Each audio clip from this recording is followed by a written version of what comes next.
Political Economy Progress Publishers Moscow. Translated from the Russian by Yuri Zdonikov, designed by Vadim Kaleshkov. Contents. Chapter 1. The Subject Matter and Method of Political Economy. 13.1. Social Production and its Role in the Development of Human Society. 13.2. Correlation between production, distribution, exchange, and consumption. 17.3. The dialectical unity of the productive forces and the relations of production. Socio-economic formation. 24. The method of political economy. 23.5. Economic categories and economic laws. 28.6. The class and partisan character of political economy. 32. Chapter 2. Pre-capitalist modes of production. 35.1. The primitive communal mode of production. 36.2. The slave-holding mode of production. 43.3. The feudal mode of production.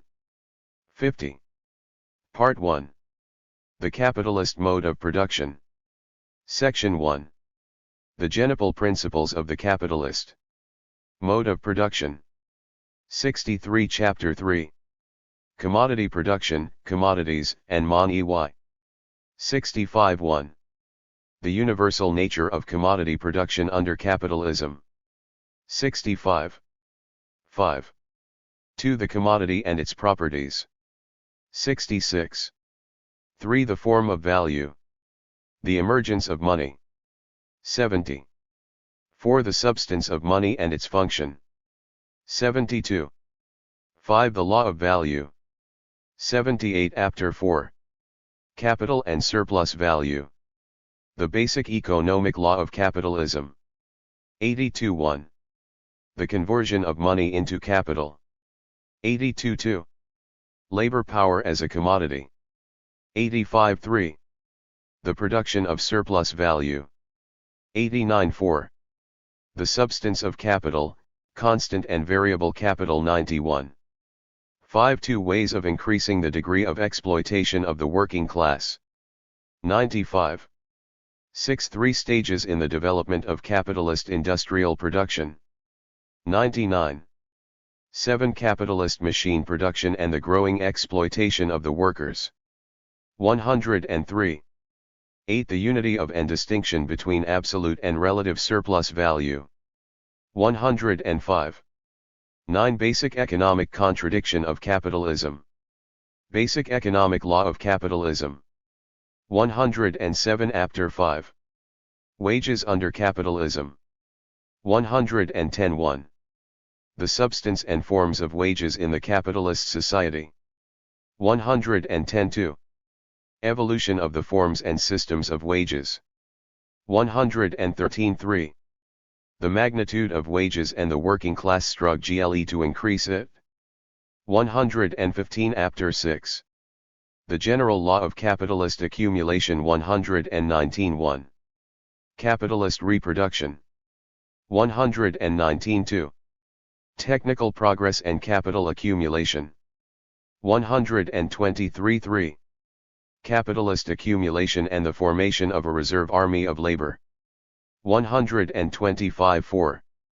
The general law of capitalist accumulation. Relative and absolute worsening of the condition of the working class. 129.5.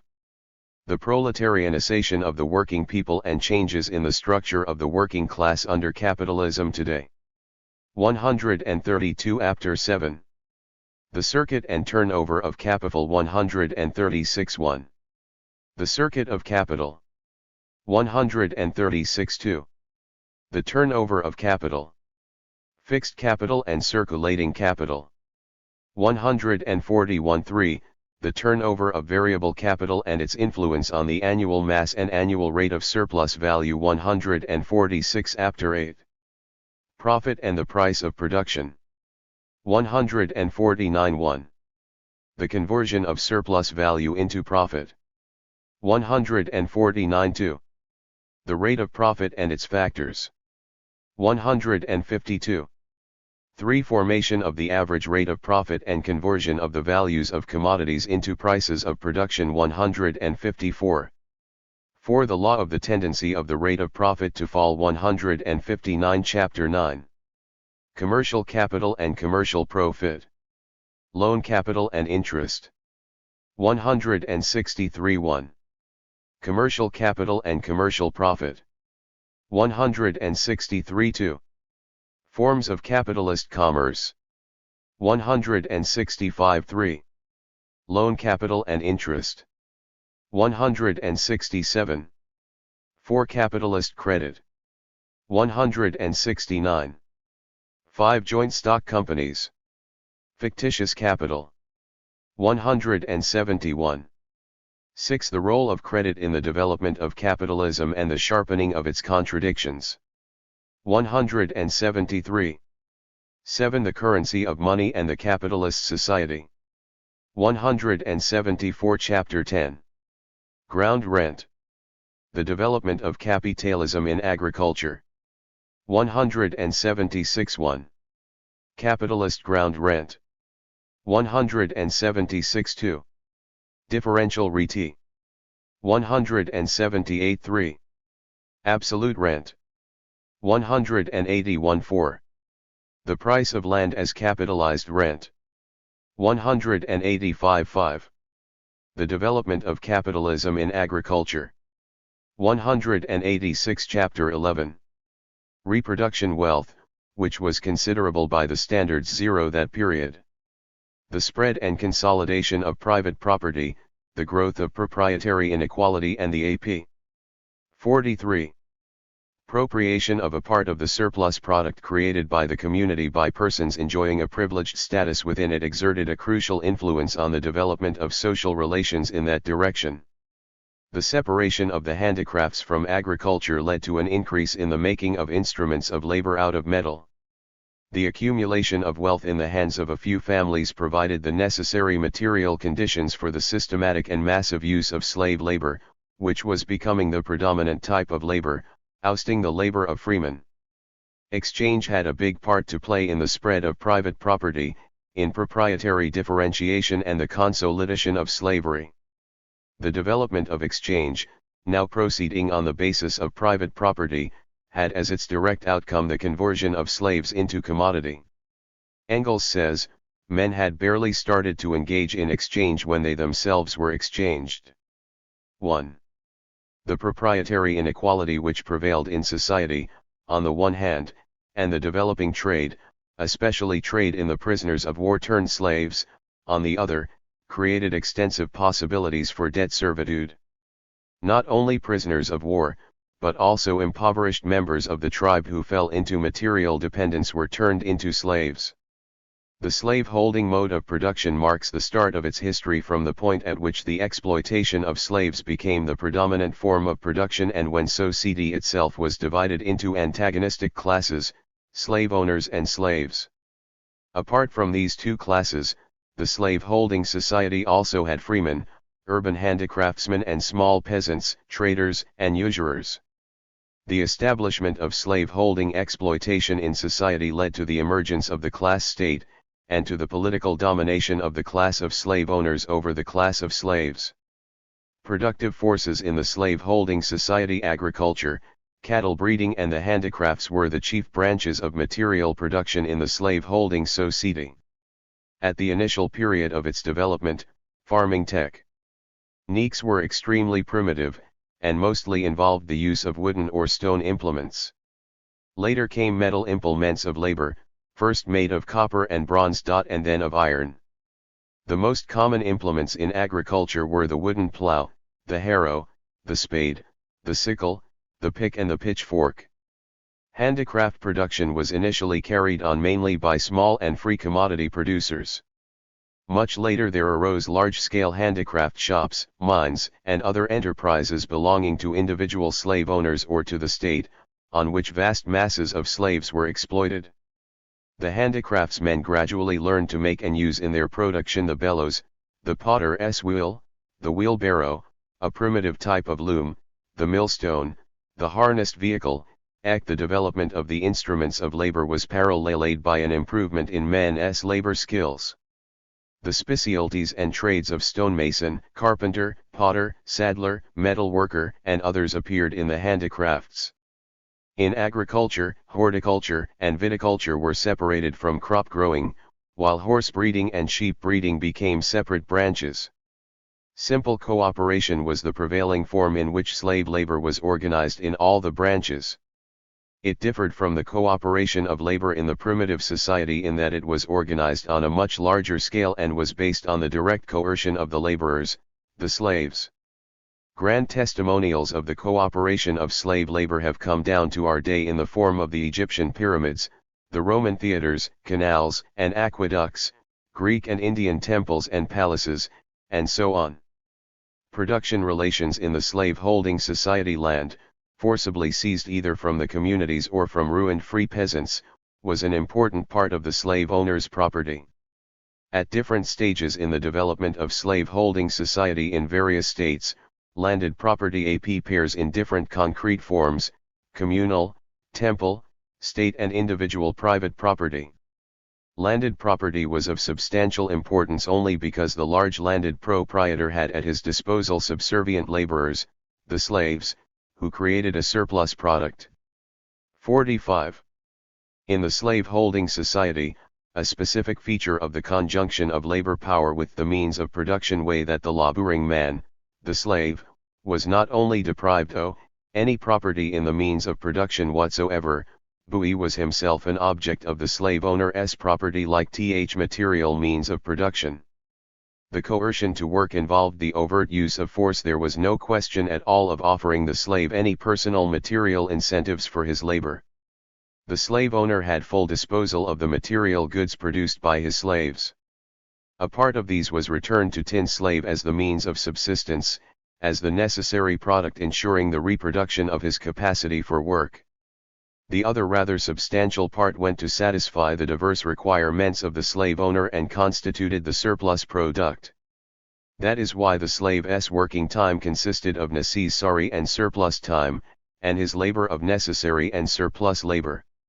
A certain part of the surplus product produced by the slaves was ceded by the slave owners to other exploiters, those who represented commercial and usury capital. WHC supplied them with luxuries or money.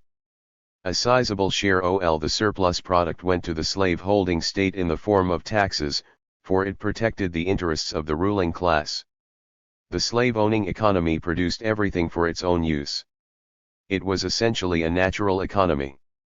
The conversion of some articles into commodities most frequently occurred whenever the need arose to acquire products not produced locally. As a rule, the slave owners used the surplus product unproductively. A sizable mass of surplus product went into personal consumption and for servicing the members of the ruling class. It was expended on the erection of all kinds of architectural structures, and also on religious rituals, games, spectacles, etc. In short, the slave-holding economy was confined to the task of meeting the requirements of the stomach and the imagination of the exploiters. The purpose of slave-owning production was the satisfaction of the requirements of the slave owners. This was done through the merciless exploitation of the slaves. That is, in effect, the substance of the basic economic law of the slave-holding society. 46. The contradictions of the slave-owning system. The slave-holding mode of production was a progressive stage in social development, as compared with the primitive communal system. It ensured a higher stage in the organization of labor, more extensive and ramified cooperation of labor, and some progress in production, which means a further development of the productive forces. But the slave-holding mode of production was fraught with deep internal antagonistic contradictions, which doomed it to extinction.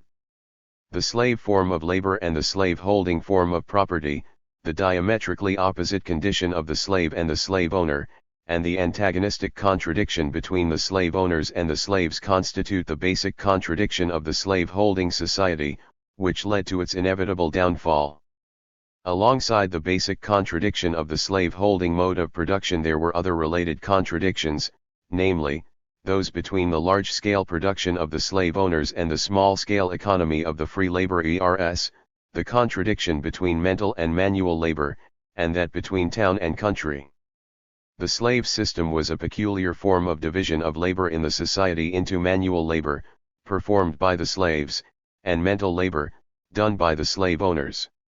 The negative aspect of the antithesis between mental and manual labor consisted in the fact that the slaves were expected to do no more than act as mechanical executors of someone else's will. They had no stake in the results of their labor, and this was a drag on the growth of the productive forces. Everywhere, slave labor was maintained by coercion. One widely accepted view among bourgeois scholars is that not only did slavery involve coercion, but that the use of force itself constituted the substance of slavery. Of course, slavery and slave labor are inconceivable without coercion, but coercion itself, as a means of forced labor, sprang from a definite level in the development of the productive forces, which means, from purely economic factors. The substance of slavery consists in the appropriation of the product of another's labor through the slave's extra-economic coercion. In the slave-owning epoch, cities, together with the surrounding countryside, made up isolated slave-holding states. 47. Or polis, as they did in ancient Greece. But the cities were the centers of handicraft production, commerce, and culture, where there was a relatively rapid growth of the population and of material wealth. The provinces surrounding these cities consisted of a countryside with backward form of production and with many survivals of the primitive communal system. The cities exploited the countryside. The relations of exploitation produced the antithesis of town and country, the constant ravage and impoverishment of the countryside, and led to the practice of colonial policies b. The slave-holding states. One of the consequences of the slave-holding mode of production was the ruin and expulsion of the free small producers, the handicraftsmen and the peasants. Being free men with an economic stake in increasing the production of material wealth and directly involved in the process of production, they worked to improve the instruments of labor, but these toilers bore the brunt of the taxes levied for the maintenance of the state, and they provided the bulk of the soldiers for the slave-holding army, and this deplete their economy. Developing competition led to the mass expropriation of the free small proprietors. The same kind of goods produced on the slave-holding estates were, as a rule, offered at low prices, for their costs of production were very much lower because the maintenance of the slave required insignificant outlays. Other factors which led to the ruin and expulsion of small proprietors were debt slavery and the outright seizure of peasant lands by slave owners. The expropriation of small-scale economy eventually led to the emergence of a great mass of impoverished citizens. Consequently, slavery as the predominant form of labor, undermined the productive labor of the free population, thereby slowing down the development of the productive forces in the slave-holding society. Role of commercial and usury capital. Historically, the initial forms of capital, commercial and usury capital, first originated and developed on a relatively extensive scale within the entrails of the slave-owning society. The emergence of commercial capital marked the THIRD. 48. Great social division of labor, the separation of the class of merchants. The big merchants of the period of antiquity were above all slave traders who followed in the wake of the invading armies conquering tribes and peoples, but they also traded in other commodities. As a result, the merchants received a sizable share of the surplus labor both of the free laborers and the slaves. The latter's exploitation was intensified. The developing trade had a direct influence on the intensive differentiation of the small-scale economy of the free peasants and handicraftsmen. The development of usury capital, capital which yields an interest, is connected with the spreading circulation of commodities and money. By supplying the slave owner with money, the usurer made him convert an ever greater part of his product into commodities and, consequently, to convert his estate into a commodity economy. Both the small-scale peasant and handicraft production, in which the producer was still the owner of the instruments of labor, also made use of enslaving loans. As a rule, usury capital ruined the small producers and turned them into slaves. An important consequence of the development of commercial capital and usury in the slave-holding society was the conversion of land into a commodity and the emergence of mortgage debt, that is, the mortgaging of land by laboring people going to the wall. Disintegration and downfall of the slave-owning system. The limited and transient nature of the slave-holding mode of production was increasingly revealed in the unfolding of its irreconcilable contradictions. Slave-holding production could exist on the basis of predatory exploitation of an ever-growing mass of slaves, but the sources from which the slaves were forthcoming began to dry up, and it was becoming obvious that slave labor was an extremely limited form of productive activity. Despite the overtly despotic form of coercion, the slave's productivity declined. A slave-holding form of exploitation even ceased to ensure simple reproduction. With the decline in the slave's productivity and the sharpening struggle between the exploited exploiters, the slave-holding estates became increasingly unprofitable. The worsening of conditions in agriculture reproduction was inevitably followed by a similar trend in handicraft production based on slave labor. With the onset of the decline of the slave-holding economy in Rome from AD 2nd to 3rd centuries, the owners of the latifundia began to fragment their estates and to make these available for cultivation by slaves or free peasants who had lost their own land. The two groups constituted the mass of indentured laborers, the coloni, who were bound to work and to give up a sizable share of their product to the landowners. That was the colonnata system, the prototype of feudalism, the new system of production. The slave-holding mode of production reached its highest development in the Roman state, which in the last centuries of its existence presented the most impressive picture of the final disintegration and downfall of the system.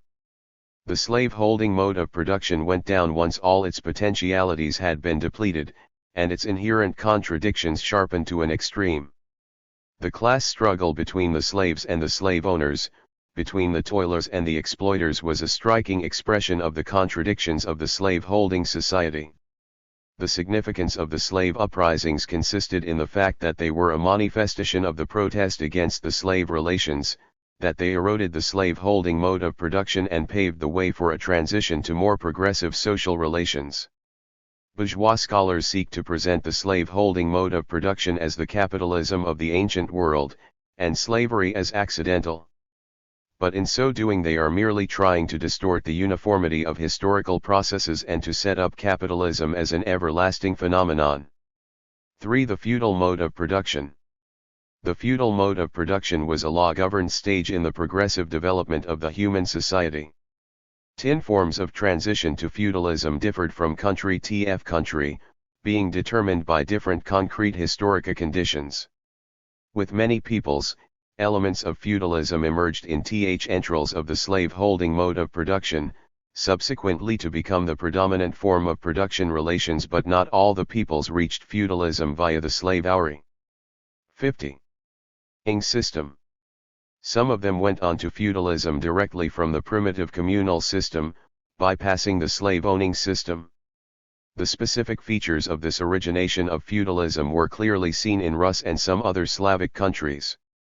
While the peoples may have advanced to feudalism along different roads, the main content of the process was similar: the rise of the class of feudal lords, the owners of the land, and the class of dependent and exploited peasants, who had no land, and who worked small farms on the land belonging to the feudal lords to which they were tied down and from which they had to give up a share of their produce through extra economic coercion.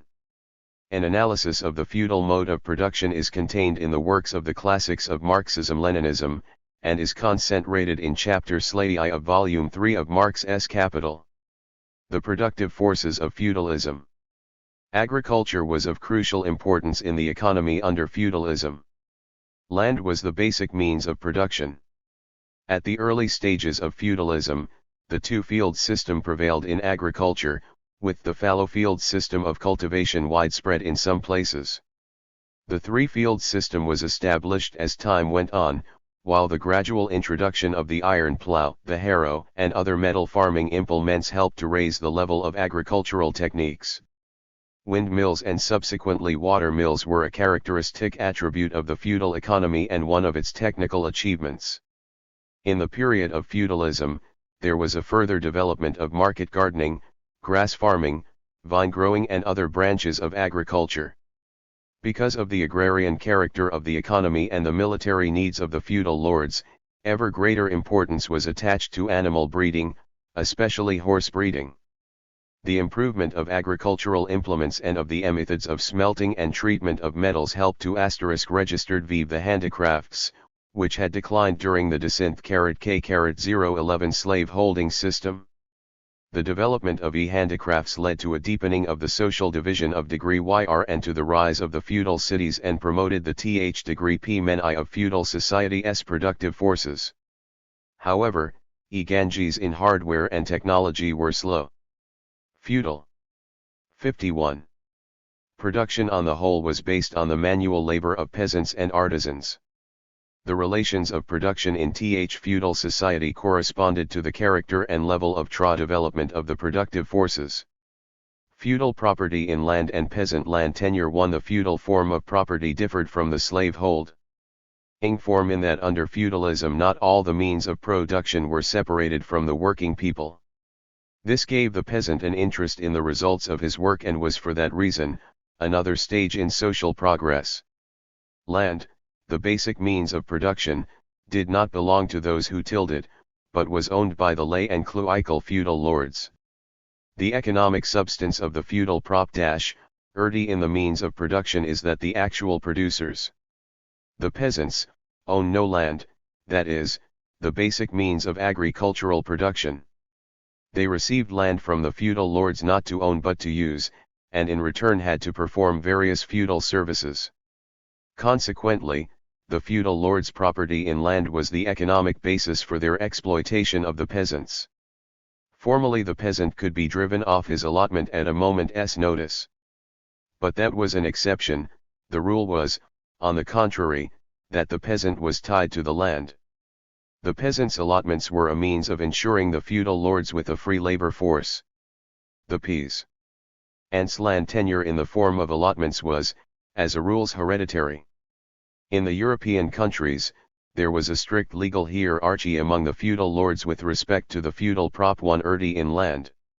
Indeed, the term feudalism itself derived from the feud or fief, the characteristic form of landed property in that period, being a landed benefice held by a vassal in fee from his seigneur, or superior feudal lord, contingent on the performance of definite services. The social system which is based on landed property in form of a feud is known as feudalism. Toilers' property and extra economic coercion alongside the property of the feudal lords. There was registered the personal property of the peasants and handicraftsmen. 1. The people who produced the goods. The peasant, for instance, 52. Had in his property farming implements, draft and productive cattle, poultry, fodder, seeds for sowing, farm buildings, a dwelling house, household utensils, etc. The urban artisans also possessed definite means of production. A fundamental feature of the property of the small producers, peasants, and handicraftsmen was that it was based on the personal labor and was not exploitive. The feudal monopoly of land, the key means of production, made the peasants economically dependent on the lord. But feudalism also practiced extra economic coercion, without which feudal production would have been impossible. Lenin says, if the landlord had not possessed direct power over the person of the peasant, he could not have compelled a man who had a plot of land and ran his own farm to work for him. Hence, other than economic pressure, as Marx says in describing this economic regime, was necessary. The form and degree of this coercion may be the most varied, ranging from the peasant's serf status to his lack of rights, in the social estates. 1. The peasants were tied to the land, and the feudal lord frequently also had the right to sell them. The natural economy. The predominance of natural economy was an essential feature of the feudal economy. The needs of the feudal lord, his family, and the host of retainers were met by the products supplied by the lord's estate or by the indentured peasants. On the feudal estate, the handicrafts were supplementary to farming. In this way, the feudal lords obtained the diverse products they needed, and solved the problems of reproduction on a natural economy basis. Only a few vital products, like salt, ironware, and luxuries, were usually supplied by merchants. The peasants was a natural economy, and they engaged not only in farming but also in the processing of any raw materials they produced, spinning, weaving, compound footwear, various implements, etc. I.e. natural economy predominant under feudalism BEB*UJ6 the relatively low level in the development of the productive forces and the social division of labor. The substance and forms of feudal exploitation. In the feudal society, the indentured peasant reproduce his labor power by means of the product which he obtained on his allotment. Consequently, the feudal lord impose on the peasant himself the concern for the reproduction of labor power. The surplus product created by the surplus labor of the direct producers was appropriated by the feudal lord in the form of feudal land rent, which was the economic form of realization of the feudal lord's property in land. Feudal land rent included the whole of the surplus product, and frequently also a part of the necessary product created by the peasant. Thus, the basic economic law of feudalism consisted in the production of the surplus product, which is created through the exploitation of indentured peasants and appropriated by the feudal lord in the form of feudal land rent. As the feudal mode of production developed, there was also a change in the form of land rent. The initial form of feudal land rent was labor rent, known as corvée. The peasant produced the necessary product on his farm, and the surplus product on the lord's estate. With the labor rent the surplus labor is separated from the necessary labor both in time and space. A part of the week 3 days and more the peasant worked on the lord's estate, and rest of the week, on his own farm. He tilled the lord's land with his own implements and draft animals, and performed building and other works. Quite naturally, the peasant had no incentive to increase labor productivity on lord's estate. That is why, the peasant's surplus labor as summed the form of coercive labor for the feudal lord was done under direct supervision by the landed proprietor or his representative, the supervisor. Here, we find direct extra economic coercion of the peasant. He had an incentive to increase his productivity only on his own farm because it was the source of his own subsistence. The second form of feudal rent is rent in kind. In most instances, it was combined with the initial form of rent, labor rent. Under this form of rent, the bulk of the feudal lord's land was allotted to the peasants. Rent in kind differed from labor rent in that the surplus labor was not performed by the peasant as a separate or special kind of labor on high 54. Master's estate, but together with the necessary labor on his own farm. The indentured peasant gave up to the feudal lord a part of his products, either raw or processed, in the form of quit rent.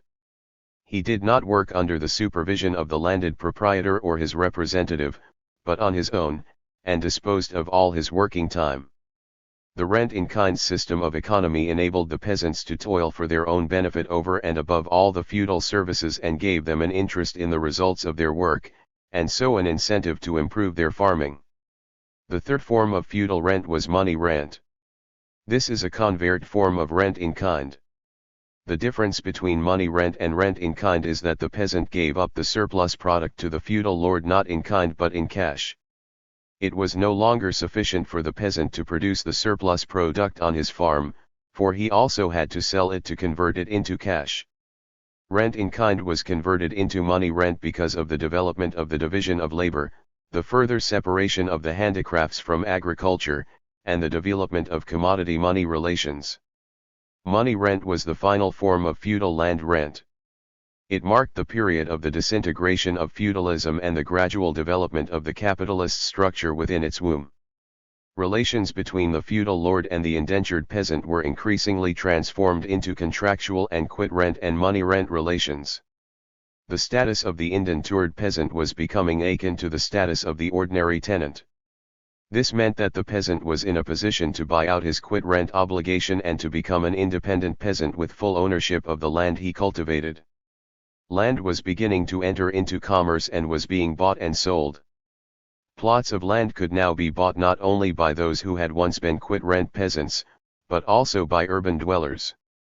The development of commodity-money relations deepened the differentiation of the peasantry. Alongside independent peasants who had bought their way to freedom were others ruined peasants who had to work for a wage. The transition from one form of rent to another, being an election of the growth of the productive forces, preceded clashes and struggles between the peasants and the feudal RDS, so deepening the antagonistic character of the product-011 relations in the feudal society. 55. Handicrafts and commerce. The system of production relations under feudalism eludes not only the relations between the peasants and feudal lords, but also the economic relations taking shape in the process of handicraft production in the towns.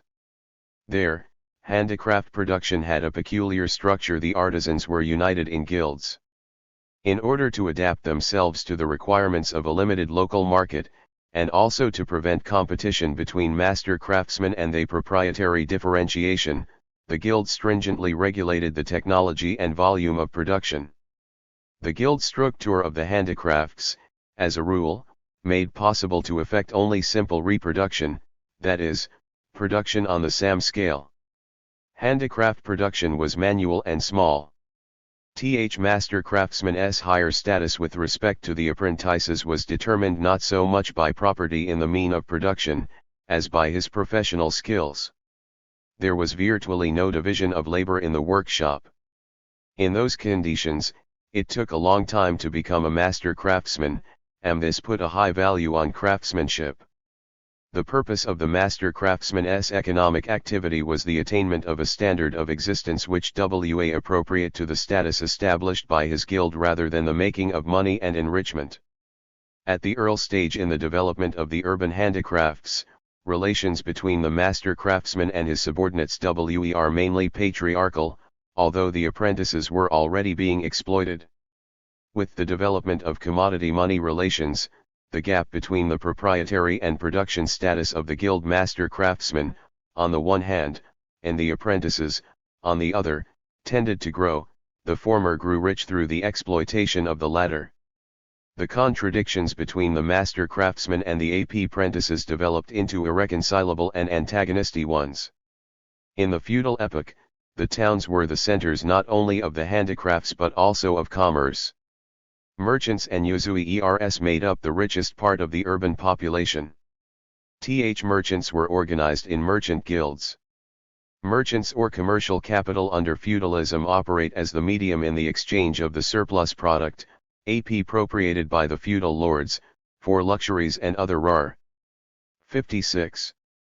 Consumer articles, and also in the exchange of the products of feudal peasants and the guild handicraftsmen.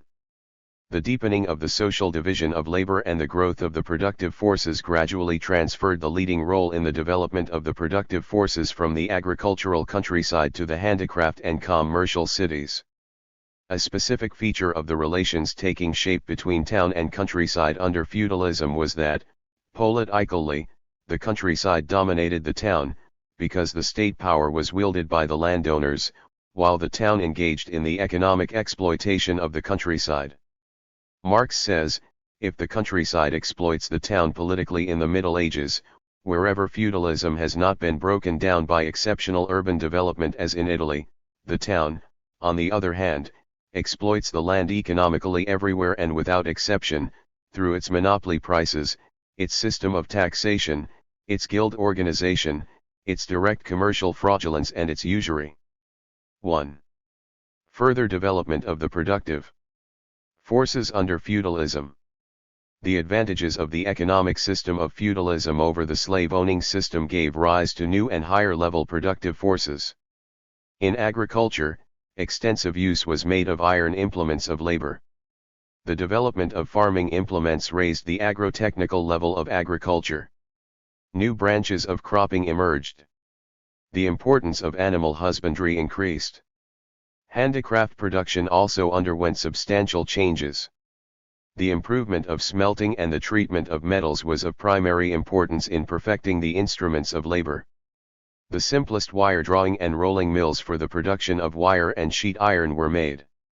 Lathes, grinders, and screw cutters, even if highly primitive ones, were already being used in the 15th century. The first drilling awls, driven by water wheels, were developed. The overall water wheel was used as a source of energy in mining and desawing, and in paper and gunpowder making. Building as being developed. 57. Some technical changes also occurred in textile production. There was ever wider use of looms, and in the 14th and 15th centuries came the switch to horizontal looms. The mechanical drawboy loom was invented in 1600. At the end of the 16th century, the spinning wheel came into wide use. Warping drums and fulling mills were used in cloth making. The important technical advances made in the feudal epoch are evidenced by the invention of the clock, paper, and printing. The invention of the mariner's compass helped further to develop shipping and navigation. There appeared a new type of sea-going ship, the caravella, which was fast and maneuverable. Progress in production techniques and the rising standard of professional skills among the working people testified to a growth of the productive forces in the feudal society. But the development of production was also hemmed in by the narrow framework of the feudal relations of production. The discrepancy between the growing productive forces and the backward relations of production objectively led to a sharpening of all the contradictions of feudalism, those between the peasants and the feudal lords, between the working people and the bourgeoisie originating within the entrails of feudalism, on the one hand, and the feudal lords and the feudal system, on the other, between town and country, between mental and manual labor, and between the subsistence character of feudal production and the growing commodity economy. Disintegration of feudalism. The part of the products turned out by the handicraftsmen and peasants for the purposes of exchange constituted the production of commodities. The simple commodity economy of the handicraftsmen and peasants provided, within the system of feudalism, the basis for the growth of capitalist relations of production. The development of the productive forces in agricultural and handicraft production, the deepening of the social division of labor between town and country intensified the market ties between the individual economic units and led to the formation of local markets, while the lively economic ties between the economic regions and towns led to the creation of a national market. Various commodity producers spent different quantities. 58. Of time for making the same kind of commodities. Those whose labor inputs were higher, because of worse conditions of production, recouped these in the sale of their commodities only partially and so eventually went to the wall. The others were enriched because of the better conditions of their labor and the appropriation of the product of the labor of others. The continued development of commodity money relations accelerated the economic stratification of the commodity producers.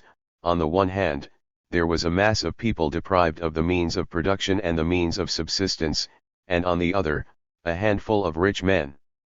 The expansion of the market beyond the national frontiers was highly important for the origination of the capitalist economic order. A tremendous demand for goods came from the emerging world market. Meanwhile, the guild handicrafts turned these out in limited quantities. The guild system, with its isolation, routine and stringent regulation of techniques and the volume of production acted as a constraint on society's economic development. That being so, some master craftsmen began, in defiance of the guild charter, to expand production, and to increase the number of workers in their workshops and the length of the working day. Some craftsmen transferred production to the countryside, where there was no guild control, and handed out orders to their apprentices to work on at home. The monopoly status of the guild was being undermined. The richest master craftsmen became capitalists by exploiting wage workers, and the indigent mass of apprentices became proletarians deprived of any means of production and were forced to sell their labor power as a commodity.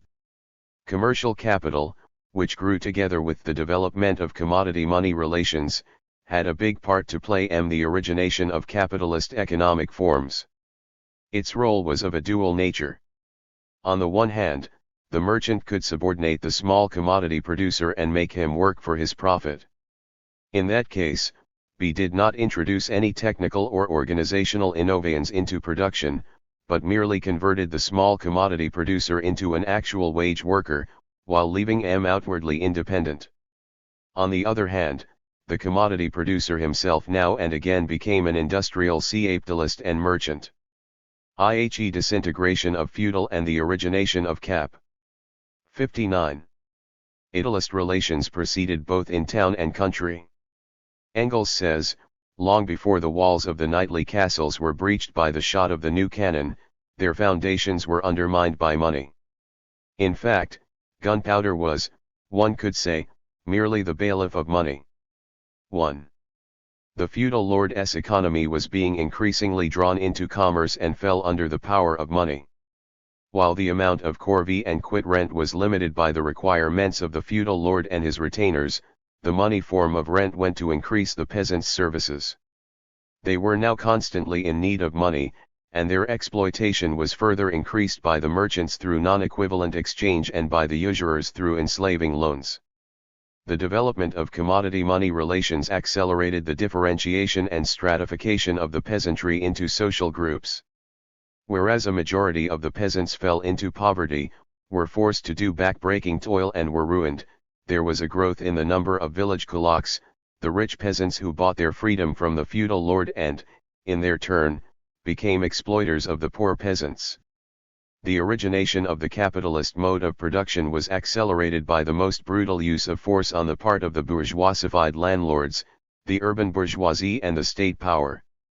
Force, says Marx, is the midwife of every old society pregnant with a new one. So-called primitive accumulation of capital.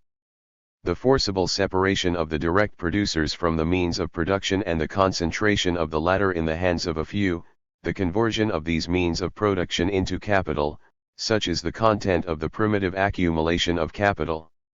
It is so called because it was a process creating the necessary conditions for the origination of the capitalist mode of production. A comprehensive analysis of the process will be found in Chapter XXIV of Volume I of Marx's Capital. The process of primitive accumulation first began in Britain in the final third of the 15th century and went on until the end of the 18th century. The flourishing of cloth. 60. Manufactories caused the development of pasture sheep breeding. Accordingly, the landlords drove the peasants off their lands and enclosed these.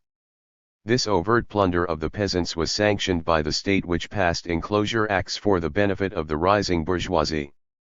The forcible expropriation of peasant lands by the bourgeoisified landlords led to the emergence of a class of people who were free from feudal dependence but who were deprived of the means of production and the means of subsistence. The extensive expropriation of the peasantry in Britain was also connected with the confiscation of monastery lands and the expulsion of peasants from these. The culminating stage in the forcible creation of a class of proletarians was the so-called clearing of the estates of the farm laborers who lived on their territory and who were now deprived of hearth and home. This was done as early as the beginning of the 19th century. The robbed and ruined masses of people had nothing but their own labor power. Such is one aspect of the primitive accumulation of capital. The other is the concentration in the hands of a few of vast fortunes in the form of money, which they used to set up capitalist enterprises. Here, an important part belonged to the money accumulated by merchants, usurers, and artisans grown rich. An important source for the accumulation of wealth by the emergent bourgeoisie was its predatory plunder of the colonial peoples, non-equivalent trade, piracy, and the highly lucrative trade in Negro slaves. The formation of fortunes was accelerated by the policy of protectionism and other methods.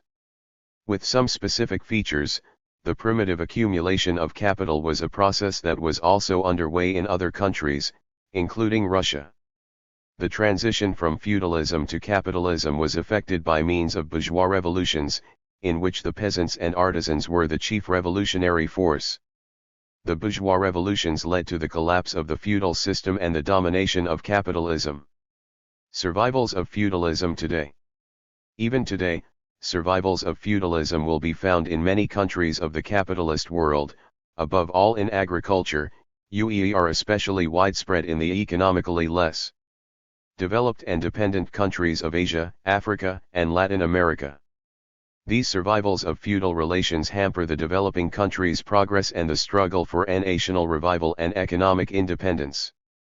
Because feudal oppression in these countries is closely interwoven with imperialist oppression, the people's struggle in the economically less developed countries against the feudal order tends to merge with the struggle against imperialism, and for an end to exploitation.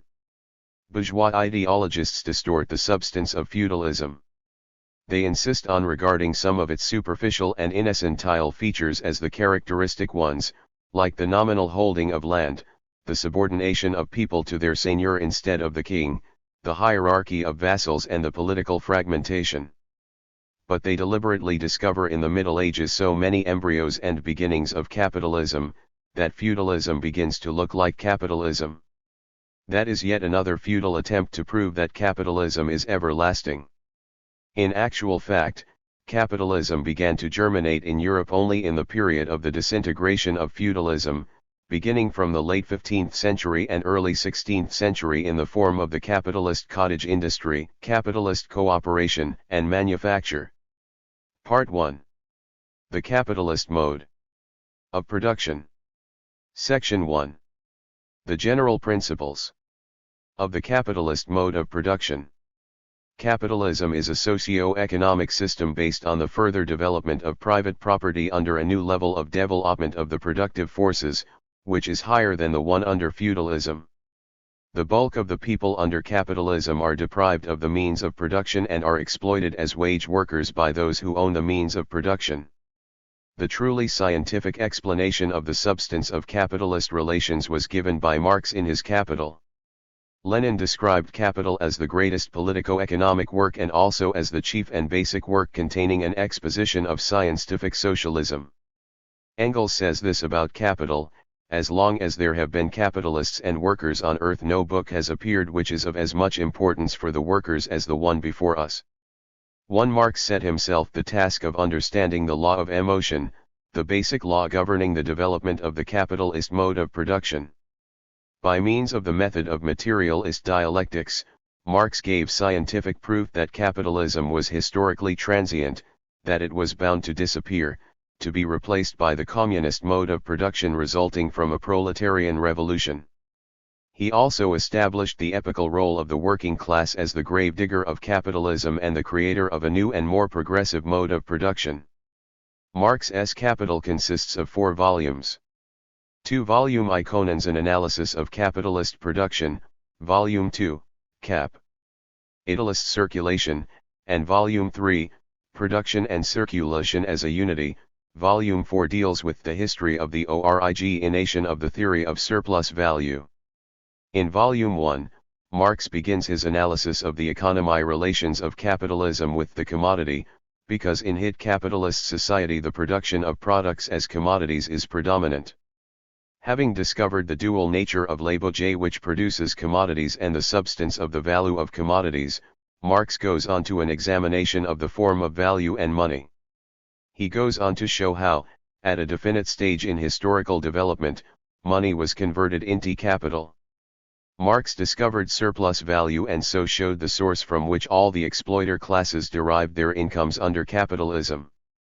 For the first time in the history of economic science, he laid bare the substance of capitalist exploitation and showed that with the development of th in the market, one under capitalism, the production of commodities has become universal.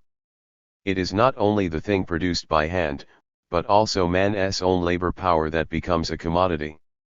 The purchase and sale of labor power was the starting point for the process which converted private property commodity production into the dominant form of economic relations. Capitalist commodity production differs essentially from commodity production in pre-capitalist formations. Typical for the latter was simple commodity production. The simple commodity producers, small owners of property, apply their personally owned means of production. They own the product of their labor. Production is effected by means of personal labor for the purpose of satisfying the producer's personal requirements. At the capitalist enterprise, the means of production belong to the capitalists, while the workers are deprived of the means of production. The capitalist exploits wage labor and gratuitously appropriates a sizable part of the product of the labor of others. The capitalist uses the joint work of many workers under his command for the purpose of obtaining profit. Consequently, there are essential distinctions between SLMPLE and capitalist commodity production. but they are intrinsically of the same kind, because both are based on private property in the means of production. With the domination of private property, simple commodity production constantly generates capitalist relations. The problems considered in this chapter were analyzed by Marx in Chapter I3 of Volume I of his Capital. 2. The commodity and its properties. The commodity is a product of labor designed for exchange through purchase and sale. The commodity has two properties: first, it satisfies some human requirement, and second, it too a thing capable of being exchanged for another. In other words, the commodity has use value and exchange value. The two factors of commodities.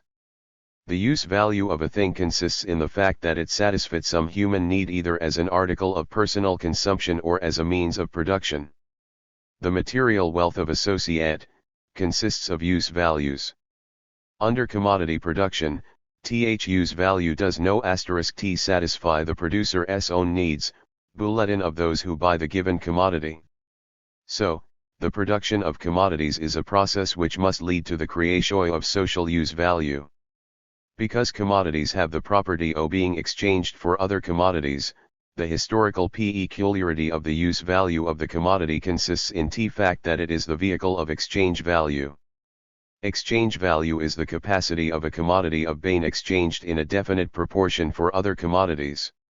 Although in individual acts of exchange these proportions might be accidental, on the whole they spring from definite uniformities. The labor theory of value sums up the experience in the development of exchange over the centuries.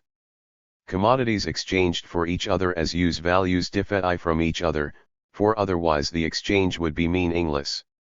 The common and objective property of commodities which makes it possible to regard them as equivalents is that social labor has been expended on their production as use values. Commodities are different, but as the embodiment of social labor they are homogeneous.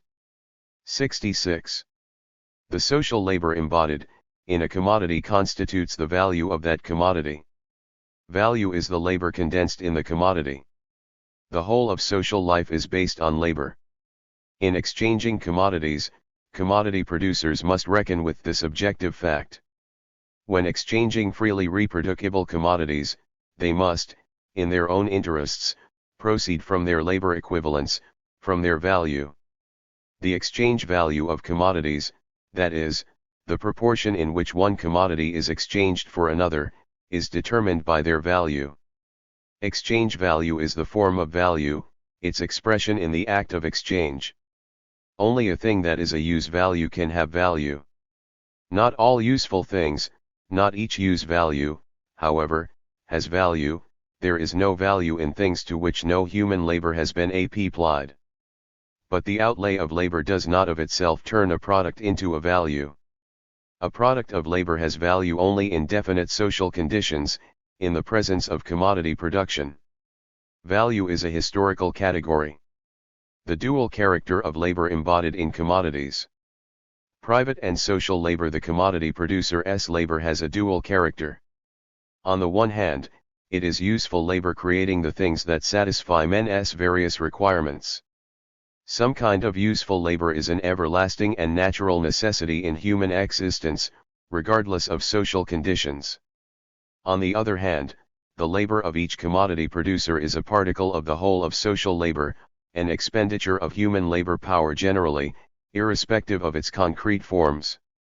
The former type of labor is called concrete labor, and the latter, abstract labor. Concrete labor is that which is expended in a definite useful form and creates a definite use value. The specific features of the concrete labor of each commodity producer inevitably spring from the distinctions in the objects of labor, the instruments of labor, of 6c. Character degree F production operations, and the end result about. Use value results from the conjunction of some s substance and labor. J. Whatever the type of concrete labor we consider, it an expenditure of human energy, particle of the aggregate outlays of general human social. 6 *. 67. Labor.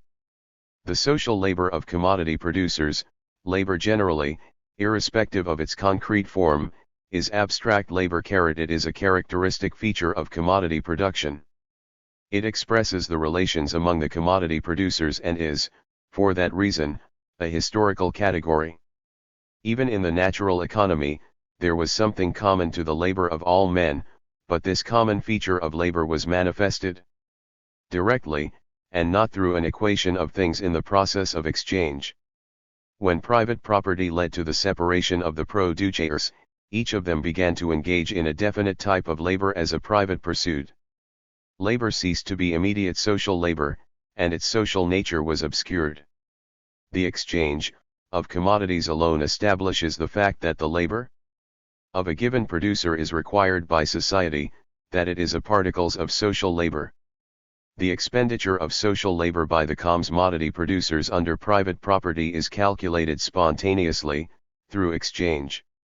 So, abstract labor is general human labor, whose socially character is expressed in the process of commodity exchanges. It is labor that creates value. Value is abstract labor crystallized in a commodity. Abstract labor expresses definite relations of production, the relations among commodity producers. This means that value is not the property of a thing either, but an expression on the relations of production among commodity producers. It was Marx who discovered the dual character of labor producing commodities, and this discovery was of exceptional importance for the scientific elaboration of the political economy of capitalism, because it helped to formulate a truly scientific labor theory of value, to show the contradictions of the commodity economy, and then the contradictions of capitalist production, the laws governing its development, and its inevitable decline. Commodity producers are divided by private property, but the social division of labor invests labor with a social character and connects the independent private commodity producers with each other. The result is the emergence and development of a deep-seated contradiction between private and social labor. Private property inevitably brings about a haphazard development of commodity production, ani engenders competition among commodity producers. Though social character of these producers' labor and their depend be 68. On each other is manifested only on the market, in the spontaneous exchange of commodities and in market competition.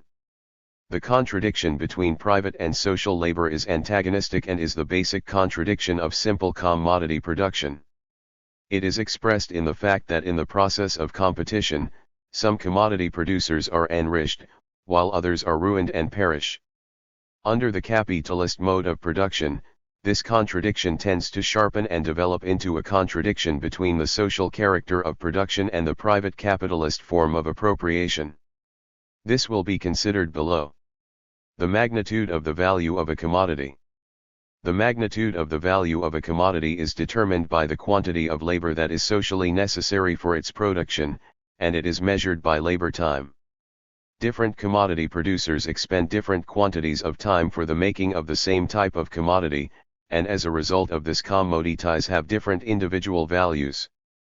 But because value embodies social labor, the magnitude of the social value cannot be determined by the individual expenditure of labor. The social value of a commodity is determined by the socially necessary time required for its production.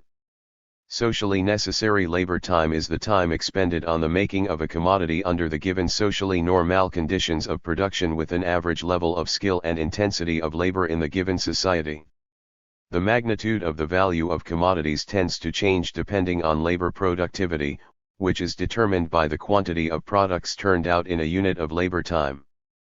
Labor productivity depends on a number of factors, above all, on the level in the development of the instruments of labor and their efficiency. Of tremendous importance is the level of the worker's skill, the level in the development science and technology, and the application of their achievements in production, the extent to which production is concentrated, and natural conditions. Labor productivity refers to concrete labor because it expressed in greater or lesser quantities of the use value carried out in a unit of labor time. Concrete labor, says X, may be a richer or scarcer source of product.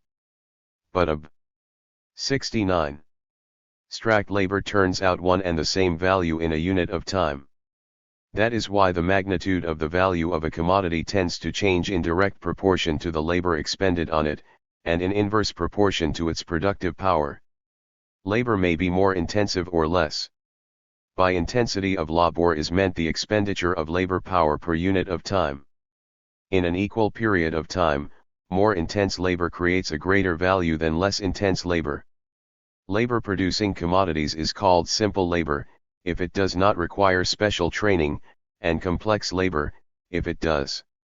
Simple labor is unskilled, and complex labor is skilled. Every complex labor is, in effect, multiplied simple labor. 3. The form of value. The emergence of money. Value is the social property of a thing. It is impossible directly to discover value in a commodity by means of some physical or chemical analysis. It is manifested only in the relations among commodity producers, when a given commodity is equated to other commodities in the process of exchange, that is, through exchange value. Development of the form of value. The most elementary form of value is the simple form of value, and it is an expression of the value of one commodity in terms of another. For instance, 1 axe equals 1 sheep. In this equation, one commodity expresses its value in terms of another commodity. The latter commodity is an expression of the value of the former commodity, and serves as the material for expressing its value. The commodity expressing its value in another commodity is in the relative form of value. The commodity which expresses the value of another commodity in the equivalent form of value, is its equivalent. The simple form of value relates to time in which exchange originated, a time in which exchange was accidental. At that stage, the role of equivalent wa. 70. Not fixed in some single commodity and was performed by different commodities. The development of the social division of labor and the continued growth of production made for the development of exchange. Ever greater quantities of product were involved in the process of exchange. It became more regular. As a result of the first great social division of labor, cattle was no longer accidentally, but systematically exchanged for other commodities. The other commodities came to be related to cattle not as accidental, but as special equivalents. Each of them came to be one of many equivalents to which cattle was equated. Exchange assumed the following form: 1 sheep equals 4 sacks of corn, or equals 1 axe, or equals etc. This form of exchange, expressive of a new stage in its development, is known as the total or expanded form of value. It characterizes the expansion and consolidation of production ties. In these conditions, the exactness of the quantitative proportions between commodities tends to grow in importance, because exchange comes to play an ever greater part in the recoupment of the labor expended on their production. The further growth of commodity production and exchange and the deepening of the social division of labor result in the singling out from the commodity world of one commodity which becomes the equivalent for all the other commodities, the universal equivalent. The expanded form of value is gradually transformed into the universal form of value. At the preceding stages in the development of exchange, any commodity could perform the function of equivalent, WW. The value of all the commodities is expressed only in any commodity, which operates as the immediate embodied registered ENT of social labor. Any commodity can be obtained for registered commodity which plays the role of universal equivalent. The need for a universal equivalent is due to the fact that, a definite stage in the development of the productive forces, exchange became regular and acquired vital importance. The universal equivalent appeared as a result of the spontaneous process in the development of exchange. The role of universal equivalent fell to that product which operate as a commodity par excellence, that is, a commodity that was produced mainly for exchange. The function of universal equivalent in the various concrete conditions of production was performed by different commodities: cattle, skins of wild animals, fish, shells, etc. When exchange expanded and spilled over the limits of the local market, then arose the need for fixing this function in one commodity, and this commodity became money. Consequently, money is the consummate form of universal equivalent, a special commodity whose use value is closely knit with the equivalent form of value. As production developed, the role of money was gradually fastened on gold. This is not due to any supernatural properties that gold may have, but to the fact that the properties of precious metals generally, and on the correlation between supply and demand. The prices of commodities are expressed in a definite quantity of the money commodity, gold. The quantity, the mass of gold is measured by its weight. A definite weight quantity of gold is taken as the unit for the measurement 0 its mass. This unit, established by the state as the unit 73 of money, is called the standard of price. This serves for measuring the mass of gold. All the prices of commodities are expressed as a definite quantity of money units or, in other words, as a definite quantity of the weight units of gold. Money as the medium of circulation. In the circulation of commodities, money must be readily available because the ideal prices of commodities must be converted into real money. In that event, money performs the function of the medium of circulation. The process of circulation can be expressed by the formula CMC, consisting of two acts, CM and MC. The conversion of commodity into money signifies social recognition of the fact that the labor expended by the commodity producer on the making of the commodity is required by society. Commodity money circulation contains within itself the possibility of the acts of purchase and sale of commodities being disrupted, and the possibility of economic crises of overproduction. As a medium of circulation, money initially appeared in the form of ingots. But the exchange of commodities for ingots produced some difficulties, and there arose the need for an authoritative authentication of the content of metal in an ingot. It is the coin that is the established form of ingot containing a known quantity of metal in terms of weight and purity, and this is certified by a special state stamp. Money's performance of the function of the medium of circulation is fleeting. Having serviced one commodity transaction, it then goes on to service the next, and so on. The fleeting nature of this function makes it possible to replace full value money with substitutes of inferior value, or paper tokens of value. Money as a means of hoarding. Money as a means of payment. For various reasons, the process of circulation may be interrupted, as a result of which money ceases to circulate. 74. And becomes immovable. In that event, it begins to perform a new function, that of a means for the formation of hoards. As a hoard, money represents wealth generally. This function can be performed not only by gold coins, but also by the money material in its immediate natural form, gold bullions, articles made of gold, etc. Money acts as a means of payment when payment for the commodities sold is postponed. The buyers pay money for the commodities only when the date of payment falls due. Consequently, in that event money enters into currency only after a definite lapse of time.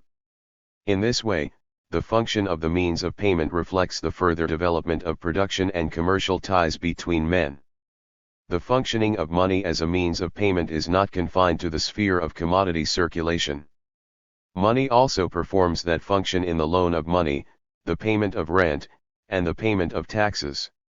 The sphere of this function is expanded by the development of credit and the credit system. In large transactions under developed capitalism, money operates mainly as the means of payment. The development of credit relations creates the possibility of canceling debts by means of mutual write-offs of promissory notes without the involvement of ready money. Under private property in the means of production, this system of settlements contains within itself a contradiction which is rooted in the very nature of relations between private commodity producers. Where a debtor is unable to sell his commodity in due time or recoups a lesser amount in its sale than he had anticipated in consequence of a drop in prices, he finds himself unable to pay his debt. This entails non-payment not only by the given commodity producer, but also by his creditor. In a chain reaction, this will affect the interests of a large number of commodity producers who have sold their goods on credit. This contradiction is expressed most acutely during economic crises of overproduction. Failure to pay on a number of transactions tends to undermine the confidence of commodity producers in each other, and there begins a rush for ready money. It turns out that it is gold, the real money commodity, and not promissory notes, that is the real money in the capitalist economy. 75. World money. Within a given country, tokens of value may be substituted for the money commodity in the fulfillment of some of its functions. International payments require the functioning of money in its natural form, in the form of ingots of the precious metal. Gold is the world money. Gold operates on the world market as the universal means of payment and the universal instrument of purchase. There it functions as an absolute social materialization of wealth. With the development of world trade and credit relations, a country's currency which has the greatest weight in that trade and which extends sizable credits to other countries obtains some advantages, because the settlements between countries are effected in that currency. Besides, the development of world economic ties leads to the emergence of various international means of settlement as substitutes for gold. But to the extent that world money must, by its very nature, appear in the direct form of gold, the means of settlement representing world money must be freely convertible into gold. Whenever they are not, there is a world payments crisis. The quantity of money necessary for circulation, the circulation of commodities, determines the currency of money. That is why the quantity of money required for circulation depends above all on the sum total of the prices of commodities. Furthermore, there is a need to take account of the velocity of currency. It follows that the quantity of money required for circulation is equal to the sum total of the prices of commodities divided by the velocity of currency. As a result, the quantity of money required for circulation is determined by three factors: 1. The quantity of commodities, their prices, and 3. The velocity of currency. This equation may be expressed by the following formula. The purchase and sale of commodities, the speed of the process, together with the velocity of currency, depend on 76. The conditions of production, the development of transport, the state of economic ties, the development of the credit system, etc. In view of the fact that money is not only the means of circulation but also the means of payment, the full formula for the law of the currency of money assumes the following form. The quantity of money in circulation is equal to the sum total of the prices of commodities up for sale minus the sum total of the prices of commodities sold on credit plus payments fallen due minus the amount of mutual payments write-offs, and all of this divided by the number of circuits of the given currency units. One of the most popular bourgeois theories of money is the quantity theory, according to which the value of money is determined by its quantity in circulation. It claims that commodities enter into circulation without price, and money without value, and that price fully takes shape only in the process of circulation. The mass of money is simply exchange for the mass of commodities. But in fact, money, the money commodity, like all other commodities, has a value of its own, and this is formed even before the process of circulation, in the process of production. That is why it is not the prices of commodities that depend on the quantity of money, but the quantity of full value money in currency that depends on the value of the money commodity and on the sum total of prices expressing the total value of the given commodities. Paper money. The development of currency brings out the possibility of substituting for money tokens which have no value of their own. Even gold coins are worn out in the process of circulation and, in effect, become an inferior token, a symbol of their erstwhile value. Hence the appearance of inferior coins as substitutes for gold, and then also of paper money. Like inferior coins, paper money substitutes for gold, the money commodity, in circulation. However, the function of the standard of value 18 still performed by gold even with the currency of paper. 77. Money, because the latter has no value of its own and is merely a token of the gold. Paper money is introduced into currency by the state, which establishes its compulsory rate of exchange. But the real value represented by paper money depends on the objective law of the currency of money. When paper money is issued in quantities necessary for the currency of gold money, it circulates according to the value of the gold coins for which it is a substitute. Whenever the quantity of paper money ceases to correspond to the requirements of commodity circulation in gold money, the quantity of gold represented by each paper money unit will deviate from its denominated value. If the quantity of money issued is, say, double that which is necessary for the currency of the corresponding gold coins, each paper money unit will represent only 1/2 of the value of the corresponding gold unit. As a result, the sum total of the prices of commodities will double. The excessive issue of paper money and its depreciation is used in the capitalist world as a means of increasing the profits of the bourgeoisie and of depressing the real incomes of the working people, so as to get them to shoulder the burden of budget deficits caused by the aggressive policy of imperialist states. The bourgeois nominalist theory of money frequently seeks to justify the excessive issue of paper money by presenting money as a nominal unit of account which has no material content. It says that money is no more than a token which has no intrinsic value, a mere unit of account, and that money is the product of state power which determines its value. But this theory cannot explain how the value of commodities is measured and compared by means of objects which have no value of their own. In fact, paper money is the representative of the money commodity which has value, and that is precisely what is expressed when paper money depreciates as a result of its excessive issue. 5. The law of value. The law of value is an objective economic law of commodity production. When products are produced as commodities, expenditures of social labor inevitably assume the form of value and the exchange of commodities takes place in accord. 78. Hence with the labor time socially necessary for their production, that is, in accordance with their social value. When commodities are exchanged at social value, the commodity producers whose individual expenditures of labor in the production of the given commodity turn out to be smaller than the socially necessary ones, gain, while those whose expenditures are larger than the socially necessary ones, lose. The law of value forces commodity producers to see to it that inputs going into the production of commodities should not be in excess of those socially necessary. Under private property, the law of value acts as a spontaneous regulator of commodity production. The price coincides with the value of a commodity only when supply is equal to demand, that is, only when the production of a given commodity corresponds to effective demand. Otherwise, the price of the commodity will deviate from its value. An excess of market price over value tends to stimulate the production of commodities, but a drop of price below value causes a contraction in the production of commodities.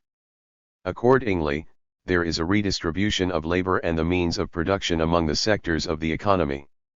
The fluctuation of prices round value is determined not only by spontaneous fluctuations in the sphere of circulation in the market but also by changes in the sphere of production. Changes in the productivity of labor, which determine changes in the magnitude of the value of a product unit, also cause, through the fluctuation of prices, a redistribution of labor between the branches of production. With the spontaneous regulation of production, producers learn of society's actual requirements only after they have produced their commodities, and this inevitably results in sizable economic losses. The law of value induces commodity producers to reduce individual labor inputs as compared with those socially necessary. The most favorable conditions for this are available to large-scale production, which has the greatest potentialities for boosting labor productivity and cutting the cost of commodities, and also more flexibly adapting itself to the market. The spontaneous fluctuation of prices round value inevitably results in the ruin of the bulk of the middle and small commodity producers, who are turned into proletarians deprived of the means of production and forced to wage labor for the owners of enterprises. Meanwhile, 79. A small number of commodity producers is enriched and turned into capitalists, exploiting the labor of others. Consequently, the operation of the law of value results in a stratification of simple commodity producers, in their differentiation, and in the development of capitalist relations of production. The problem of stratification among the simple commodity producers is considered in detail in Lenin's The Development of Dollar Capitalism in Russia.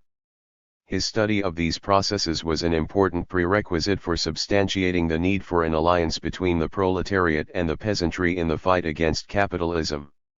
Lenin showed that small commodity production generates capitalism constantly and on a massive scale. The spontaneous operation of the law of value, as a regulator of production, induces a rise in labor productivity, while resulting in a tremendous waste of social labor, sharpening the antagonistic contradictions of commodity production based on private property in the means of production. Bourgeois ideologists have trotted out a number of apologetic theories to counter Marx's labor theory of value. One of these is the supply and demand theory, which denies that value has an intrinsic content, and usually reduces it to a purely quantitative equation. Another theory of value says that the prices of commodities are determined by the cost of their production, that is, by the sum total of the prices commodities expended on their production.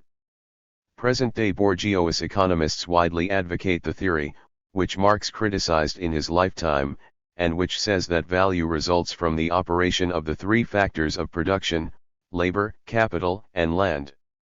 The Marxist analysis shows that value is created by labor.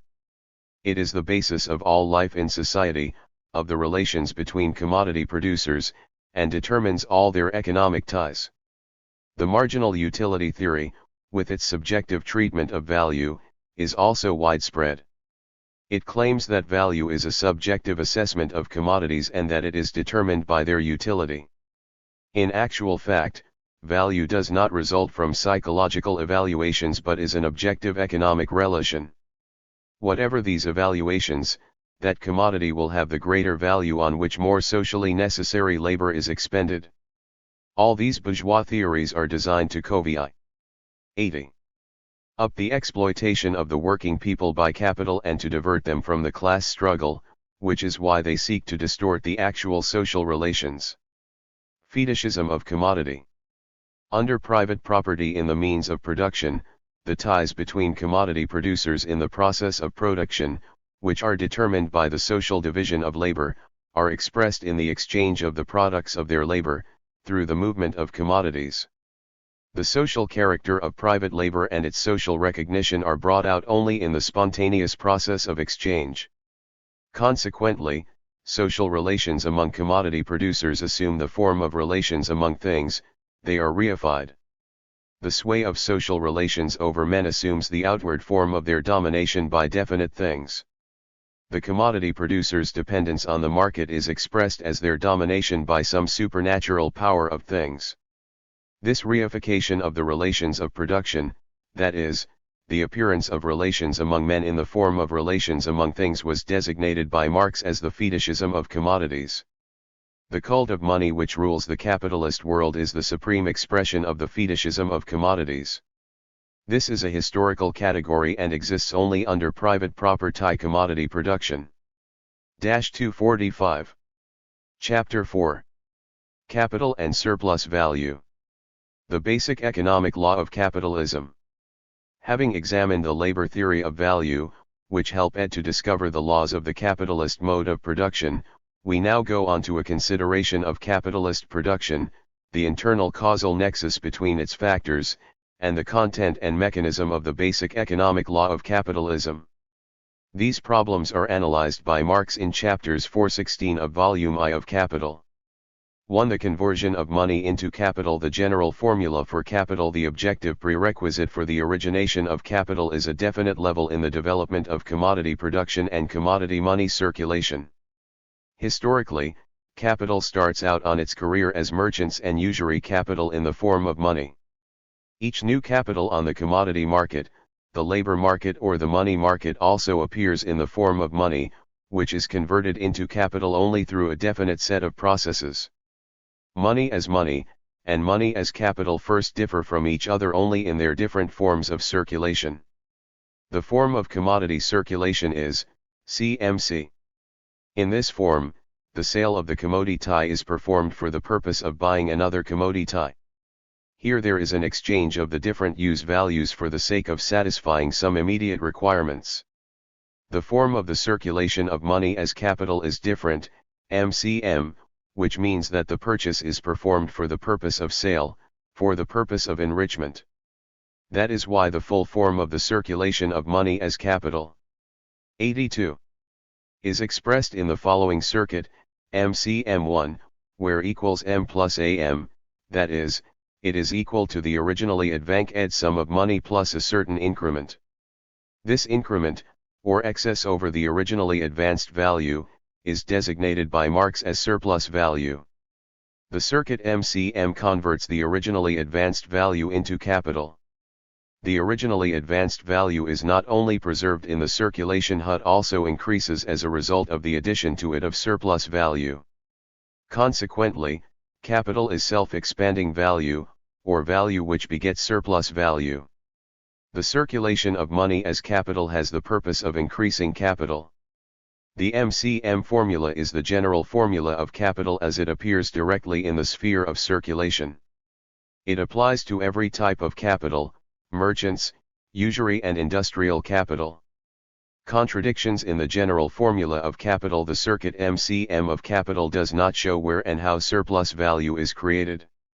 This process, the buying of a commodity in order to sell it, occurs in the sphere of circulation, where only the form of value is altered, the money form is converted into the commodity form, and the commodity form into the money form. According to the law of value, the exchange of commodities is effected in accordance with the labor time socially necessary for their production. Consequently, in the sphere of circulation there is no increase in value. Nor do we find an answer to the question by assuming that in the individual acts of exchange commodities are bought and sold at prices which deviate from value. If the price of a commodity is higher than its value, the seller of the commodity gains and the buyer loses. Conversely, if the price degree of a commodity is lower than its value, the buyer of the commodity gains and the seller loses. The capitalist alternately acts as seller and buyer. Consequently, with the prices or commodities deviating from their values, the capitalist will lose as buyer while gaining as seller.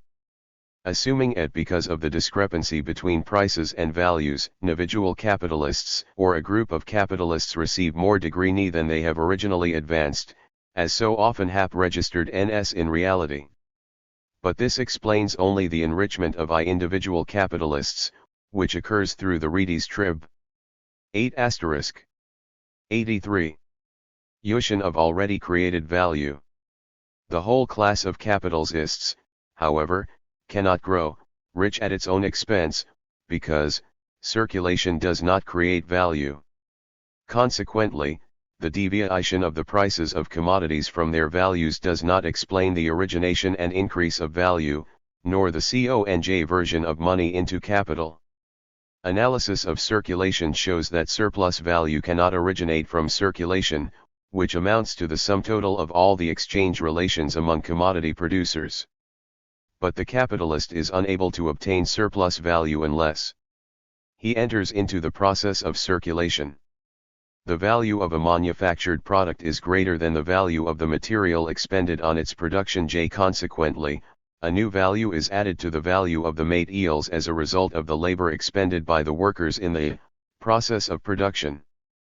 But that does not in itself mean that the new value is the source of the capitalist's profit. In order to convert his money into capital, into an expanding value, the capitalist must sell his commodity by entering into commerce with other commodity owners on the market. 1 It is therefore impossible for capital to be produced by circulation, and it is equally impossible for it to originate, apart from circulation. It must have its origin both in circulation and yet not in circulation. 1 In order to discover the source of expanding value, let us consider the material elements of the circuit MCM. Is it here that the mystery of surplus value lies hidden? Money, which is to be converted into capital, cannot of itself be the source of surplus value. It operates as the means of purchase and payment and helps to realize the price of the commodities for which it is paid. The value of a commodity acquired in the first act MC cannot be the creator of surplus value registered either, because there is an exchange of equivalents. Change in value and its expansion can arise only from the consumption of the goods which the capitalist buys to effect the process of production. Consequently, the capitalist finds on the market, in the sphere of circulation, a commodity whose use value has the property of creating value, and registered one that is greater than its own. It is labor power that is this specific commodity.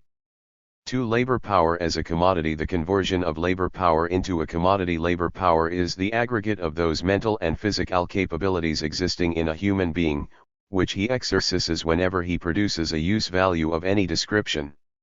One labor power, as the human capacity for labor, will be found in any society, whatever its historical form. Under capitalism, it becomes a commodity. When and how does labor power become a commodity? First, when the owner of the labor power is a free man. On the market, the owner of the labor power, as the seller, meets the owner of the money, as the buyer. The continuance of this relation requires that the owner of the labor power should sell it only for a definite period, for otherwise the owner of the labor power would be converted from a free man into a slave, from an owner of a commodity into a mere commodity. Second, labor power becomes a commodity when its owner is deprived of the means of production and the means of subsistence. If he had any means of production, he would sell on the market the commodities embodying his labor, as the small commodity producers, the peasants and the artisans do. Under capitalism, labor power, being a commodity, has two properties which are inherent in every commodity: use value and value. The value of the commodity labor power.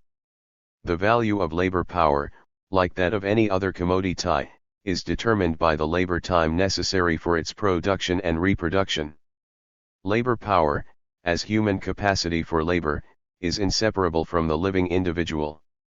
That, swhy its production and reproduction mean, above all, the production of man himself, the preservation of his normal activity.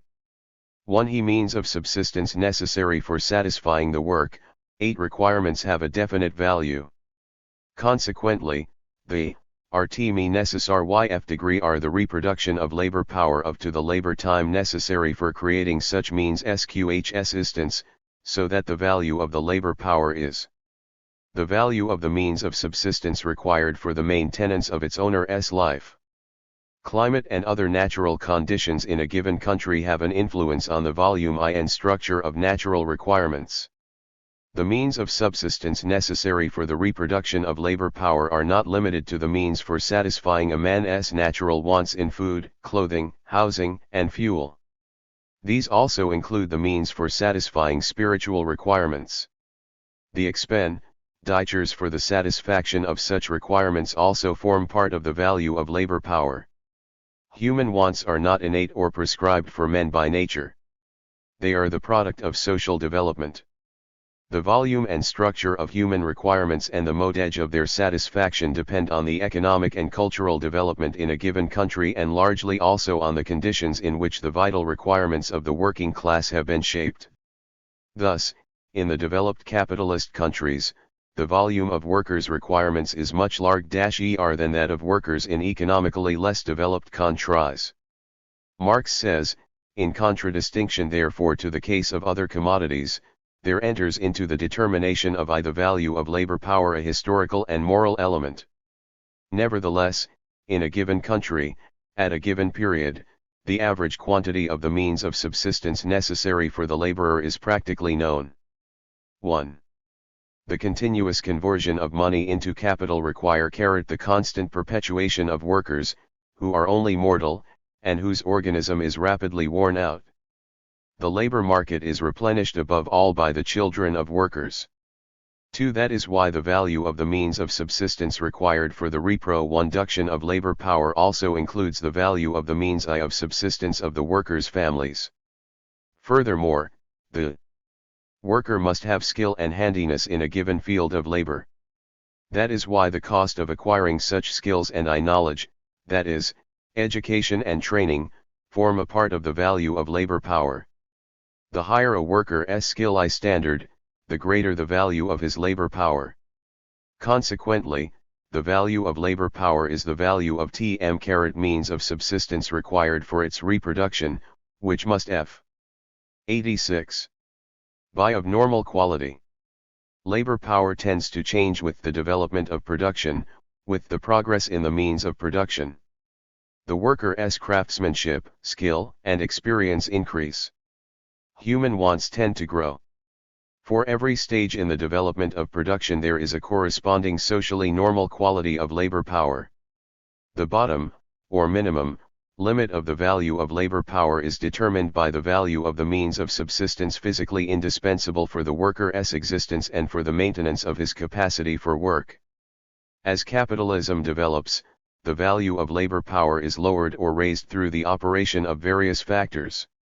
Among those which tend to lower the value of the commodity labor power is, above all, the growth in the productivity of social labor, as a result of which the value of the worker's means of subsistence, and so of the labor power itself, is lowered. The ever broader involvement of members of working-class families, women and children also tends to lower the value of labor power. Among the factors raising the value of labor power are the rise in the worker's skill standards and the inclusion of new commodities and services among his own requirements and those of his family. The current scientific and technical revolution makes ever greater demands on the general educational and special training of the workers. As production develops, the mix of products consumed by the worker tends to change, there is a growth of spending on new everyday services, and new social and spiritual requirements pair. The value of labor power also increases because of the greater intensity of the worker's labor. This makes him expend more energy, which is why he needs more means of subsistence. The nature of capitalism is such that it tends to depress the value of labor power with the growth in the productive tie of labor. Material production simultaneously generates factors which cause a tendency towards an increase of its value. The one or the other tendency predominates at various stages of the capitalist mode of production and in the various countries. At the same time, there is a tendency for the price of labor power to decline as compared with its AUE, and it is only the workers' resistance and struggles that help to block this tendency. 87. The value of labor power expresses the relations of production under capitalism, the sale and purchase of labor power and its use by the owners of the means of production to extract surplus value. The use value of the commodity labor power. A distinction needs to be drawn between the capacity for labor and labor itself. Marx says, when we speak of capacity for labor, we do not speak of labor, any more than when we speak of capacity for digestion, we speak of digestion. One labor is the process in which labor power is consumed, the process of the production of commodities, value, and surplus value. In contradistinction to other commodities, labor power creates value, and one which is greater than its own. The excess value created by the worker's labor over and above the value of his labor power constitutes surplus value. It is this special use value of labor power that commands the capitalist's interest. Having bought labor power on the market, the capitalist uses its use value in the process of production, outside the framework of circulation. He makes the worker expend a greater quantity of labor than is required for the reproduction of the means of subsistence the worker needs. On the market, the capitalist and the worker outwardly meet each other as equal commodity owners, one as the buyer, and the other as the seller. Accordingly, bourgeois economists seek to prove that there are no contradictions between labor and capital. Marx showed that there can be no equality between them, and there is, in fact, none, and that, consequently, there is no community of interests in the capitalist society, for the means of production are monopolized by the bourgeoisie, while the workers have none. In order to purchase the means of subsistence they have to sell their capacity of labor to the capitalists, thereby enabling the owners of the means of production to enrich themselves by appropriating the surplus value created by the workers. 3. The production of surplus value. The character of capitalist production.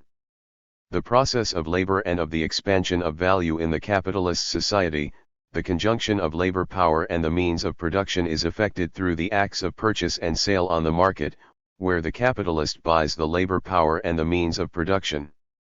That is why labor appears as a process in which the capitalist consumes the wage worker's labor power. There are two characteristic aspects to this labor process. First, it is performed for the capitalist and under his control. He has a monopoly ownership in the means of production, and in the course of the labor time disposes of the labor power which he has bought as a commodity. Second, the product created in the process of production does not belong to the wage worker, the man who actually produced it, but to the capitalist. When buying the means of production and labor power, the capitalist wants, first, to produce a use value which would have exchange value, that is, a commodity, second, to produce a commodity whose value would be greater than the value of the factors consumed in the process of labor, for otherwise it is impossible to obtain surplus value. The production of use value is necessary to the extent that it is the material vehicle of value.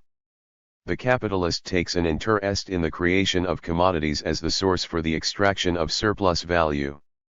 The value advanced by the capitalist increases because the workers work more time than is required for the reproduction of the equivalent of the value of their labor power. The value of the labor power and the value created in the process of its consumption are two different magnitudes. It is the expenditure of labor over and above the limit required for the reproduction of the equivalent of the value of labor power that is the source of surplus value. Marx says, the process of production, considered, on the one hand, as the unity of the labor process and the process of creating value, ls production of commodities, considered, on the other hand, registered the unity of the labor process and the process of producing plus value, it is the capitalist process of production, capitalist production of commodities 1. The production and appropriation of surplus value are effected on the basis of the law of value. The capitalists buy the factors of the labor process, the means of production and labor power at value. But, as Marx shows, even if the capitalists paid the full value of the labor power, that would still extract surplus value from the workers' labor.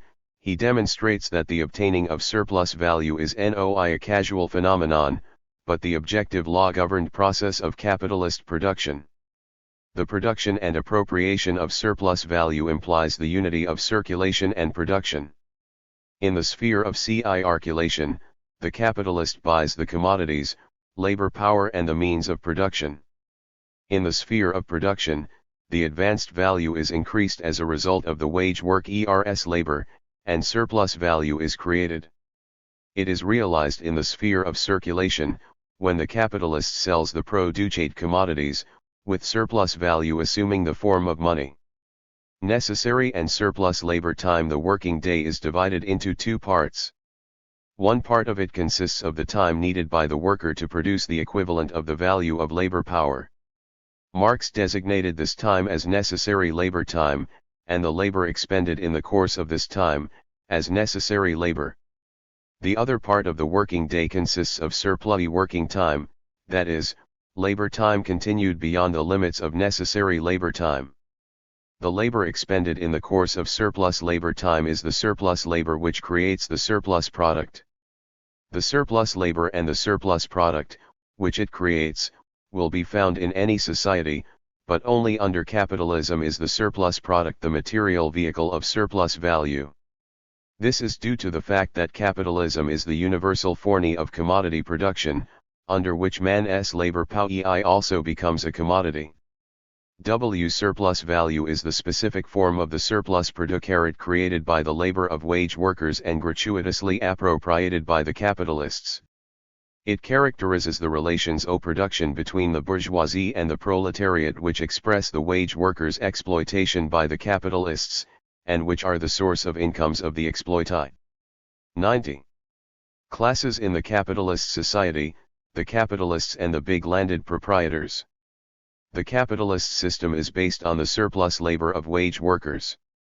Even before the capitalist mode of production came on the scene, under the slave-owning system and feudalism, man was exploited by man, but each socio-economic formation based on private property in the means of production and exploitation of man by man had its own socio-economic form of labor organization and appropriation of surplus labor by the exploiters.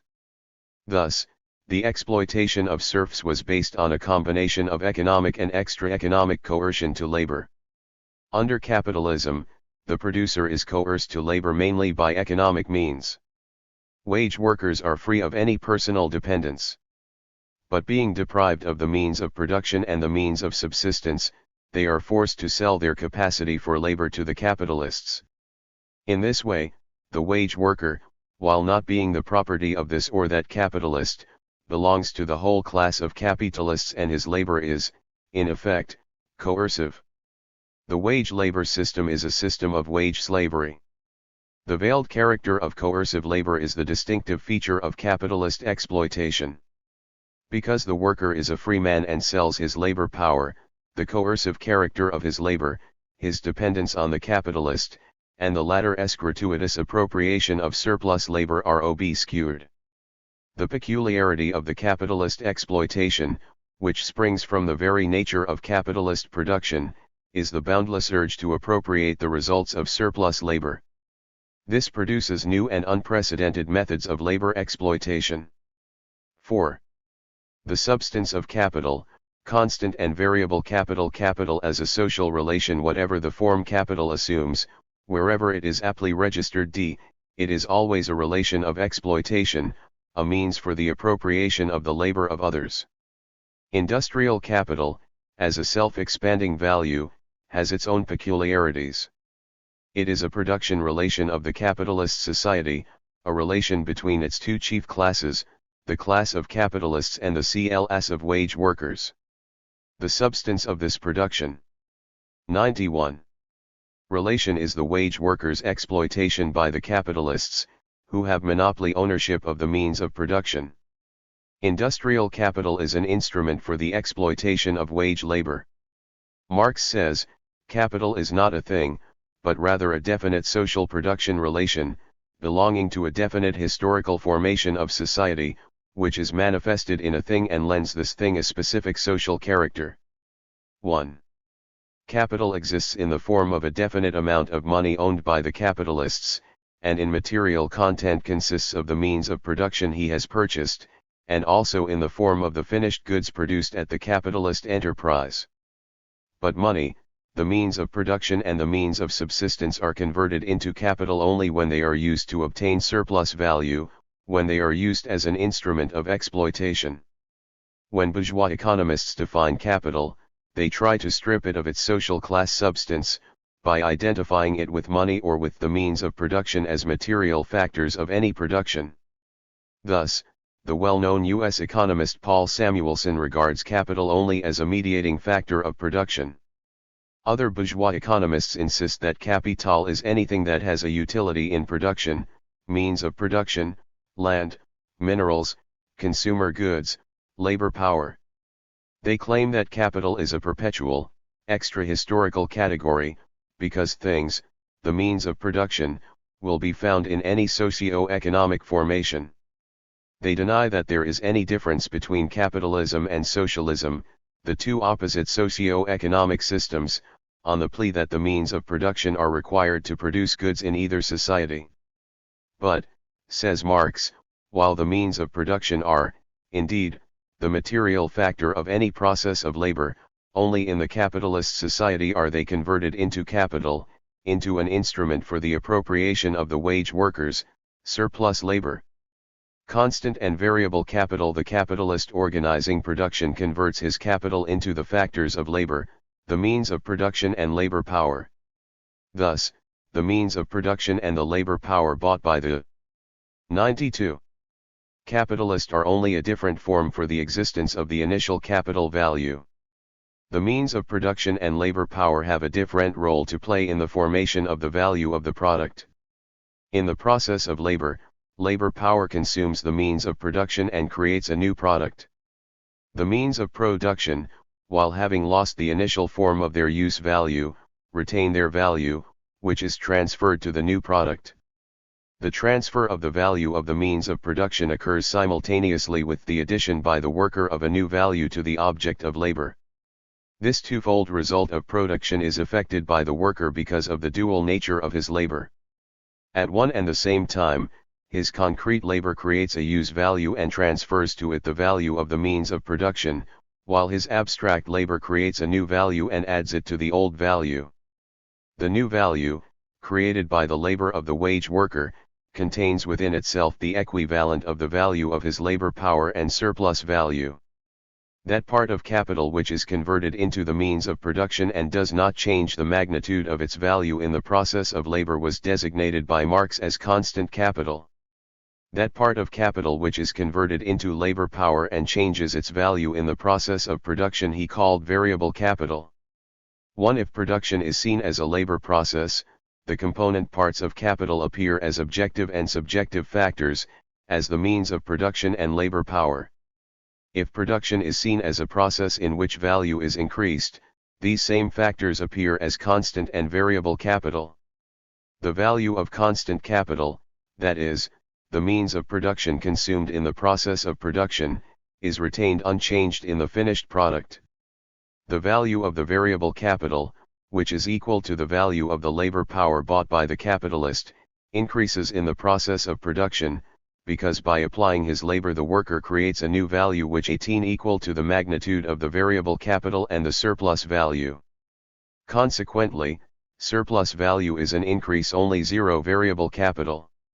The magnitude of the newly created value may be expressed as V plus M, where V is the reproduced value of the labor power, and M the surplus value.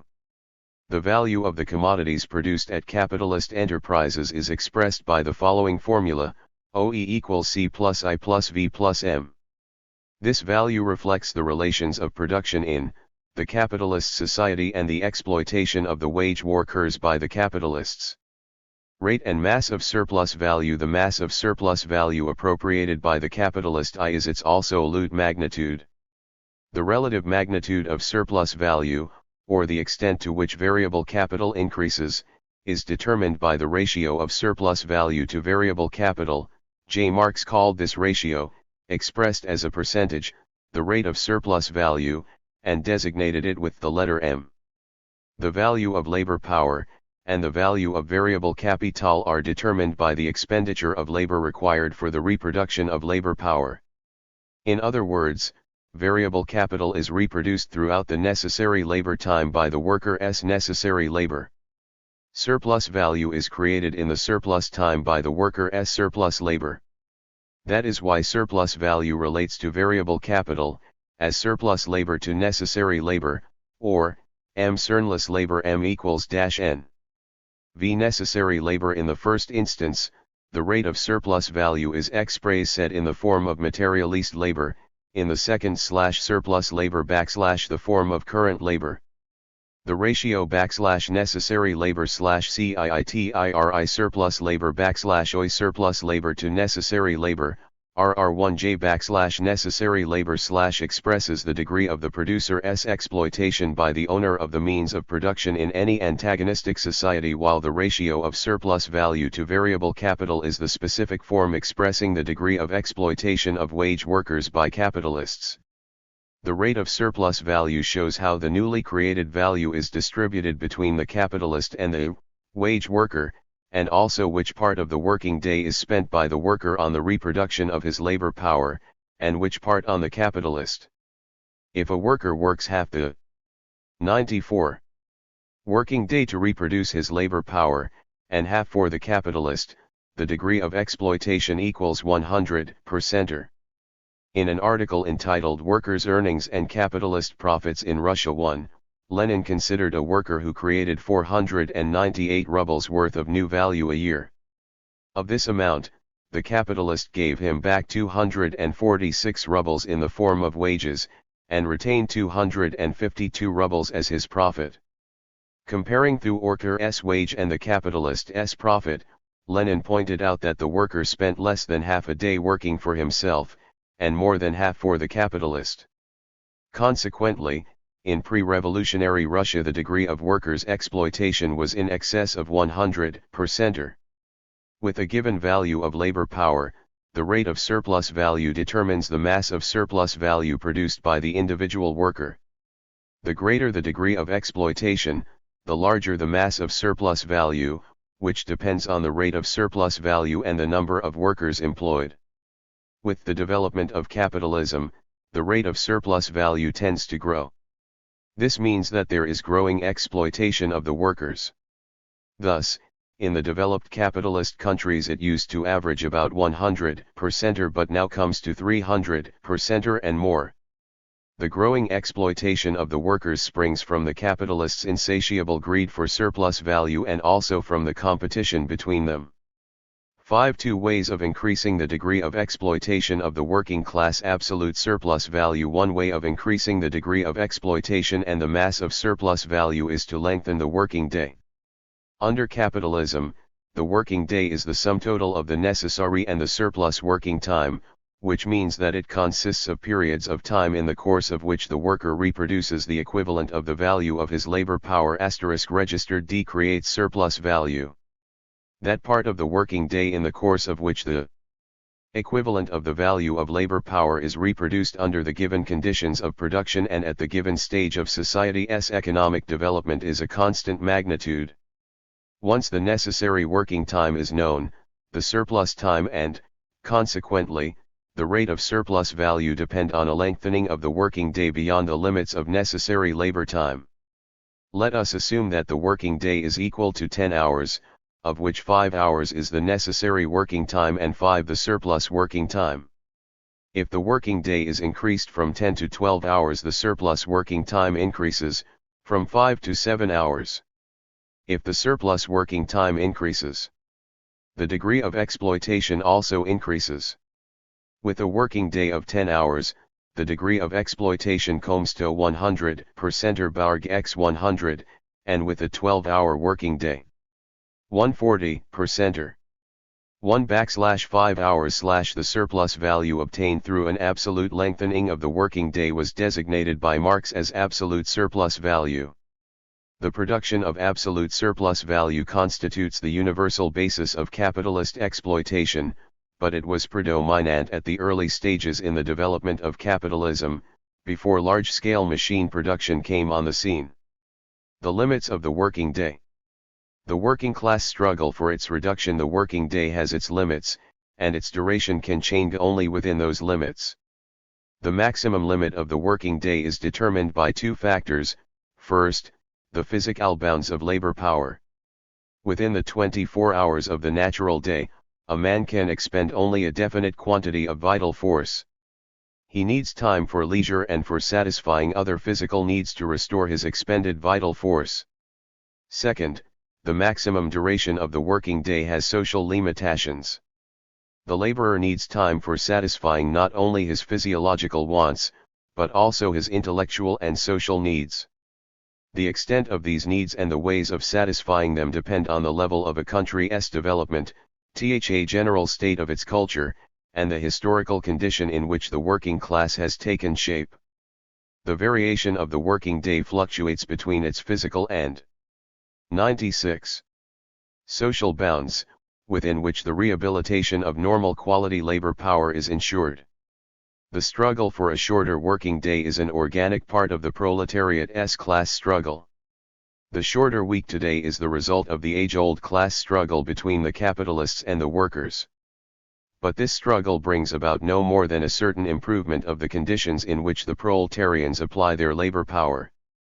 The socialist revolution alone emancipates the working people from exploitation and ensures a radical improvement of their conditions. The production of absolute surplus value is achieved not only through a lengthening of the duration of the working day. The capitalists also try hard to intensify labor. Once labor is intensified, the worker expends more vital force in the same working time, and so creates more value and more surplus value. The production of absolute surplus value and the increase in the degree of exploitation of the working class are achieved through a longer working day, more intense labor, overtime, and payment for labor power below its value. Relative surplus value. Another way of increasing the degree of exploitation and surplus value entails the capitalists' use for their own benefit of scientific and technical achievements and the growing social productivity of labor. Here, surplus value is increased through a reduction of the necessary working time and a corresponding increase in surplus working time. Rising labor productivity in industries turning out consumer goods for workers and in industries turning out the means of production for manufacturing these consumer goods helps to reduce their value and, consequently, also the necessary working time. Let us take a 10-hour working day, in the course of which 0 hours are necessary working time and 5 hours surplus time. Assuming that, as a result of the cheapening of consumer goods, the necessary working time is cut by 1 hour and comes to 4 hours, in that case the surplus working time increases to 6 hours. In consequence of the change in the ratio between the necessary and the surplus working time, the degree of exploitation in this example goes up from 100 per ENT to 150 per center. The mass of surplus value is also increased. The surplus value obtained through a reduction in the necessary working time and the corresponding increase in the surplus working time was designated by Marx as relative surplus value. Extra surplus value at enterprises where new machinery and improved methods of production are used, individual labor productivity tends to rise above its social level. The individual value of the commodities produced in these conditions is lower than their social value. And because commodities are sold at their social value, this guarantees the capitalists who own these enterprises extra surplus value. The owner of the commodities produced by highly productive labor has advantages in the competition with his rivals. He is able to sell his commodities at a price below the social value, while still extracting a part of the extra surplus value. Individual labor productivity may rise and the individual value of a commodity may fall, not only in the production of consumer goods for the worker, but also of any other commodity. That is why the production and appropriation of extra surplus value does not result in a lowering of the value of labor power. But whenever individual labor productivity rises above its social level, the value of labor power is reproduced in a shorter working time. The labor that is more productive than social labor functions as multiplied labor, that is, creates in equal periods of time a social value that is greater than that produced by socially necessary labor. Consequently, the source of extra surplus value is the more productive labor of workers at enterprises with new machinery and better production techniques. As the improved implements of labor and production techniques spread generally throughout a given industry, the social value of the commodity tends to decline and the differential between the social and the individual value of the commodity to disappear, together with the extra surplus value. Whenever the rise in labor productivity spreads to industries whose commodities are among the workers' necessary means of subsistence, the Gen 1 rate of surplus value tends to increase. The extraction of extra surplus value in the capitalist society is natural and commonplace. It disappears at some enterprises and appears at others. In the drive for extra trademark 98 plus value, the capitalists install new machinery and use improved techniques in production. This, on the whole, results in a development of society's productive forces. But each capitalist seeks to keep his technical innovation secret from the others, because the longer the time in the course of which the individual capitalist or groups of capitalists enjoy a monopoly on the new production techniques, the longer is the time in the course of which they obtain extra surplus value. The concealment of technical innovations exerts a drag on technical progress. Consequently, under capitalism the development of the productive forces is contradictory and antagonistic. Technical progress creates the prerequisites for the even greater enrichment of the bourgeoisie and a worsening of the condition of the working class. 3 stages in the development of capitalist industrial production. Analyzing the production of relative surplus value, Marx brought out the 3 main historical stages in the growth of labor productivity under capitalism leading to a growth of relative surplus value: 1. Simple capitalist cooperation of labor, 2. Division of labor and manufacture, and 3. Machinery and large-scale industry. These 3 stages reflect the process in which the capitalist mode of production originated and was established.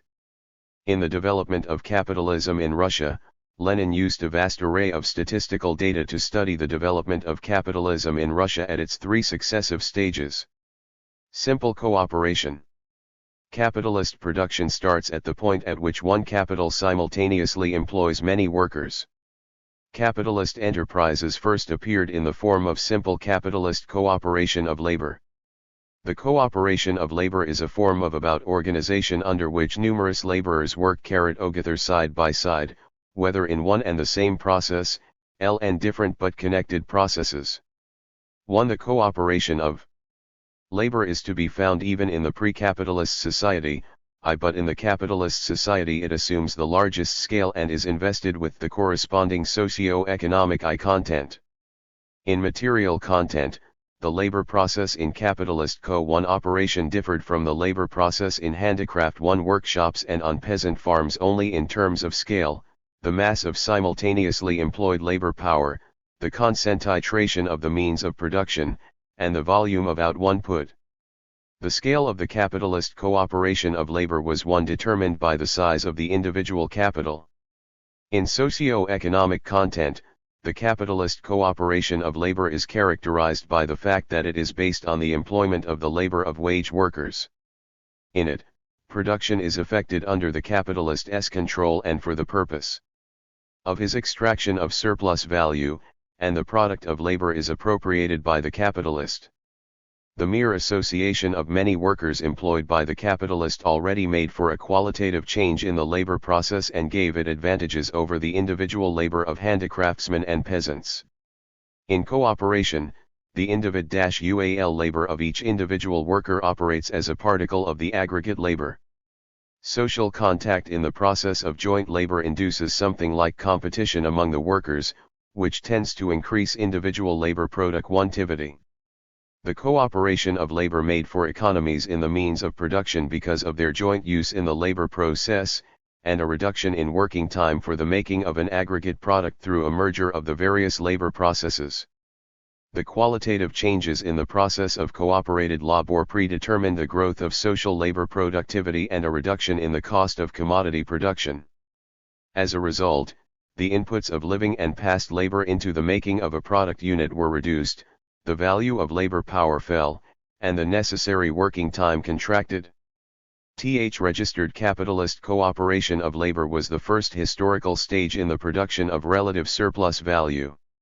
It generated a new productive power of labor, the productive power of registered joint labor, of which all the benefits went to the capital oneists. Manufacture. With the development of capitalist production, its form was also improved. Simple capitalist cooperation gave way to manufacture. In Western Europe, it predominated from about the mid-16th century to the last third of the 18th century. Manufacture is capitalist cooperation of labor based on a division of labor within the enterprise in the making of one and the same commodity. New qualitative changes occurred in the process of production, and manufacture marked a new stage in the growth of the social productivity of labor and the production of relative surplus value. In manufacture, the worker specialized in a given operation or the making of some detail of the product. This turned him into a detail worker performing some individual functions of the aggregate worker, and so deprived him of the possibility of turning the product out on his own. The labor of the manufacture worker could be used only jointly with the labor of other workers and through the sale of their labor power to the capitalist. The workers' economic dependence on the capitalist and the power of capital increased. The workers' specialization helped them to develop skills, reduce the unproductive waste of labor power, and achieve a useful result with smaller inputs. The implements of labor were differentiated and improved. They became more diverse and adapted to the fulfillment of partial production operations. The specialization of the implements of production enhanced the efficiency of their use and led to a reduction in the magnitude of the value transferred to a unit of the product. But the development of one-sided handiness, the monotonous and tiring work of the manufacture laborer, impoverished him spiritually and crippled him physically. There was a further separation of mental and manual labor. The differentiation of working implements was one of the material prerequisites for the creation of machines.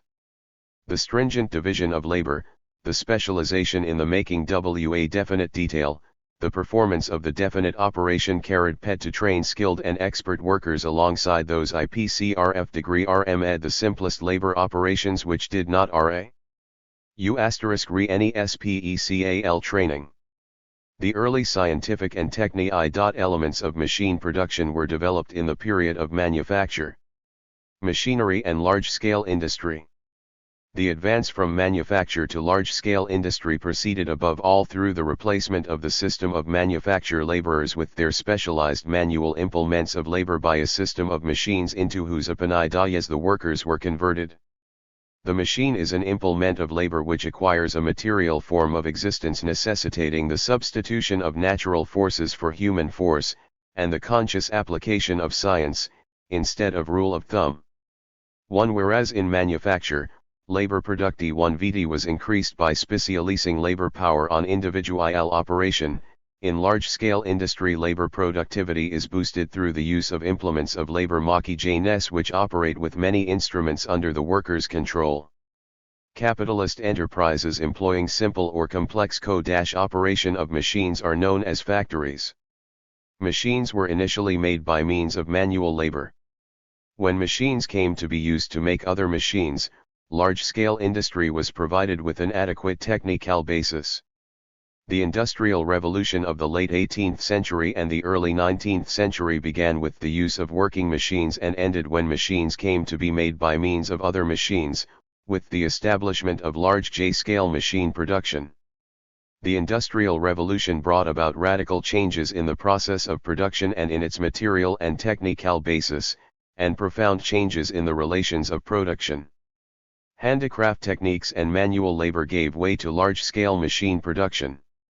The machine became the characteristic implement of labor. The transformation of the instruments of labor changed the worker's role in production. The use of machinery invested the labor process with a social character. Machines, as a rule, could function only with joint, collective labor. Their production functions now determine the division labor between the workers within the capitalist enterprise. The worker was converted into a living appendage of the machine. He was no longer able to display his capacity labor outside the capitalist enterprise.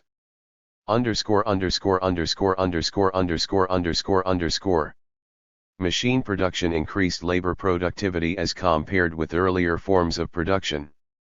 That is why capitalism finally triumphed over the preceding modes of production and was established as a special historical form of production. The Industrial Revolution led to the formation of the basic classes of the capitalist society, the class of wage workers, who live solely through the sale of their labor power, and the class of capitalists, the monopoly owners of the means of production exploiting wage labor. The machine, the material factor in the process of production, is a mighty instrument for boosting labor productivity, lowering the cost of goods, improving working conditions, and making work easier. It creates broad potentially ties for mastering the forces of nature and applying scientific discoveries in the labor process. But the capitalists use machines exclusively for the production and increase of surplus value. The capitalist will use a machine only if its value is lower than that of the labor power it ousts. Instead of paying for the labor, he only pays the value of the labor power employed.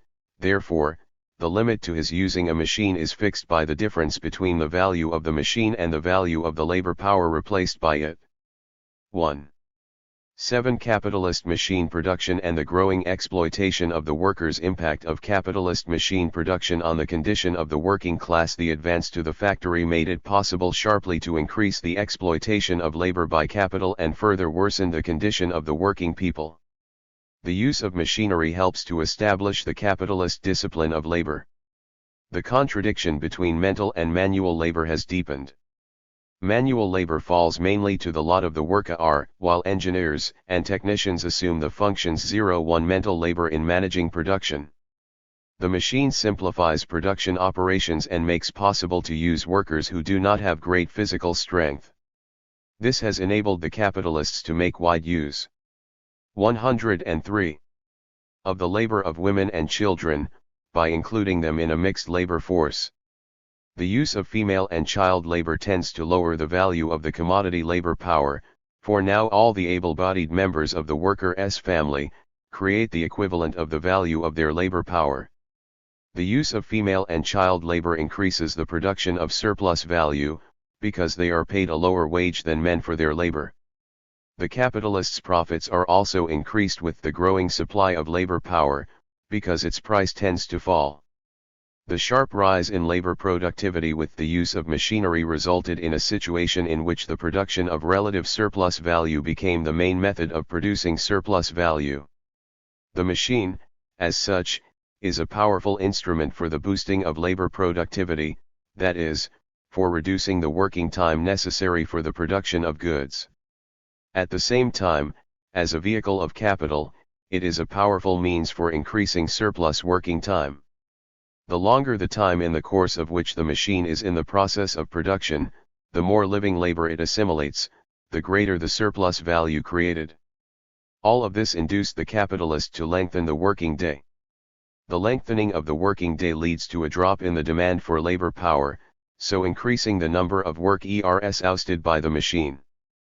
But let us bear in mind that the magnitude of the surplus value appropriated by the capitalist depends on two factors, the rate of surplus value and the number of workers employed. The use of machines results in a growth in the rate of surplus value, but reduces the number of workers employed. This induces the capitalist to lengthen the working day. He seeks to compensate for the reduction in the number of workers through an absolute increase in surplus time. The capitalist's urge to lengthen the working day is resisted by the workers, and their struggle eventually leads to the enactment of legislation limiting the working day. Capitalist seeks to compensate the legal limitation of working day by intensifying the workers' labor, and is done by increasing the speed of machine operations, the number of machines handled by one worker. This machine, a vehicle of capital, is an instrument for intensifying the worker's labor. 104. The use of machines sends more small producers to the wall, because the goods they produce by manual labor cannot compete with the goods turned out by the machine. Once ruined, they join the ranks of the proletariat and swell the number of unemployed. A scientific and technical revolution began in the mid-20th century and has now spread to all the industrialist countries. The automation of production and the use of highly productive implements of labor help rapidly to boost labor productivity and to lower the cost of goods. But under capitalism, this means greater exploitation of the workers and the production of more surplus value, because the bulk of the product increment obtained from higher labor productivity is gratuitously appropriated by the capitalists, who own the means of production. The automation of production under capitalism engenders excessive intensification of labor and excessive expenditure of the worker's mental and nervous energy. This tends to increase the number of industrial accidents, the incidence of occupational diseases and early loss of the capacity to work. 8. The unity of and distinction between absolute and relative surplus value. The production both of absolute and relative surplus value implies a definite level in social labor productivity, which makes it possible to limit the necessary working time to a part of the working day. If all the working time at the producer's disposal were used for the production of the means of subsistence required by him and his family, he would have no time left for performing gratuitous labor for the benefit of the exploiter. That is why absolute surplus value, says Marx, is relative, while relative surplus value is absolute, because its production implies a lengthening of the working day beyond the limits of necessary working time. This is an increase in surplus time within the framework of an unchanged working day. The two ways of producing surplus value are also a unity, and that intensification of labor is a means of obtaining absolute and relative surplus value. The degree of the exploitation of workers engaged in more intense labor tends to 105. Grow because the necessary working time in the case is reduced, while the surplus time is, correspondingly, increased. The change in the correlation of necessary and surplus working time with the growing intensity of labor takes place as a result of the compression of the working day. The increase in the individual intensity of labor amounts to a covered lengthening of the working day and so becomes a way for the production of absolute surplus value. The growth in the social intensity of labor means that the normal social conditions of production have changed. That is, that the social productivity of labor has gone up, while the social value of a product unit has gone down. If the change in the conditions of production also extends to the industries turning out the means of subsistence, the necessary working time is reduced, and this goes to benefit the whole class of capitalists, who begin to receive relative surplus value. A rise in the socially normal level of labor intensity amounts to a way of producing relative surplus value. There is an essential distinction between the ways of producing absolute and relative surplus value. It is must manifest whenever it comes to the ways of raising the norm of exploitation in a given set of concrete conditions. The production of absolute and relative surplus value differs, according to the ways and means used to increase the work. ERS surplus time.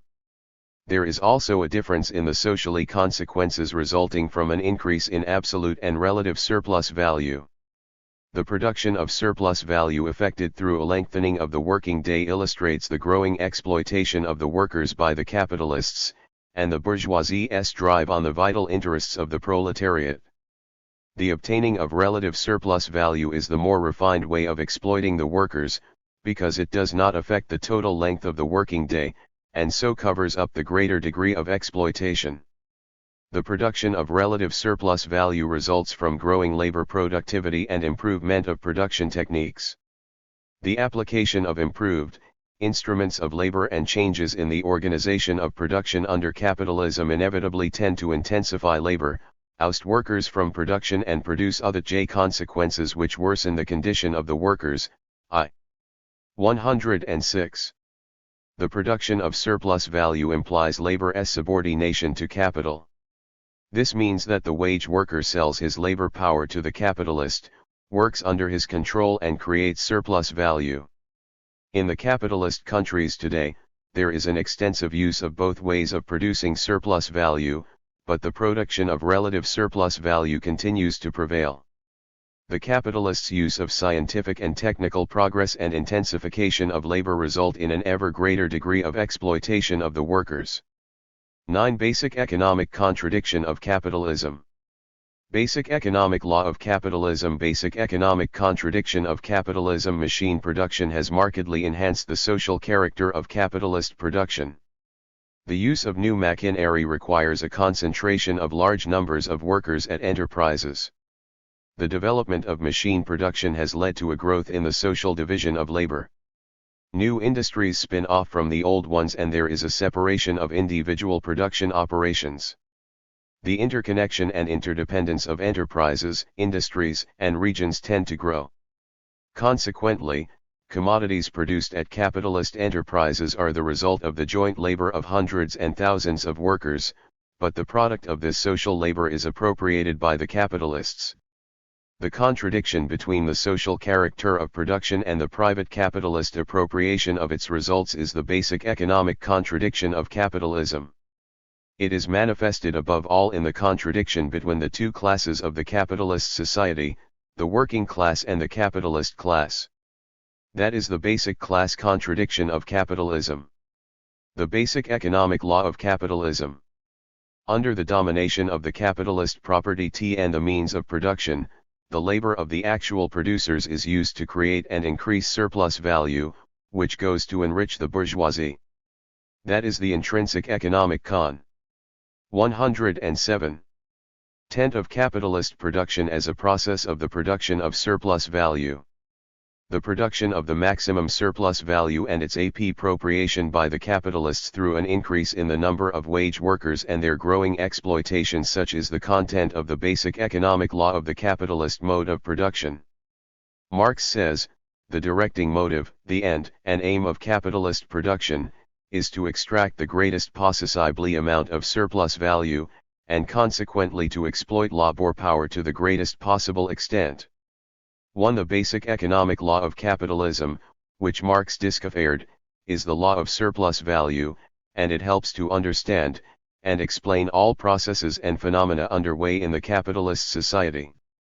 This law of capitalism expresses the substance of the capitalist mode of production and determines the main processes in its economic development. Capitalist production does not have the immediate pose of satisfying the working people's requirements. The workers' labor is designed to increase capital.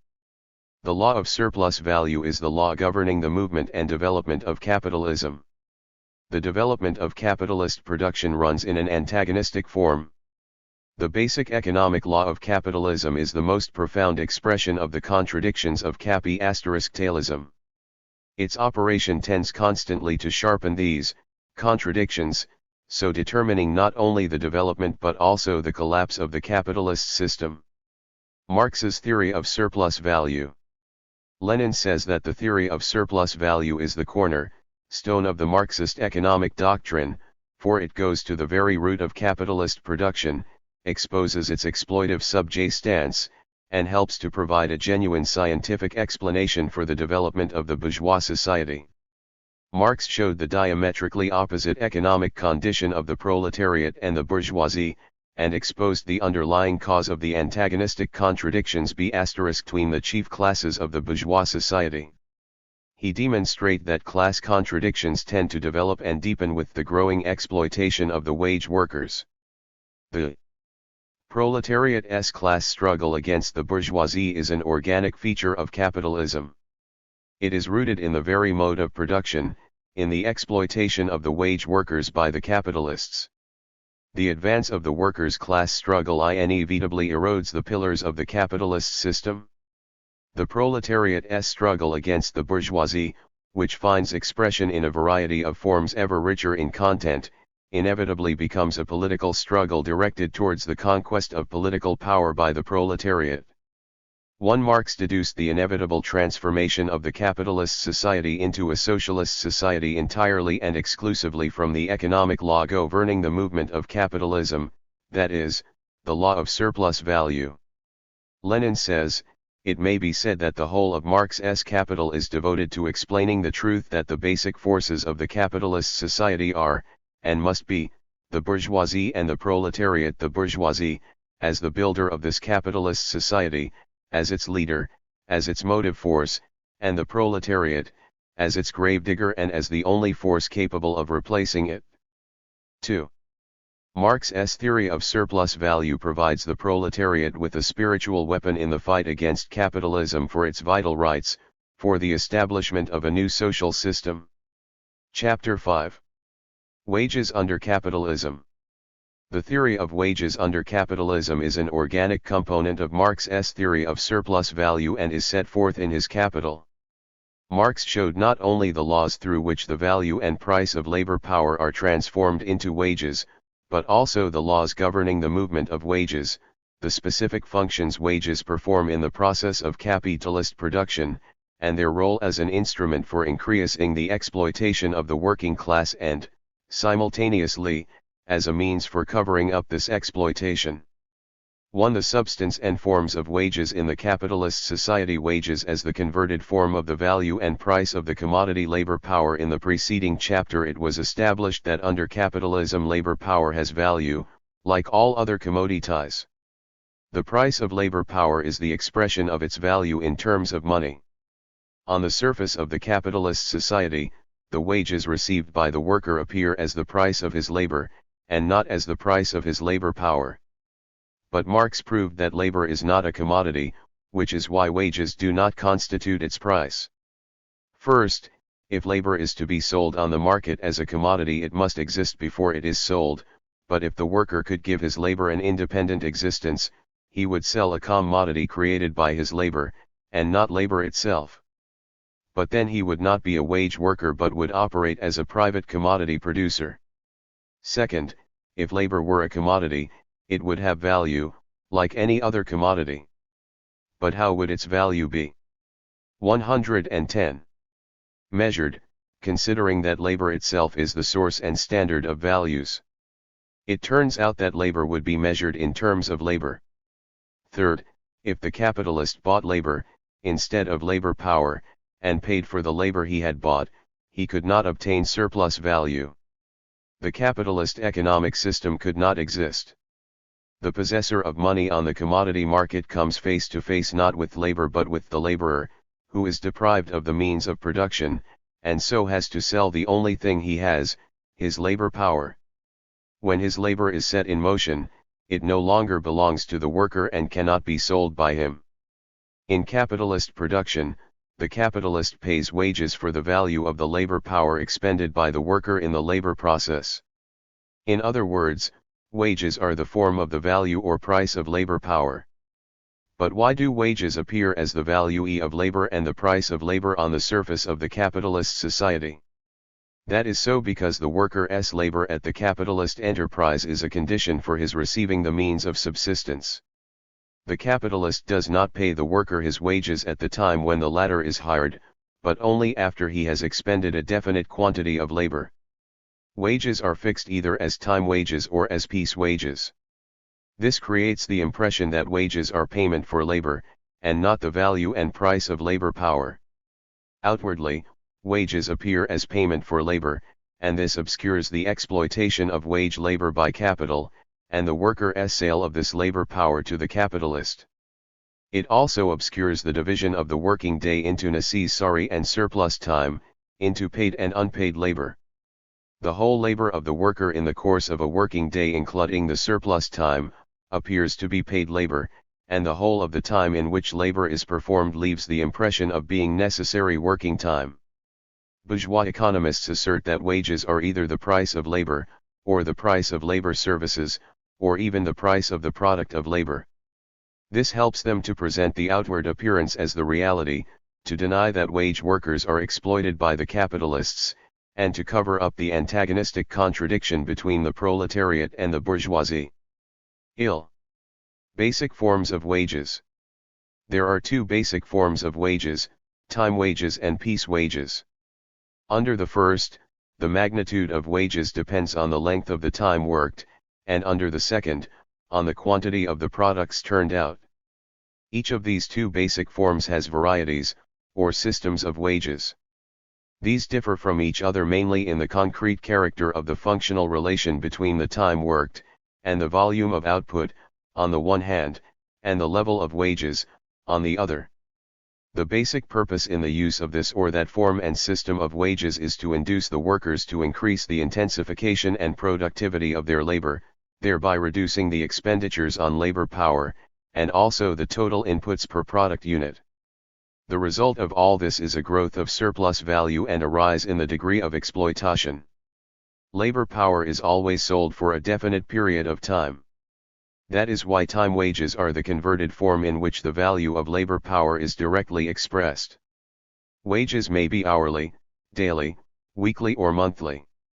With time wages, the capitalist can force the worker to increase the time of his labor, without a corresponding increase in wages, by lowering the hourly payment for labor. In that case, the surplus value extracted from the worker's labor is increased. The capitalist can achieve the same purpose even without lengthening the working day, by forcing the worker to work more intensely for the same daily or weekly payment. That is one of the most widespread methods for intensifying the worker's exploitation in the capitalist countries. Nowadays, workers in the industrialist countries are paid wages on the basis of fixed hourly basic rates, and this helps to intensify the worker's exploitation. The fact is that a sizable part of the working people in the capitalist countries fall into the category of partially unemployed. They are provided with work in the course of a part of the working day or a part of the working week. The capitalists pay partially employed workers only for the hours actually worked in the course of the working day or working week, extracting surplus value under a level of wages that fails to ensure the normal reproduction of labor power. Piece wages are a converted form of time wages. Among 112. Its varieties are payment by the piece, or direct piece wage. This envisages direct proportional dependence between the growth of output and the rise of wages. Thus, the daily wage of a piece worker turning out one and the same type of product is calculated by multiplying the number of articles turned out in the course of a day by the piece rate. Piece wages leave the impression that the whole labor of the worker embodied in the product is paid for, and that the labor expended by the worker is measured by the number of articles he has produced and that it is fully paid for. This merely goes further to veil the relations of capitalist exploitation. Piece wages, in contrast to time wages, enable the capitalist to use more effective means for intensifying labor. In order to overfulfill the output rate, and so increase his wages, the worker must work much more intensely. Piece wages to some extent induce the worker to abide by the established quality standards, because he is paid only if the articles he has produced are up to the average quality indicators. Capitalist piecework breeds competition between workers, leads to an intensification of their labor, and to a reduction in their living standards. 2. Evolution of the forms and systems of wages. With the development of the capitalist mode of production, the forms and systems of wages are subjected to changes under the impact of various socio-economic and technical factors. Technical advances make for changes in the technology and organization of production, in the content and character of labor, and in the trades and skills structure of the labor force, and this, for its part, has an effect on the forms and systems of wages. Present-day systems of time and piece wages. Today, with modern batch and flow production, when output and the pace of work are forcibly dictated by the speed of the assembly line and the flow line, the capitalists find it economically inexpedient to use piece wage systems. This is even truer of automated production and apparatus processus, where line wages are the basic form. Another reason for the growing use of time wages is that, in any case, it is combined with the setting of labor norms. By means of modern methods of norm setting, the capitalists establish an intensity of labor not only for piece workers but also for time workers that makes them work at the required pace without any incentive additions to wages. As a result, time wages have become predominant in most developed capitalist countries. This is combined with a forced labor pace, which is determined by the speed of the operation of the plant or the regime of the technological process, with labor norm setting, and frequently also with additional bonuses for greater output, higher quality, economies in raw and other materials, etc. All of this invests time wages with many characteristic features which are proper to piece wages. Today, so-called incentive systems of time wages are used. Among them are systems of 2 or more basic rates and controlled daily output. These envisage payment by time, but the wage rates are differentiated depending on the extent to which workers have fulfilled or overfulfilled the normative volume of output. The so-called piece bonus system is based on a combination of time wages with the payment of bonuses, whose size depends on the extent to which the output norm has been exceeded. Besides, there are time and bonus systems in which time wages are combined with the payment of bonuses for the observance or improvement of the established indicators of production efficiency. Piece wages are still used in operations involving a high level of manual labor, and here ever subtler methods are used to intensify labor through the introduction of piece regressive and fine systems for failure to fulfill the high output norm. New wage systems have also appeared, piece bonus and multi-factor systems which make wages contingent on factors characterizing the efficiency of labor. Failure to meet the highly stringent norms established for the various factors usually result in corresponding cuts in the workers' wages. Profit-sharing systems. Diverse collective bonus systems are introduced in the capitalist countries to leave the impression that the workers have a say in the activity of the enterprise. There are systems 114. Purporting to give the workers a share in profits, capital, the results of higher labor productivity, etc. These are designed by the bourgeoisie to stimulate among workers an interest in making production more efficient through higher productivity and intensification of labor. An illusion is created that the bourgeoisie shares its profits with the workers. These wage systems are used by bourgeois propaganda to spread in the midst of the working class the ideology of collaboration with the bourgeoisie, and the idea of class harmony in the capitalist society. The truth is that the funds shared out among workers under profit-sharing schemes do not come out of profits but out of workers' wages, a part which is not paid regularly, and whose payment is made contingent either on the level of profits or on the size of that part of them which comes from economies in production costs. Because these payments help to make production more profitable and are tax-free, they ultimately help to increase capitalist profits, instead of reducing them. Discrimination in wages in the capitalist countries. there is discrimination in the payment of wages to some categories of working people, especially women, young people, and members of ethnic minorities. For equal work, women and teenagers are paid less than men.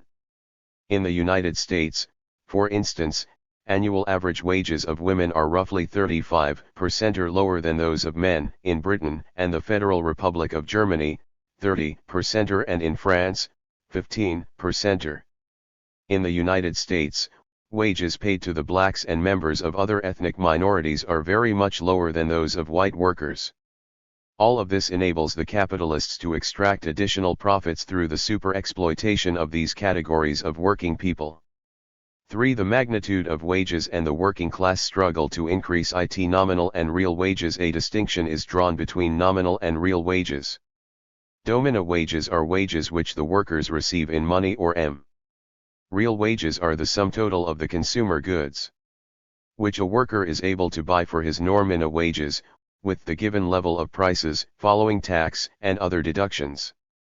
The growth in the army of chronically unemployed and its pressure on the labor market, the decline in the demand for labor power when the economic outlook is unfavorable, and the growing proportion of low-paid strata of the working people within the labor force make it possible to depress nominal wages and so to reduce real wages as well. Bourgeois economists variously distort the interpretation of the factors which determine the level of wages in order to justify their low level. The marginal productivity theory claims, for instance, that every additional increase in the number of workers, with the volume of capital remaining constant, produces a lower level of productivity than the previous increase in the number of workers.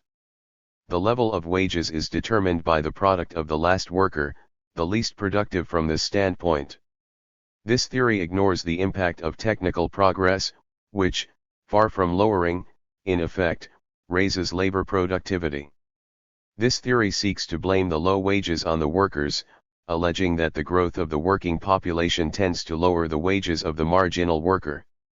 On the strength of the marginal productivity theory, John M. Keynes claims that the only way to increase the number of workers employed is to lower real wages. What Keynesians were in effect inviting the workers to do is to accept both a freeze on wages and their depreciation through inflation, for the sake of increasing employment. A common method of additional exploitation of the working class is to bring about a reduction in real wages by raising the prices of consumer goods, rent, the cost of public services, public transport, and other types of services, and also to increase taxes on the working people. The workers seek to resist this by demanding higher nominal wages and, in particular, insisting on the insertion of clauses into collective agreements on the indexing of wages, that is, their adjustment depending on the movement of the official and frequently doctored cost of living index. These measures help to increase the monopoly's profits. Under the pretext of combating inflation, capitalist governments frequently resort to the freezing of wages and other forms of so-called wage regulation, legislative prohibition of any wage increases or establishment of wage ceilings over a given period. Wage freeze policies are justified on the plea of some inflationary wage and price spiral suggesting that higher wages increase the costs of production and necessarily result in higher prices, while the growth of prices forces the workers to demand higher wages, and this again increases prices, and so on, round the mulberry bush. Marxism-Leninism has long since exploded the inventions of bourgeois political economy, claiming that the prices of commodities are either determined or regulated by wages. In actual fact, wage increases do not have an effect on the value of the commodities, which determines prices, but on the magnitude of profit. In the recent period, fresh attempts have been made in the capitalist countries to dupe the working class by means of a compensation theory, which says that wages go only to satisfy physiological requirements, and that they are quite adequate for this.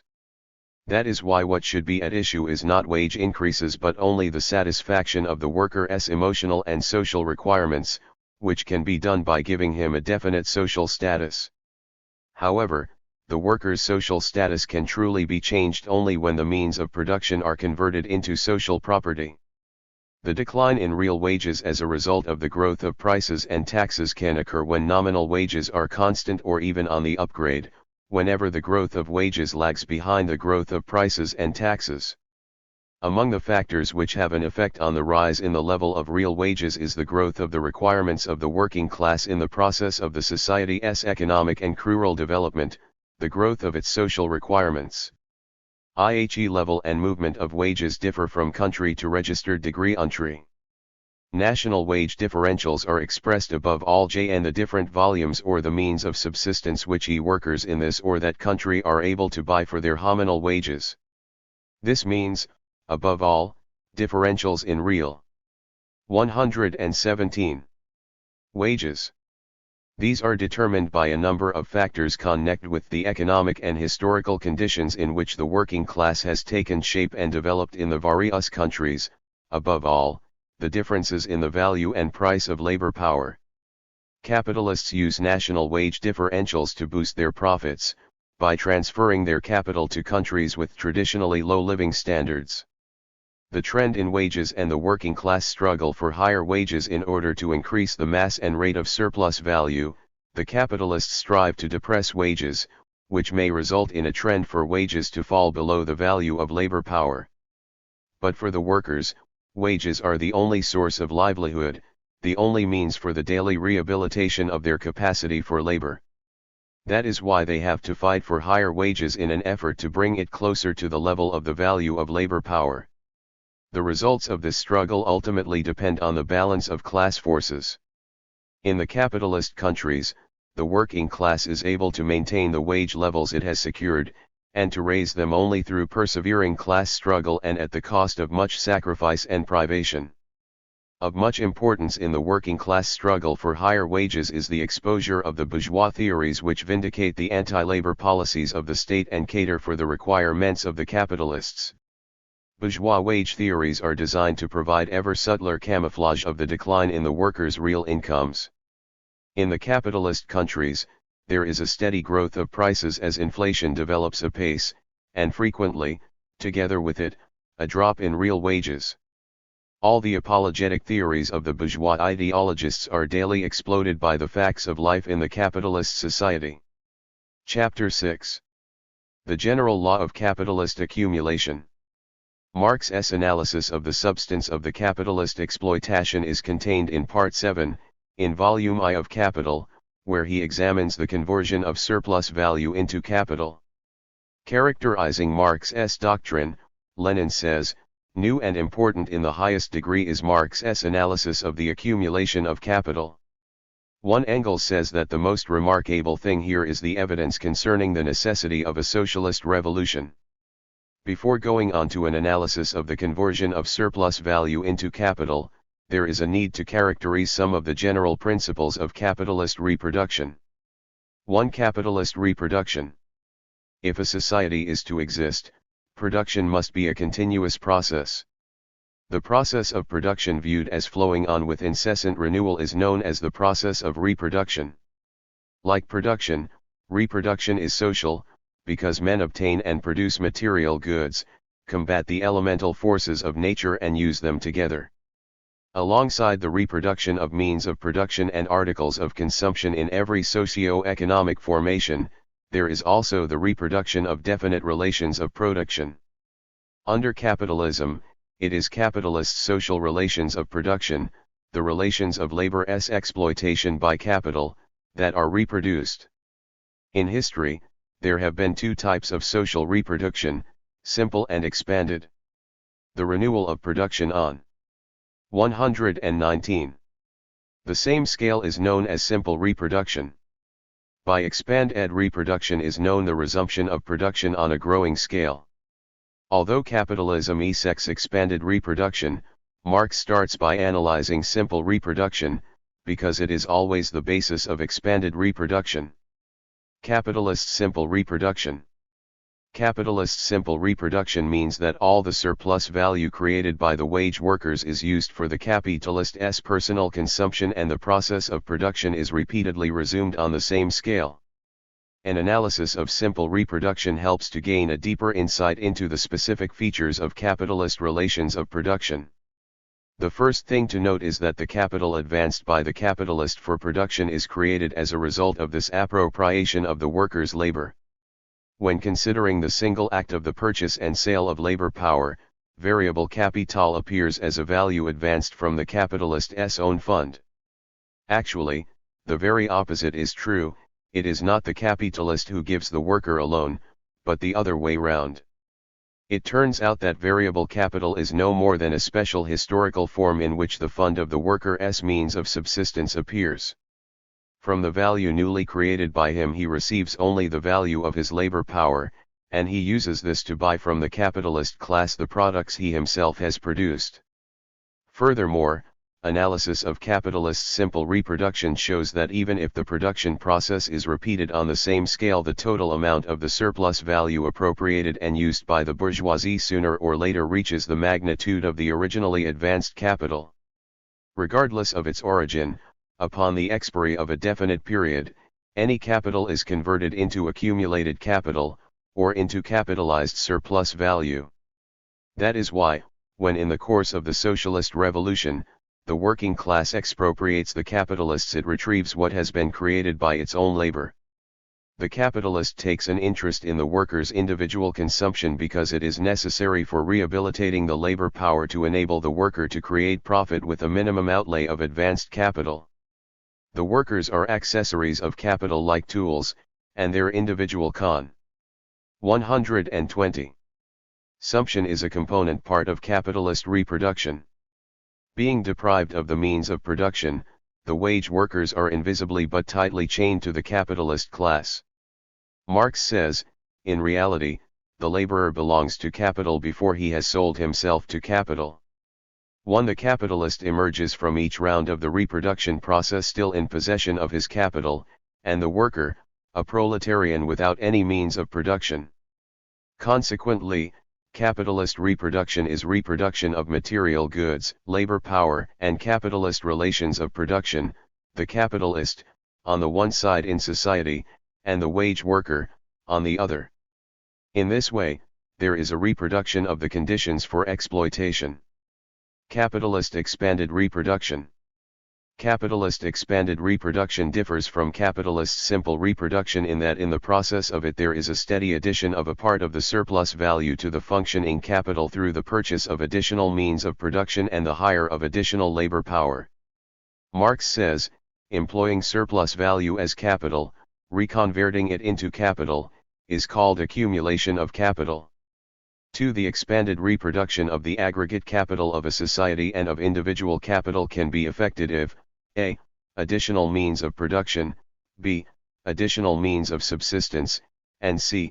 The necessary number of free laborers are available on the market. The new capital, which springs from surplus value, results from the appropriation of the unpaid labor of others. The capitalist uses this unpaid materialist labor of the workers in order to squeeze out of them even more unpaid living labor. Even the semblance that in selling his labor power the worker is advanced by capital disappears, because the capitalist exchanges the unpaid materialist labor he had earlier appropriated for an even greater quantity of the living labor of others. In the capitalist society, the outward form of the law of exchange of equivalence is also maintained with respect to the commodity labor power. The worker receives the value of his commodity labor power. However, in substance the law of equivalent exchange operates here as its antithesis, as the law of capitalist appropriation, because the whole product created by worker belongs to the capitalist. The value of the product includes the surplus value gratuitously appropriated by the capitalist. He increases his capital, while the surplus value created by the worker is constantly expropriated by the capitalist, and this enables him to enlarge the sphere of exploitation. Consequently, capitalist expanded reproduction is a reproduction of material goods, labor power, and capitalist relations of production on a progressively growing scale. This means that the mass of values and use values concentrated in the hands of the capitalists tends to grow together with the growth in the number of proletarians, who are forced to enrich the capitalist class in virtue of their status in capitalist production. In the drive for maximum surplus value, the capitalist constantly increases his capital, being forced to do so also by the bitter competition. Capital is increased through growing accumulation, through the exploitation of the workers. Factors behind capital accumulation. In expanded reproduction, surplus value can be divided into the capitalist's accumulation fund and the consumption fund. The accumulated part of surplus value is expended on the purchase of additional means of production and the hiring of additional labor power, that is, the accumulation fund is divided into constant and variable capital. The size of the accumulation fund depends on a number of factors, which determine the overall amount of surplus value. First, the degree of exploitation of labor power. Second, the rise in the productivity of labor. Because growing labor productivity leads to a cheapening of labor power, variable capital of the same magnitude can set in motion a greater mass of living labor. Third, the balance which accrues between used and consumed capital. The value contained in the basic part of constant capital, that is, in the instruments of labor, is not transferred to the product all at once, but part by part. However, while the instruments of labor are used up entirely in the process of production, they lose their 122 value gradually. That is why throughout the period of their functioning they provide the capitalist with almost free services. And fourth, the magnitude of the functioning capital. With the same degree of exploitation, the mass of surplus value depends on the number of workers being used simultaneously, and the number of workers, above all, on the magnitude of the operating capital. Consequently, accumulation tends to grow together with the expansion of capital. To technical progress and capital accumulation, the organic composition of capital. Capital has a material and a value form. That is why the composition of capital needs to be considered from two angles. In its natural, material form, capital consists of a definite mass of means of production and a definite number of employed workers. The ratio between the mass of the means of production and the number of workers employed depends on the level of technical and technological development in production, and the peculiarities of each industry. The ratio of the mass of the means of production to the number of employed workers setting these in motion is known as the technical composition of capital. The capital expended on the means of production tends to grow with the development of capitalism, with the introduction of improved machines and production techniques. The quantity of machines, mechanical energy and processed raw materials per worker increases, so resulting in a growth in the technical composition of capital. The value of capital functioning in production is divided into the value of the means of production and the value of labor power. I.e., ratio of constant capital to variable capital is called the value composition of capital. This changes with the change in the ratio of the value of constant capital to the value of variable capital. There is a close interdependence between the technical and value composition of capital. A change in the technical composition of capital as a rule leads to a change in its value. 123. Composition. The ratio of constant to variable capital, that is, the value composition of capital, is called the organic composition of capital insofar as it is determined by its technical composition and mirrors the changes in the latter. When changes in the value composition of capital are caused by temporary fluctuations of prices for raw materials and labor power, instead of advances in production techniques, they do not affect the organic composition of capital. The technical and the value composition of capital both tend to change with the development of the productive forces. The organic composition of capital on the whole tends steadily to grow both in industry and in agriculture. Under the impact of the scientific and technical revolution, contradictory trends develop in the composition of capital at the present stage in the development of capitalism.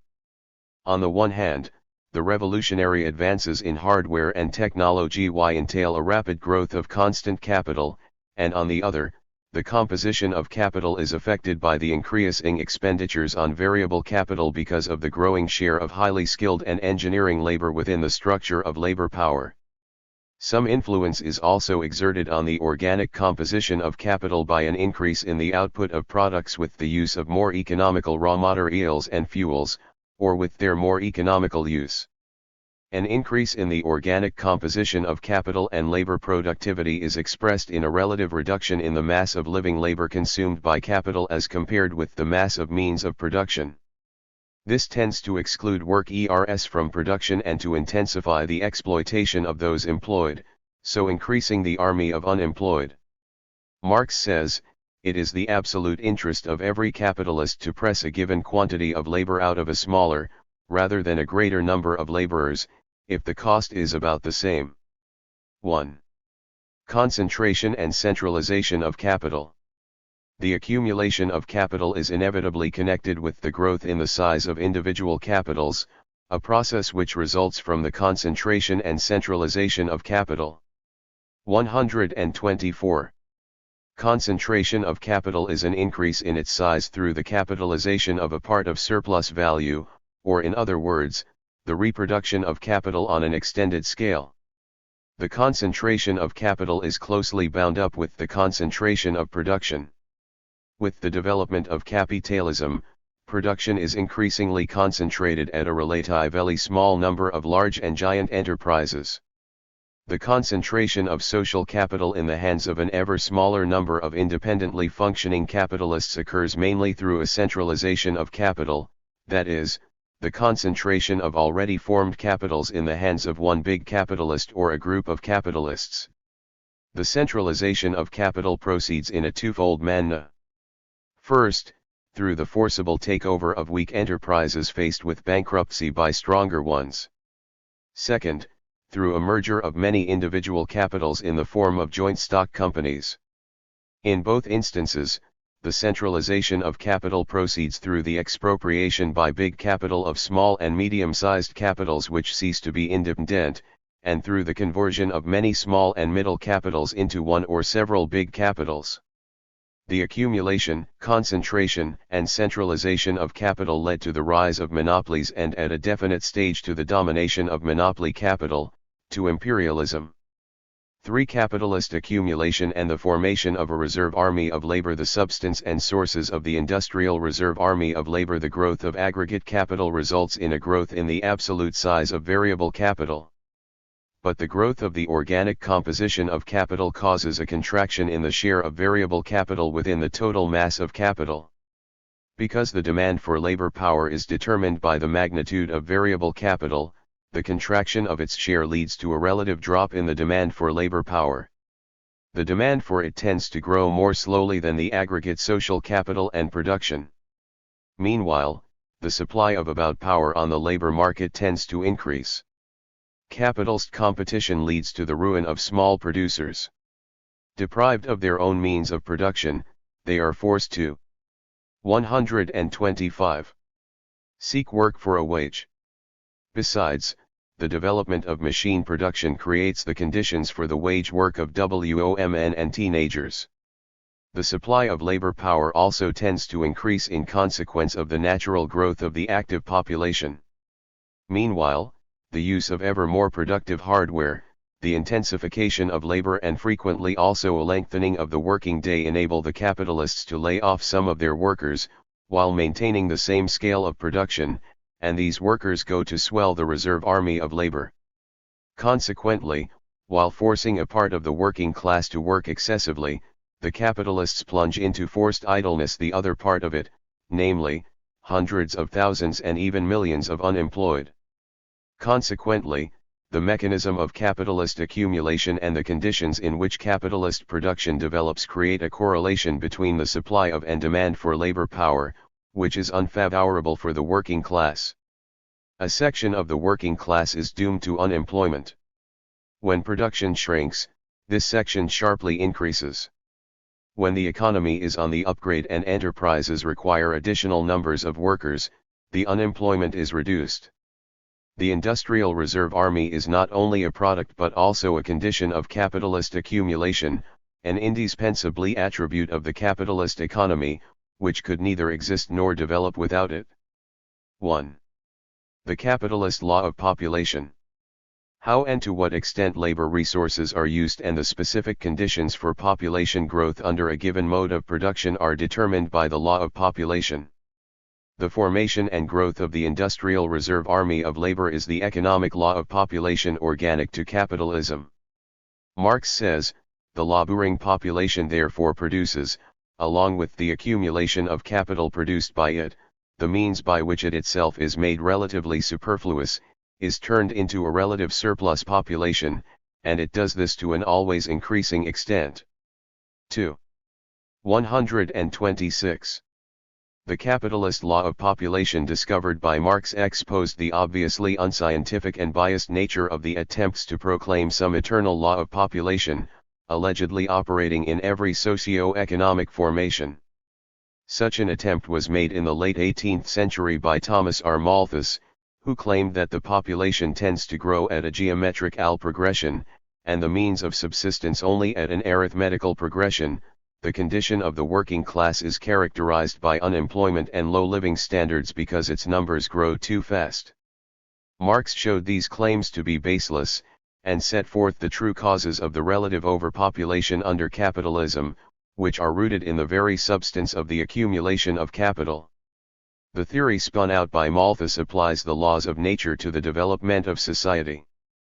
Present-day Malthusians insist that the low living standards in the economically less developed countries allegedly result from an absolute surplus of the population, whereas, in actual fact, the relative surplus of the population is the result of their long and savage exploitation by the imperialist powers. The way to eliminate mass poverty is not to eliminate the surplus population, as the Malthusians propose, but to eliminate capitalism. Forms of relative overpopulation. Modern productive forces make it possible to employ the whole population in useful activity and to provide it with the means of subsistence. Overpopulation is, in fact, relative, that is, it is an excess of labor power as compared with the demand for it on the part of capital. It exists in three main forms. 1. Current overpopulation is expressed in the workers' alternative expulsion from and reabsorption into capitalist production.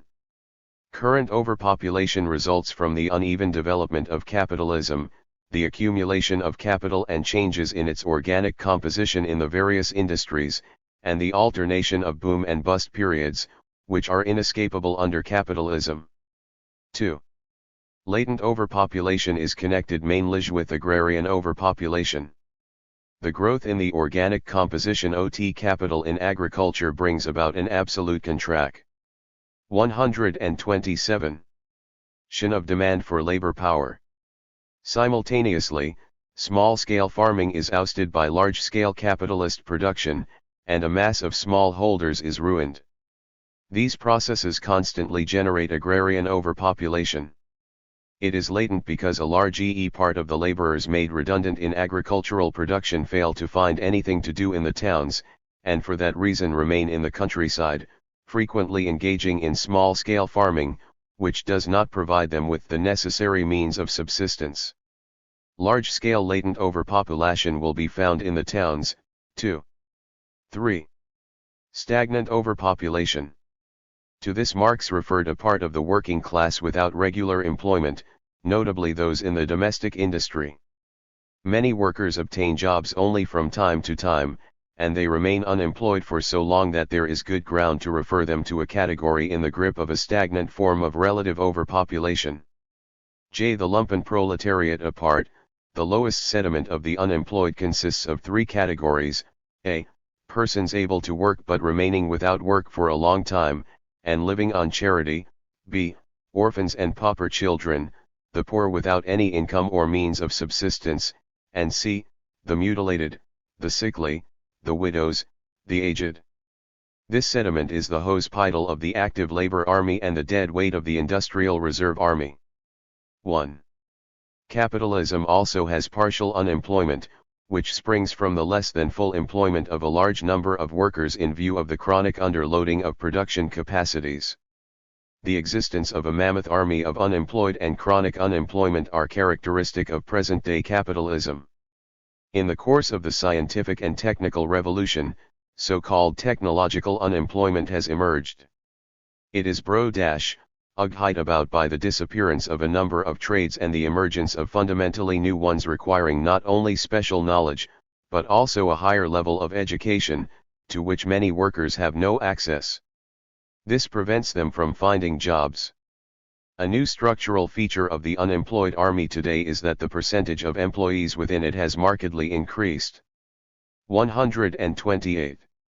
Besides, unemployment has steadily spread to workers by brain, engineers, technicians, science workers, teachers, and even managers.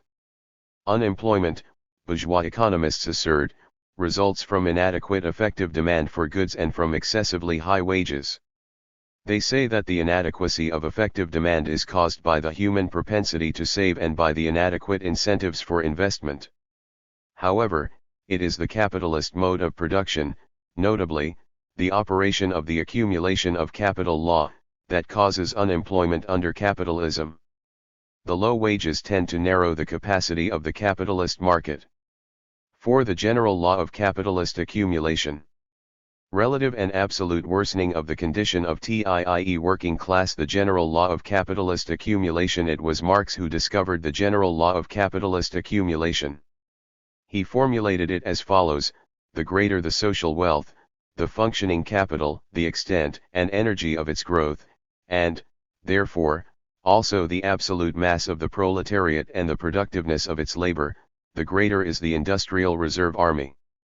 But the greater this reserve army in proportion to the active labor army, the greater is the mass of a consolidated surplus population, whose misery is in inverse ratio to its torment of labor. The more extensive, finally, the Lazarus layers of the working class, and the industrial reserve army, the greater is official pauperism. This is the absolute general law of capitalist accumulation.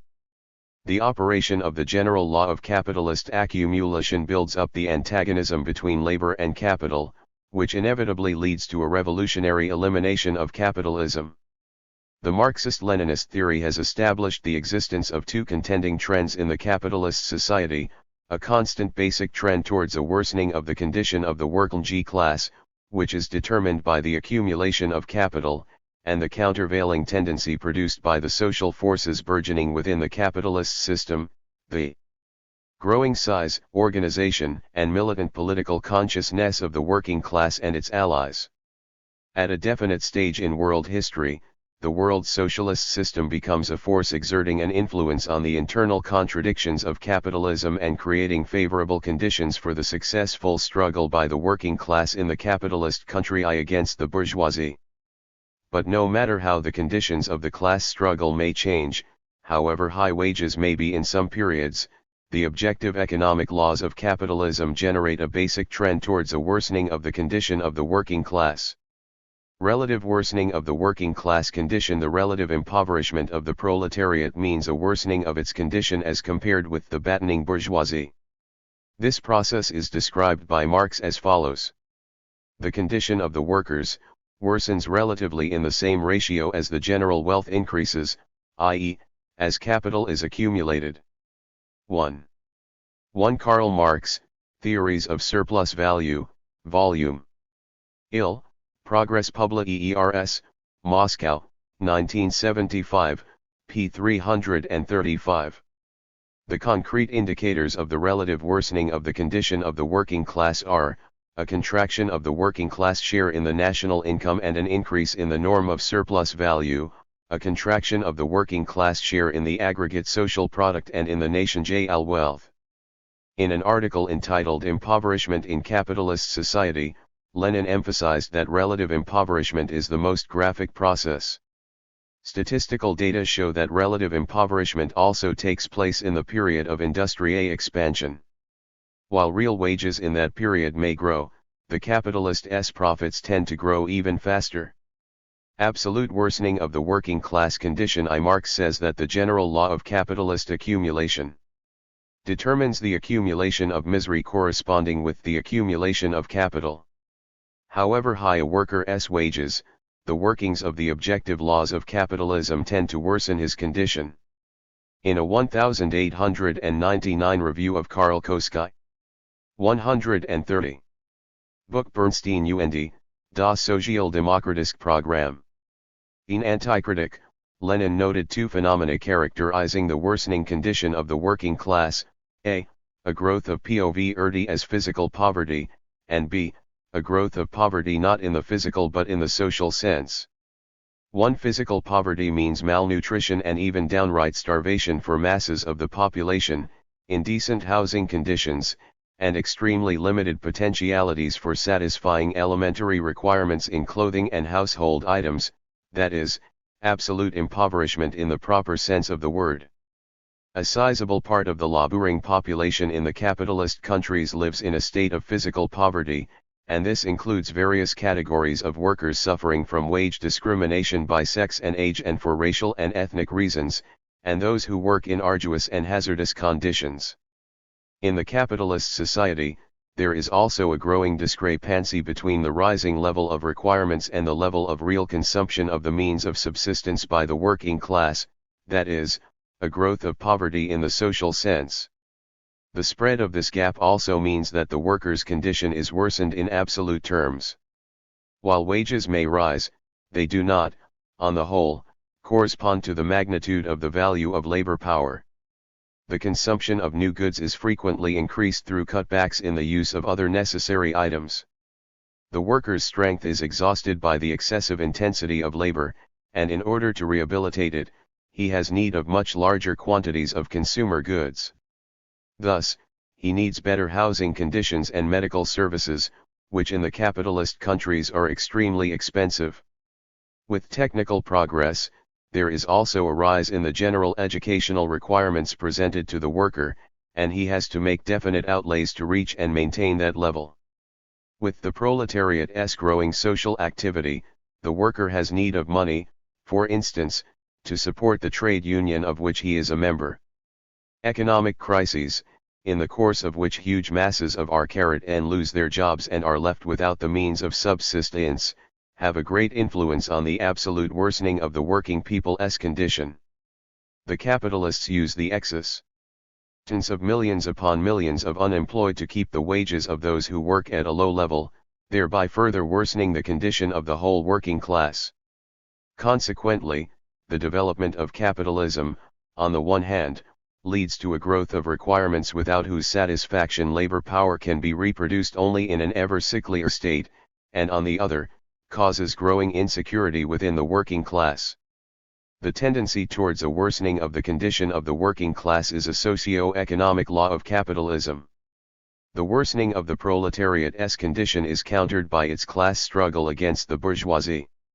The Marxist-Leninist theory of capital accumulation refutes the apologetic theories concerning some community of interests between the capitalists and the workers, be it the social partnership theory, which depicts the capitalist and the worker as partners with common economic interests, or the human relations theory. The harsh reality in the capitalist countries incontrovertibly proves that the class interests of the workers and the capitalists have been and remain antithetical. 5. The proletarianization of the working people and changes in the structure of the working class under capitalism today. In the developed capitalist countries, there are over 100 million industrial workers, and together with the employees 220 million, or 79% of the active population. In the less developed countries, capital exploits at least 100 million proletarians. There is a steady increase in the share of industrial workers and employees within the active population of the capitalist countries. The numerical strength of the working class tends largely to grow from the conversion into proletarians of small producers of town and country. As capitalism develops, there is a change in the structure of the proletariat. Over the past few decades, the share of those employed in manufacturing has grown within the industrial proletariat. The number of workers in modern industries, like the atomic, missile, electronic, petrochemical and other industries. 132. Rise has gone up. These industries are characterized by a high level of concentration of production. As the scientific and technical revolution advances, an ever larger part of the labor force is concentrated at the biggest enterprises. Substantial changes have taken place in the trade structure of the working class. In the early 20th century, the industrial proletariat consisted mainly of universal-type skilled workers and general workers. The introduction of assembly lines in the 1920s and 1930s led to the emergence within the proletariat of high-skilled workers controlling sets of machines, workers specially trained to perform simple operations on assembly lines, flow lines, etc. Automation has caused more changes in trades and skills. Some of the massive trades became superfluous or lost their erstwhile importance. Among the new trades are electronic equipment mechanics, operators, setters up of automatic machines, and so on. The increase in the numerical strength of the industrial proletariat and the growing share of workers employed in the technically most advanced and concentrated industries testifies to the growing social role of the most active, conscious, and organized contingents of the working class. Historical tendency of capitalist accumulation and the growth of the proletariat's forces. With the accumulation of capital under full-fledged capitalism, there is a growth of the concentration and centralization of capital. In the course of competition, the small capitalists are expropriated by the big capitalists. An ever greater part of the aggregate social capital is concentrated in the hands of the biggest capitalists and their associations, while an ever more sizable part of aggregate production is concentrated at the big and giant enterprises. There is a parallel development of the social division of labor. Many industries are fragmented to form new narrowly specialized branches. Ever closer ties are established between the specialist parts of social production through the market. The accumulation of capital, therefore, goes hand in hand an enhancement of the social character of production, not the means of production are simultaneously concentrated in the hands of a relatively small number of capitalists.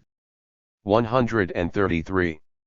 This tends to sharpen the basic contradiction of capitalism, that between social production and private capitalist appropriation.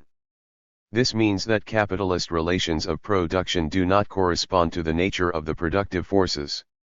As capitalism develops and the accumulation of capital grows, this discrepancy is intensified. As a result, capitalist relations of production, once a factor behind the development of the productive forces as they were in the initial period of capitalism, are increasingly converted into a factor slowing down their development. The growing capitalist socialization of production and labor creates the material prerequisites for transition to a more progressive social system, namely, socialism.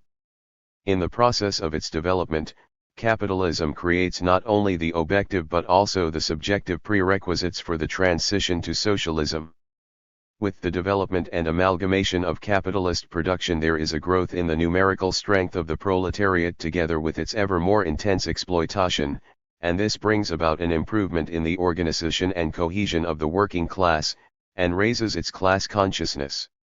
The proletariat sets up its own trade unions and political parties and carries on an economic, political, and ideological struggle against capitalism. In many capitalist countries, the working class, led by its communist vanguard, rallies round it the non-proletarian masses of the working people and ever more resolutely attacks the system of capitalist exploitation, demanding its replacement by socialism, a social system without private property in the means of production or man's exploitation of man. The working class is engaged in large-scale machine production. It is the most organized and progressive class, because its vital interests are in line with the course of historical development. In performing its mission of effecting a revolutionary transformation of the capitalist system and establishing a new system, the working class expresses not only its own class interests but also those of all the other working people. It is the leader of all the forces fighting against capitalism. Capitalists make extensive use of the capitalist state, an instrument of capital's political dictatorship, for the purposes of their drive against the working people's vital interests and suppression of their class action. In our day, action by workers is aimed not only against this or that capitalist entrepreneur, but also against the capitalist state, against the very pillars of the present-day capitalist society. The historical tendency of capitalist accumulation is, in effect, preparation and development of the objective and subjective prerequisites for a revolutionary transition from capitalism to socialism. Marx's prediction that capitalism is a historically transient system has been fully borne out. Socialism has already triumphed in a number of countries, and a world socialist economic system has taken shape. The capitalist economic system, which exists alongside of it, is in the throes of a deep crisis. Chapter 7. The circuit and turnover of capital. In its movement, capital runs through the process of production and the process of circulation. That is why it is important to examine capital in movement and, in particular, to analyze the sphere of circulation and its influence on the production of surplus value. This problem is scientifically analyzed in Volume 2 of Marx's Capital. 1. The circuit of capital. The three stages in the circuit of capital. The movement of any capital invested in production starts in its money form. The owner of capital advances a definite amount of money for the purchase of factors of production, the means of production and labor power. The first stage in the circuit of capital may be expressed as follows. At this stage of the circuit, money capital is converted into productive capital. After this, the process of circulation of the advanced value is interrupted. The purchase of labor power on the labor market is the crucial condition for the conversion of the advanced value, appearing earlier in the money form, into capital, that is, value which yields surplus value. The purchase of labor power, that is the act ML, expresses the class relations. 136. Between the capitalist and the wage worker. The purchase of the means of production, that is, the act MMP, expresses the relations between the capitalists concerning the distribution of the means of production. The second stage in the circuit of capital consists in the productive consumption of the means of production and labor power purchased by the capitalists. It is expressed as P.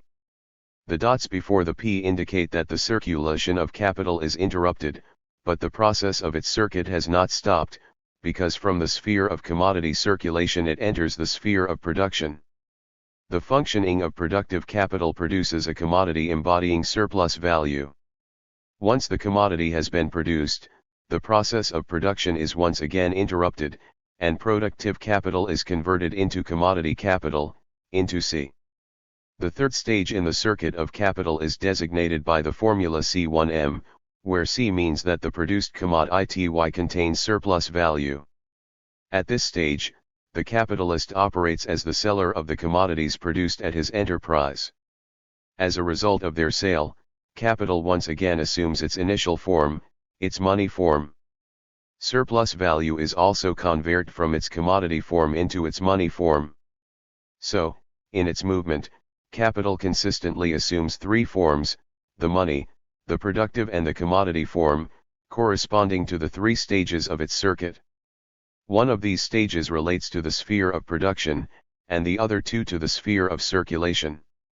The conversion of capital from its productive form into its commodity form is called by Marx the real metamorphosis of capital, in contrast to its formal metamorphoses, which occur in the sphere of circulation at the first and third stages, and in the course of which capital does not expand but merely changes its forms, i.e. the movement of capital in the course of which it is successively converted from one form into another and returns to its initial form, was called by Marx the circuit of capital.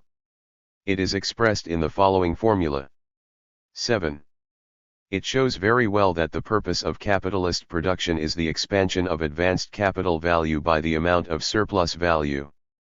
3 forms of industrial capital. The circuit is performed by industrial capital.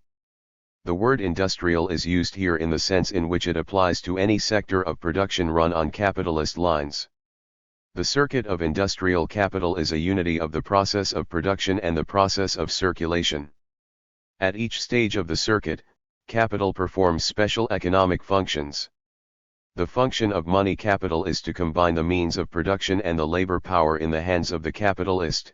The function of productive capital is to create surplus value, and the function of commodity capital is to realize the capital value and the surplus value. Money capital, productive capital and commodity capital are the functional forms of industrial capital. Since the purpose of capitalist production is the expansion of surplus value, the movement of capital is not confined to one circuit and is constantly resumed. As a result, the formula for the circuit of capital assumes the form of an endless spiral. And so on. In the process of the ceaseless resumption and repetition of the circuit, industrial capital not only successively assumes 3 forms: money, productive and commodity, but will simultaneously be found in all these three forms at any given moment. The capitalist must constantly have at his disposal capital in the money form, in order to be able to hire the labor power and purchase the means of production. A part of his capital must and does remain in the sphere of production. The finished product must be constantly fed into the marketing outlets.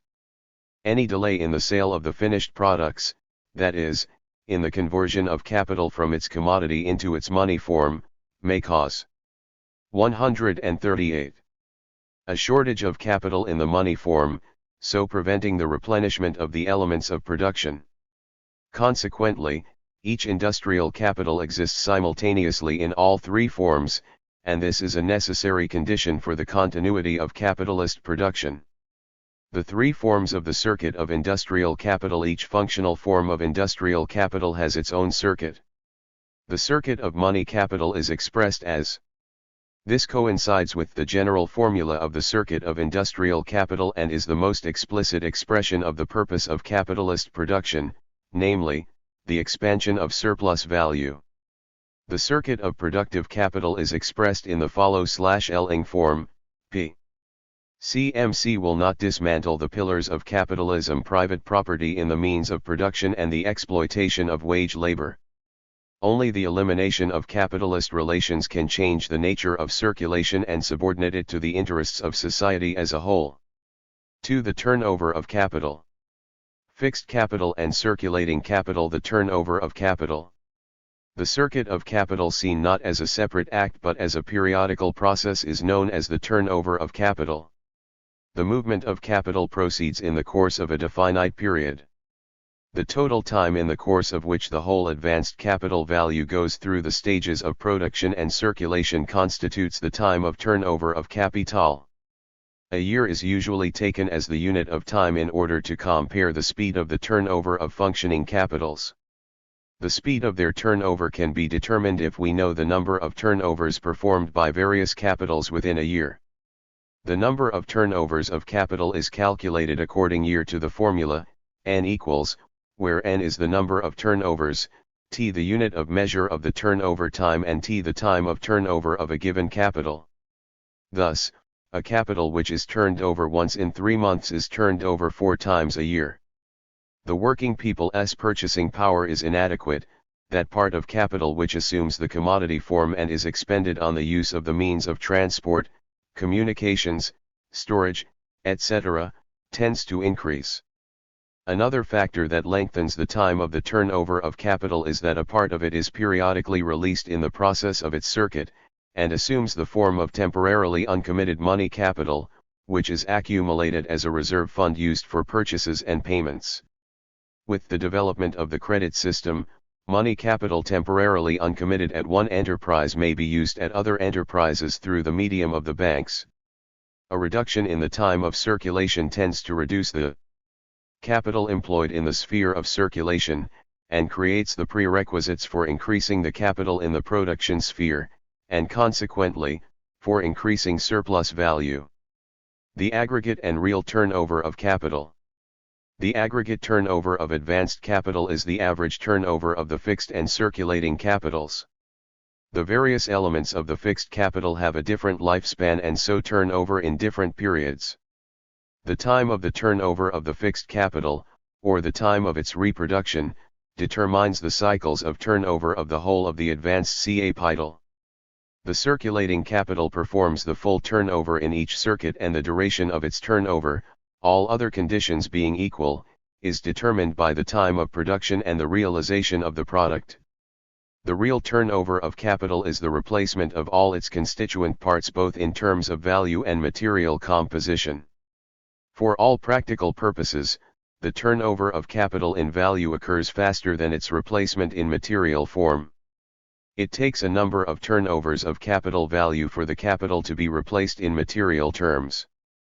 That is why the real turnover of capital includes a cycle of interrelated turnovers of its constituent parts. 3. The turnover of variable capital and its influence on the annual mass and annual rate of surplus value. In mode of turnover, variable capital relates to circulating capital. But the turnover of variable capital has its own peculiarities. In contrast to the other components of circulating capital, the capital advanced for the purchase of labor power is not transferred to the product, but is reproduced in the given process of production, expanding by the magnitude of the surplus value. That is why at the stage of circulation it is not the advanced variable capital but a new value that is realized. When the produced commodities are sold, the new value replacing the earlier advanced variable capital assumes the form of money and is once again advanced for the purchase of labor power. 146. On the speed of the turnover of variable capital depend the annual mass and annual rate of surplus value. The sum of surplus value produced in the course of a year with a given amount of advanced variable capital constitutes the annual mass of surplus value. The ratio of the mass of surplus value obtained in the course of a year to the advanced variable capital constitutes the annual rate of surplus value. It is equal to the rate of surplus value obtained in one turnover of variable capital multiplied by the number of turnovers within a year. The faster the variable capital turns over, the larger is the mass of surplus value appropriated by the capitalists. Take two enterprises with the same variable capital, with the rate of exploitation coming to 100%. The first capitalist has his variable capital perform 12 turnovers a year, and the second only 1 turnover. In the course of the year, the first capitalist obtains $60,000 of surplus value, and the second only $5,000. This is also reflected in the annual rate of surplus value. In the first instance, it comes to 1,200% and in the second to 100%. This difference in the annual mass and annual rate of surplus value arises from the fact that the first capitalist's advanced variable capital turns over faster. The fact that advanced variable capitals which are similar in magnitude produce different annual masses and annual rates of surplus value when turning over at different speeds is used by bourgeois economists to assert that surplus value springs from circulation. That this is not so will be quite obvious if a distinction is drawn between the advanced variable capital and the variable capital actually used in the course of the year. Advanced variable capital is capital used to pay wages in the course of a year. The actually used variable capital may be greater than the advanced variable capital if the latter performs several turnovers a year. In the above example, the advanced variable capital of the first capitalist performed 12 turnovers a year. So, the variable capital he actually used in the course of the year came to $60,000. That is why the number of workers exploited by the first capitalist was 12 times larger than the number of those exploited by the second capitalist. Consequently, analysis of the circulation of capital shows that all the factors which directly or indirectly influence the speed of capital turnover are also factors intensifying the exploitation of the working class. Chapter 8. Profit and the price of production. It is not only the production and realization of surplus value that are affected in the movement of capital. Surplus value is also distributed between the various groups of capitalists. The problems of distribution of surplus value were analyzed by Marx in Volume 3 of his Capital. This chapter describes the laws and mechanism underlying the realization and distribution of surplus value between industrial capitalists, and the attendant deepening of the contradictions between the working class and the capitalist class, and the sharpening of the contradictions of capitalism. 1. The conversion of surplus value into profit value and the capitalist costs of production. The value of a commodity for a society and its value for the capitalist are two different magnitudes. The value of a commodity for a society is made up of all the expenditures of socially necessary labor on its production. However, it is not labor but capital that the capitalist expends on the production of a commodity, with one part of it going to buy the means of production, and the other to pay for the labor power. Surplus value does not cost the capitalist anything, for he does not pay for the whole of the new value created by the worker, but only for a part of it, and that is equal to the price of the labor power used. Consequently, the capitalist cost of the commodity is measured by the expenditure of capital, while the actual cost of the commodity is measured by the expenditure of labor. 1. The capitalist costs of production consist of a part of the value of the commodity which is separated in the process of capital turnover, and which is equal to the amount of the constant and variable capital expended on its manufacture. These costs of production are expressed by the formula, K equals C plus V. The formula of the value of a commodity WC plus is converted into the formula, W equals K plus M, that is, the value of the commodity is equal to the costs of production plus surplus value. The capitalist costs of production are an expression of real relations of production in the capitalist society. If the process of production has to be resumed even on the old scale, there is a need to use a part of the receipts for sold commodities to replace the expended means of production and to hire wage labor. The reality of the capitalist costs of production is also expressed in the fact that they constitute the lowest limit of the selling price of the commodity below which the price will not cover the capitalist's expenditures, so making it meaningless for him to carry on the production of commodities. The separation of a part of the value of the commodity in the form of capitalist costs of production obscures the real source of surplus value, the living labor of wage workers. Profit, the converted form of surplus value. On the surface of the capitalist society, surplus value assumes the form of profit. The latter is a product not only of variable, but also of the whole of the advanced capital. This is due to the fact that in the capitalist costs of production the dividing line between constant and variable capital is obliterated, and so the source of surplus value is obscured. Surplus value appearing as the offspring of the aggregate advanced capital assumes the converted form of profit. Designating profit as P, and the capitalist costs of production as K, the formula for the value of a commodity assumes the form, W equals K plus P, that is, the value of a commodity is equal to the costs of production, plus profit. This expression for the value of a commodity covers up the capitalist relations of exploitation. 150. The magnitude of the profit depends not only on the conditions of production but also on the conditions of the sale of commodities. Where the selling price of the commodity coincides with its value, profit is equal to surplus value, and where the price deviates from the value, the magnitude of the profit deviates from surplus value accordingly. This creates the impression that profit is created in the sphere of circulation. But profit cannot originate in the sphere of circulation, because the value of commodities is created in the process of their production and not of their sale. Bourgeois economists try to camouflage the exploitive substance of profit.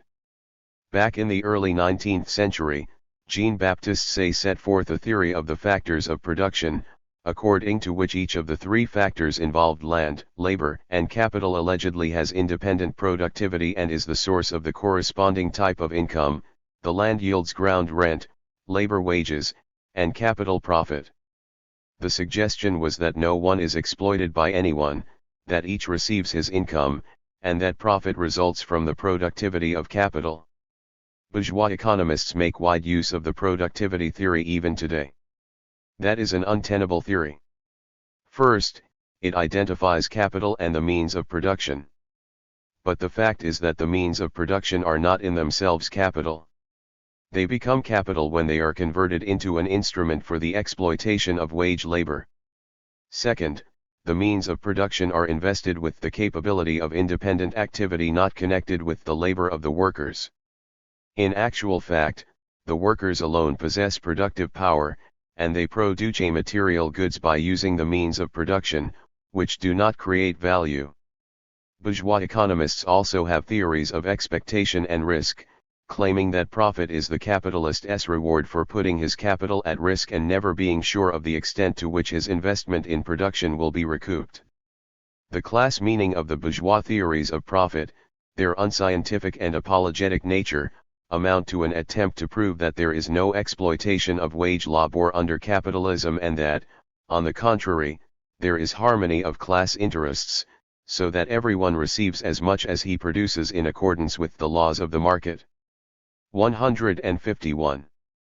2. The rate of profit and its factors. The rate of profit and its distinction from the rate of surplus value in advancing capital for the production of commodities. The capitalist's main interest lies in the degree of its expansion. This is expressed in a comparison between the surplus value obtained in a year and the whole of the advanced capital, that is, in the rate of capitalist profit. The rate of profit is the ratio of surplus value to the whole of the advanced capital, expressed as a percentage. 1. 1C plus V is a formula which expresses not only the advanced capital but also the current costs of production, but these two concepts should not be identified. The advanced capital includes the whole of the constant and variable capital. As for the costs of production, they include only a part of the advanced capital expended, in the course of a year, on wages and the means of production, which are consumed in the process of production. Marx's doctrine of fixed and circulating capital provides the theoretical basis for an understanding of the distinctions between advanced capital and the costs of production. The rate of profit is expressed in the following formula: P equals x 100 equals x 100, where P is the rate of profit, and AC the advanced capital. The rate of profit is always smaller than the rate of surplus value. Whereas the rate of surplus value is determined by the ratio of the obtained surplus value to the variable capital, the rate of profit is the converted form of the rate of surplus value. Whereas in the rate of surplus value, the surplus value appears as the result only of variable capital, which corresponds to the actual state of things. In the rate of profit, the surplus value appears as the offspring of the whole of the advanced capital, and this distorts the actual relations of the capitalist exploitation of wage workers. The rate of profit camouflages the real degree of exploitation and shows. 152. The extent to which the capitalist enterprise is advantageous and profitable, and the extent of the self-expansion of capital. Marx says, the rate of profit is the motive power of capitalist production. Things are produced only as long as they can be produced with a profit. 1. The mass of capitalist profit, which shows the absolute scale of capitalist gain, closely depends on the rate of profit.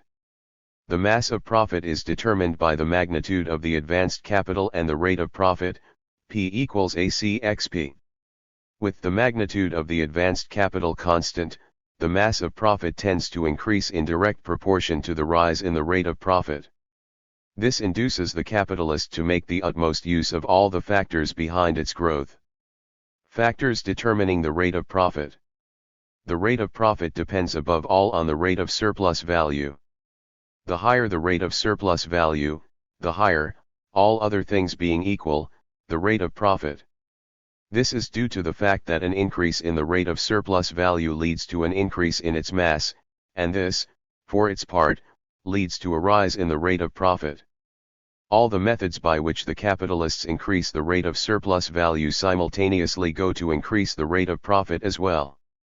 The rate of profit depends on the organic composition of capital and changes in inverse proportion to its magnitude.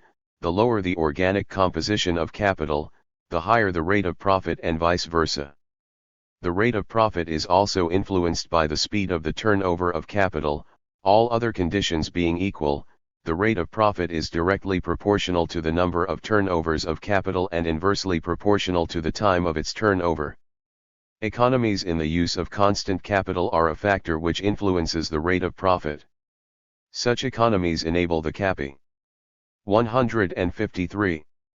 To reduce the costs of production, and this increases the mass and rate of profit at the same selling prices. In addition, all other conditions being equal, economies in the use of constant capital tend to lower the organic composition of capital, and this increases the rate of profit. These economies are obtained by lengthening the working day and intensifying the labor of the wage workers.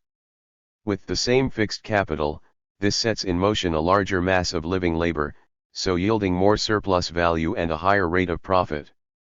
Economies on labor conditions are an important way of reducing expenditures on constant capital.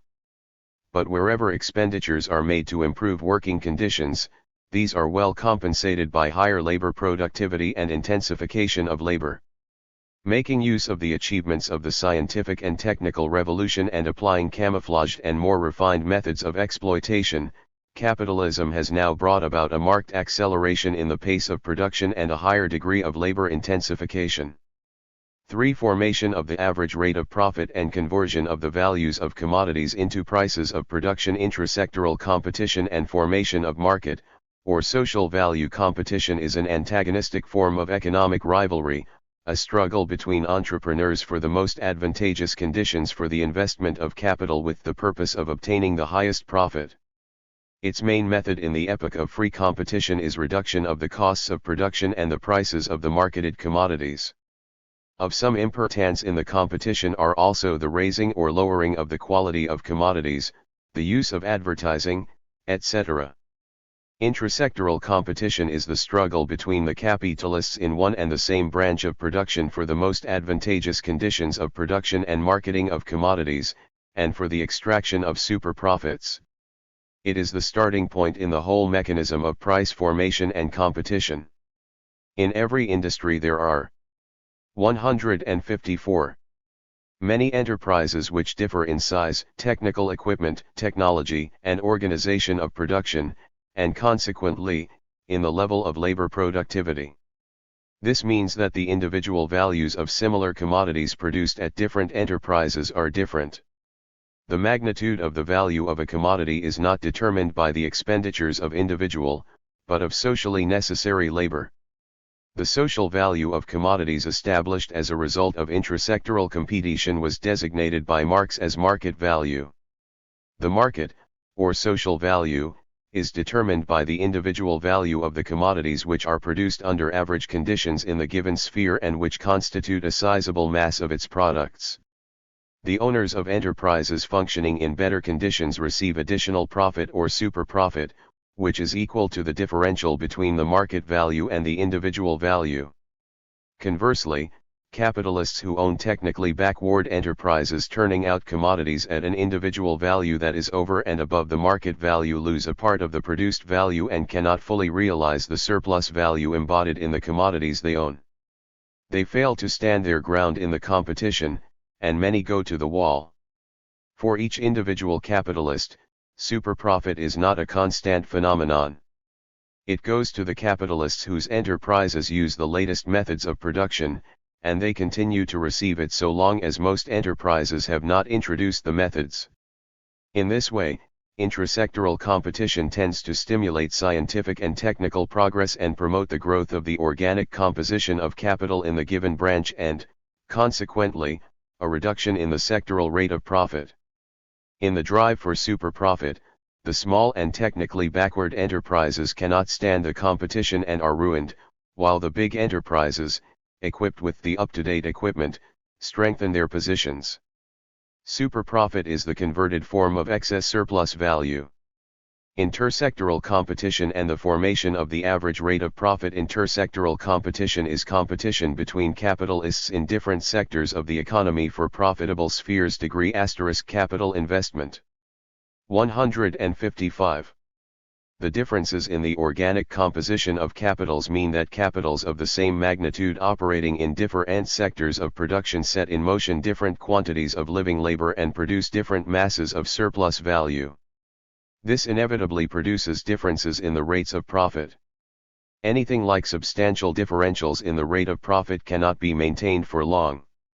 Under free competition, the capitalists in industries where the rate of profit is lower will seek to invest their capital in the industries with the highest rate of profit.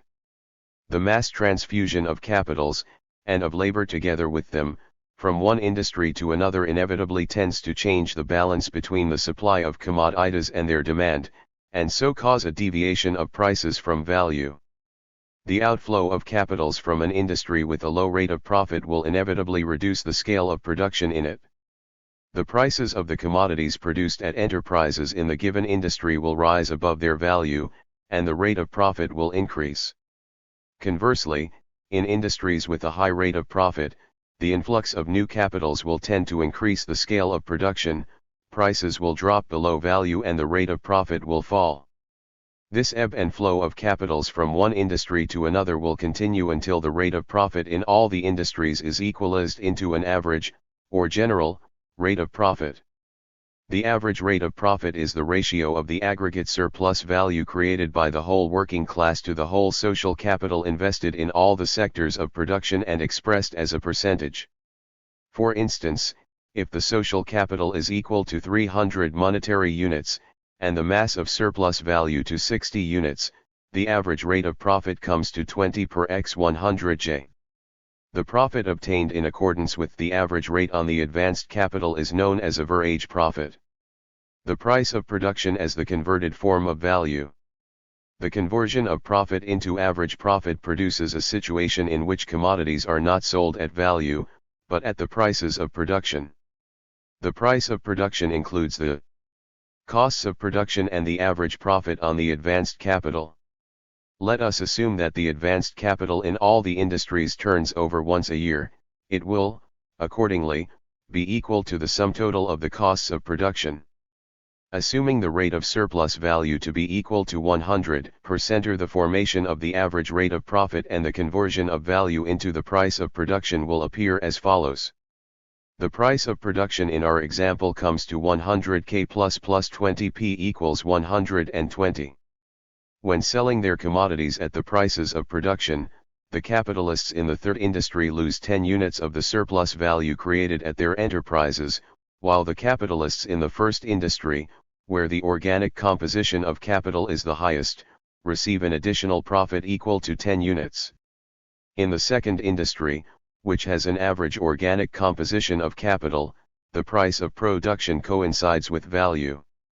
In social production, as a whole, the mass of surplus value coincides with the mass of profit, the sum total of value coincides with the sum total of the prices of production. This means that intersectoral competition results only in a spontaneous redistribution of aggregate surplus value between capitalists in various industries, but is not a new source of it. Consequently, in the capitalist society there is an economic of average profit in accordance with which the aggregate mass of surplus value is spontaneously redistributed in the marketing process between capitalists in the various industries in 157. Proportion to the magnitude of the advanced capitals invested in production. Each capitalist does not receive the surplus value which is produced at his enterprise, but a profit equal to the magnitude of his advanced capital multiplied by the average rate of profit. Only in industries operating in average conditions of production do surplus value and average profit coincide. As a result of the spontaneous redistribution of surplus value and the equalization of profit into average profit, the value of commodities is converted into the price of production. The price of production is the converted form of value. It differs from the value of a commodity in form and magnitude. The magnitude of value is measured by the time socially necessary for the production of a commodity. The price of production is determined by the costs of production and the average profit on the advanced capital. Both elements of the price of production are not connected outwardly with the expenditures of labor but with the magnitude of the used capital, which is why, on the surface of the capitalist society, the costs of production appear as expenditures of capital and not of labor, and average profit, as the product of the whole of advanced capital, instead of the surplus labor of the wage workers. In addition to this deceptive picture, the price of production and value does not coincide in quantitative terms. But that does not mean that in the capitalist economy the law of value ceases to operate, or that the price of production does not depend on the value. First, the sum total of the prices of production of all the commodities is equal to the sum total of their values. Second, the prices of production of the commodities turned out in average conditions of production and with an average organic composition of capital coincide with their value. Third, a change in the magnitude of the value of commodities results in a change in their prices of production. The table above shows that a change in the value of commodities in any industry inevitably brings about a change in the prices of production. The law of surplus value is modified into the law of average profit, and the law of value, into the law of the price of production. Under simple commodity production, prices are directly based on value. The origination of capitalism, the emergence of capital with a differing organic composition, and the development of capitalist competition result in a 158. Conversion of the value into the price of production. This is a real historical process reflecting the development of the capitalist relations of production. The importance of the theory of average profit and price of production for the proletariat's class struggle. Marx's theory of average profit and price of production suggests the following important conclusion. Capitalist exploitation is the exploitation of the working class by the whole capitalist class, because every individual capitalist appropriates the surplus value which is a part of the aggregate surplus value created by the whole working class of the capitalist society. Every capitalist has a stake in the more intense exploitation not only of the workers who labor at his enterprise, but also of the working class as a whole, because the greater the degree of exploitation, the larger the mass of aggregate surplus value and, consequently, the higher average rate of profit. The ever more intense exploitation of the class of wage workers for the purposes of increasing the aggregate surplus value is an expression of the class solidarity of the bourgeoisie in its fight against the proletariat. Consequently, the Marxist theory of average profit and price of production substantiates the necessity both of economic and especially the political struggle of the working class against the whole class of capitalists, against the capitalist system of wage labor as a whole. For the law of the tendency of the rate of profit to fall. Why the rate of profit tends to fall with the development of capitalism, the general rate of profit has a tendency to fall. It was Marx who first gave a scientific explanation of this phenomenon. His theory of profit and price of production exposes the antagonistic contradictions between the development of the productive forces and the capitalist's urge to obtain the maximum profits, and shows why the average rate of profit has a tendency to diminish. The general rate of profit has a tendency to fall because 159. Of the rise in the organic composition of capital. Subjectively, every capitalist wants to appropriate super profits, and that is why he seeks to introduce technical improvements into production, with the objective result of this active ity being a rise in the organic composition of social capital and a fall in the general rate of profit.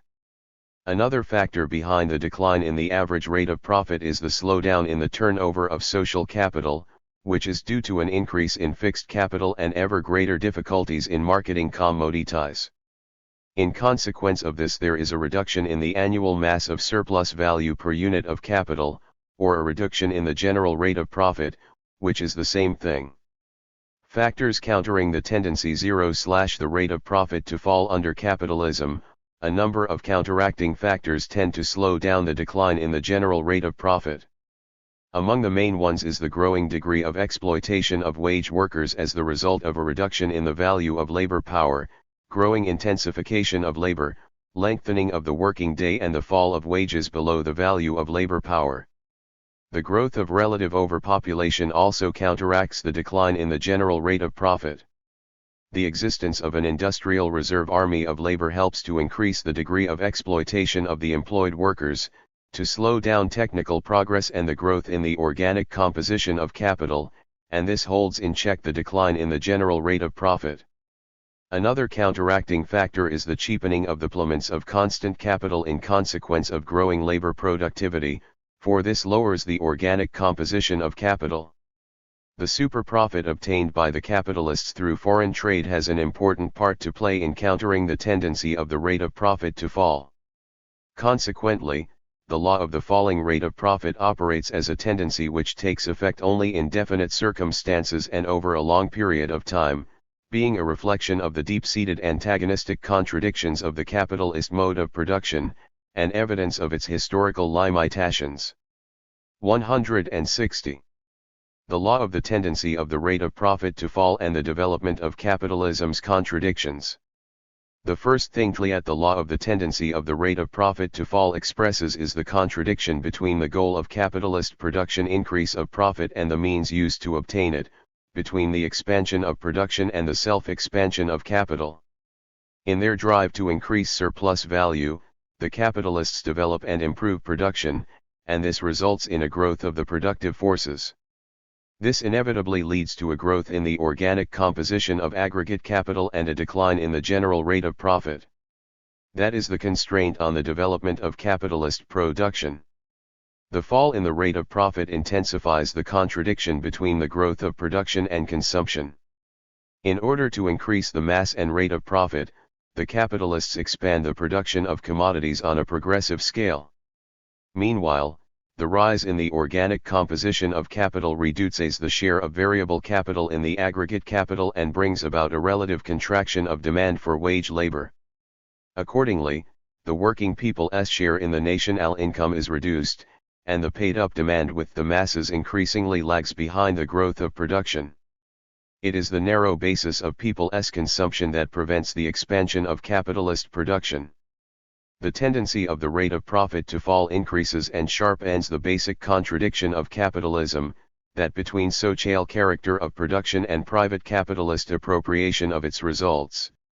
In their effort to secure a high rate of profit, the capitalist seeks to specialize, concentrate, and combine production, and this multiplies the interconnections throughout the economy. There is a growth in the level of socialization of capitalist production and its efficiency increases. But the appropriation of the results of capitalist production, which becomes ever more social, continues to be private.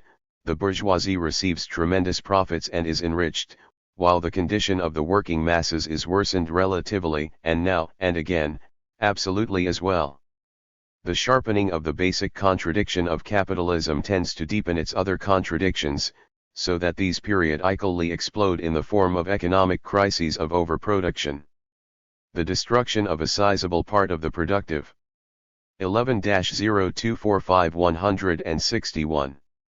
Forces and of the social wealth in the period of crisis epitomizes the incapacity of capitalism to ensure uninterrupted development of production and shows that capitalist relations of production are historically doomed.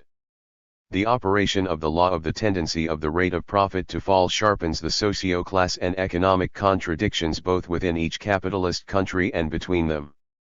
The bourgeoisie's urge to secure a growing mass and rate of profit at the expense of the working people generates growing resistance on their part. The struggle for maximum profits also proceeds within the framework of the world capitalist economic system, and this tends to sharpen the contradictions between the capitalists of various countries. The contradictions between the developed capitalist countries and the less developed countries are also intensified.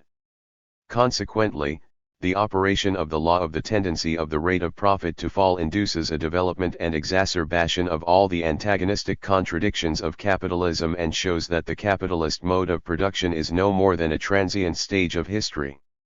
Chapter 9. Commercial Capital and Commercial Profit. Loan Capital and Interest. This chapter deals with commercial and loan capital as parts of capital which have hived off from industrial capital, and the mechanism underlying the distribution of surplus value among industrial, commercial, and money-dealing capitalists. It also considers the peculiarities of wage labor exploitation in the sphere of circulation. 1. Commercial capital and commercial profit. Commercial capital as a separate part of industrial capital in the capitalist society. Commercial capital is a separate part of industrial capital used by a special group of capitalists exclusively in the sphere of circulation. It has the specific function of servicing the marketing of commodities produced by the industrial capitalists. The circuit of commercial capital entails not only a replacement of the capital advanced by the merchants for the marketing of commodities, but also the extraction of profit on that capital. On the surface of capitalist relations, commercial profit appears as an increment to the price of the commodity. Actually, commercial profit is a transmuted form of surplus value created by the wage workers in the sphere of material production. It is a part of the surplus value which the industrial capitalists concede to the commercial capitalists for their efforts in marketing the commodities. Industrial and commercial capitalists join together in exploiting the working class, and share out the surplus value it has produced in accordance with the principle, equal profit on equal capital. 163. Costs of circulation and their recoupment. The process of circulation requires not only an advance of capital for the purchase of commodities, but also expenditures for organizing their sale. These are known as the costs of circulation. Additional costs of production in circulation consist of the costs of finishing, parceling, packaging, and storing commodities and their delivery to the consumer. Indeed, they arise from a continuation of the process of production in the sphere of circulation. The labor expended in the process creates value and surplus value, in consequence of which the value of the commodities handled in these operations tends to increase. The real costs of circulation are the expenditures arising from the purchase and sale of commodities, advertising, etc. These are recouped by means of a deduction from the whole surplus value produced in the society. The workers catering directly for the marketing of products do not create value, which is why their labor is non-productive. Exploitation by commercial capital of workers in trade and other working people. The industrial and office workers engaged in commerce constitute a special category of wage workers. Wage labor in the sphere of circulation is exploited by capital, as it is in the sphere of material production. The working day of workers in commerce also falls into two parts, necessary and surplus working time.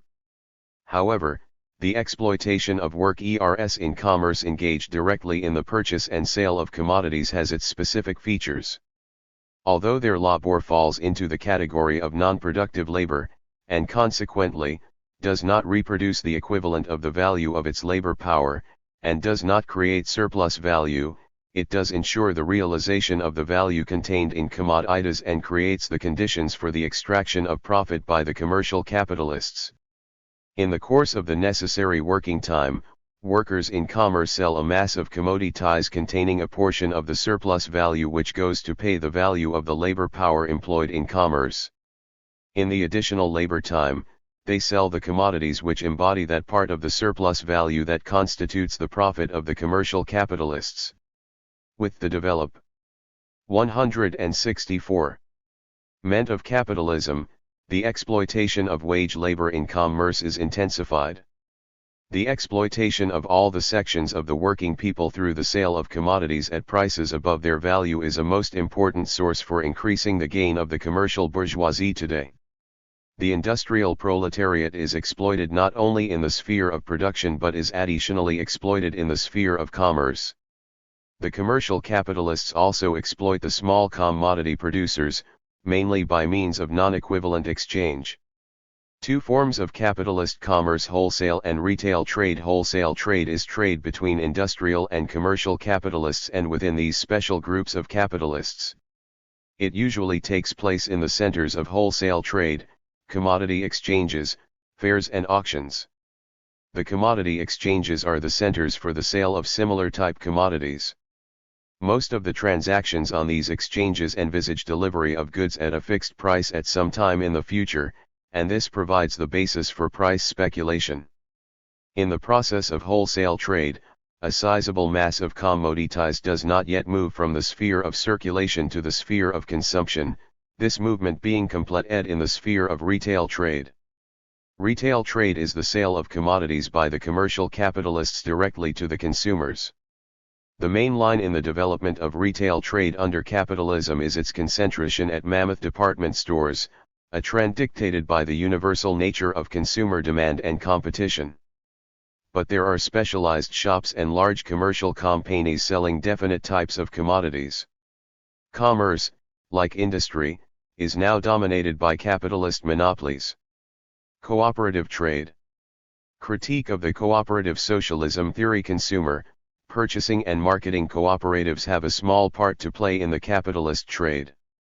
Consumer and marketing cooperatives, which bring together mainly the 165 working people in the towns, buy commodities directly from the producers and sell them to consumers at slightly lower prices than those in the shops owned by commercial capitalists. Purchasing and marketing cooperatives bring together small commodity producers, mainly peasants, and organize the marketing of their produce and the purchase of the means of production they require on more advantageous terms.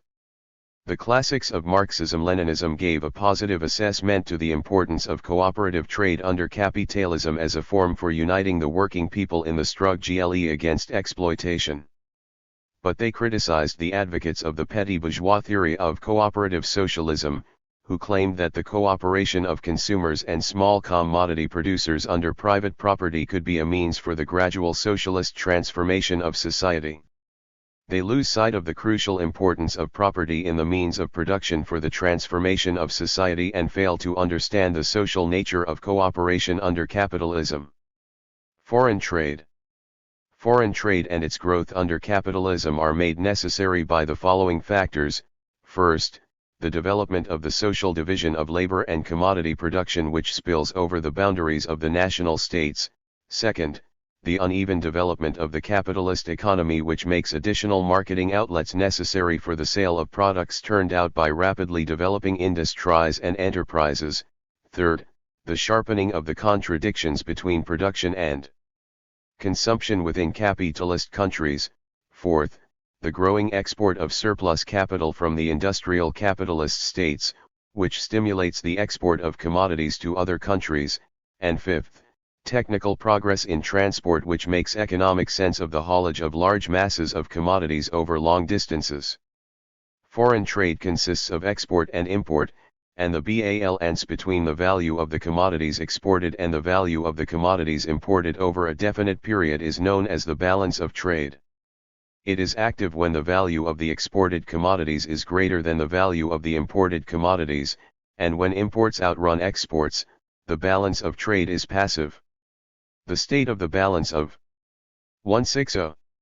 Trade is an important indicator of the competitiveness of a given country's commodities on the world market and, in a sense, of the state of its economy as well. 3. Loan capital and interest. The substance of loan capital. Loan capital is money capital which yields an interest.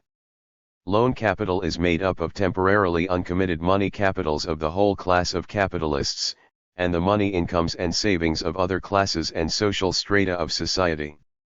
These funds, accumulated by the commercial banks and savings banks, make up a sizable and constantly expanding loan capital. The bulk of loan capital consists of the temporarily uncommitted money capital of industrial capitalists.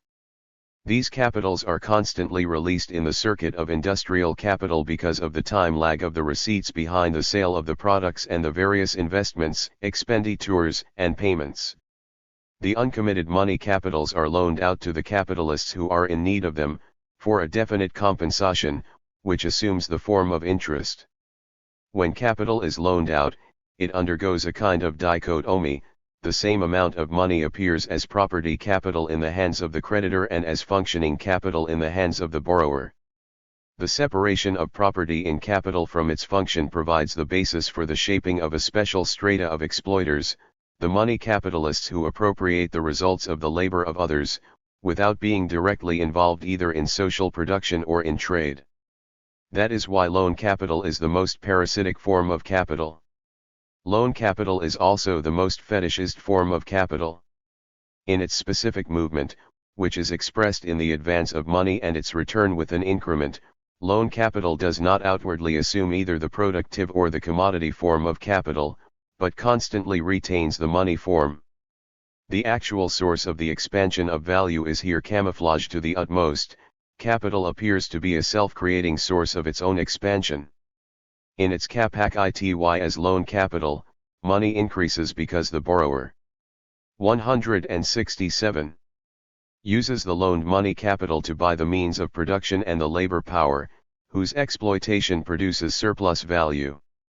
Consequently, loan capital is used by functioning capitalists to obtain surplus value. Loan capital is a separated part of industrial capital, a value which is made available by capitalist owners as a loan to functioning capitalists and which yields an interest on the basis of exploitation of wage labor. Loan interest. Interest rate. The functioning capitalists use the borrowed capital either in production or trade and obtain an average profit on it. A part of the profit must be surrendered to the loan capitalists as payment for the use of their capital. That part is loan interest. The other part of the profit, which is appropriated by the functioning capitalists, is called the profit of enterprise. Since profit is the converted form of surplus value, the loan interest has the same economic nature.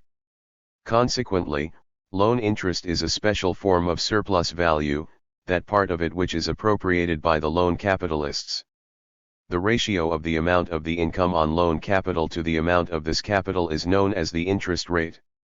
Under free competition, the interest rate is a highly dynamic magnitude and is determined, at any given moment, mainly by two factors, the average rate of profit and the balance between the supply and demand of loan capital. The interest rate, calculated over a more or less lengthy period, usually an industrial cycle, is called the average rate of interest. With the development of capitalism, the average rate of interest has shown a tendency to fall, and this is due above all to the operation of the law of diminishing returns. In addition, specific factors tending to lower the interest rate are the growth of the rentier stratum, which leads to an increase in the supply of loanable funds, and the development of the capitalist credit system, which concentrates uncommitted monies from various strata of the population, thereby producing an increase in the supply of loan capital. Under present-day capitalism, the militarization of the economy and growing budget deficits swallow up a part of the uncommitted capital, thereby diminishing the interest rate. 168. For capitalist credit. The movement of loan capital is effected by means of credit. Creditors make available and borrowers receive capital on loan. Capitalist credit is, in fact, nothing but spontaneous movement of loan capital. Two main types of capitalist credit: commercial and bank credit. Commercial credit is credit extended by functioning capitalists to each other in the form of commodity capital.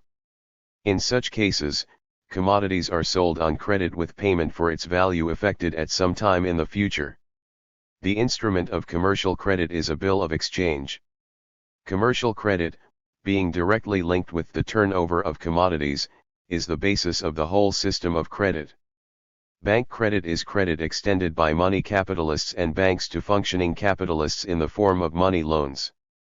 Bank credit is the movement of loan capital as a separated part of industrial capital and will be found at more developed stages of the capitalist mode of production.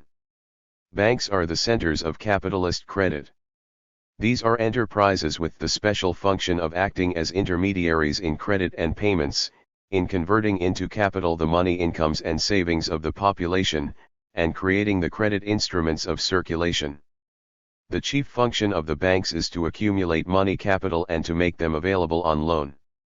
The banks realize their function through two types of interrelated operations: passive, that is, operations in forming bank resources, and active, that is, the deployment and use of these resources. Bank resources are made up of the bank's own capitals and attracted funds. As a rule, the bank's own capitals constitute only an insignificant part of all the funds at the disposal of the banks, the bulk consisting of deposits which belong to their clients. Apart from passive and active operations and settlements, the banks engage in commercial discount operations, the purchase and sale of gold, the exchange of national currency into foreign currency, the floating of loans, the sale of stocks and bonds, etc. Like other capitalist industrial and commercial enterprises, the banks operate for the purpose of obtaining profit. The difference between the amount of the interest charged by a bank and the amount of interest paid makes up the bank's profit from its credit operations. This profit is a converted form of surplus value created by wage labor in the process of material production.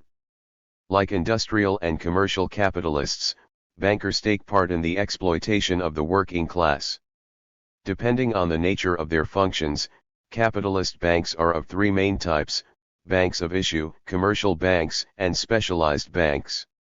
Banks of issue, in which the state vests the monopoly right of issuing bank notes, are the center of the credit system in each country. They provide e-credits to other banks, and in that sense, are the bankers' banks. Commercial banks provide credits for industrial, commercial, and other enterprises mainly from the money capitals obtained by them in the form of deposits, and also engage in stock exchange, commission, and foreign exchange operations. Specialized banks mainly engage in definite types of credit operations. Thus, mortgage banks make available loans secured by real estate, while export and import banks specialize in foreign trade credits.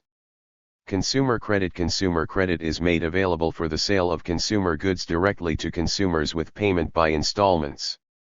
Consumer credit has developed because of the lag of the working people's effective demand behind the growth of production, a situation which hampers the marketing of goods. Consumer credit carries a higher interest charge than that on loan transactions between capitalists. As a rule, higher prices are also fixed on the goods sold on credit. Consumer credit may be an instrument of additional exploitation of the working people in the sphere of circulation. State credit. Credit obtained by the bourgeois state through the issue of bonds and the floating of loans is known as state credit. Here, it is mainly banks and insurance companies that act. 170. As the creditors. Bourgeois governments resort to loans in order to cover state budget deficits, which under present-day capitalism have become virtually chronic. Because the expenditures of the bourgeois state are, as a rule, non-productive, the loans and interest on them are mainly paid off through higher taxes levied on the working people. International credit. International capitalist credit, that is, credit relations between the capitalists of various countries and the states, exists in all three forms of credit: commercial, bank and state. The growth of foreign trade and the sharpening struggle among the industrialist countries for marketing outlets tend to increase the sale of goods to foreign importers on credit with deferred payments. Whenever a loan is made available to the capitalists of other countries in the form of money, it is bank credit. Whenever the borrower is a foreign state, it is international state credit. International capitalist credit has been and continues to be an instrument for the exploitation of peoples in economically less developed countries. By extending loans to the governments of these countries, foreign banks not only earn a high interest on these loans, but also insist on tying them to the purchase of goods in the creditor countries, so as to give the capitalists of these countries a monopoly right for exploiting the natural resources of the borrowing countries. International credit is widely used by the imperialist powers in the guise of so-called aid to increase their influence in the young developing countries and also in other countries for providing financial support to reactionary regimes and the cobbling together of aggressive blocs. 5. Joint stock companies. Fictitious capital. As loan capital comes into its own and property capital is separated from functioning capital, there is a wide spread of joint stock companies. The joint stock company is an association whose capital is formed through the sale of shares. 171. The share is a security testifying to its owner's investment of a definite amount of money in a joint stock enterprise and entitling him to receive income from that enterprise. The income accruing from a share is known as dividend. Share prices. Controlling interest. Promotional profit. The amount designated on a share is its nominal value. The price at which a share is sold and bought on the stock exchange or in a bank is known as the share price. It depends on the size of the dividend and the interest charged on loans. The larger the dividend carried by a share, the higher its price. The higher the level of loan interest, the lower the share price on the stock exchange, and vice versa. Consequently, the share price is capitalized dividend, that is, it is equal, on average, to the amount of money capital which, when loaned out, could bring in an income equal to the dividend. Share prices are calculated in accordance with the following formula. X 100. Rate of loan interest. Every joint stock company is run by a board which is elected by a general meeting of shareholders, each shareholder being a nominal co-owner of the enterprise. In practice, joint stock companies are run by the big capitalists who own a relatively large number of shares. The number of shares which enables a holder to dominate a joint stock company is known as the controlling interest. The men who found joint stock companies, the biggest industrialists and bankers, derive huge incomes in the form of promotional profit. This is the differential between the sum total of share prices sold by the promoters at the share price, and the amount of capital invested by them in a joint stock enterprise. Promotional profit is a form of capitalist profit, which means also of surplus value. Shares, bonds, and other securities are capital because they entitle their owners to appropriate a definite portion of the surplus value in the form of interest or dividend. They have no intrinsic value of their own and do not take part in the reproduction process. That is why capital represented by securities is not real, but fictitious capital. 172. Fictitious capital is a title of property giving the right to income, to the receipt of dividend or interest. Fictitious capital emerged in the movement of loan capital, was separated from the latter, and went on to perform its own movement on the stock exchange, reflecting the movement of real capital only remotely and in a distorted way. 6. The role of credit in the development of capitalism and the sharpening of its contradictions. In the capitalist economy, credit has an important highly contradictory role to play. It has the following impact on the development of production. First, credit creates the possibility of rapidly moving capital from one sector of the economy to another, from less profitable to more profitable industries, and so mediates the equalization of the rate of profit. Second, credit helps to accelerate the marketing of commodities, and consequently, the turnover of industrial capital as a whole.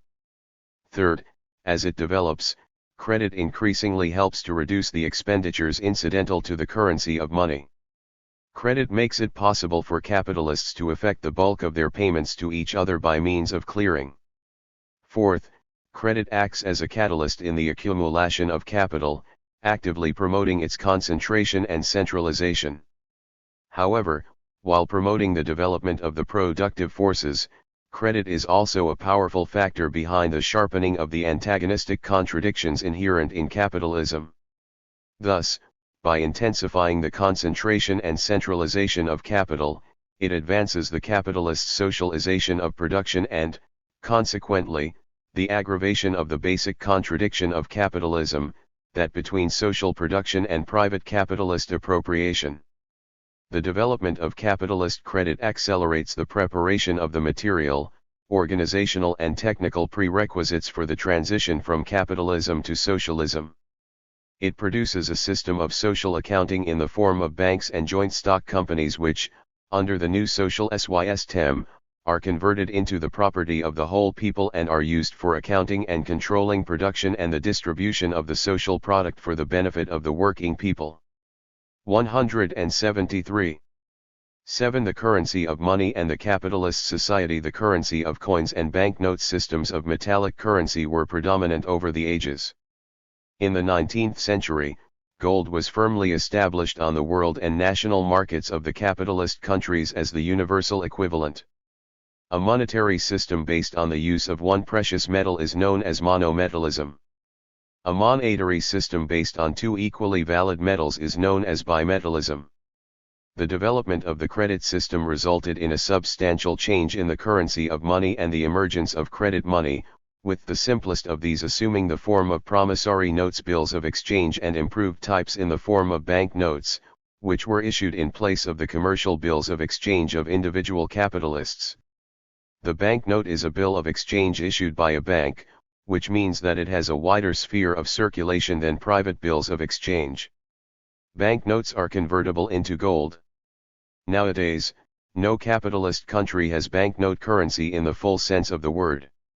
Money is merely designated as banknotes, but in economic substance is paper money. It is not convertible into gold and is issued not so much for the purpose of providing credits for trade, as for the purposes of covering state expenditures. Inflation and its socio-economic consequences. Today, the currency of paper money is highly unstable in all the capitalist countries, and this is a reflection of the general instability of the economy of present-day capitalism. The vast expenditures, going mainly into the arms race and the support of reactionary regimes, have produced virtually chronic budget deficits of such proportions that they can no longer be covered merely through a levying of higher taxes on the working people. The capitalist states increasingly resort to the issue of paper money to cover their non-productive expenditures. The oversaturation of the sphere of money circulation with an excess mass of paper money, which causes it to 174. Appreciate, and which brings about a redistribution of the national income and the national wealth in favor of the exploiter classes at the working people's expense, is known as inflation. Under the general crisis of capitalism, inflation has become chronic. It has hit all the capitalist countries, without exception, and has become a covert, constant and most effective way of intensifying the exploitation of wage labor by the whole capitalist class, especially its monopoly elite. Inflation is expressed in the rapid and spontaneous growth of prices, especially for consumer goods, one reducing the real wages of industrial workers and employees. Small commodity producers, peasants and artisans suffer from inflation above all because they have to buy manufactured goods at increased prices, while the benefit from the growth of consumer prices goes mainly to the commercial capitalists, who monopolize the purchase of the commodities turned out by the peasants and artisans. Inflation tends to reduce the real incomes of all other strata of the working people. It depreciates the cash savings of the population. Let us bear in mind that not every growth of prices or depreciation of money amounts to inflation. The growth of prices during the cyclical upturn of production and that resulting from the drop in the value of gold do not amount to inflation. Inflation is closely bound up with the militarization of the economy and the growth of military expenditures by imperialist states. A new and important factor behind inflation today is the constant hiking of prices by the monopolies as they increasingly dominate the economy of the capitalist world. Inflation tends to increase the disproportions within the capitalist economy, to disrupt the credit and monetary system, to disorganize the whole process of capitalist reproduction, and to sharpen class antagonisms. Accordingly, the capitalist states have to take steps to limit inflation and stabilize their currencies. The most widespread way of stabilizing a currency is devaluation, which is a legislative reduction of the metallic content of the national currency unit or a lowering of the given country's official exchange rate against some other foreign currency or currencies. Changes in the exchange rates of the capitalist currencies with respect to each other result in an even greater disruption of the monetary and financial system of capitalism and further sharpen its contradictions. Chapter 10. Ground Rent. The development of capitalism in agriculture. 1. Capitalist ground rent. The capitalist system of agriculture. In the capitalist society, there is an exploiter class of big landed proprietors alongside the exploiter class of capitalists also taking part in the appropriation of surplus value. As capital penetrates into agriculture, it is confronted there with forms of landed property which took shape earlier and transforms these in accordance with the conditions of capitalist production. The transformation of pre-capitalist forms of landed property and pre-capitalist relations in agriculture. The development of capitalism in agriculture is characterized by the separation of the direct producers, the peasants, from the land, and the formation of a class of agricultural wage workers. There is also the formation of various strata of capitalist entrepreneurs renting land from its owners and using the labor of wage workers. There is a separation of the real use of land from property in land. Landed property is converted into a mere title giving the landed proprietors the right to receive income from the land they lease, as payment for the use of land. Agricultural capitalists who rent land pay the landed proprietors ground rent, which is a part of the surplus value created by agricultural wage workers. The surplus value is distributed among the capitalist leaseholders and the landowners through competition. As in the feudal, so in the capitalist society, ground rent is the economic form in which the landowners appropriate the product of the surplus labor of the actual producers in agriculture. But while capitalist and feudal ground rent may have the same exploitive character, there are some distinct ions between the two, namely, feudal ground rent, which contains the whole of the surplus product, and sometimes even a part of the necessary product of the serfs. 176. Occurs mainly in kind, first in the form of labor rent, or corvée, and then in the form of rent in kind, or natural quit rent. The third form of feudal rent is money rent, under which the peasant gives the feudal lord a sum of money following the sale of his commodities on the market. Money rent is the last form of feudal rent and signals the disintegration of the feudal economy under the impact of developing commodity-money relations. It helps to convert feudal rent into capitalist rent. Capitalist ground rent expresses the relations of production between three classes of the capitalist society: the wage workers, the capitalist leaseholders, and the landed proprietors. Feudal ground rent expresses the relations between two classes, the serfs and the feudal landed proprietors. Capitalist ground rent is a part of the surplus value appropriated by the landed proprietor who leases land to a capitalist entrepreneur. It is based on the relations of the capitalist exploitation of wage labor. The profit of agricultural entrepreneurs on their invested capital cannot be lower than the average rate of profit, which is common to all the capitalists. Consequently, the ground rent which the capitalist leaseholders pay for the use of land is in excess of surplus value over average profit. Ground rent was analyzed by Marx in Part 6 of Volume 3 of Capital. Rent and rental payment. Capitalist ground rent is exacted in the form of a rental payment by the capitalist leaseholder to the landed proprietor. While rent is the main content of rental payment, the two are not identical. Apart from rent itself, as payment for the use of land, rental payment frequently includes an interest on the capital invested in the land, and also the depreciation of this capital. With high rental rates, the landowner can also appropriate a part of the average profit of the agricultural entrepreneur, and even also a part of the wages of the agricultural workers. The person who receives the rent does not have to be the de jure owner of the land. In the case of mortgage 1, for instance, the rent on the mortgaged lands in the form of interest is received by the bank, which becomes the owner of these lands economically, although juridically the farmers mortgaging the land continue to be their owners. The growth of the mortgage debt with the development of capitalism testifies to the concentration of land at the disposal of the mortgage banks and joint stock companies, and to the spreading ruin of the smallholders. There are two main forms of ground rent under capitalism: differential and absolute ground rent. 2. Differential rent: monopoly of land as economic object and differential rent. The formation of differential ground rent is connected with some specific features of agriculture. In contrast to industry, the social price of production in agriculture is the price of the product obtained from the worst lands in terms of fertility and location, instead of the product obtained in the average social conditions of production. This is due to the fact that the quantity of land suitable for cultivation is limited. That is why, in order to meet social demands, not only the lands that are best or average in fertility and location, but also the worst lands are brought into cultivation. The cost of production on these lands, in effect, constitutes the social cost of production in agriculture. The monopoly of land as an economic objective is based on the limited availability of land and its employment by capitalist estates. This type of monopoly is the basis for the formation of differential rent. Each land tract, as an economic object, is at the monopoly disposal of a definite entrepreneur, and this enables the leaseholders of better and average land to obtain super profit, which is then appropriated by the landed proprietors in the form of differential rent. Differential rent, Marx says, is nothing but surplus profit, which exists also in every sphere of industrial production for any capital which is put to work under conditions better. 178. Such a high interest rate that small and middle peasants and farmers are ruined.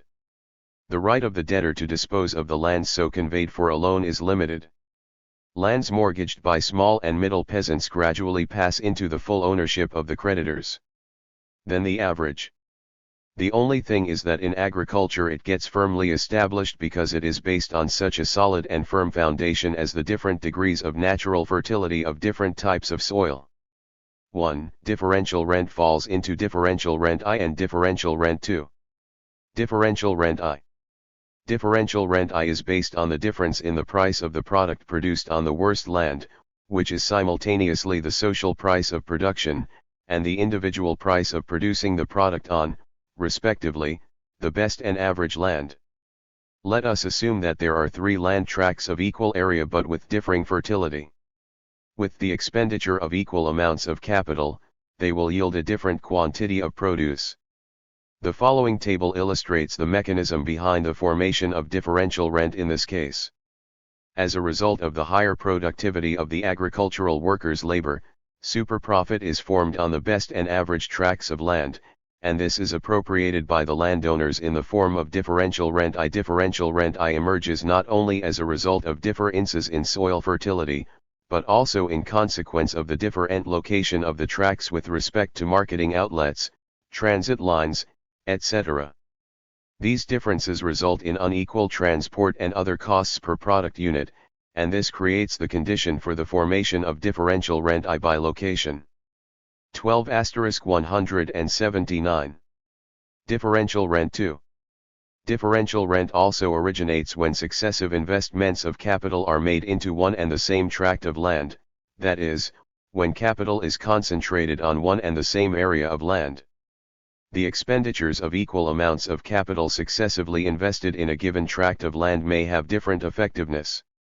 In view of the fact that the social price of production of agricultural produce is determined by the price of producing the product with the least productive expenditures of capital, more effective expenditures of capital also bring in super profit, in addition to the usual average profit.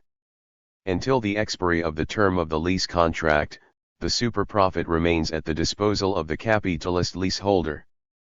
But when a new lease agreement is contracted, the landowner appropriates the super profit by exacting a higher rental payment. This constitutes differential rent 2. Differential rent I is connected with the extensive development of agriculture and the involvement of new lands in cultivation. Differential rent 2 is connected with the intensive development of agriculture and the concentration of capital on one and the same land area, instead of its distribution among adjacent land tracts. At the same time, differential rent 2 sets limits to the capitalist rationalization of agriculture, makes it unprofitable for leaseholders, because upon the expiry of the term of the lease the benefits of this rationalization pass to the landowners. There is a constant struggle for lease terms between the landowners and leaseholders. The two forms of differential rent have common features, as well as distinctions. First of all, the first and second forms of differential rent exist because of the monopoly of land as an economic object. They originate because labor productivity may differ even while equal amounts of capital are invested in agriculture.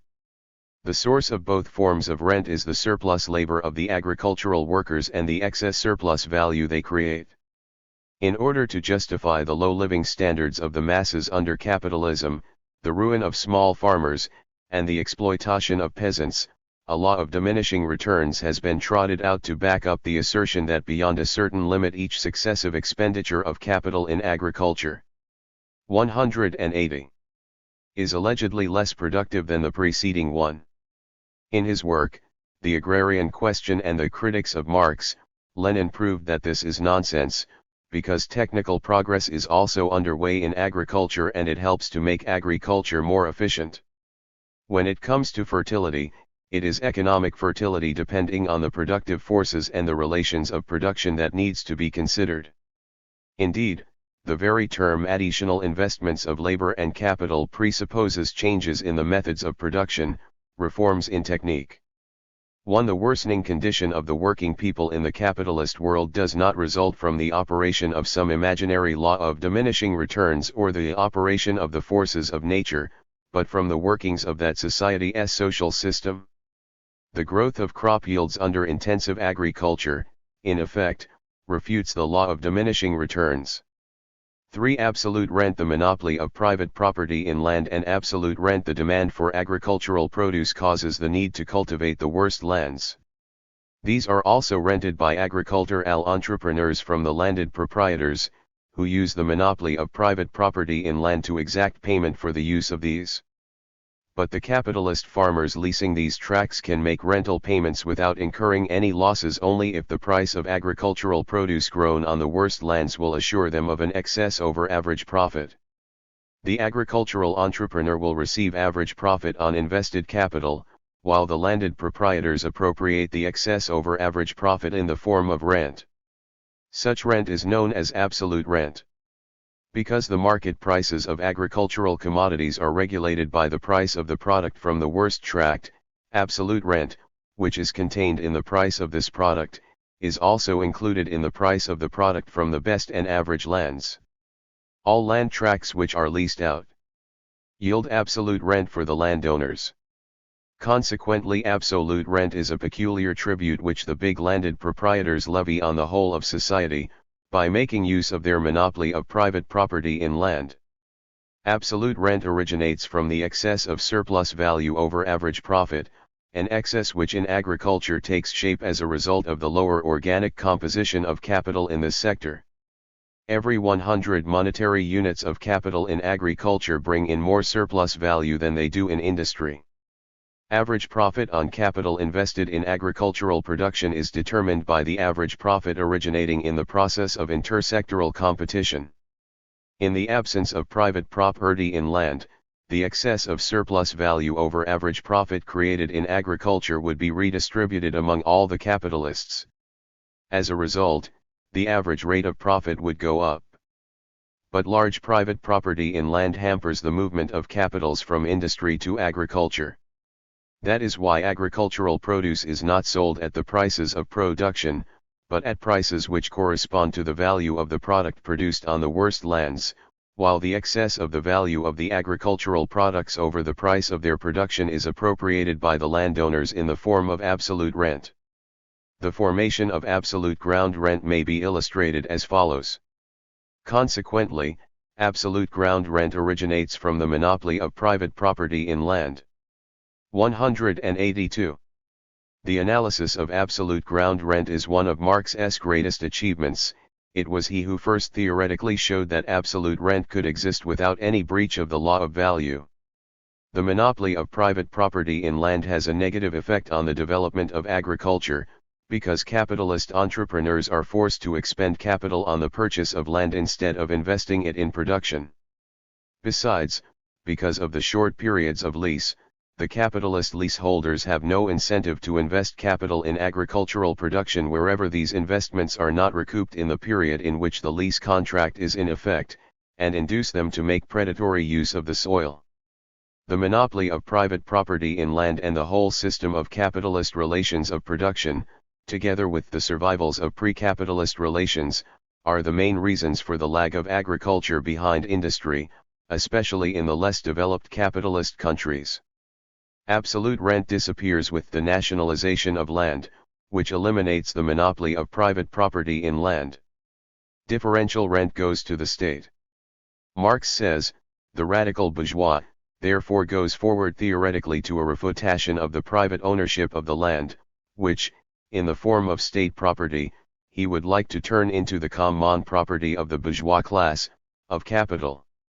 But in practice he lacks the courage, since an attack on one form of property might cast considerable doubts on the other form. Besides, the bourgeois has himself become an owner of land. Despite the fact that the organic composition of capital in agriculture and industry tend to approximate each other, the gap between the two remains a sizable one, and this is most evident in the economically less developed countries.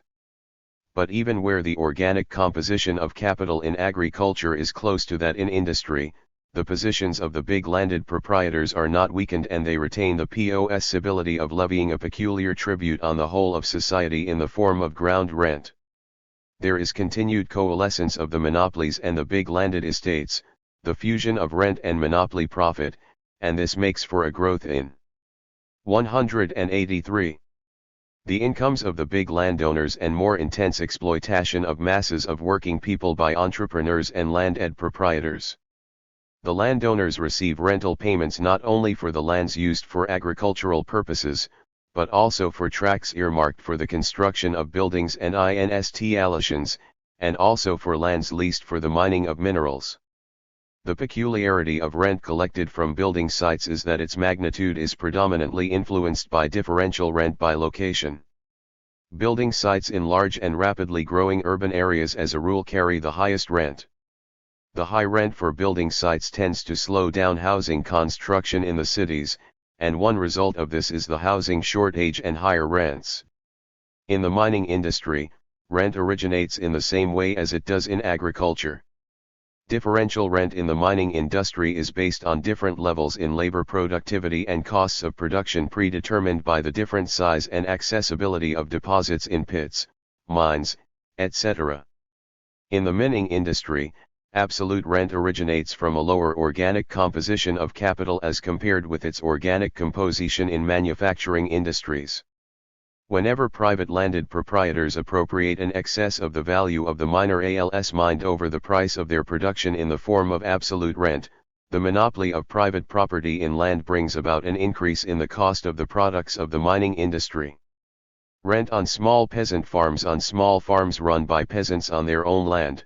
The cultivation of the best plots of land also makes it possible to produce an additional product. But even if the small peasants manage to keep this product or its value, they can do so only partially.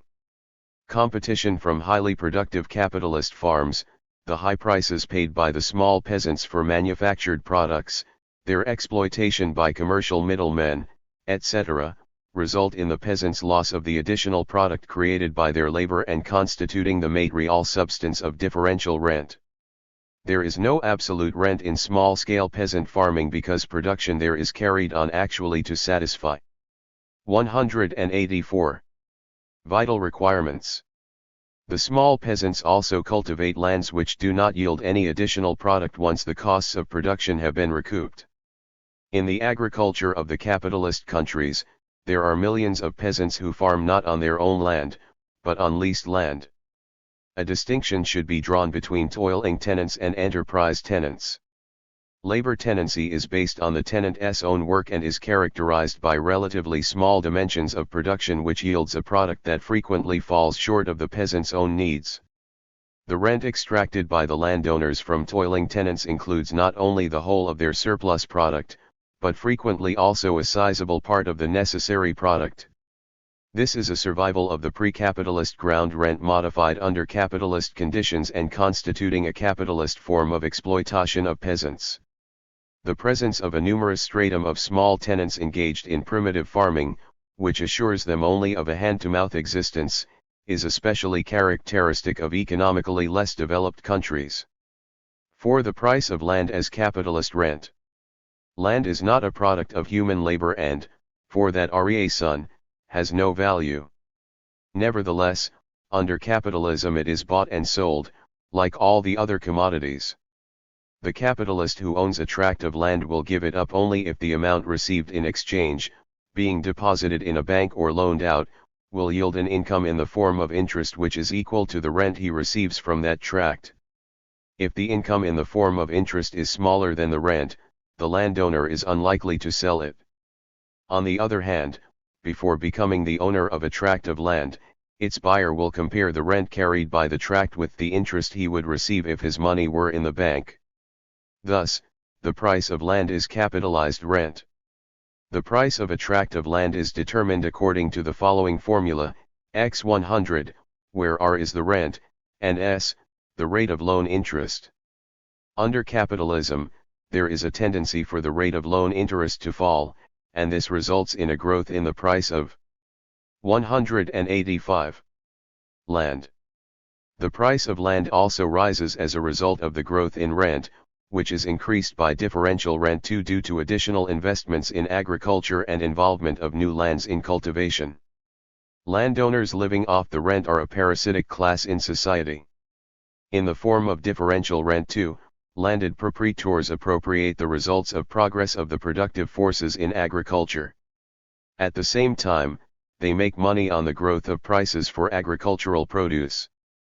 There are contradictions between agricultural entrepreneurs and landed proprietors, and these stem from the struggle over the appropriation of a larger share of the surplus value. But both these classes want to see the exploitation of the working people intensified. When an agricultural entrepreneur is also the proprietor of the cultivated land, he receives, as the owner of the land, a super profit, which constitutes the basis of rent, and which comes in addition to the ordinary average profit on capital.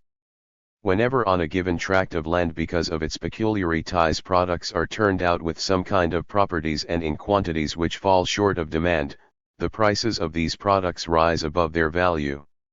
This leads to the formation of monopoly prices, which yield super profit. This is appropriated by the landowner in the form of monopoly rent. The price of land goes up accordingly. 5. The development of capitalism in agriculture. The agriculture of the capitalist countries is, in effect, ruled by the same economic laws as in industry. But the forms of their manifestation are specific. Agriculture has a number of peculiarities which are determined by its very nature: dependence on climate and weather, seasonal production, a relative scattering of production over a large territory, the remoteness of many farms from marketing outlets, the specifics of agricultural produce which frequently makes long storage impossible and which requires substantial processing, etc. These peculiarities put the small producers at a disadvantage and make them dependent on the capitalists operating in the buying up, processing, transportation and storage of farm produce. 186. One theory says that in virtue of the natural peculiarities of agriculture, small-scale farming under capitalism is allegedly stable, viable, and develops successfully. In actual fact, says Lenin, large-scale production has advantages over small-scale production not only in industry, but also in agriculture. Among the crucial advantages of large-scale capitalist agricultural production over small-scale peasant farming is its technical superiority arising from the use of the latest agronomical and zootechnical methods, better organization of labor and production, advantageous conditions for the marketing of produce and the acquisition of the necessary means of production, and easy terms of credit. The development of capitalism in agriculture leads to the expulsion of small peasant farms by the big capitalist farms.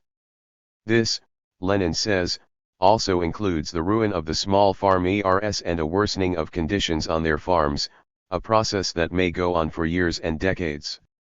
1. The expulsion of the small peasant farms by the large-scale capitalist production has intensified over the past few decades in view of the progressing industrialization of agriculture. The employment of machines in farming calls for sizable investment, which cannot be made by small and middle peasants and farmers, and which results in the growing concentration of capital.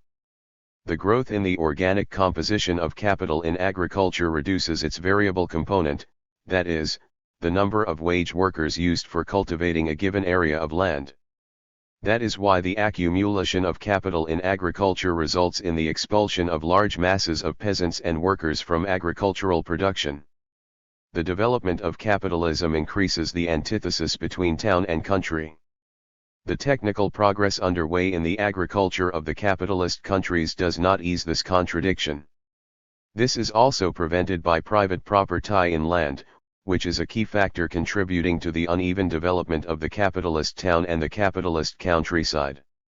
Large-scale capitalist farms and agricultural enterprises, acting together with associations in the processing and other industries connected with agriculture, form intersectoral complexes. Among them are also the agro-industrial complexes, which have been broadly developed in our day.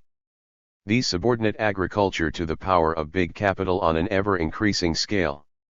The working people employed in agriculture, as in other sectors of the economy, equally suffer from exploitation by big capital, regardless of whether they work in agricultural or non-agricultural production. The social content of the antithesis between town and country under capitalism is the antagonistic relations of exploitation of the working people by the ruling classes. The contradiction between town and country tends to deepen with the development of capitalism. There is growing exploitation of rural working people by the urban bourgeoisie, by the agricultural entrepreneurs and the landed proprietors. Chapter 11. Reproduction of social capital. Economic crises. This chapter examines the reproduction and circulation of the whole of social capital, the process of reproduction as a whole. A scientific analysis of capitalist reproduction was first given by Marx in his Capital. 1. The aggregate social product and its component parts social capital and social product individual capitals interlaced and interconnected in an aggregation constitute social capital. The circulation of social capital consists in the sum total of turnovers of individual capitals, which are interconnected and interdependent, but which function separately. The movement of aggregate social capital in the spheres of production and circulation characterizes the process of its reproduction. The social process of production yields the aggregate social product. Because capitalist production is commodity production, this product assumes the form of a definite mass of commodities. In terms of value, the aggregate social product of a capitalist society, like the product of individual capital, is divided into three parts: the expended constant capital, the variable capital, and the surplus value. The first part is the value of the expended means of production which has been transferred by the concrete labor of the workers to the newly created product. The second and third parts, taken together, constitute the newly created value, or the national income. 189. In natural material form, the aggregate social product consists of objects designed to satisfy the needs of production, and objects of personal, or individual, consumption of the workers and capitalists. If the process of reproduction is to run without interruption, the aggregate social product must be realized. The realization of the aggregate social product, both in value and in natural, material form, is one of the most important problems in the reproduction of social capital. Clarifying the substance of the problem, Lenin wrote. Now, however, the question is, where will the workers and the capitalists obtain their articles of consumption, where will the capitalists obtain their means of production, how will the finished product meet all these demands and enable production to expand? Here, consequently, we have not only a replacement of value, but also a replacement in material, and hence it is absolutely essential to distinguish between products that play entirely different parts in the process of the social economy. 1.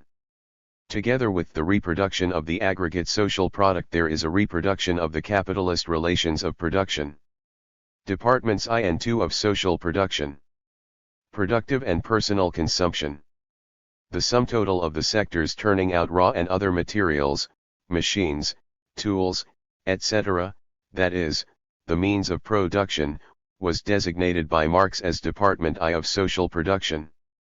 The sum total of sectors turning out products which go to satisfy personal requirements, that is the articles of consumption, was designated by Marx as Department II of social production. The two departments of social production differ from each other above all in the way in which their products are consumed. The products of Department I are designed for productive consumption, and those of Department II for personal consumption. The division of social production into two. 190. Departments applies to any society, because the main exchange of substances in society occurs between these two departments. The examination of how the exchange between Department I and Department II takes place, how the component parts of the aggregate social product are replaced in terms of value and in natural, material form, constitute the basis of the theory of reproduction of the whole of social capital. 2. Simple and expanded reproduction of social capital. Scientific abstraction in the analysis of reproduction. In order to bring out the main uniformities of the reproduction of social capital, one has to abstract oneself from the phenomena which complicate their understanding without making much difference to the content of these processes. First, one has to assume that all the enterprises simultaneously begin and, by year's end, complete the production cycle, and that the whole value of the fixed capital is transferred to the new product within the limits of that year.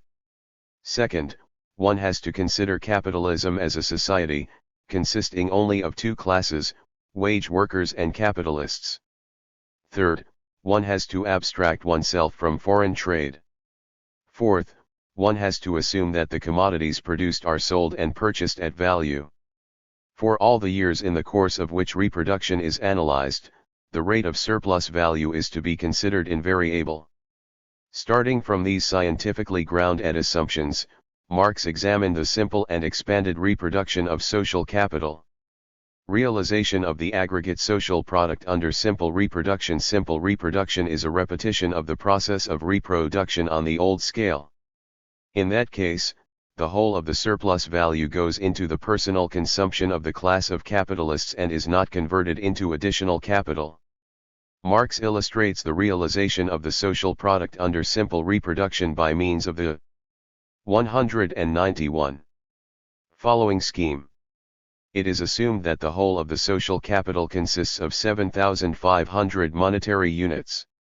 Of these, 5,000 units function in Department I, which produces the means of production, with constant capital amounting to 4,000, and variable capital to 1,000 units. Department II, which turns out the articles of consumption, has functioning capital amounting to 2,500 monetary units, of which constant capital totals 2,000, and variable capital 500 units. In Department I, 6,000 units worth of commodity products in the form of the means of production have been produced. In terms of value, they consist of the following parts: I 4000 C plus 1000 Y plus 1000 M equals 6,000. In Department II, 3,000 units worth of commodity products in the form of articles of consumption have been produced. In terms of value, they consist of 2,000 C plus 500 V plus 500 M equals 3,000. Let us now consider the realization of the whole social product. To do so, one needs to find out which part of the product of Department I and Department II is used in the department in which it has been produced. In Department I, 4,000 of the 6,000 units embodied in the means of production can be used in the same department, and this is equal to the amount of the constant capital expended in the given department. The rest of the product of Department I, totaling 2,000 units, equal in value I, constitutes the fund of the personal consumption of the workers and the capitalists of this department. It cannot be used within the framework of this department because Department I does not turn out any articles of consumption. Within Department II, which turns out the articles of personal consumption, products equivalent in value to the wages of the workers and the surplus value of the capitalists of this department, that is, 2,500 Y plus 2,500 M, can be realized. The rest of the product of Department II comes to 2,000 C. In value, it is equivalent to the value of the constant capital consumed in this department. There arises the need for an exchange of the product of Department II constituting 2,000 units, for an equivalent product of Department I. As a result of the exchange of products between Department I and Department II, production is resumed the 192. Following year on the same scale in both departments of social production, that is, there is simple reproduction. The basic condition for realization under simple reproduction is the existence of the following proportion: I equals 11C, that is the amount of the annual incomes of the workers and capitalists of Department I must be equal to the constant capital consumed in Department II in the course of the year. From this basic condition follow these two corollaries: a. I equals IC plus 2C, that is, the value of the annual product of Department I must be equal to the amount of constant capital in both departments. b. 2 equals I plus 2, that is, the value of the annual product of Department II must be equal to the amount of the incomes of the workers and capitalists in both departments. Such are the conditions for the realization of the social product under the simple reproduction of social capital. Realization of the aggregate social product and the proportions of social production under expanded reproduction. Expanded reproduction is a renewal of the process of production on an enlarged scale. A part of the surplus value is converted into additional constant and variable capital. Marx used the following scheme to illustrate the realization of the social product under expanded reproduction. The capital invested in Department I of social production comes to 5,000 monetary units. The capital of Department II comes to 2,250 units. With the degree of exploitation coming to 100%, the whole of the aggregate social product comes to 9,000, I 4,000 C plus 1,000 P plus 1,000 M equals 6,000 Q2. 1,500 C equals 750 P plus 750 M equals 3,000 J 9,000. Let us assume that in Department I 1/2 of the surplus value, that is, 500 units, is used for the accumulation of capital. The capitalized surplus value is divided into additional constant and additional variable capital in the same proportion in which constant capital stood to variable capital in the preceding year, that is, 4:1. In that event, 400 units of the capitalized surplus value are converted into additional constant capital and that part of it which is required for increasing its constant capital. The rest of the product of Department I in monetary terms is equal to the amount of the wages of earlier employed workers, the additionally hired workers. It cannot be realized within Department I. For simple reproduction, Department 2 requires 1,500 units of constant capital. Besides, the capitalists of Department I present additional demand for the product of Department IL required for the personal consumption of the newly hired labor power. By increasing the constant capital by 100 units, the capitalists of Department 2 expand production. Consequently, 1,600 units of the value of the product of Department I are exchanged for the same magnitude of the value of the product of Department 2. The realization of the product of Department I is complete. The remaining unrealized product of Department 2 coming to 1,400 units has to be used within the framework of the same department. Of these, 750 units go into the consumption of earlier employed workers. But because the constant capital of Department 2 has increased from 1,500 to 1,600 units, that is, by 100 units, the capitalists need to employ additional workers. Assuming the invariable organic composition of capital, an increase in constant capital by 100 units will require additional variable capital of 50 units.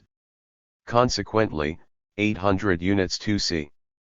From this basic condition also follows the second condition of expanded reproduction: the value of the product of Department I must be greater than the value of the constant capital consumed in the previous year in both departments of social production, that is, IIC plus 2C. In other words, an additional quantity of the means of production needs to be produced in Department I so as to ensure an increase of constant capital in Departments I and II the following year.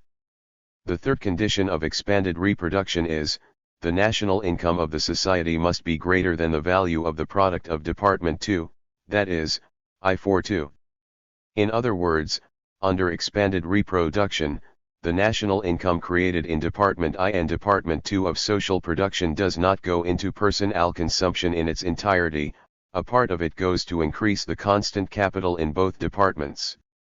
Consequently, by the end of the first year of production the scale of production has been expanded through the addition of surplus value both in Department I and Department 2. At the start of the second year of production, the social capital consists of I 4,400 C plus 1,100 V2. 1,600 C plus 800 V.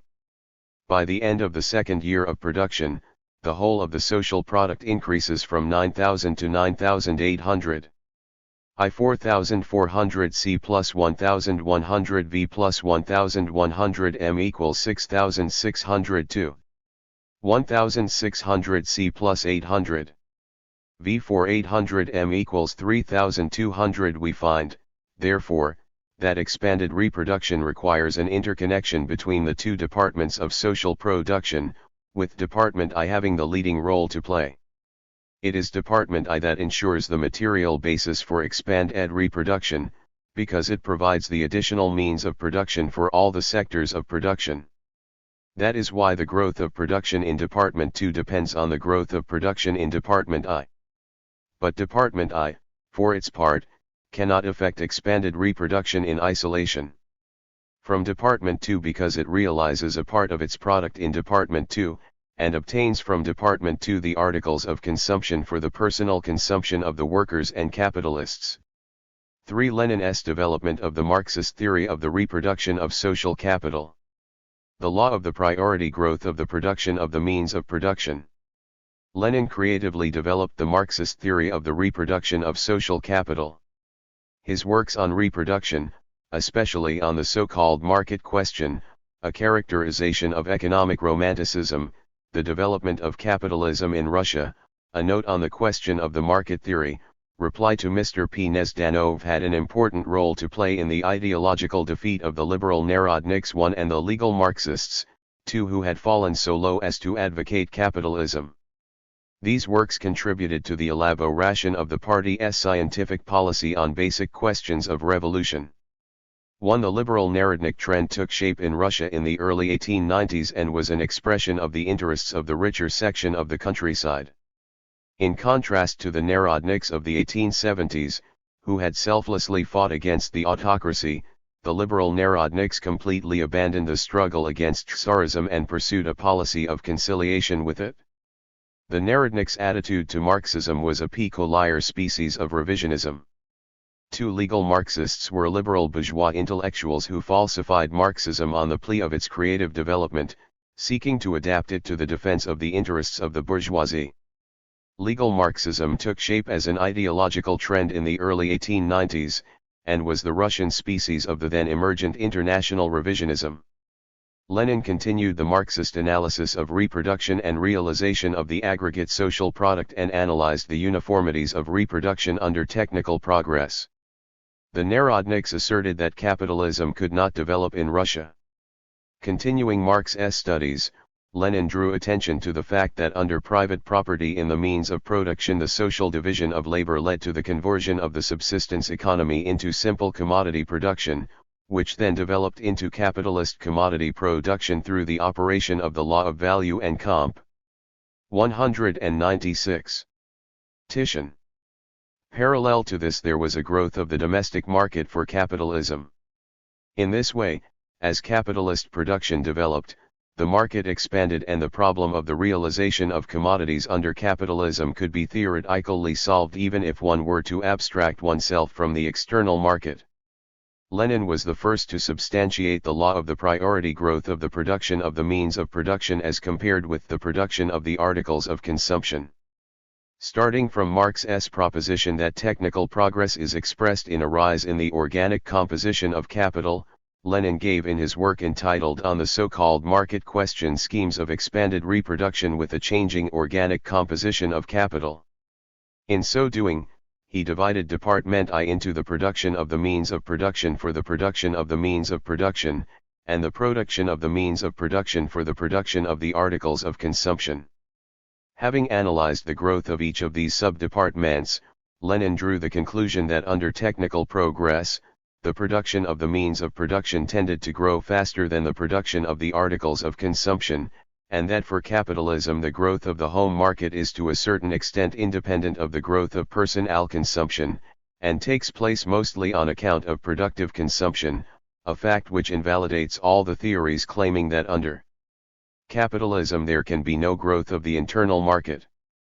But the independence of the growth of production from the growth of personal consumption is relative, because, in the last analysis, productive consumption is always bound up with personal consumption.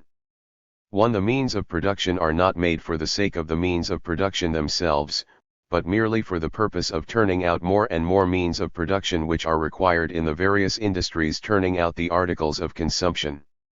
Even with an ideally proportional reproduction and circulation of the whole social capital, the contradiction between the growth of production and the narrow limits of consumption under capitalism is inevitable. Realization is a process that does not run with ideal proportionality, but through the disruption of proportionality and crises. The legal Marxists tried to blunt the class edge of Marx's schemes, illustrating the process of realization by asserting that Marx's theory proved the capitalist mode of production to be harmonious. According to their schemes, capitalist reproduction can go on endlessly merely through a growth in the production of the means of production, while the production of the articles of personal consumption for the working class remains stagnant, or even if that class disappeared altogether. Lenin showed that these claims were theoretically untenable and practically unfeasible.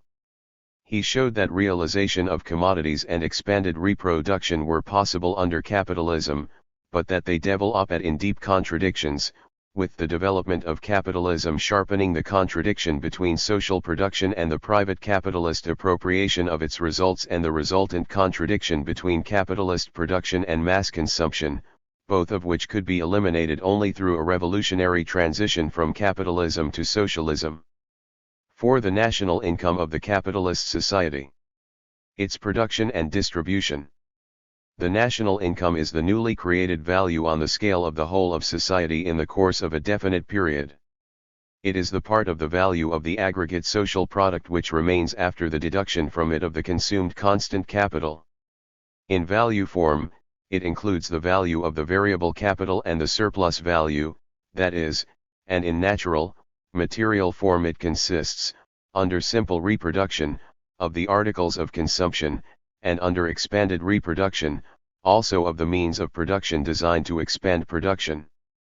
The part of the national income remaining after the deduction from it of the value of variable capital constitutes the net income of the society.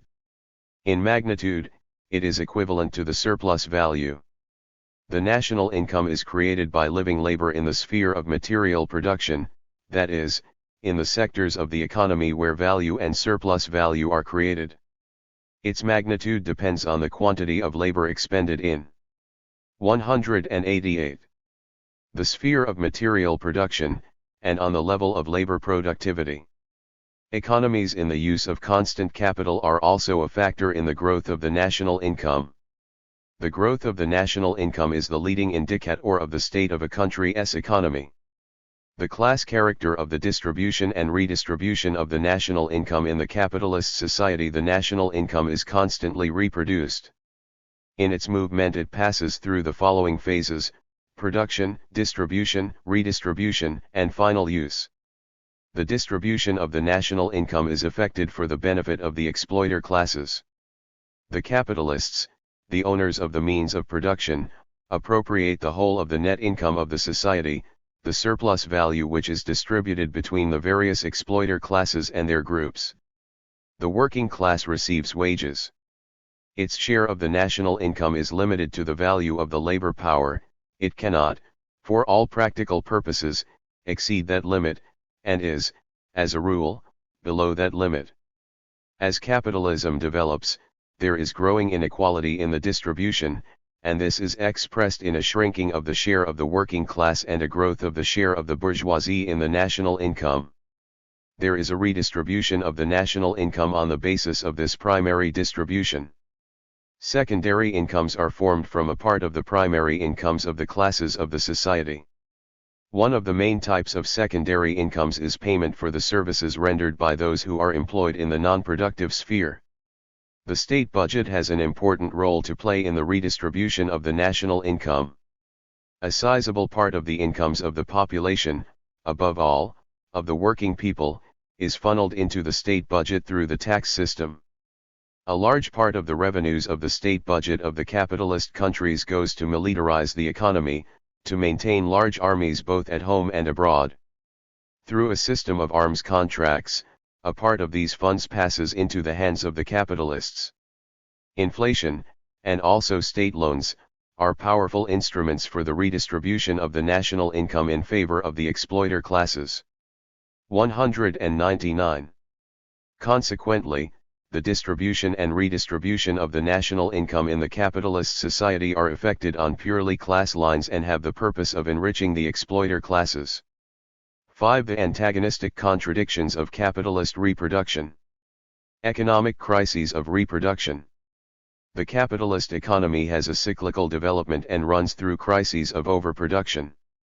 The basic contradiction of capitalism and the inevitability of economic crises. Marx showed that the abstract possibility of crises is already latent in the simple commodity economy, and springs from the functions of money as the medium of circulation and the means of payment.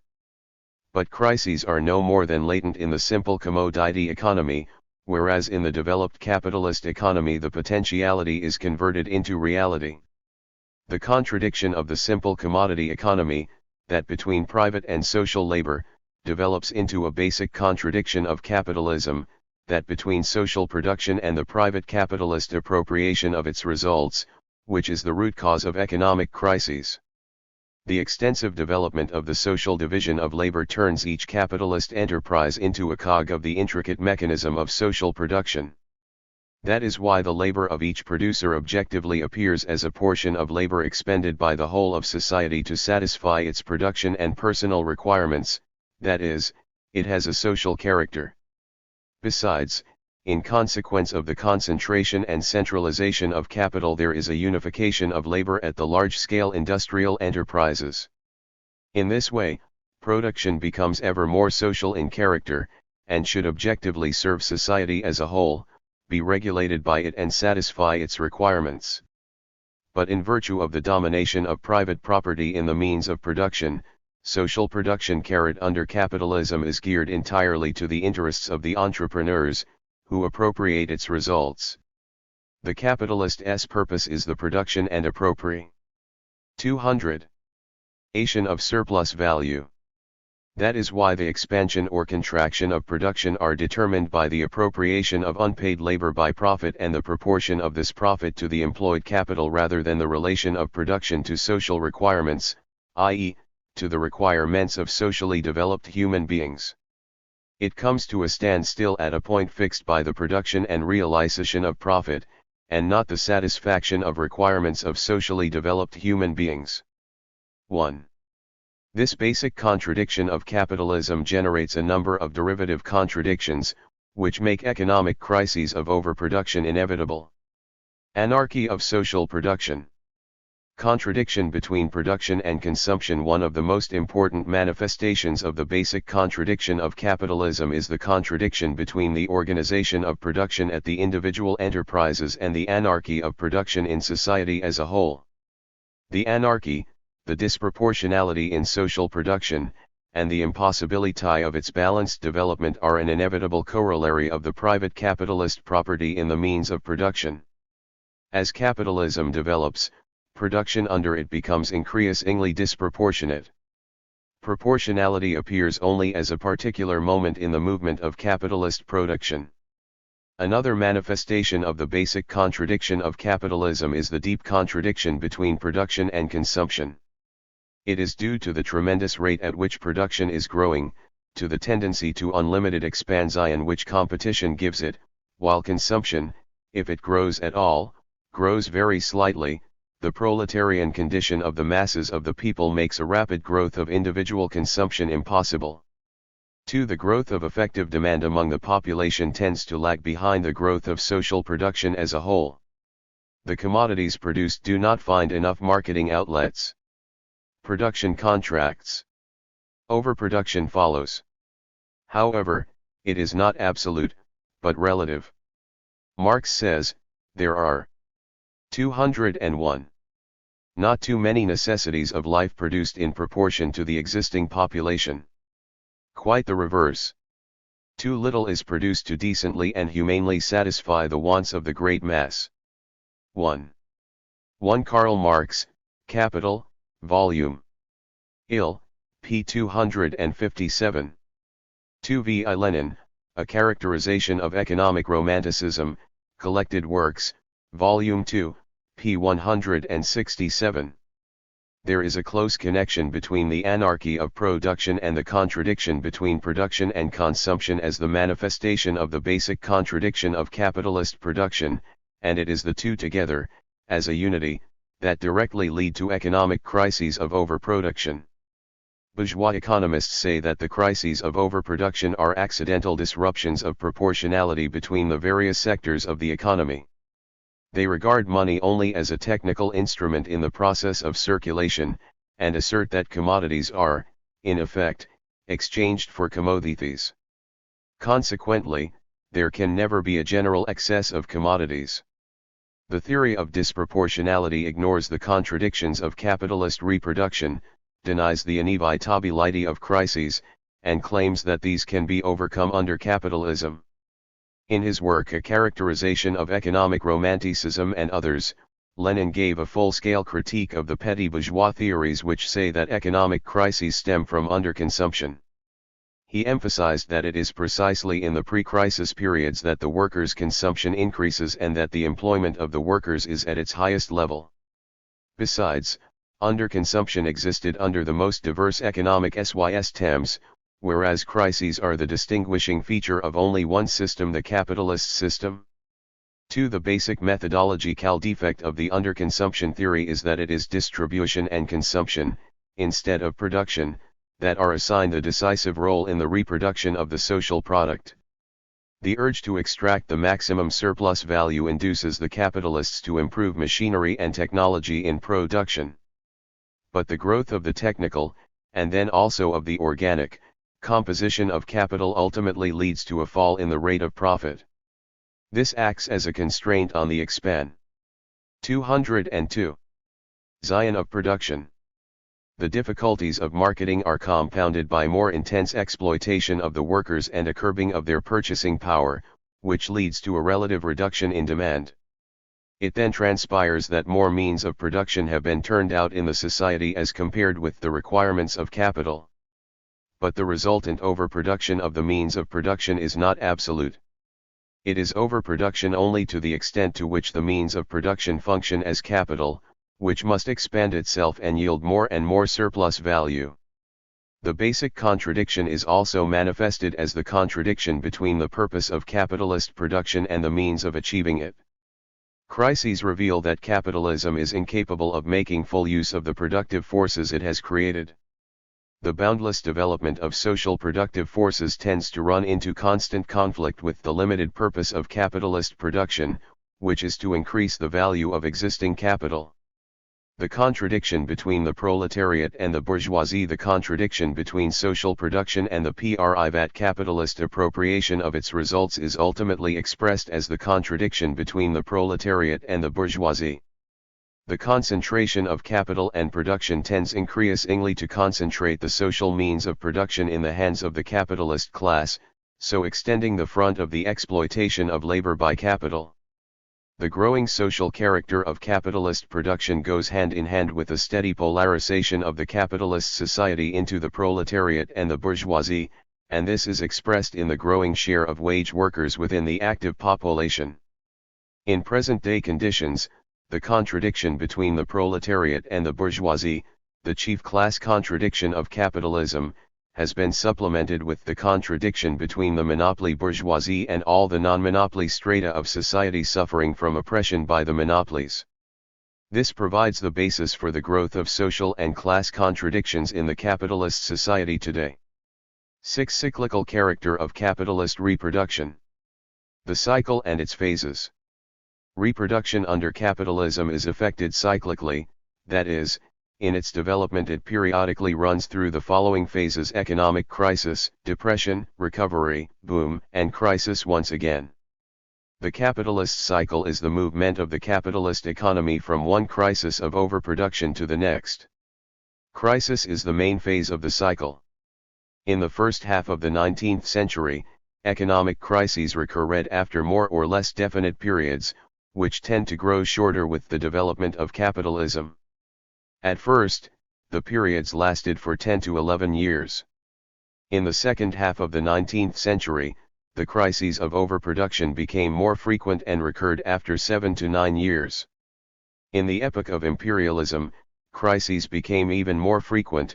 Before the First World War, there were the crises of 1900 and 1907, and in the interwar period, the crises of 1920 to 1921, 1929 to 1933, and 1937 to 1938, that is, 3 crises occurred in less than 25 years. Since the Second World War, the United States, the citadel of present-day capitalism, has had 6 crises: 1948 to 1949, 1953 to 1954, 1957 to 1958, 1960 to 1961, 1969 to 1971, and 1974 to 1975. In that period, the capitalist world has been hit by a number of world economic crises. In the early 1980s, the capitalist world is experiencing the third economic slump over the last decade. The crises of overproduction are characterized by a marked aggravation of the difficulties of marketing commodities. Stocks of unsold goods tend to grow. Orders for equipment and construction dwindle. Overproduction gradually spreads to every sector. There is bankruptcy of commercial and industrial companies on a massive scale. The financial and credit systems are unhinged. The crisis gradually spreads to every sphere of the economy. Industrial production shrinks and production capacities remain unused. The economic function of the crisis ultimately boils down to the forcible and temporary establishment of proportionality between the various elements of the capitalist economy. In time of crisis, competition becomes extremely sharp. The concentration and centralization of capital are 204. Accelerated. The cutbacks in production cause tremendous growth in unemployment and a further decline in the working people's purchasing power. Their condition sharply worsens, wages drop, and exploitation is intensified. Economic life in the society is disrupted. This is followed by the phase of depression, in the course of which production marks time. There is a gradual running down of commodity stocks, of which some are destroyed and others are sold at cut prices. Obsolete and low productivity equipment is dumped. Overproduction contracts, the sale of commodities is gradually increased and the decline in prices halted. The phase of depression gives way to the phase of recovery. The biggest and most viable enterprises adapt to the low level of prices by making use of the most efficient equipment, which ensures a growth of labor productivity and a greater degree of exploitation. The drive for profit and competition make most capitalists replace their equipment simultaneously. The renewal of fixed capital is the crucial factor in the advance from depression to recovery. The development of Department I of social production proceeds with the involvement in production of a sizable part of the industrial reserve labor army and a reduction in unemployment, and this, for its part, helps to raise wages. This increases the demand for the articles of consumption and stimulates the expansion of production at enterprises in Department II. Output reaches the pre-crisis volume. The phase of recovery moves into the phase of boom, in which the level of industrial production attained in the preceding cycle is exceeded. The demand for credit expands. Profits grow, the prices of shares and other securities increase, and speculation in these acquires tremendous proportions. Simultaneously, all the contradictions which had earlier plunged the economy into crisis are reproduced on an extended scale. Eventually, the development of these contradictions causes a new economic crisis. The spontaneous and mass renewal of fixed capital constitutes the material basis of the cycle and the periodic nature of economic crises of overproduction. It constitutes the starting point and material basis for the movement of the capitalist economy first out of its state of crisis and then out of the depression, and its movement through the following two phases of the cycle, recovery and boom. But the cyclical repro. 205. Reduction of fixed capital is not the cause of the crisis, but, like the crisis itself, results from the basic contradiction of capitalism. Agrarian crises and their peculiarities. The contradictions of capitalist reproduction are also manifested in agrarian crises. These are also engendered by the basic contradiction of capitalism. Agrarian crises are manifested above all in a relative overproduction of agricultural produce and the piling up of vast unsold stocks of it. Meanwhile, there is a growth in the debt owed by peasant households to the mortgage banks, and small and middle producers are ruined on a massive scale. Competition is sharpened, and in it only the biggest farms with the most modern machinery and technology survive. Agrarian crises accelerate the concentration and centralization of capital in agriculture. The specific features of the development of capitalism in agriculture determine the peculiarities of agrarian crises. Agrarian crises are protracted and continue for decades, in the course of which industrial production runs through several cycles. Agrarian crises are protracted because of the monopoly of private property in land, the existence of ground rent and its steady growth. The development of the productive forces in agriculture is slowed down by the extraction of an ever greater proportion of the incomes from agriculture in the form of rent. This prevents the massive and intensive renewal of fixed capital and, consequently, makes it difficult to overcome the agrarian crisis, so dragging it out. Finally, another reason for the protracted nature of agrarian crises is the existence of a great many small peasant farms. In a period of crisis they are unable, like the capitalists, to cut back production, and continue to farm on the old scale so as to have enough to eat and continue to make the rental payments. They cannot use new machinery to reduce labor inputs and to adapt to new and lower prices. The overproduction of agricultural produce is likewise relative and not absolute.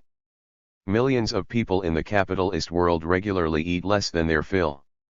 By the beginning of the 1970s, the agrarian crisis of overproduction, which began in the mid-1950s, gave way to the crisis of underproduction of agricultural produce. That is evidence of the deep-seated disproportionality in the development of world capitalist agriculture. Economic crises and the sharpening of the contradictions of capitalism. Economic crises testify to the historical limitations of the capitalist mode of production and expose the plunderous nature of capitalism, and the waste of social wealth and of society's productive forces. In periods of crises, material values created by social labor are destroyed on a massive scale. While partially resolving the contradictions of capitalist reproduction, crises further exacerbate these contradictions. By accelerating the concentration and centralization of capital, they raise the socialization of production to a high level and further aggravate the basic contradiction of capitalism. There is a growing discrepancy between the modern productive forces and the capitalist relations of production. Economic crises sharpen class contradictions. In periods of crises, the working people's condition worsens, unemployment grows, wages decline, and smallholders in town and country are ruined on a massive scale. Crises nullify the partial improvements in the economic condition of the working people which they had earlier won in persevering struggle against capital. But the working people intensify their resistance to capital. In the course of this struggle, their consciousness is revolutionized. They come to see for themselves that their life can be radically improved only through revolutionary struggle to eliminate the capitalist mode of production. Theories that crises of overproduction can be averted emerged under the general crisis of capitalism. Keynes claimed that crises sprang from underconsumption. In contrast to petty bourgeois theorists, he asserted that the personal underconsumption of the masses could well be compensated by an increase in consumption by the capitalist class through more intense investment activity on their part. Keynes held that inadequate investments by the capitalists and underconsumption by the masses were due 207. Largely to a psychological factor, the propensity of people to save. Keynes's main proposal was utmost intervention by the capitalist state in the reproduction of social capital. The state, he said, must itself become a major investor, by organizing all manner of public works, and also by increasing parasitic, non-productive consumption, like larger expenditures for militarization and direct outlays on the conduct of war. He also propounded a policy of moderate inflation, which he saw as a means of stimulating production and achieving a high level of employment, and increasing the profits of business. The measures which Keynes proposed for averting crises testify to a recognition of the fact that crises under capitalism are inevitable.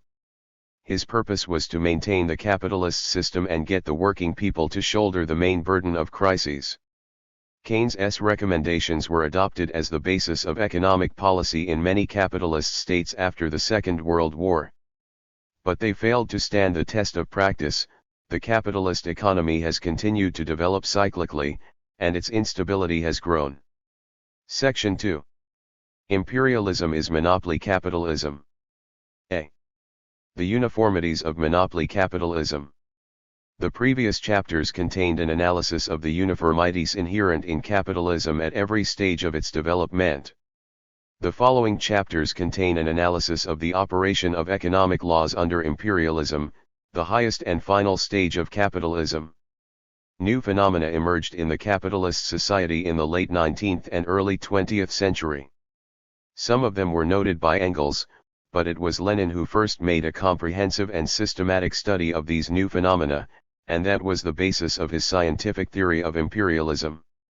It is set forth in his book Imperialism, the highest stage of capitalism, and in several other works of his written at the beginning of the century and constituting a great contribution to Marxism, a new stage in its development.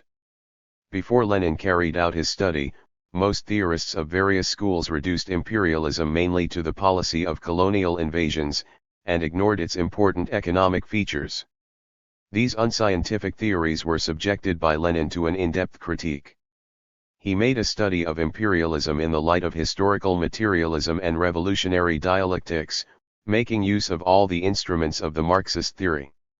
Every antagonistic class formation passes through two different stages, namely, the stage at which its economic relations promote the development of the productive forces, and the stage at which these relations cease to be forms for their development and become their fetters. Marx showed the general conditions in which the capitalist formation would enter upon the epoch of conflict. The objective logic of accumulation, he said, would, first, inevitably lead to the domination of society by a handful of capitalist magnates. Second, it would involve all the peoples in the network of the world market, and cause the capitalist regime to become international.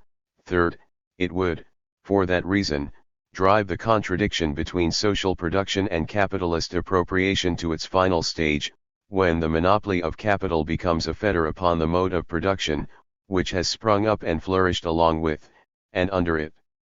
1. At that point the last hour of capitalist property inexorably strikes and the expropriators are expropriated, as Marx put it. Lenin analyzed the changes which had occurred in the capitalist system in the period of imperialism and showed that the old free competition capitalism had given way to monopoly capitalism, that it had moved into a new, higher, and final stage of its history. Lenin wrote his Imperialism, the highest stage of capitalism, in 1916, and it was published under the Tsarist censorship.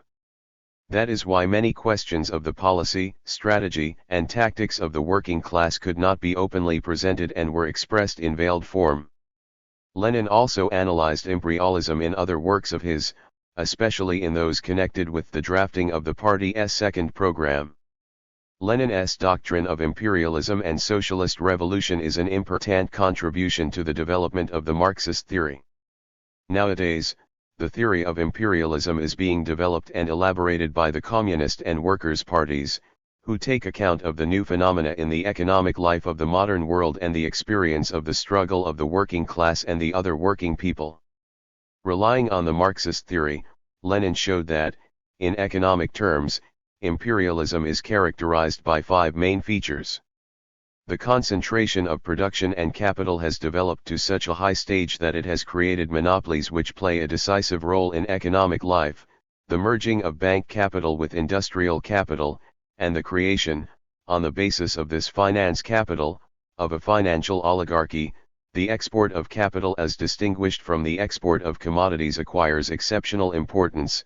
The formation of international monopolist capitalist associations which share the world among themselves, and the 210 territorial division of the whole world among the biggest capitalist powers is completed.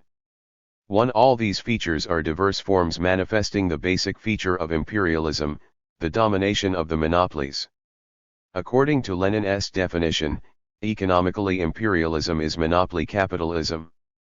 Lenin also showed the political substance of imperialism, having proved that politically imperialism is not only an urge to seize colonies and new territories, but is, on the whole, a swing from bourgeois democracy to reaction and violence in every sphere of social life. Lenin analyzed the specific feature of imperialism and its historical place. Characterizing its triple feature, he said that imperialism is monopoly, decaying or parasitic and moribund capitalism. Compared with pre-monopoly capitalism, imperialism is the highest stage of capitalism, but is also its final stage, the threshold of the socialist revolution. The whole system of world capitalism is mature for socialist revolution. But because of the operation of the law of uneven economic and political development of capitalism in the epoch of imperialism, the socialist revolution can initially win out in a few countries or even in one individual country. The analysis of imperialism provided the basis for a new theory of the proletarian revolution, which was a major contribution to the Marxist theory. Lenin's doctrine of imperialism is an organic blend of the most profound scientific analysis of the intricate processes under monopoly capitalism and a sharp critique of the bourgeois and opportunist conceptions of imperialism. It has the decisive role to play in the exposure of present-day bourgeois apologetic views and is a tried and tested weapon in the fight against reformist and revisionist conceptions of imperialism. Chapter 12. The main features of imperialism. 1.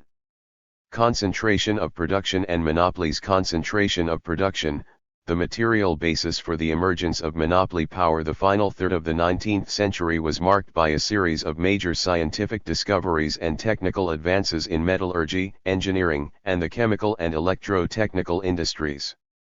In that period, New types of machines were introduced, radical changes were effected in the generation of energy and the technology of production, new industries emerged and developed, and the structure of industry itself underwent a change. In these conditions, the concentration of production was further intensified. Among the important advantages of large-scale enterprises, which increasingly enhanced their role in industrial production, were their technical superiority, better organization of production, economies on overhead expenses, high labor productivity, and greater opportunities for obtaining credits. By the turn of the century came the period in which the concentration and centralization of capital and production on the basis of free competition produced substantially new phenomena. It turned out that the bulk of social production was concentrated at and monopolized by a few of the largest enterprises. Free competition had given way to monopoly, which emerged from the concentration of production and capital at a definite stage in their development. Several dozen giant enterprises find it easier to reach agreement with each other as compared with a large number of small enterprises. Lenin showed the causal nexus between the concentration and monopolization of production, and said, "The rise of monopolies, as the result of the concentration of production, is a general and fundamental law of the present stage of development of capitalism." 1. Lenin spoke of three stages in the development of monopolies. The first stage relates to the 1860s and 1870s, when free competition reached its highest level, and the monopolies were still embryonic. The second stage covers the period from the economic crisis of 1873 to the end of the 19th century, when the monopolies became relatively widespread, but were not yet firmly established. The third stage began with the industrial upswing in the late 19th century and continued until after the crisis of 1900 to 1903, when the concentration of production was further intensified and the monopolies became of crucial importance in economic life. That is the stage at which industrial capitalism was converted into imperialism. The substance and forms of monopolies in production. The substance of monopoly may be characterized in terms of three main aspects: the concentration in its hands of a sizable share of production which ensures dominant positions in one or more industries, the possibility, to some extent, of dictating prices on the market, and the appropriation of monopoly high profit as the form in which its domination is economically realized. There are diverse forms of monopolies in production: cartelophones, syndicates, trusts and concerns. The cartel is an association of several enterprises in an industry under which its participants retain their property in the means of production and the product. They also sell their own products on the market. The object of the cartel agreement may involve quotas for the cartel members in total output, selling prices, allocation of marketing outlets, etc. In the event a participant in the cartel goes back on the terms of the agreement, he may be penalized by means of a fine. Cartel agreements frequently contain clauses aimed against the workers' strike movement and their trade unions. Cartels set up by individual owners of big enterprises were typical in the early 20th century. Nowadays, cartels frequently have among their members major monopolies like trusts and concerns. The syndicate is an association of a number of enterprises which, as a rule, turn out similar products, with the party. 213. Participants retaining their property in the means of production, while the product is sold as the property of the syndicate. In contrast to the cartel, the syndicate ruptures the direct ties between the individual enterprises and the market. The trust is a form of monopoly under which a group of capitalists have joint property in the means of production. When a trust is set up, the owners of the enterprises involved transfer to the association their property in the means of production, technology, patents, etc., and, in consequence, in the product as well. In return for the transferred capital, they receive shares from the trust which entitle them to co-participation in managing the trust and to a corresponding share of its profit. Nowadays, trusts do not usually arise as a result of the association of several independent enterprises, but are set up by powerful financial groups as their own or controlled enterprises. As the process of monopolization advances, The horizontal trustification, that is, the association of enterprises in the same industry, is increasingly complemented with vertical trustification, under which the trust includes enterprises in industries constituting a technological sequence, like coal mining, metallurgy, and engineering. In terms of the enterprises they involve, such trusts are combines. The concern is a complex of diverse enterprises, some of which may be monopolies, in various industries, commerce, banking, insurance, and transport companies, which are under the control of one financial group. Enterprises within the concern formally retain their production, commercial and legal independence, but are linked with each other financially. Real power over the controlled enterprises is vested in the head firm of the concern. Today, monopolies have spread to every sector of the economy, with multi-sectoral diversified concerns the previous excellent form of monopoly association. The purpose of monopoly is to ensure monopoly profit on capital invested by the leading capitalist magnates. By monopolizing the latest technical inventions, creating fresh potentialities for the exploitation of labor, improving production, concentrating it to a high degree, improving product quality and cutting production costs, the monopolies obtain tremendous advantages over non-monopolist enterprises. But that is not the only way in which they obtain monopoly profits. They use their economic domination to establish monopoly prices, resorting to various means to eliminate rivals, and make extensive use of the state machine. The major monopoly enterprises are highly profitable. Peculiarities of concentration of production and capital. Today, the concentration of production was the prerequisite for the emergence and growth of the monopolies. In the present period, the monopoly's domination operates as a tremendous force behind the continued concentration of production and also behind the concentration and centralization of capital. Among the basic factors in the growing concentration of production are acceleration of scientific and technical progress, the sizable growth of outlays on R&D, and the mounting costs of development and introduction of new hardware and technology. The concentration of production is also accelerated by the extreme sharpening of competition on the world market, above all in view of the ever more uneven development of imperialism and the grave upheavals on the world capitalist market caused by the monetary, energy and raw materials crises. Within the monopolies, production is concentrated through the amalgamation of enterprises connected through a single technological basis, or enterprises in various industries and lines of production controlled by one financial group.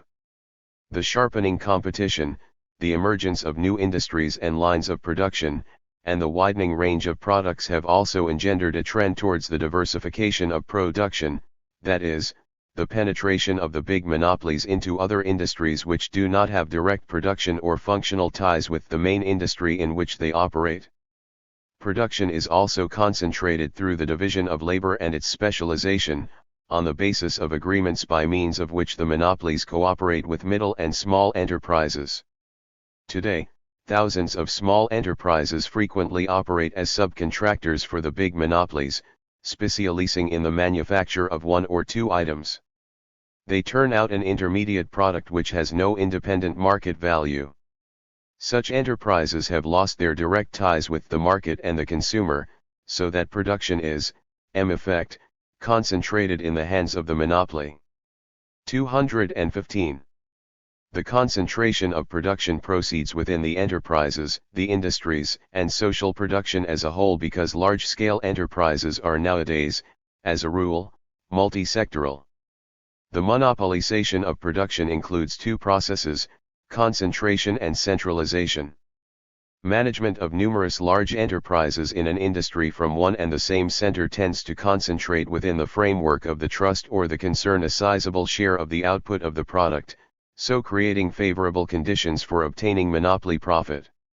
An indirect indicator of the intensity of this process is the growing share of monopoly corporations in U.S. manufacturing, where, in 1960, giant corporations with assets worth $250 million and over had 46% of the aggregate assets, in 1970, 58%, and subsequently over 60%. Today, Capital is centralized mainly through the merger and takeover by stronger monopolies of rival enterprises and whole companies. The internationalization of production carries the concentration of production beyond the national boundaries. Large international monopolies take over local companies or set up mixed companies with their participation. The level of concentration of production is determined mainly by the number of major enterprises in an industry. In the past, the concentration of production was characterized above all by the number of workers employed at an enterprise. With the rise in the technical level of production, the basic indicators of concentration are volume of output, R&D outlays, the number of patents and licenses held by the monopoly, and the volume of profit. But whatever the changes in the forms and mechanisms of concentration of production and capital under monopoly domination, its substance remains the same, the build-up of the economic power of the capitalist magnates and concentration in their hands of control over an ever-growing share of social production. Monopoly and competition. It was Marx who shed light on the contradictory unity of monopoly and competition. He says, in practical life we find not only competition, monopoly, and the antagonism.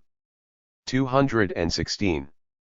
Between them, but also the synthesis of the two, which is not a formula, but a movement. Monopoly produces competition, competition produces monopoly. Monopolists compete among themselves, competitors become monopolists. The synthesis is such that monopoly can only maintain itself by continually entering into the struggle of competition. One elaborating this idea in the epoch of imperialism, Lenin showed the diverse forms and methods of competition under monopoly capitalism. He says, the monopolies, which have grown out of free competition, do not eliminate the latter, but exist above it and alongside it, and thereby give rise to a number of very acute, intense antagonisms, frictions and conflicts.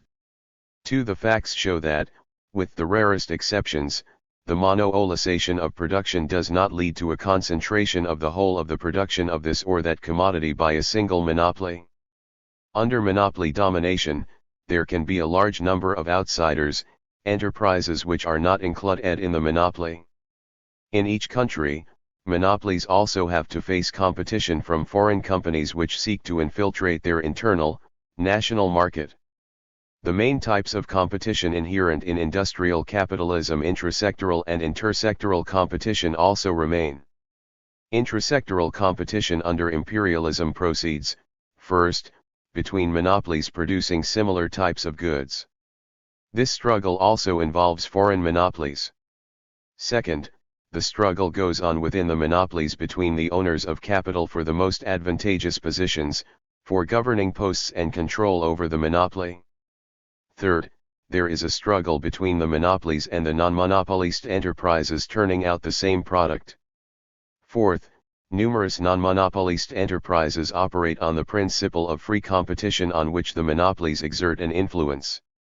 Free competition under imperialism operates in only an insignificant sphere of the capitalist economy, because despite the large number of enterprises within the non-monopolized sector, the volume of its output as a percentage of the whole is not large. It also has a limited influence on technical progress, because the R&D facilities and the bulk of the technical improvements are concentrated mainly in the monopolies. Free competition between the small and middle enterprises selling and buying commodities from the monopolies enable the latter to dictate their own terms and to exploit the outsiders. Intersectoral competition occurs through the transfusion of capital from less profitable industries to more profitable ones. In the epoch of imperialism, the evening out of profit rates in the various industries occurs through the operation of two opposite trends.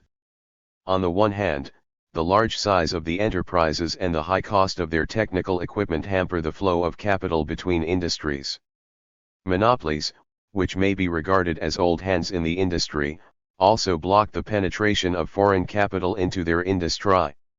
On the other hand, the availability of uncommitted funds and the development of the joint stock form of capitalist property helps the monopolies rapidly to centralize large funds and convert them into productive capital, and this facilitates the flow of capital between industries. The process is accelerated by the scientific and technical revolution and the emergence of new industries. Under imperialism, new methods of competitive struggle arise. Apart from the traditional methods of combating rivals, like depriving them of raw materials, marketing outlets and credits, and price cutting, monopoly hews a path for itself everywhere without scruple as to the means, from paying a modest sum to buy off competitors, to the American device of employing dynamite against them. 1. Factors like product mix and product quality are also widely used in competition. Advertising and non-market forms of struggle are being ever more widely used, including lobbying for government contracts, pushing through or blocking legislation on economic regulation, enticement of specialists, financial machinations, etc. Consequently, imperialism is characterized by a unity of opposites, monopoly and competition, and this goes to create especially acute socio-economic contradictions. 218. 2. Finance capital and the financial oligarchy. Formation and main forms of banking monopolies. At the beginning of the 20th century, the concentration of bank capital in some industrialist capitalist countries reached a new high, and this led to the emergence of banking monopolies, which established their undivided control in the sphere of capitalist credit. The concentration and monopolization of industrial production provides the material basis for the monopolization of bank capital. Big industrial enterprises have need of large and usually long-term credits, which the small banks are unable to provide, and this led to the faster unification of many banks and to the centralization of their capital. The emergence of banking monopolies was an objective result of the high degree of concentration and centralization of capital also operating in the sphere of credit. Consequently, banking monopolies are associations of banks, or giant banks which dominate the banking business and which appropriate monopoly high profit. The banks have had the traditional functions of acting as intermediaries in credit and payments, the conversion of savings and uncommitted funds into capital, and the creation of credit instruments of circulation. The emergence of banking monopolies led to a substantial change in the relations between the banks and the industrial monopolies. The banking monopolies concentrated in their hands the bulk of the uncommitted monetary resources in the society. They went beyond the provision of credits to industrial monopolies and penetrated directly into industry, becoming co-owners of industrial enterprises. Lenin brought out this new role of the banks and showed the fundamental causes for which monopoly banking capital tends to coalesce with monopoly industrial capital. Coalescence of industrial and banking monopolies. The monopolization of credit by a handful of banks forced the industrial monopolies to consolidate their ties with the big banks by buying their shares and so acquiring seats on their boards or directorates. 219. Industrial capitalists began to penetrate into the alien sphere of credit and credit monopolies, investing a part of their capital in it and taking part in formulating the policy of the major banks. This was paralleled by the opposite process, as the capital of the banking monopolies penetrated into industrial monopolies. When making large amounts of money available to industrial monopolies, the banking monopolies seek to ensure themselves against the risk of loss by exerting a direct influence on the activity of the industrial corporations. In order to appropriate a part of the monopoly high industrial profit, they buy up the shares of industrial monopolies and become their co-owners. This gives them direct participation in the industrial monopolies' governing bodies. Besides, the major banking monopolies, at the request of the industrial monopolies, issue new stock and sell their shares on the money market, making a sizable profit in the process. Finally, major banks take an active part in setting up new industrial corporations and appropriate high promotional profits. Thus, on the one hand, the banking monopolies became the co-owners of industrial monopoly enterprises, on the other, the industrial monopolies took part in banking monopolies. The interests of the magnates of banking and industrial capital were intertwined. That was the beginning of the interpenetration, of the coalescence of the capitals of industrial and banking monopolies. The result was a new type of capital finance capital permeating every sphere of economic enterprise and bending all economic activities to its interests. The substance of finance capital, the concentration of production, the monopolies arising therefrom, the merging or coalescence of the banks with industry. Such is the history of the rise of finance capital, and such is the content of that concept. 1. According to Lenin's definition, finance capital is monopoly industrial capital which has merged with monopoly bank capital. All the forms of capital which originated in the epoch of free competition continue to exist under imperialism. Industrial capital functions in the sphere of production, com. 220. Mirai capitae in wholesale and retail trade, and loan capital in the sphere of credit. Finance capital subordinates to its interests the circuit of all the three forms of industrial capital. In his Imperialism, the highest stage of capitalism, and his notebooks on imperialism, Lenin criticized the erroneous definition of finance capital given by Rudolf Hilferding, who ignored the material basis of finance capital, namely, the concentration and monopolization of production. Hilferding defined finance capital as capital held by the banks and used by the industrialists. This interpretation of finance capital was adopted as the basis for opportunist theories whose authors, assuming that finance capital functioned only in the sphere of circulation, claimed that it was possible to do away with its domination even while the magnates of capital retained their property in the means of production. Lenin's critique of Hilferding's theory of finance capital still holds good today. The financial oligarchy and the mechanism of its power. Finance capital is concentrated in the hands of the financial oligarchy, a small elite of the bourgeoisie which dominates every sector of the economy.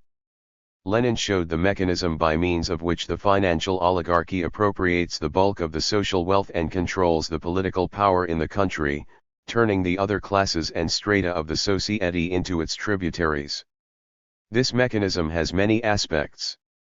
The organizational form of the power of finance capital is the financial monopoly group, which is an aggregation of industrial, banking, credit, insurance, transport, commercial and other companies under the control of one or several allied magnates of capital. At the center of the financial monopoly group stands the head body, which may be a major bank, industrial trust, or insurance or holding company.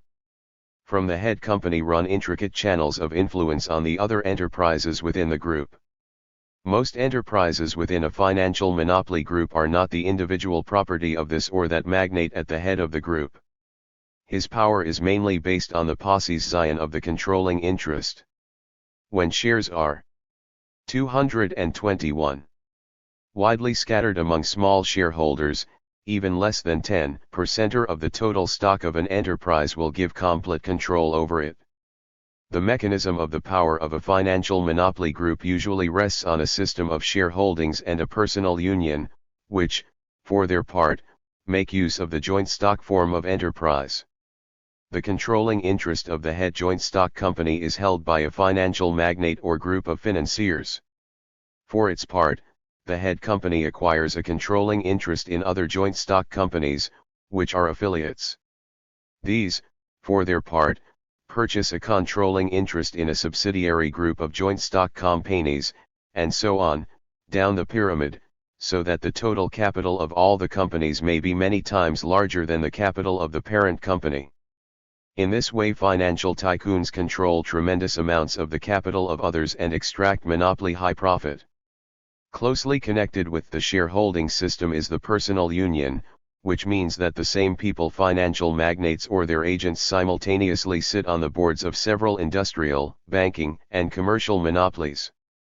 Kinship and well-established business ties between magnates of capital are an important aspect of the personal union and substantially increase the number of enterprises controlled by a financial monopoly group. One personal union of banks and industry was supplemented by a personal union between the two and the government at an early stage in the coalescence of finance capital with the bourgeois state apparatus. Today, the activity of the financial oligarchy is closely bound up with the system of state monopoly measures. Imperialist governments set up military-industrial complexes representing a mighty personal union of government military departments with the biggest financial oligarchy groups. This alliance ensures tremendous profits for finance capital. The financial oligarchy's methods of enrichment, the shareholding system and the personal union establish the power of the financial magnates in the imperialist country's economics and politics. On that basis, the Finan. 222. Chale oligarchy develops numerous methods for plundering every stratum of the society. The issue of different kinds of shares is an important instrument of the power and enrichment of the financial oligarchy. There are common and preference shares, those which do and do not carry a vote, and also plural shares, each of which carries several votes.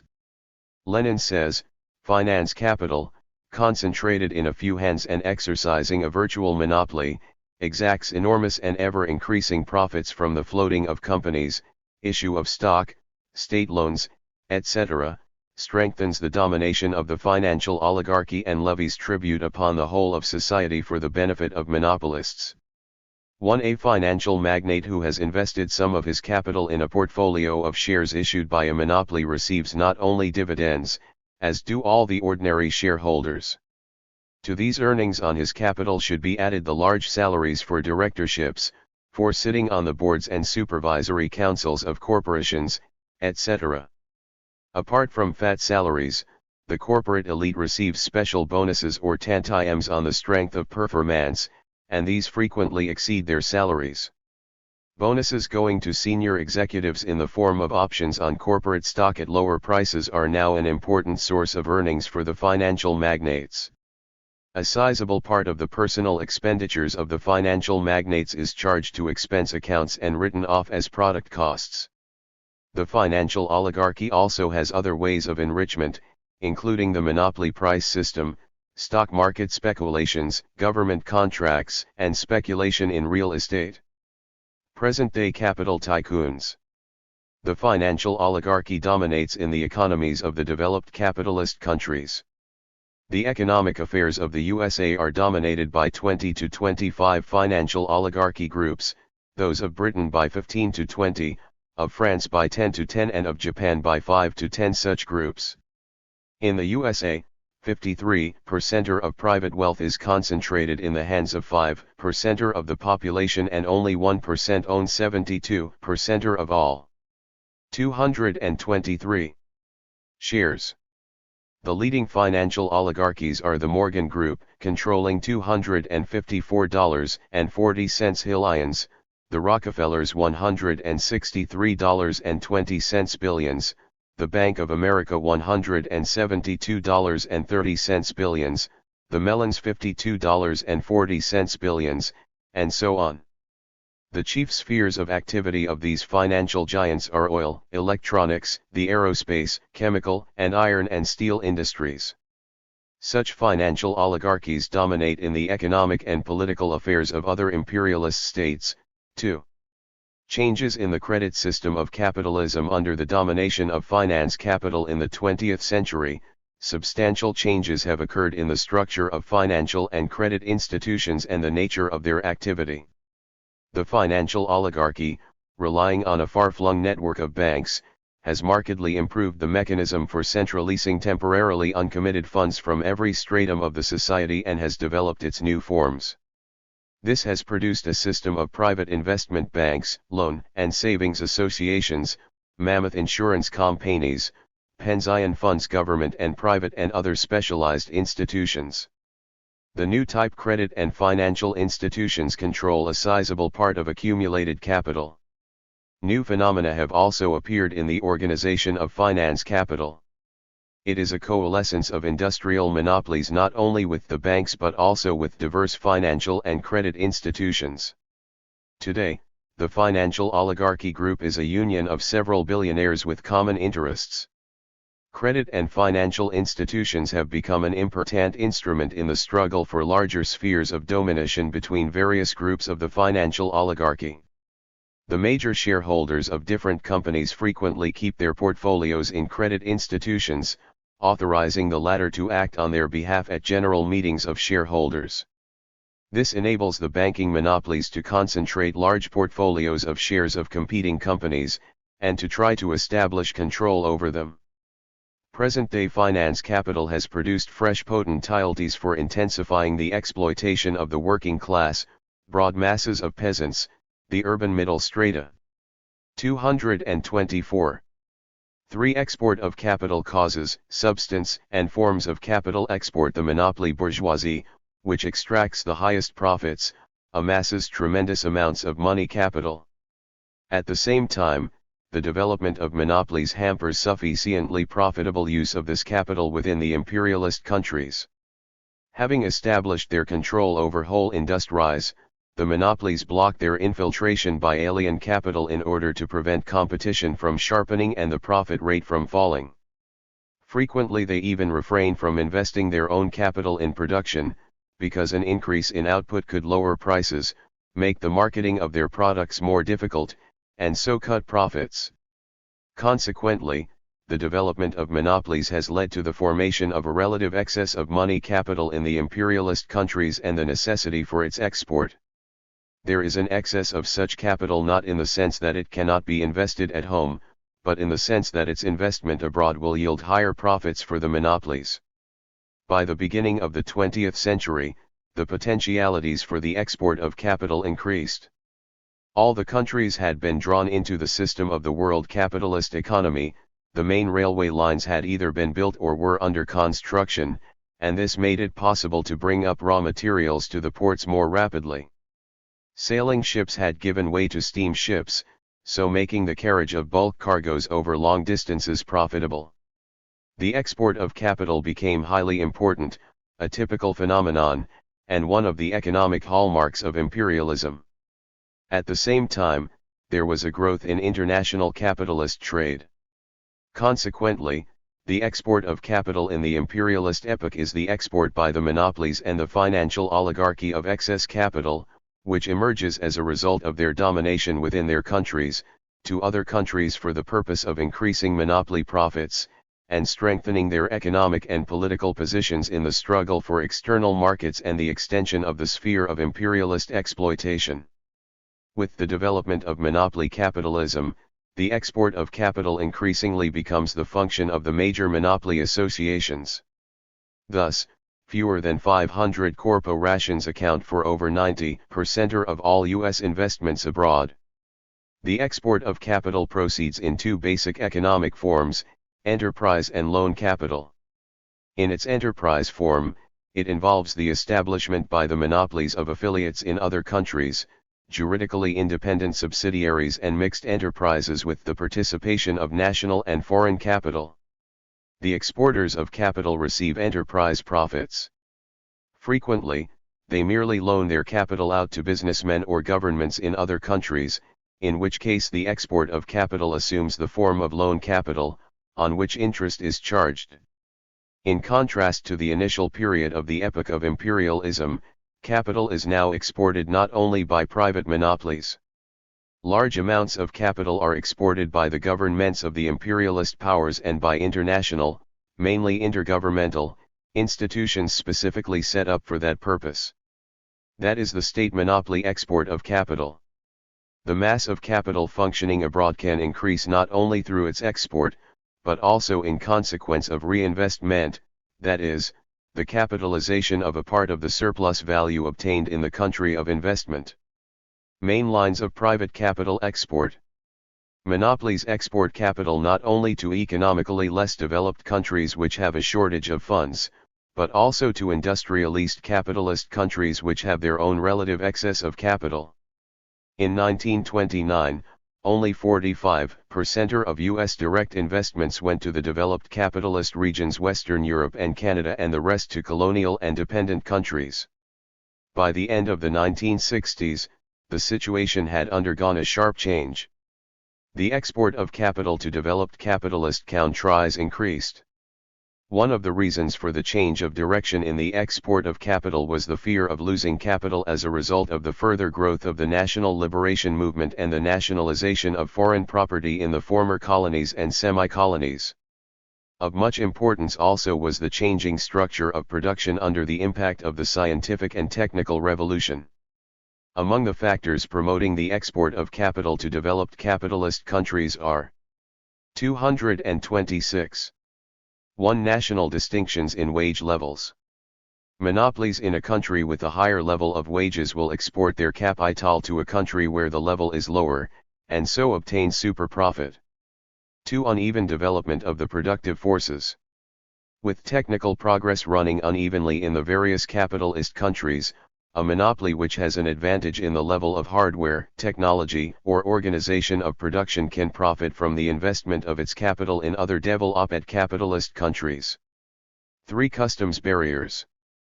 Because monopolies penetrating into the markets of other imperialist countries come up against high customs barriers, it is frequently more profitable for them to set up their own enterprises in these countries with their large domestic market than to incur the cost of transporting the commodities, paying the customs duties, etc.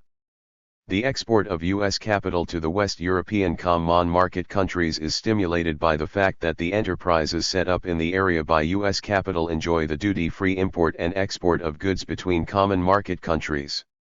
Transnationals use the export of capital as a mighty instrument in their struggle for marketing outlets.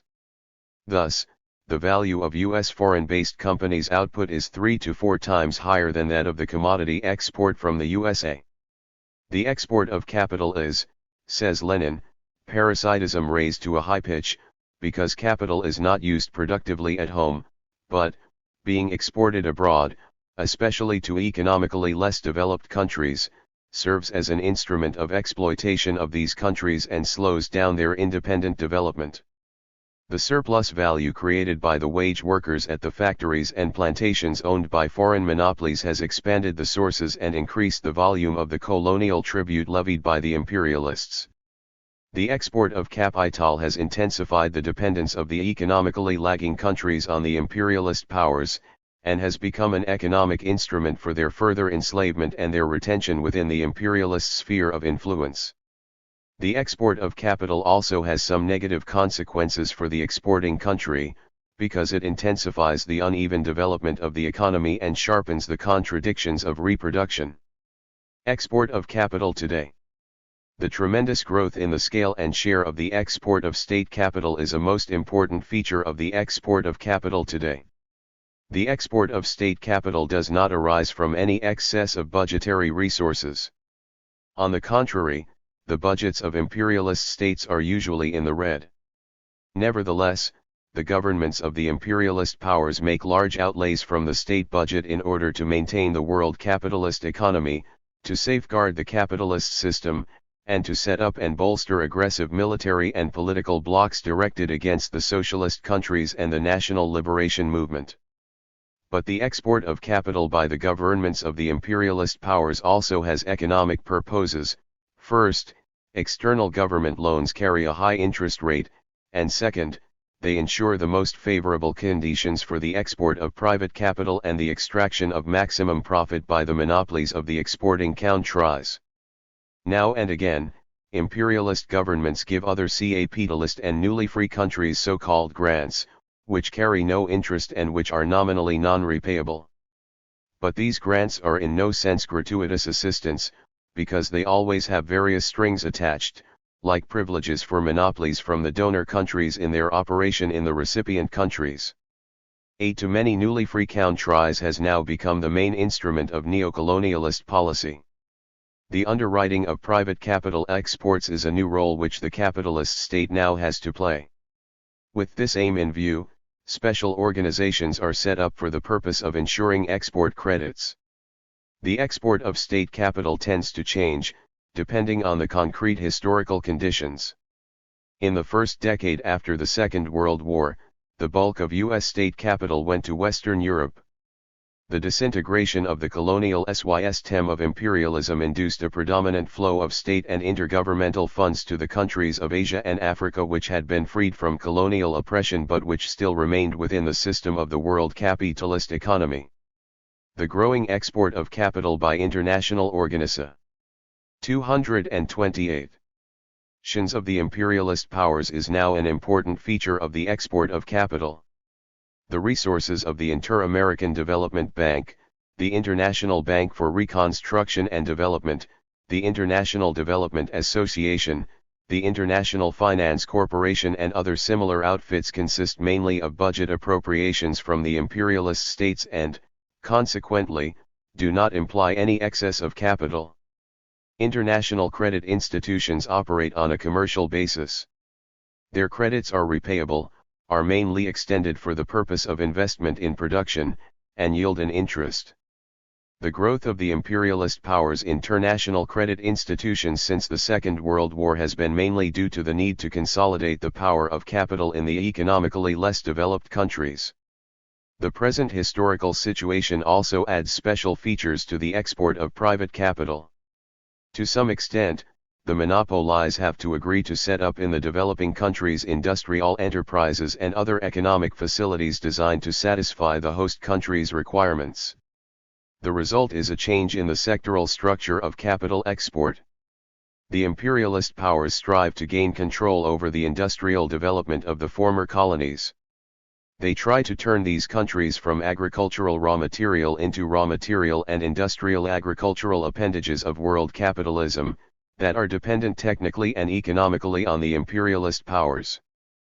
Foreign capital can only speed up the development of productive forces provided it functions under the control of a revolutionary democratic government. The sale of patents and licenses to other countries is an important form of private capital export. Every important discovery or invention involves large investments of capital. That is why, in economic terms, the sale of patents and licenses abroad is equivalent to the export of capital. It is a peculiar, invisible export of capital.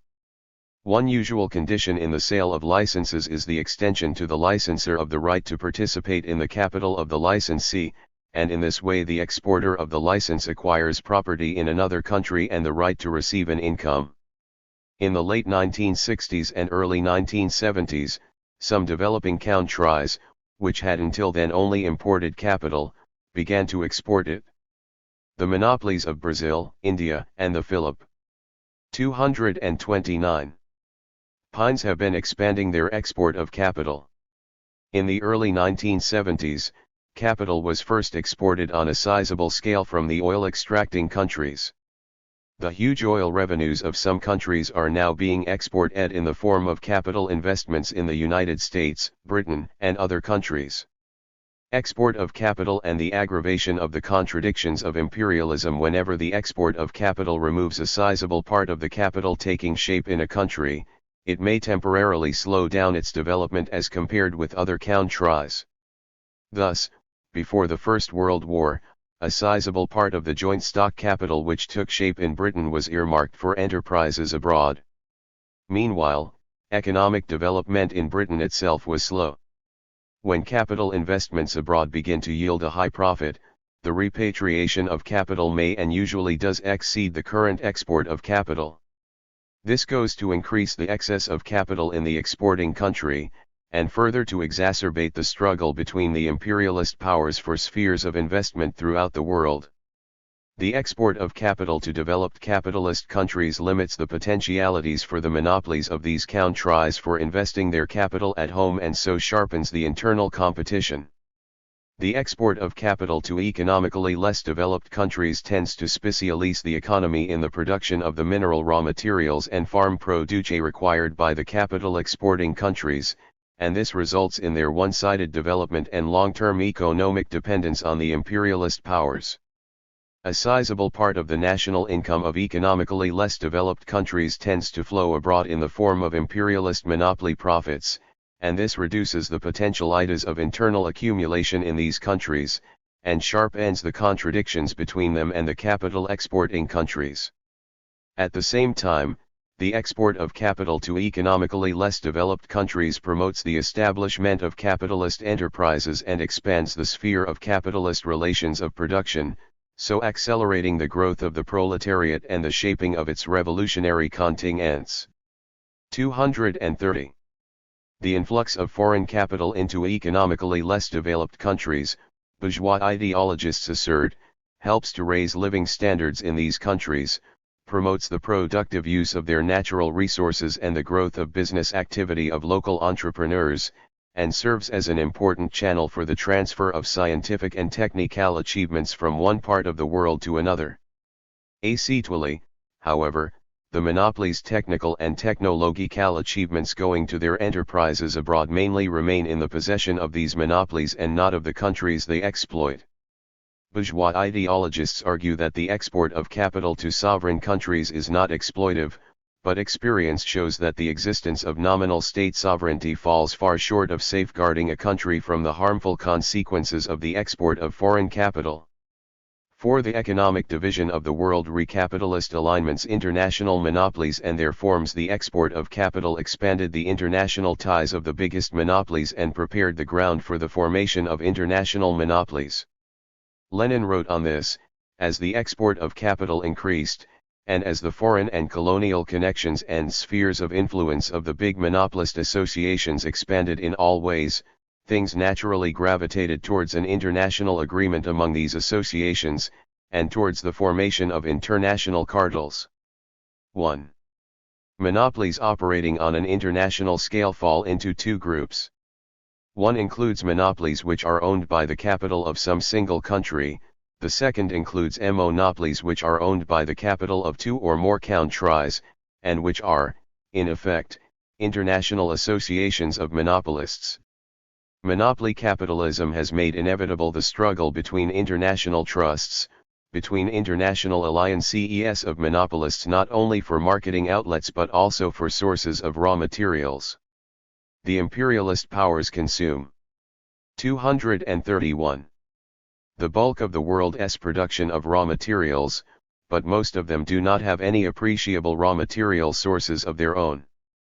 The export of capital, and the establishment of affiliates or subsidiaries abroad have served and continue to serve as the monopoly's main instrument for penetration into other countries. In their effort to maximize their profits, they conclude agreements with each other on a partition of the world market. The economic division of the world becomes the key feature of imperialism. Cartel-type agreements are the most common type of agreement on a division of the world market. They are frequently no more than gentlemen's agreements, which means that they are secret. Patent cartels, that is, agreements among several, usually only a few, international trusts and concerns on the mutual exchange of patents and technical improvements in some line of production, are another species of such agreements, which, for all practical purposes, keep out aliens from the sphere of activity monopolized by the cartel and enable it to increase prices. Monopoly high profit is the main goal of the supermonopolies. When a supermonopoly sells a commodity, the main way for obtaining monopoly high profit is regulation of the volume of production and restraints on competition, which create an artificial shortage of the monopolized commodity and ensure a marked growth of prices. Whenever a supermonopoly operates as the organizer of supply of raw materials to the participants in an agreement, it uses the opposite methods. It seeks to intensify the competition between the countries or enterprises supplying raw materials so as to increase output and depress the prices for these materials. Economic division of the world. Since the Second World War, the formation and consolidation of the world socialist system and the deepening of the general crisis of capitalism have essentially changed the conditions for the division of the world markets among the international monopolies. These monopolies, of course, continue to conclude market-sharing agreements, but the process becomes more difficult. They are forced to maneuver and in some cases even to cover up their activity. 232. The scientific and technical revolution has created the objective prerequisites for the development of diverse types of international monopolies, for the international interlinking of capital. There is, for that reason, an extensive spread of international monopoly agreements on the manufacture of engineering products, on the sharing out between them of the production of parts and components of machines and equipment, all of which helps a handful of companies to monopolize the manufacture of the key means of production. At the beginning of this century, international monopolies emerged mainly through the merger of the capitals of different nationalities, but today so-called transnational monopolies are much more common. These are national in capital and control, but international in the sphere of their operations. According to UN data, there are about 7,300 international monopolies, each of which has subsidiaries in 20 or more countries. International monopolies control almost 3/5 of world capitalist trade. The annual turnover of the biggest transnationals exceeds the gross national product of many developed capitalist countries. Transnational and international monopoly organizations now have a big part to play in the capitalist economy. Interstate monopolistic associations are created. Interstate monopolistic agreements take the form of imperialist integration, as represented most fully by the European Economic Council, or the Common Market, as it is called. In 1958, there were 6 West European countries belonging to the EEC, in 1973 9. This interstate monopolistic organization, in addition to struggling to divide the world economically, also pursues military and political goals: the struggle against world socialism, against the working class and national liberation movements. They are more mobile, more capable of taking advantageous positions in competition, to organize the specialization and cooperation of production on a large international scale, to extract additional earnings from various international operations, to monopolize technical innovations, and to exert a great influence on the policy of the capitalist governments. The international monopolies are, in a sense, sprawling private monopoly empires. The growth of the transnational monopolies is a reflection of the objective process of international 233 ization of capitalist production and the economy, and tends to sharpen the internal and international contractations. World market sharing agreements between the imperialist governments were an important feature in the development of supermonopolies after the Second World War. By means of such agreements, the capitalist monopolies seek to resolve the contradiction between the ever more international development of the productive forces and the narrow national boundaries of monopoly capital. The international monopolies play a reactionary role in the world today. Their penetration into the economies of the young states has particularly serious consequences. The former colonies become increasingly dependent economically on foreign capital, their economic backwardness is preserved, exploitation of their working people is intensified, the opportunities for accumulation decrease, the technico-economic gap between these and the developed capitalist countries widens. The transnational monopolies play an extremely reactionary role in the formulation of the home and foreign policies of their governments. They initiate attacks on the social and political rights of the working people, and support and inspire aggressive actions by their governments on the world stage. The reactionary role of international monopolies. The rapid growth of international market sharing agreements was seen by Alekseczy, the theorist of the Seconds und International, as signifying capitalism's entry upon a period of peaceful resolution of its economic contradictions through an amicable division of the world markets. He said that with the passage of time, imperialism would develop into ultra-imperialism, so putting an end to the competition between the imperialist monopolies and ushering in an epoch of lasting peace. Alekseczy's theory of ultra-imperialism is a distortion of Marxism. History shows that it is totally wrong to assume that under imperialism there may come a time when the world's markets would be finally shared out, with capital. 234. Ism running a peaceful way of development. The struggle for markets can never end, and that for a number of reasons. The uneven development of the monopolies and the emergence of new major producers of a given commodity necessitate a redivision of the markets. The development of science and the emergence of new industries also make it impossible to complete the sharing out of world markets. The emergence of new commodities calls for new world market sharing agreements. The discovery of new and the depletion of old sources of raw materials tend to change the balance of forces between the monopolies involved in their extraction and cause periodical redivisions of the raw material markets. Consequently, the division of the world market by the monopolies is a process which runs right through the history of imperialism. The assumption that it can one day be ended with an amicable division of the world by capital organized on an international basis is theoretically absolutely absurd, while in practice it is sophistry and a dishonest defense of the worst opportunism. Nor is there any truth in the assertion by present-day advocates of imperialism that the struggle between the biggest monopolies for hegemony in exploiting the capitalist world can be ended. The switch from peaceful means of struggle for the markets to armed struggle is no more than a change of form in the struggle for the economic domination of the world. Under monopoly capital, this struggle must go on, for it is the very substance of the international relations of imperialism. In our day, the inter-imperialist rivalry has intensified and the growing strength of the international monopolies has made competition even more ruthless. History shows that both world wars were caused by international monopolies. They made fortunes on arms deliver IES. In 1938, U.S. corporations had profits totaling $3.30 billion, but within 5 years in 1943 these had shot up to $24.6 billion, so starting a new level in the accumulation of capital. Present-day military-industrial monopolies work on sophisticated and costly military programs yielding tremendous profits. They have become the material basis of the 235 aggressive policy of imperialism, and its active architects and ideologists. The sale of weapons beyond the NATO framework in the 1970s increased from $3 billion to $20 billion a year, and already tends to start wars. The struggle against socialism and disarmament is closely bound up with the operations of the military-industrial complexes.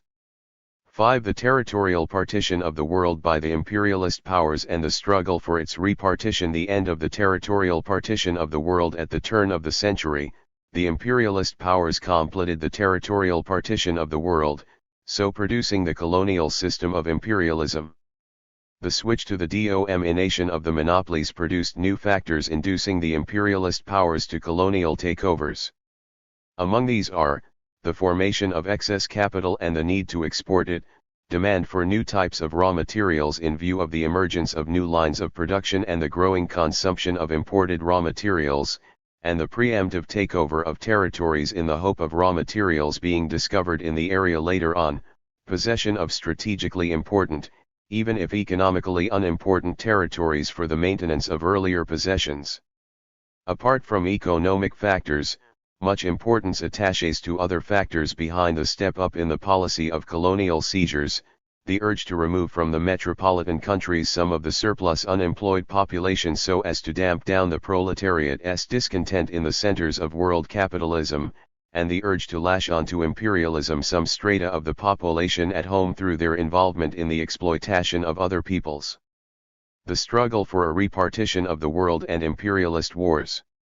The growing unevenness of the capitalist countries' economic and political development has produced acute contradictions within the system of imperialism and 236 sharpened the imperialist powers' struggle for world supremacy. Lenin's analysis of the economic and political history of imperialism led him to draw the conclusion, which has since been borne out by history, that the policy of imperialism, which is rooted in its economy, is a policy of preparing and starting world wars for a redivision of a divided world. The struggle for a redivision of the world does not boil down to a mere occupation of economically less developed countries. Lenin says, the characteristic feature of imperialism is precisely that it strives to annex not only agrarian territories, but even most highly industrialized regions. 1. This has been fully borne out by history. Nazi Germany began its aggression by invading industrialized countries in Europe. The epoch of imperialism is one which is keynoted by militarism and wars. Within 2 decades after the First World War, imperialism started the Second World War, after which new historical conditions took shape. The formation and development of the world socialist system, the rise of the working class movement in the capitalist countries, the disintegration of the colonial system of imperialism and the entry of once oppressed peoples upon the path of independent development, and the mass movement for peace, all of these go to create favorable conditions for the struggle to avert another world war. This has been made possible by the growing strength of socialism and peace, but not in any sense by a reduction in the aggressiveness of imperialism. In present-day conditions, the aggressiveness of the bellicose circles of imperialism is manifested above all in the policy of neocolonialism and militarism. Present-day militarism is aimed above all against the socialist countries and the revolutionary forces in the capitalist world. The aggressiveness of imperialism is rooted in its nature. Only the forms of its manifestation tend to change. The growth of the forces of socialism and peace helps to frustrate implementation of the aggressive plans of imperialism. 237. 6. The world capitalist economic system. The formation and substance of the world capitalist economy. The transition to imperialism completes the formation of the world capitalist economy. Large-scale production, spilling over the national boundaries, constitutes its material basis, and the financial oligarchy, its leading class force, the export of capital and commodities, the economic division of the world by associations of capitalists, and the territorial division of the world by the imperialist powers constitute the most important means in the shaping and assertion of the domination of the world by the financial oligarchy. In 1920, Lenin wrote, "Capitalism has grown into a world system of colonial oppression and of the financial strangulation of the overwhelming majority of the population of the world by a handful of advanced countries." 1.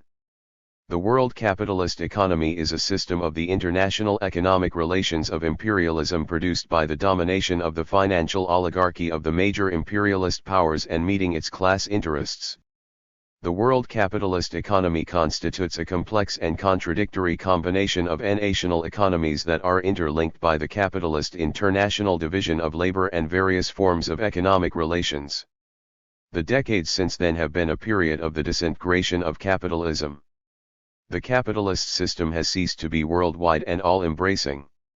A world socialist system has emerged and is developing.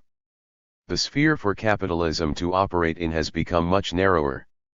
Accordingly, changes have also occurred in the mechanism of the world domination of the financial oligarchy.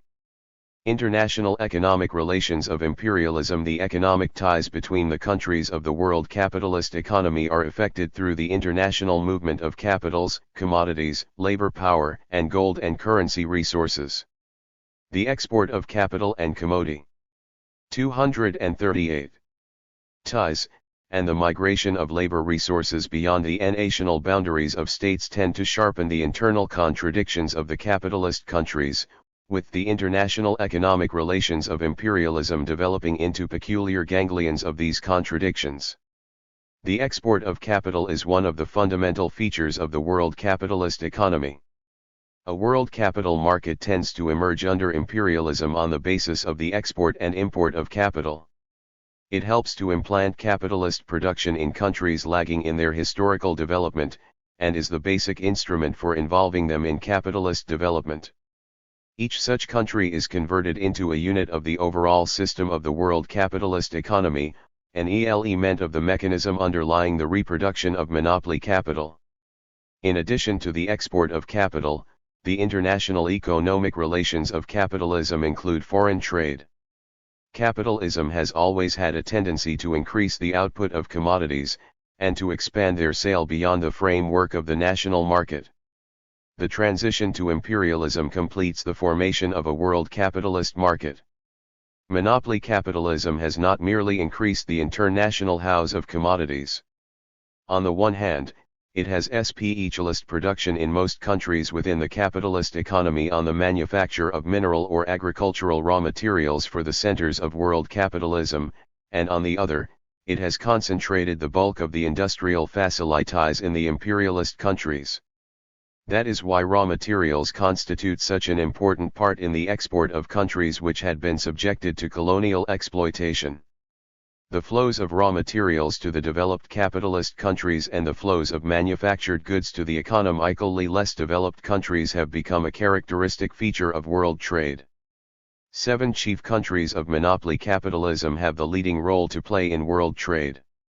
They have less than 25% of the capitalist world's population, but control 50% of its trade. The international migration of labor power has an important part to play within the world capitalist economic system. It is caused, above all, by the relative overpopulation which is organic to capitalism. Each form of such overpopulation current, latent, and stagnant may generate. 239. Hows of migrants going to other countries in search of jobs and the means of subsistence. The migration of labor power within the framework of the capitalist world economic system is a means for ensuring monopoly profit. Monetary relations within the framework of the world capitalist economy spring from the export of commodities and capital and the extension of diverse international services.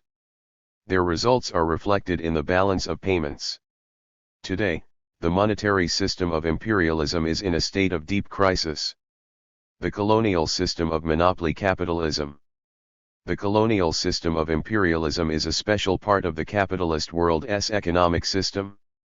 It is a system of antagonistic relations of production between the imperialist powers and the peoples of the economically less developed countries they have enslaved.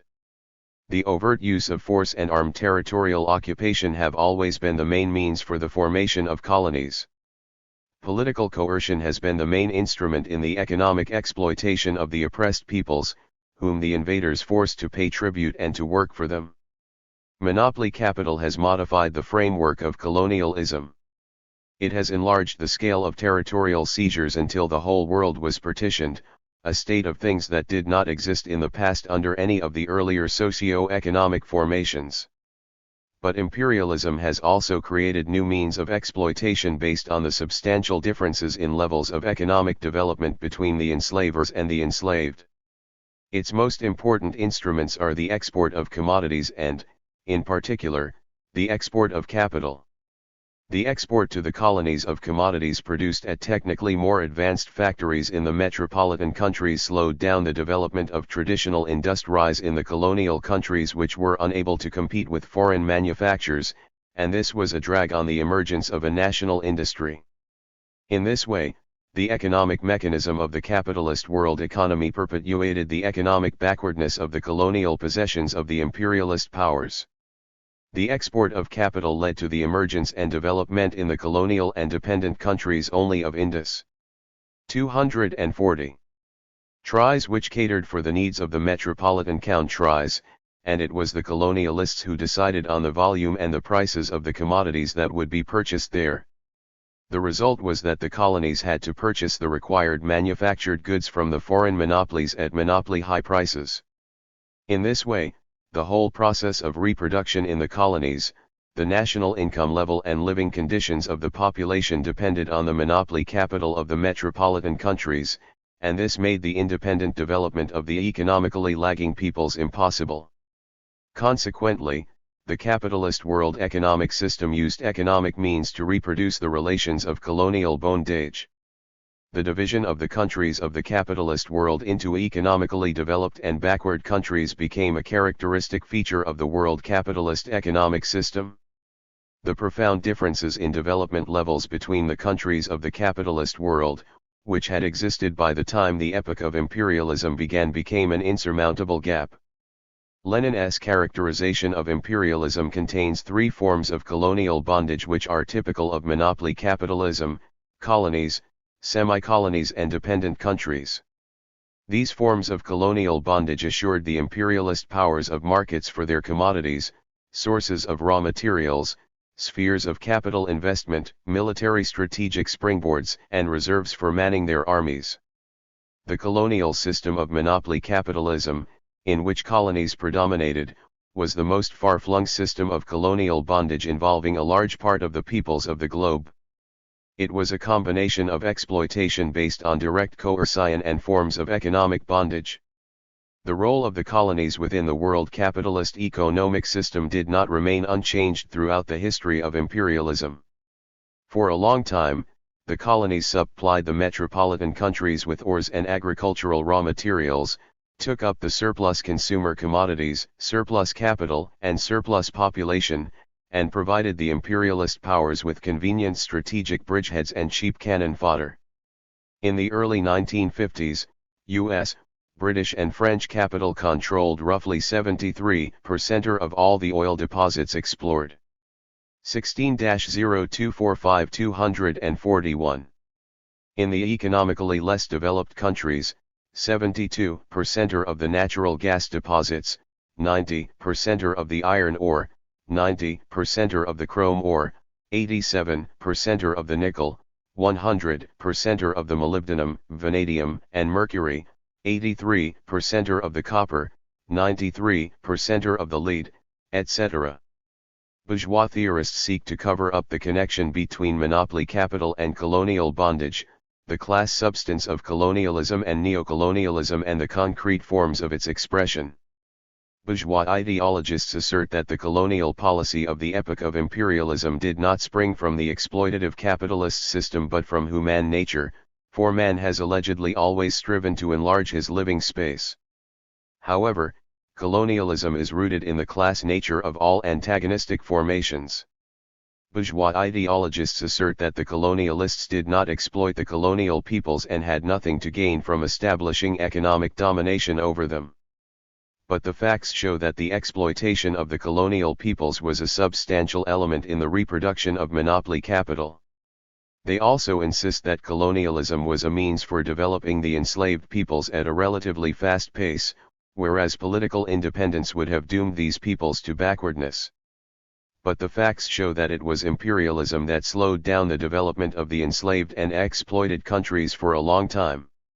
Uniformities of the development of the world capitalist economy. Apart from the general uniformities of capitalism, the world capitalist economy has specific uniformities which operate in the international relations of capitalism. One of the key features of the world economy under imperialism is the concentration of the productive forces of the capitalist world in a small number of imperialist states. Thus, from 1913 to the 1970s, 7 leading capitalist countries AC counted for nearly 80% of the capitalist world's industrial output. Another feature of the world capitalist economy is the tremendous gap in economic development levels between the leading imperialist powers and the economically less developed countries, a gap which has continued to grow. A century ago, U.S. income per head of the population was 3 times higher, 242, than it was in the economically less developed countries. Today it is 30 to 40 times higher. Within the world capitalist economy, the productive forces in the leading imperialist powers tend to develop unevenly, with the result that some countries recede into the background, while others take their place in the foreground, with the former seeking to restore their lost positions by starting a drive against their rivals. The unevenness of development has established the United States as the predominant force of the capitalist world economy. That is why 2 trends are inevitable in the contemporary capitalist world. One is the urge of the capitalist countries to unite their forces to save capitalism and to carry on a common struggle against socialism and the further development of the world revolution and the policy of peace, by relying on the power of state monopoly capital. The other trend is fierce struggle against the monopoly of U.S. capitalism. The uneven economic development generates the most acute contradictions between the imperialist powers themselves, and also between a majority of the peoples in the capitalist world, and finance capital, which has established control of the world. These contradictions tend to erode the world capitalist system and bring on its collapse. 16. Chapter 13. The historical place of imperialism. 1. Imperialism is a special stage of capitalism. Summing up his analysis of the economic features of imperialism, Lenin emphasized that, in economic terms, imperialism is monopoly capitalism. He sharply criticized bourgeois scientists and, together with them, Karl Koski, the leader of the Second International, who were wont to reduce imperialism to a policy of conquest.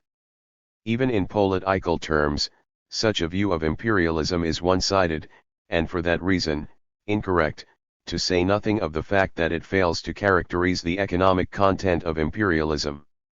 Imperialism is capitalism at that stage of development at which the dominance of monopolies and finance capital is established, in which the export of capital has acquired pronounced importance, in which the division of the world among the international trusts has begun, in which the division of all territories of the globe among the biggest capitalist powers has been completed.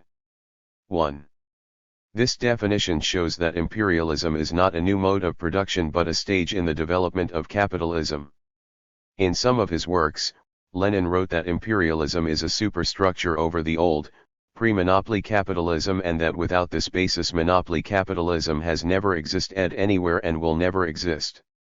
The monopolies dominate the economy, control its key industries, but the economy is not being conducted by the monopolies alone, although the percentage of non-monopolist enterprises within the whole mass of commodities produced and sold in the imperialist countries is relatively small.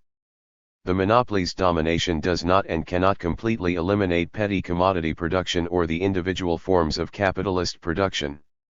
In reality, no pure imperialism exists. The essential feature of imperialism, by and large, is not monopolies pure and simple, but monopolies in conjunction with exchange, markets, competition, crises. 1.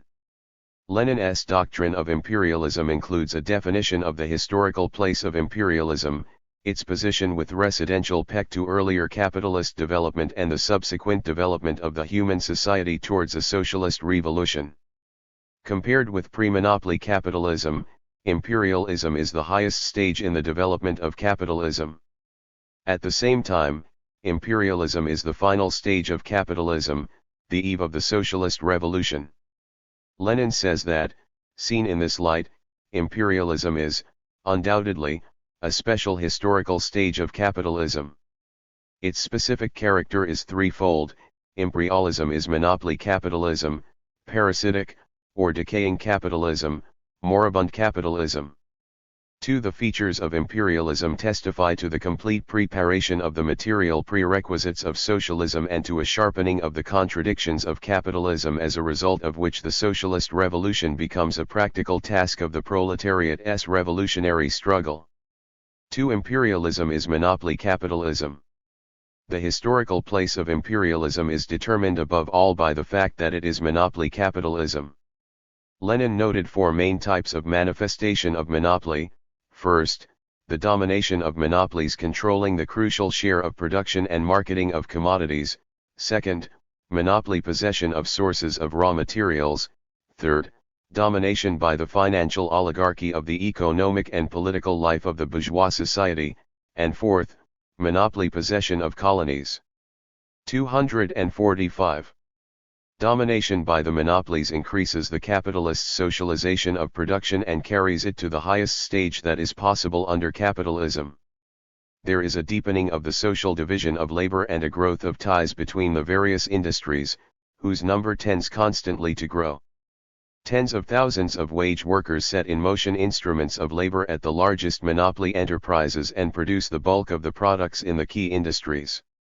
The high level in the development of the social character of production insistently requires the planned regulation of production on a social scale and control of it from a single center. This shows that the material prerequisites for the socialist transformation of society have matured. However, private property in the means of production and the fragmentation of production among competing enterprises make it impossible to develop the whole of social production according to plan. Alongside the high level of organization of production and labor within the framework of the large capitalist enterprises, there is anarchy of production on the scale of the society as a whole. A handful of the leading monopolists appropriate the tremendous wealth being created by the labor of millions. This sharpens and deepens the basic contradiction of capitalism to an extreme. Consequently, in the epoch of imperialism, society's productive forces have reached a level at which they no longer fit into the narrow framework of capitalist relations of production. The integument made up of the capitalist relations of production no longer corresponds to its content, the level and character of the productive forces. 3. Imperialism is parasitic, decaying capitalism. The second feature of imperialism characterizing its historical place is its parasitism and decay. Monopolies, oligarchy, the striving for domination and not for freedom, the exploitation of an increasing number of small or weak nations by a handful of the richest or most powerful nations, all these have given birth to those distinctive characteristics of imperialism which compel us to define it as parasitic or decaying capitalism. 1. With the transition to imperialism, capitalist relations of production have ceased to be relatively progressive and, once a factor behind the development of the productive forces, have become the greatest drag on social progress. The main reason and basis for the parasitism and decay of capitalism is the power of the monopolies. Lenin says that monopoly in all its forms under private property in the means of production inevitably produces a tendency towards stagnation and decay. Consequently, at the turn of the century, capitalism, as a socio-economic formation, became decaying and parasitic capitalism, a process which has the following main aspects: the economic possibility for a slowdown of technical progress under monopoly domination, the emergence of a stratum of rentiers and rentier states, the export of capital, the plunder of the colonial peoples, the bribery of the top layer of the working class, and the formation of a workers' aristocracy, and political reaction. Two trends of scientific and technical progress under imperialism. There are two contradictory trends in scientific and technical progress under imperialism, one leading to its slowdown, and the other, to its development. In the epoch of pre-monopoly capitalism, the introduction of new machinery, impelled by competition, was one of the main methods for intensifying the working people's exploitation and boosting the capitalists' profits. The establishment of the monopoly's domination has led to a situation in which profits can be boosted not only through technical innovation but also through the fixing of monopoly prices. Since monopoly prices are established, even temporarily, the motive cause of technical and, consequently, of all other progress disappears to a certain extent, and, further, the economic possibility arises of deliberately retarding technical progress. 1. The monopolies find it unprofitable to introduce new machinery whenever this results in a sharp increase in the volume of output with demand remaining unchanged, or 247. Increasing only a little, because this threatens to depress prices and so to reduce profits. New machinery also tends to depreciate the existing fixed capital, which means the loss of a part of the advanced capital. In their effort to maximize profits, the monopolies are in a position to block the use of technical innovations in production for a certain period. The concentration in the hands of the monopolies of large-scale R&D facilities is of essential importance. The big corporations become the owners of the bulk of the inventions and are in a position to keep back the discoveries made in their laboratories and patents for improving production, unless faced with competition on the part of foreign or domestic monopolies. They frequently buy up patents for technical inventions not for the purpose of using them at their own enterprises, but to prevent their use by rivals.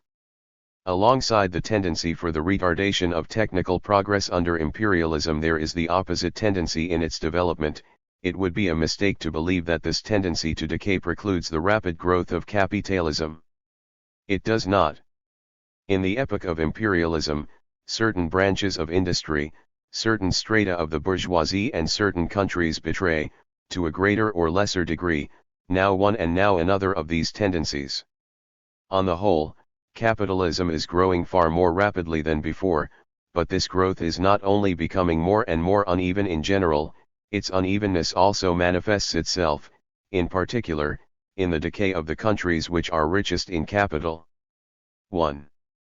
Consequently, the development of the productive forces under imperialism is contradictory, and proceeds in the struggle between two tendencies, one towards a growth and the other towards a retardation of scientific and technical progress. As the scientific and technical revolution unfolds, the growth tendency acquires much importance, but imperialism is incapable of altogether surmounting the tendency towards decay. There is a growing gap between the vast potentialities opened up by science and technology, and their actual use. Today, the growing militarization of the economy, and the arms race, which are most pronounced in the major IM. 248. Imperialist countries, are the most striking manifestation of the decay of capitalism. New technical development is distorted and given a militaristic twist. Scientific and technical progress is used mainly for the making of mass destruction weapons. The growing militarization means waste of the productive forces. For society, arms manufacture entails an irretrievable loss of a tremendous part of the gross national product. Growth of the rentier stratum. Rentier states. Parasitism of capital export. The decay of monopoly capitalism is also manifested in the growth of the parasitic strata of the society and their incomes. In the epoch of free competition capitalism, the owners of industrial capital were directly connected with material production and frequently performed organizational and managerial functions. Their parasitism consisted in the appropriation of surplus value and enrichment at the expense of the proletariat's unpaid labor. Under imperialism, the bourgeoisie becomes unwantedly parasitic, and this phenomenon acquires new aspects. A sizable section of the bourgeoisie sheds its remaining direct contacts with the sphere of material production. There is a growth of a rentier stratum, that is, of capitalists living off the incomes from securities, stocks and bonds. Salaried specialists are entrusted with the organization of production and the management of enterprises. Some of the monopoly capitalists sit on the boards and councils of corporations, but only for the purpose of exercising control over the effort of constantly boosting incomes, over the distribution of profit, the bulk of which goes to the major shareholders. The monopoly bourgeoisie not only leads a parasitic way of life itself, it also distracts an increasingly significant part of the population from productive, socially useful labor. In the imperialist countries, a growing number of people are employed in the army and the police, in the provision of personal services for the capitalists. The export of capital tends further to separate the rentier monopolists from production and to increase their parasitism. Far from being involved in any enterprise, this stratum of the bourgeoisie frequently does not even know. 249. In which country and for what purposes its capital is being used, and this sheds a glaring light on the fact that the parasitic bourgeoisie is absolutely irrelevant to the process of production. Whole states exporting capital and living largely off the exploitation of other peoples and countries also find themselves in the condition of rentiers. In his lifetime, Lenin characterized France as a classical specimen of the rentier state. Today, this applies most of all to U.S. finance capital, the chief exploiter of the capitalist world. Apart from everything else, the export of capital intensifies the separation of property capital from functioning capital and accelerates the growth of the rentier stratum. The tremendous profits extracted from the export of capital enable the monopoly bourgeoisie to increase its bribery of the top section of the working class. The export of capital epitomizes the parasitic character of monopoly capitalism. The tremendous profits made from the capital exported abroad reduce the monopoly's interest in developing production at home and so increasingly promote the export of excess capital. At the same time, monopoly capital exported to the colonies and dependent countries determines the distorted and one-sided development of their economy. The parasitic enrichment of the capital exporting imperialist powers through the predatory exploitation and plunder of the peoples of the colonial and dependent countries dooms the less developed countries to long years of economic and cultural backwardness. Bribery of the top section of the working class. The bribery of a top section of the working class is one of the most striking manifestations of the decay and parasitism of capitalism in the epoch of imperialism. This is made possible economically by the imperialists' monopoly high profits, more intense exploitation of the bulk of the proletariat at home, and the extraction of super profit from the exploitation of the peoples of economically less developed countries. This bribery comes in the form of higher wages, bonuses, the sale of dwellings at reduced prices, the sale at lower prices or even of outright gifts of the shares of enterprises, appointment to managerial posts, etc. This produces a workers' aristocracy, a stratum which is the 250 social mainstay of the bourgeoisie and its agent in the working class movement. The workers' aristocracy and the bureaucracy, and also the petty bourgeoisie provide codders for the opportunist parties in the working class movement. Their leaders carry the bourgeois ideology into the working class movement, splinter it and hamper the unification of all the progressive forces in the fight against imperialism. The workers' aristocracy should not be identified with all the highly paid workers, many of whom have won their high wages through long and persevering struggle, instead of the artificial privileges handed out by the monopoly bourgeoisie. On the whole, skilled workers nowadays have to play a very important role in the revolutionary movement. Having brought out the economic causes and social roots of opportunism, Lenin set the key task of carrying on a relentless struggle against every species of opportunism as a necessary condition for the struggle against imperialism. Political reaction. The decay and parasitism of capitalism in the epoch of imperialism are also manifested in the swing towards recession in every sphere of socio-political life.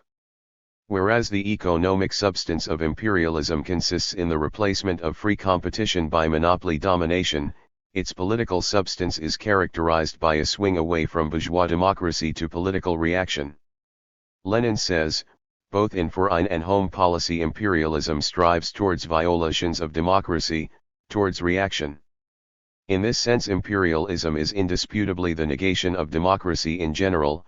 Of all democracy, monopoly capital seeks to do away with the working people's democratic rights won by generations of the working class in persevering struggle. The growth of political recession under imperialism is epitomized by the anti-democratic and fascist regimes. Monopoly domination also carries with it reaction in the sphere of ideology and culture. The forms in which the decay of capitalism is manifested under imperialism tend to change. The parasitism and decay of monopoly capitalism show that capitalism has historically outlived itself, and that it has to give way to another, progressive system, namely, socialism. For imperialism is moribund capitalism, the eve of the socialist revolution. On the strength of his analysis of the monopoly stage of capitalism, Lenin drew the conclusion that imperialism is moribund capitalism. The epoch of capitalist imperialism is one of ripe and rotten ripe capitalism, which is about to collapse, and which is mature enough to make way for socialism. But this does not mean that capitalism will disappear of itself, that it will collapse automatically. V.I. Lenin, Opportunism and the Collapse of the Second International, Collected Works, Volume 22, p. 109. Like all exploiter classes, the bourgeoisie does not leave the historical stage voluntarily, without fierce class battles. That is why, having defined imperialism as the last stage of capitalism, Lenin also pointed out that imperialism is the eve of the socialist revolution.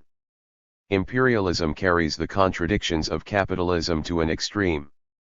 The old contradictions inherent in the whole epoch of capitalism are sharply exacerbated, but new contradictions are simultaneously produced and developed by imperialism. First of all, there is a deepening of the basic contradiction of capitalism, that between social production and the private capitalist appropriation of its results. There is a growth of the antagonism between labor and capital, between the oppressed peoples of the colonies and dependent countries, on the one hand, and the monopoly bourgeoisie, on the other, and of the contradictions between the imperialist powers themselves. It is the sharpening of all these contradictions that carries capitalism to the threshold of a socialist revolution. The deepening of the contradiction between labor and capital is expressed in the growing discrepancy between the socio-economic conditions of the working class and those of the monopoly bourgeoisie, the discrepancy between their roles in social production. 252. To promote the interests of the monopolies, the capitalist state intervenes in the relations between the capitalists and the workers, and engages in what is known as the regulation of working conditions and wages. This regulation consists above all in freezing wages, banning strikes, and infringing trade union rights. The working people ever more resolutely fight against the power of the monopolies. From year to year there is a growth in the number of strikers, and more strikes are political. The monopolies step up their exploitation of the toiling peasantry. Here, the peasants are plundered mainly through monopoly high prices for manufactured goods and monopoly low prices for farm produce. The tax system of the capitalist countries and the credit system also provide an important instrument for the exploitation of the laboring peasantry. Many peasants find themselves heavily indebted to the banks, cannot make both ends meet, lose their land and property, and join the ranks of the proletariat. The monopolies also exploit and ruin handicraftsmen and small businessmen.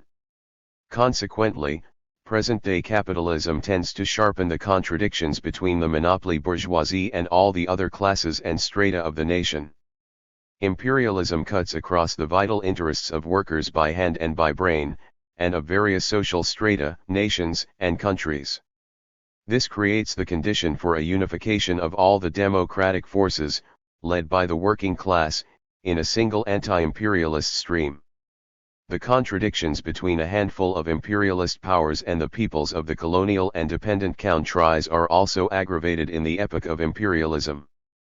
Every year, a large part of the value created in these countries goes to the imperialist monopolies in the form of incomes on the export of capital and on non-equivalent trade between the industrialist and the economically lagging countries.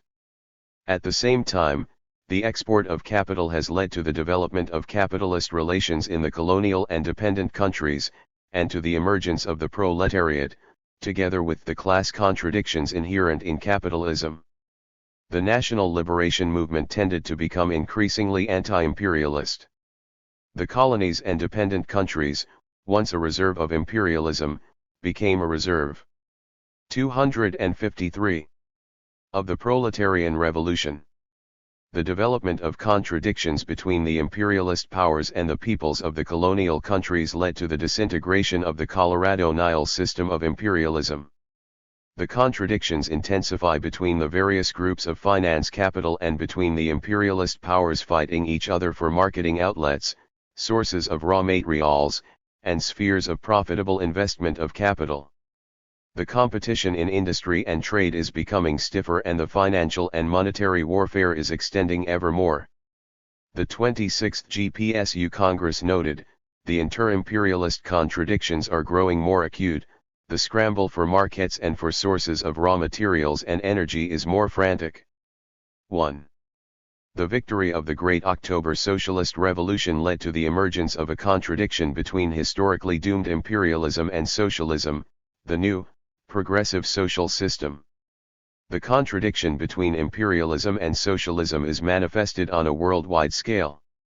This fundamental contradiction now determines the character and specific features of development of all the social phenomena of our epoch, an epoch of transition from capitalism to socialism. This transition is an objective historical uniformity, and is based on the incongruity between the productive forces and the capitalist relations of production, and the sharpening of all the contradictions of capitalism. 5. The law of uneven economic and political development of capitalism. Lenin's analysis of the monopoly stage of capitalism led him to the discovery of the law of the uneven economic and political development of capitalist countries in the epoch of imperialism. At every stage, capitalist economic development is uneven, which means different rates of development for individual enterprises and industries, and for social production as a whole in the various countries. This uneven economic 254. Development is determined by the nature of the capitalist relations of production, by the private property in the means of production. It is directly caused by the capitalist's drive for maximum profit, by competition, and the anarchy of production. Imperialism has not only intensified the unevenness in the development of capitalism, but has also markedly modified its character. Instead of its relatively smooth evolution, capitalism now tends to develop in leaps and bounds, so producing acute conflicts and fresh contradictions between the imperialist powers. The importance and consequences of this law for the destiny of capitalism have also changed. The uneven development of capitalism in the epoch of imperialism provided the objective basis for breaking through the chain of imperialism in one of its weak links, and for the victory of the socialist revolution initially in a few countries, or even in one country. The tremendous earlier gap between the levels of the leading capitalist countries' technical and economic development has been reduced as a result of the major technical advances in the production of these countries. The rapid technical development has enabled the states entering upon the path of capitalism at a later date to use the available advances and rapidly to overtake and surpass the once powerful capitalist countries. Consequently, uneven development has become leap-like.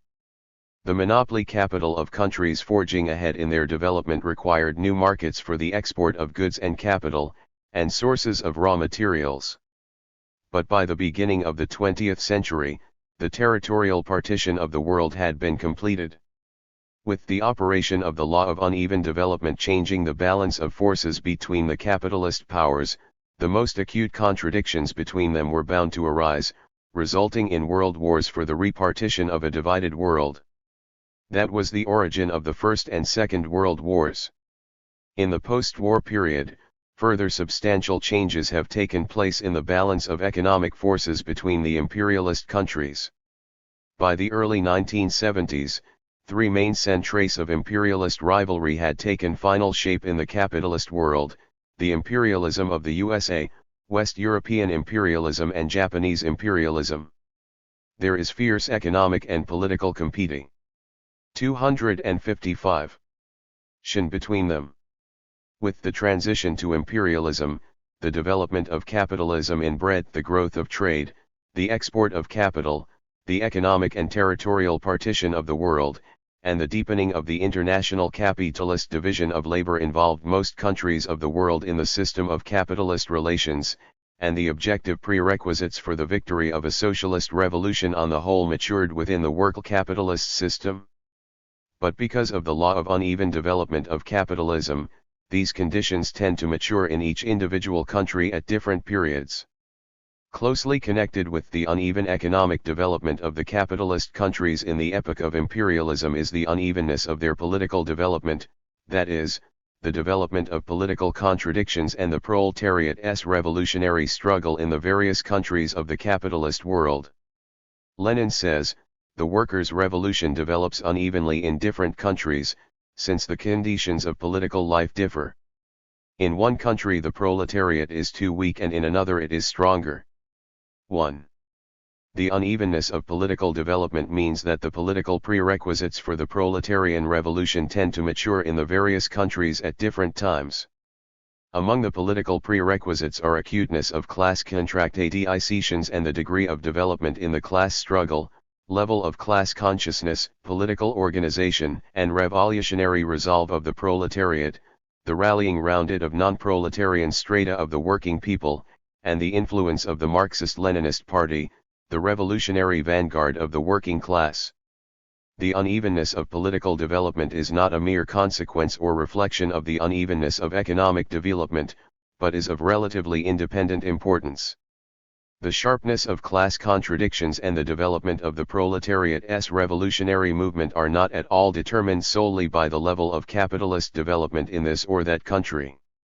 Class contradictions may be expressed most acutely, and the proletariat's organization and revo. 256. Revolutionary consciousness may be much higher in a capitalist country below the highest level of economic development.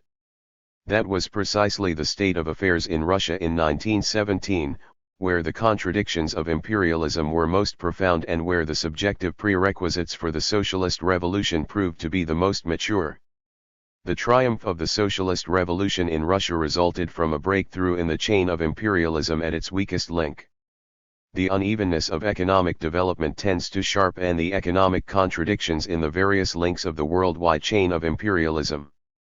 The unevenness of political development converts into reality the possibility of a victory for the revolutionary struggle of the working class in the weak links of the chain of world imperialism, where the objective and subjective prerequisites for revolution have matured and where a revolutionary situation has emerged.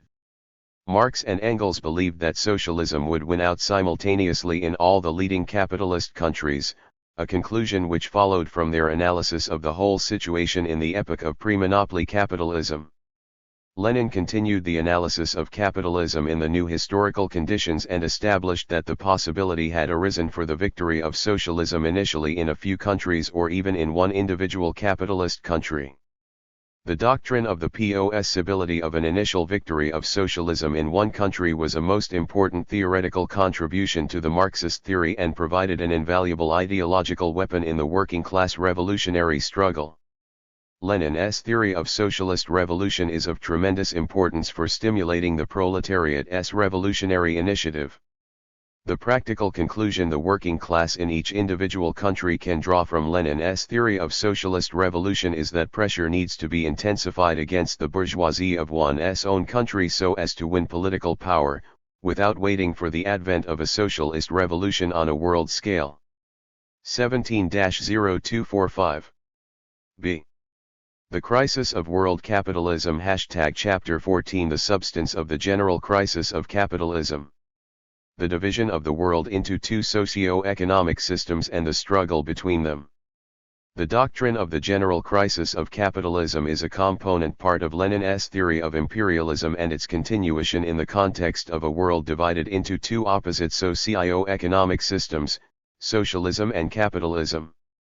Lenin's works, and the documents and materials of the CPSU and other communist and workers' parties reveal the essence of the general crisis of capitalism, its characteristic features, and the conditions and dialectics of its development.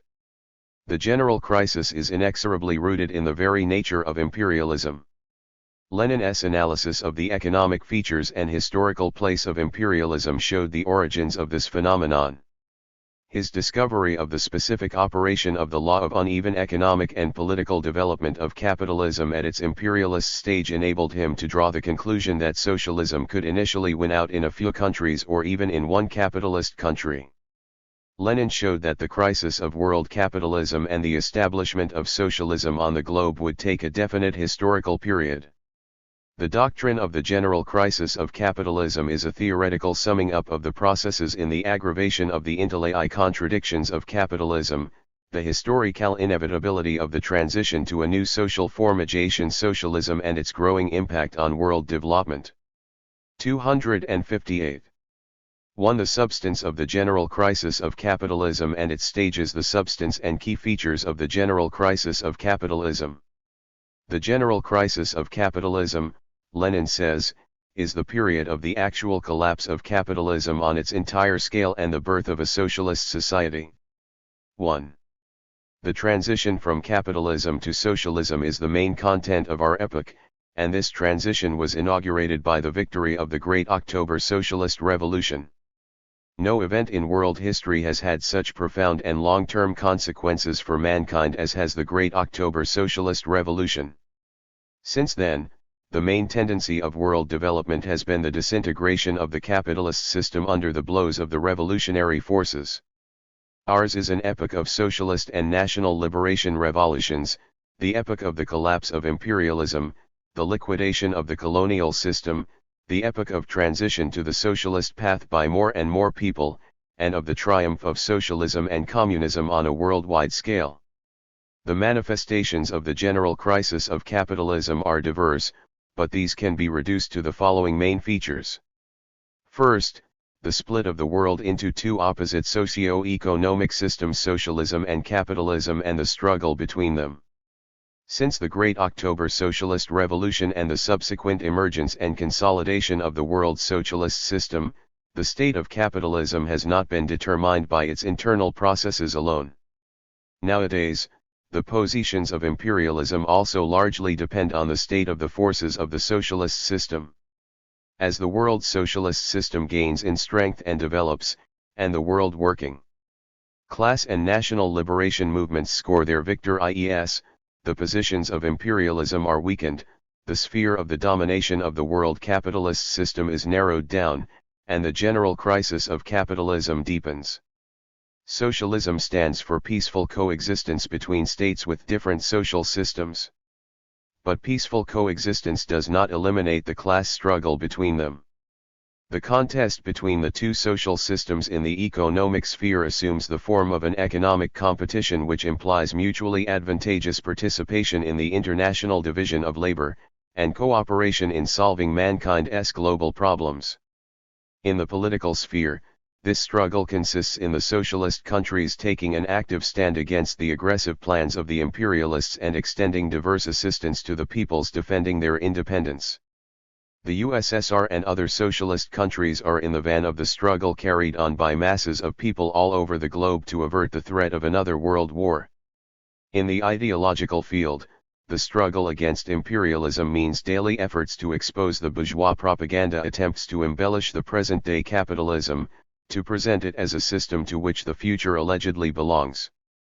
The second feature of the general crisis of capitalism is the crisis of the colonial system of imperialism, its disintegration and subsequent collapse all over the world.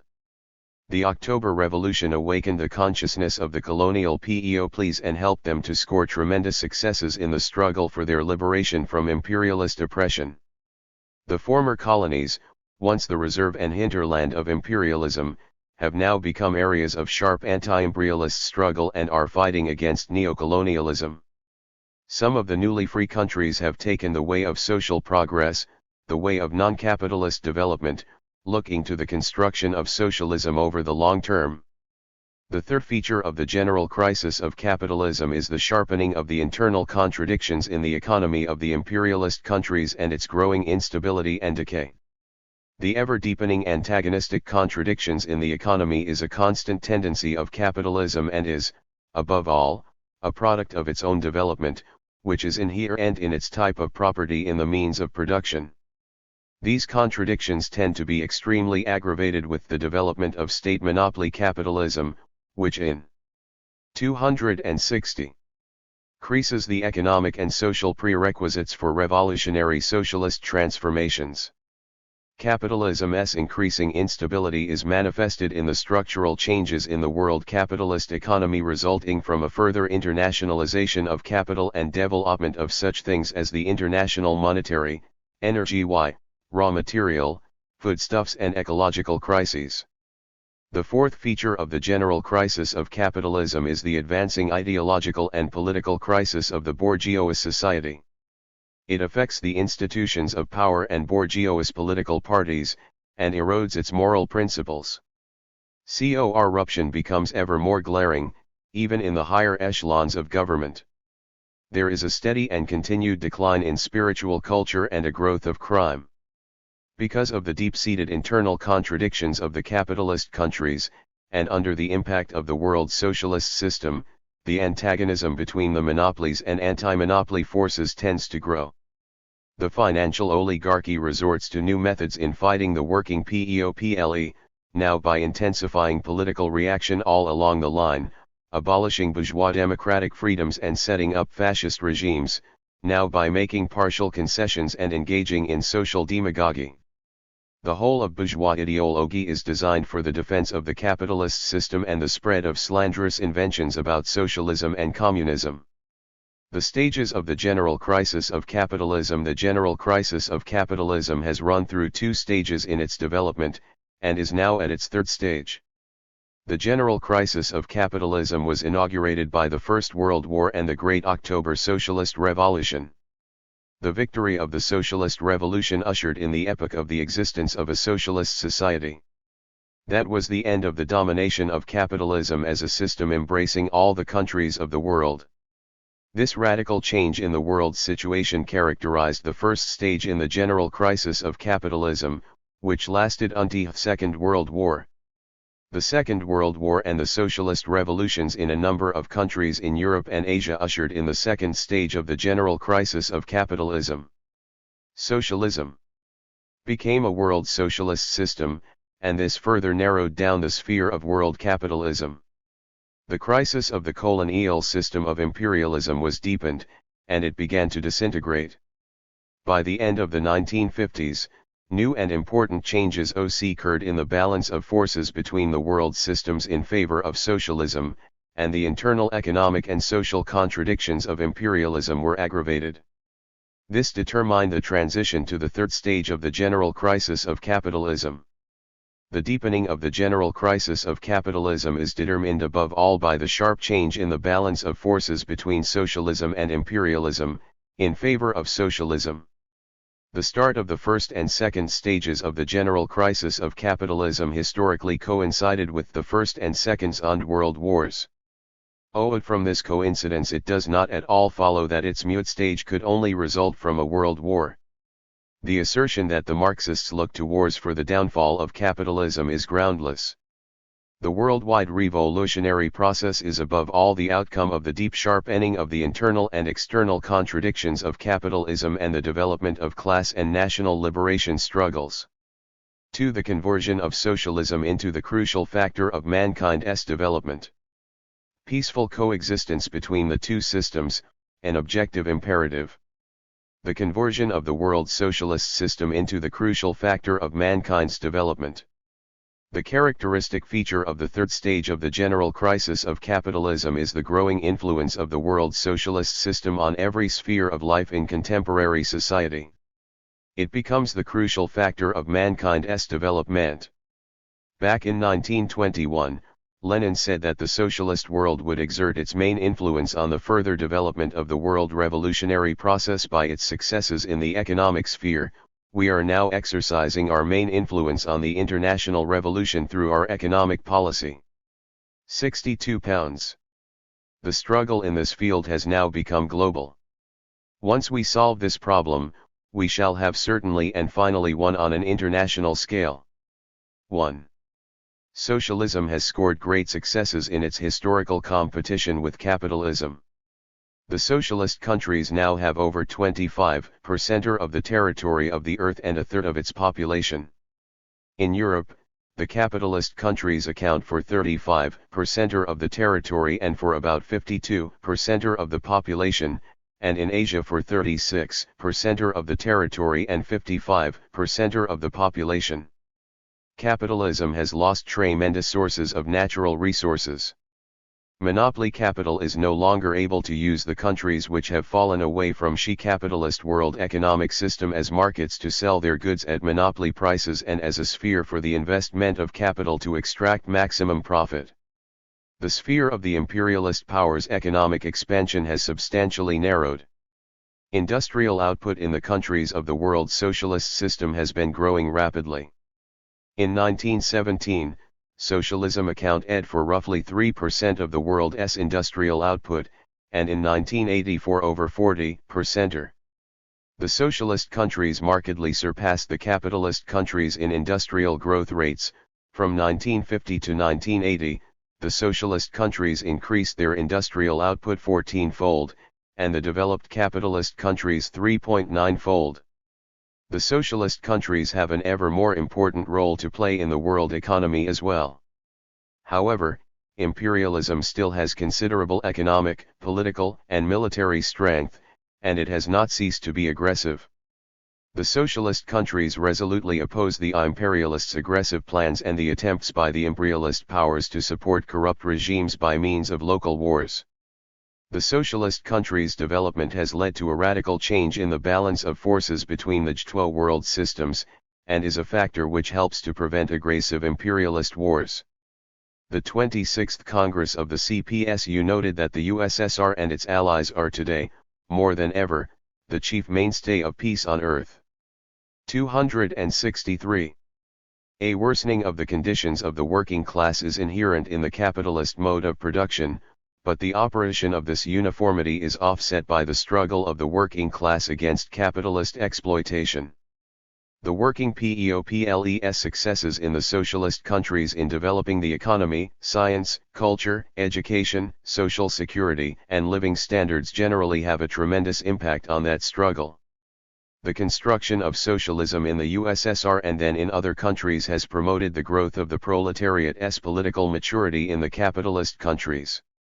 The working class battles for economic and political rights erode the power of the monopolies, exacerbate the contradictions of the capitalist society and deepen its instability.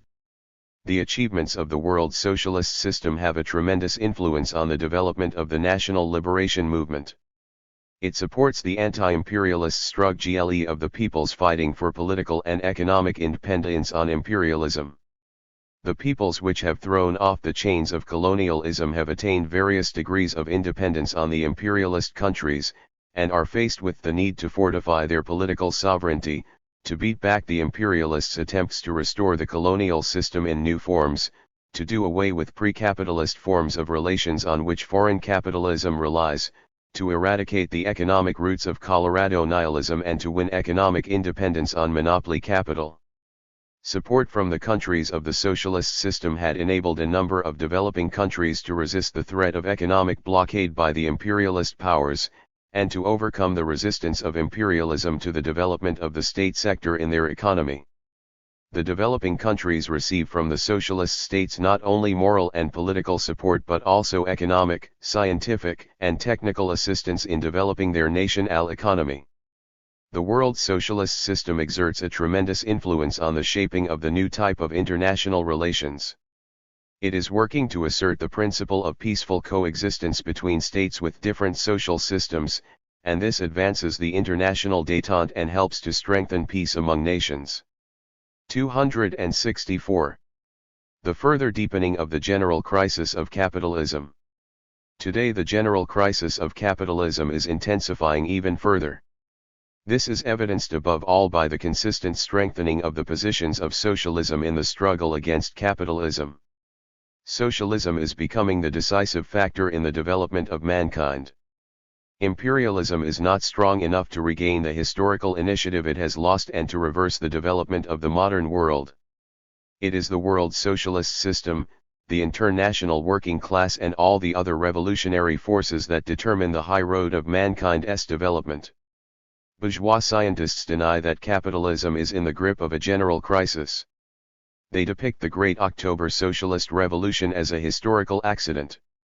In actual fact, its victory was prepared by the exacerbation of the internal contradictions of capitalism and by the class struggle.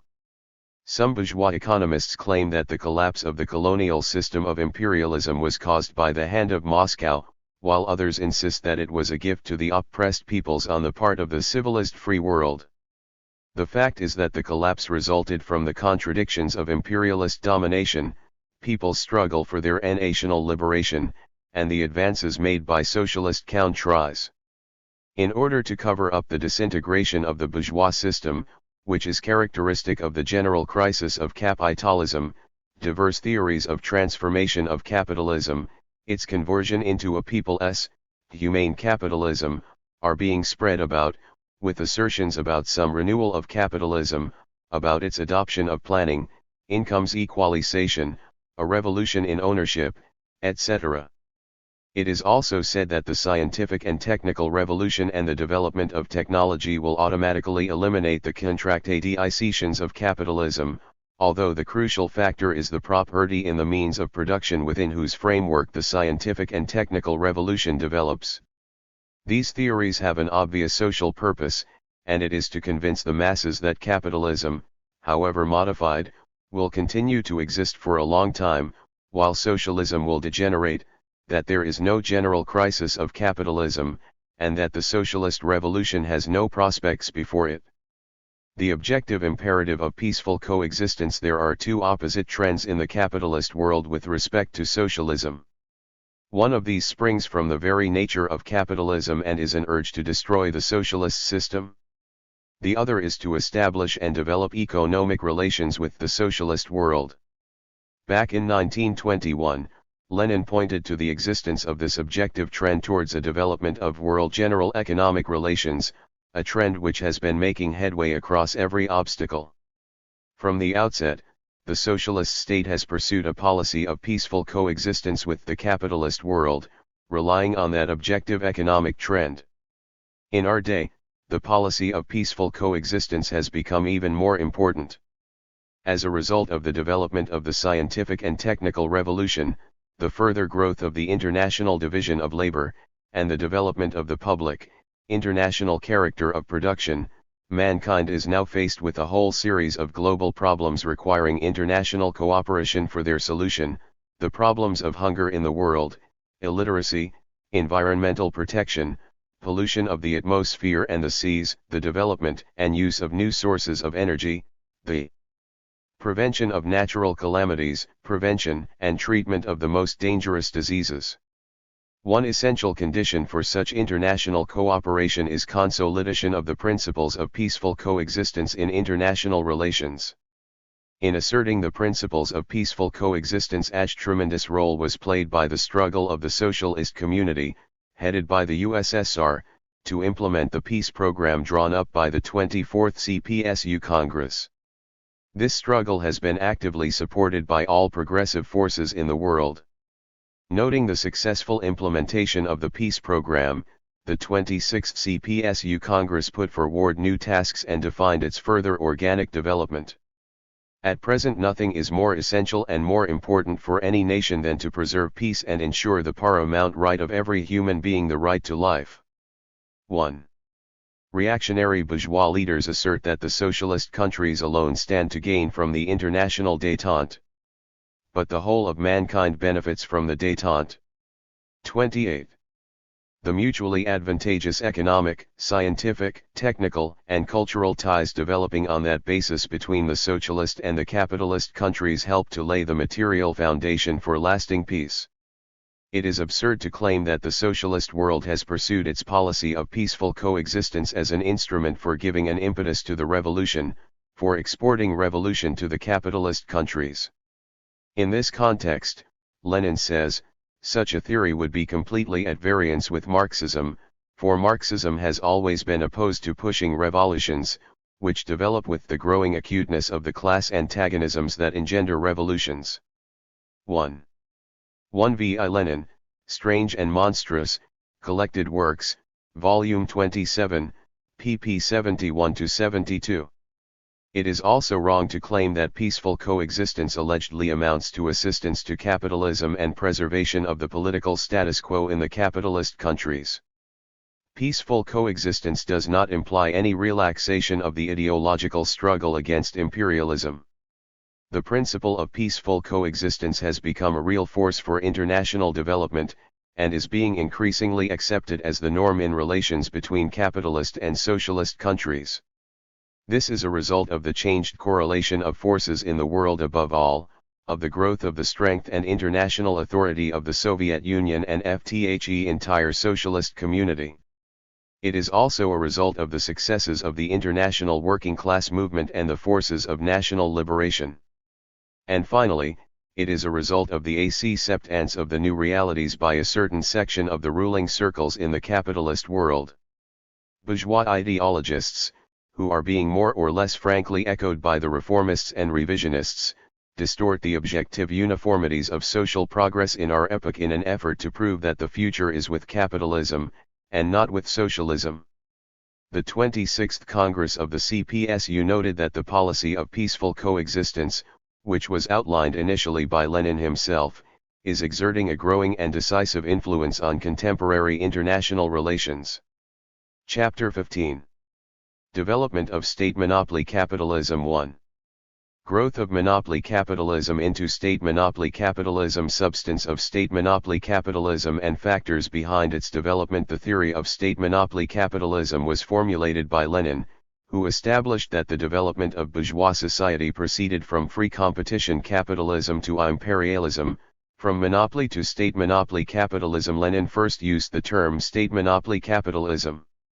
State monopoly capitalism is monopoly capitalism characterized by the coalescence of the power of the capitalist monopolies with the power of the bourgeois state. Lenin's idea of the coalescence of the power of the monopolies with that of the state in a single mechanism characterizes the political and economic meaning of this merger. In present-day conditions, expanded capitalist reproduction, forever growing monopoly profits cannot be effected without the active intervention in the economy by the bourgeois state. It is a powerful economic force concentrating tremendous economic resources and organs of economic administration.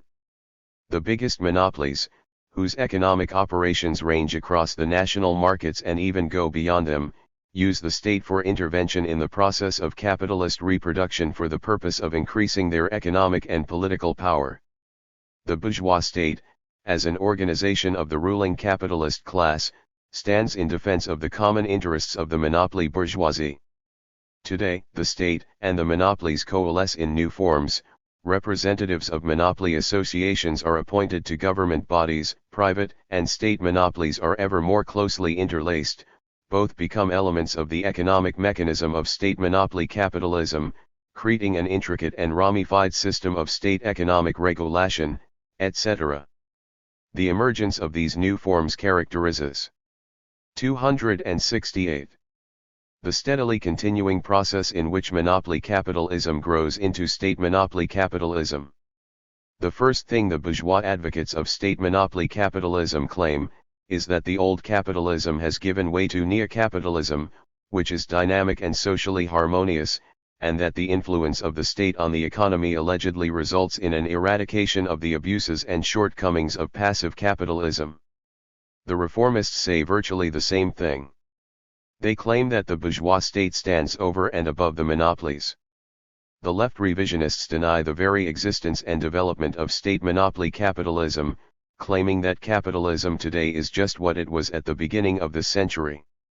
The economic basis of the development of state monopoly capitalism is provided by the steadily rising level of capitalist socialization, monopolization of the economy, and the exacerbation of the basic contradiction of capitalism, that between social production and private capitalist appropriation of its results. This is largely promoted by the scientific and technical revolution, which necessitates a constant enlargement of the scale of the capital applied and of the scale of production. This makes the further centralization of capital for the functioning of modern enterprises inevitable. In the past, the joint stock form of enterprise provided great opportunities for concentrating capital for expanded reproduction, and it still does so today, but nowadays, the scale of private monopoly capital, even that of the biggest firms and corporations, turns out to be inadequate for expanding production on the basis of new technology. Even they find it impossible to carry on expanded reproduction and engage in research without the participation of the state. The monopolies increasingly transfer to the state the function of building up and expanding the so-called infrastructure, the complex of enterprises catering for the various sectors of the economy, without which modern production cannot function. The state also covers the cost of maintaining unprofitable but necessary industries and transport. The state buys up from the private monopolies enterprises and even whole industries which are unprofitable or which make a loss. The costs of remodeling and running these enterprises are covered at the expense of the taxpayers. 26. The sharpening competition between the monopolies of the world market makes it necessary for the bourgeois state to support the monopolies' external economic expansion. To make them more competitive on external markets, the state seeks to improve the sectoral structure of the economy, stimulating in every way the development of the most modern and high-technology lines of production. The growth of state monopoly processes is accelerated by the deepening of the general crisis of capitalism. The imperialist countries' ruling circles seek to join the power of the monopolies and the power of the state in an effort to muster all the resources to stem the change in the balance of world forces in favor of socialism. With the help of the state, the monopolies put through measures aimed to keep the working people under their ideological and political control and to maintain their economic and political power in new forms in the less developed countries.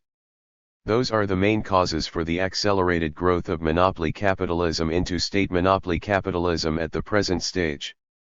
State monopoly capitalism is the coalescence of the power of the bourgeois state with the power of the monopolies in a single mechanism for the purpose of assuring monopoly capital of ever-growing profits, suppressing the working class and democratic movements, and the national liberation struggle of the oppressed peoples, for the purposes of carrying on economic, political, and ideological struggle against the world socialist system and conducting an aggressive foreign policy. Nowadays, the main centers of the world capitalism are characterized by a highly developed state monopoly economy. Two main forms of state monopoly capitalism.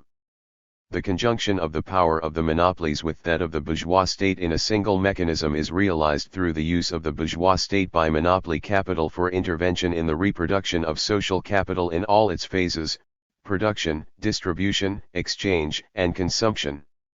Accordingly, the following main lines or forms in which state monopoly capitalism now develops may be brought out. 270. 1. In all the developed capitalist countries the state has a growing role to play as entrepreneur. It controls a sizable part of the means of production and the national wealth. 2. The state exerts an influence on the relations of distribution not only through the direct programming of economic development at the enterprises it owns, but also through indirect influence on the whole of the economy by distributing and redistributing the national income through the state budget, credit and monetary policy, and the regulation of prices and wages. 3. The state provides a privileged market for the monopolies, acting as the consumer of a sizable part of the social product and services produced in the country. This consumption is mainly militaristic. 4. The bourgeois state makes extensive use of monopoly capital to finance and support its external economic expansion, including its policy of neocolonialism. 5. Together with the representatives of monopoly capital in their countries, the governments of capitalist countries are involved in the establishment of diverse international alliances and accords and in the development of capitalist integration as an instrument in the economic and territorial redivision of the world. 6. The further development of the personal union between the representatives of the monopolies and the governments of the capitalist countries is the most general organizational form in which the coalescence of the power of monopoly capital and the power of the bourgeois state in a single mechanism is effected. Let us briefly consider the forms of state monopoly capitalism. State monopoly property.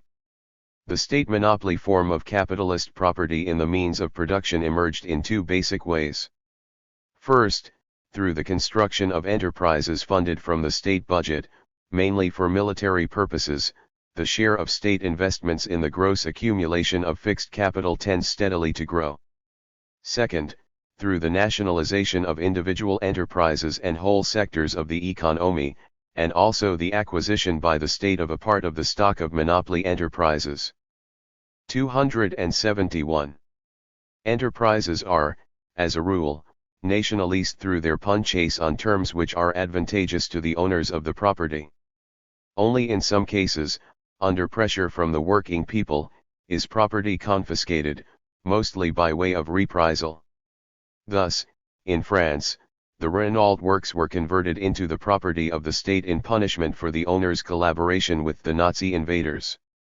As a rule, the bourgeois state nationalizes enterprises on the verge of bankruptcy, so inducing the transfer of the capital of private monopolies from loss-making or low-profit sectors into profitable ones. To the extent that the state converts the means of production into its own property, it operates as an aggregate monopoly capitalist. In the capitalist countries, the nationalization of individual enterprises and some sectors of the economy, the construction of new, notably military enterprises by the state, and the purchase of goods, including military and strategic materials, have given state property a large share of the national wealth. In the early 1970s, the state in the developed capitalist countries accounted for between 25% and 50% of total investments. In the United States, it came to 29.2%, in the FRG 16.2%, in France 24.8%, in Japan over 22.7%, in Italy 36.1%, and in Britain, 45.8%.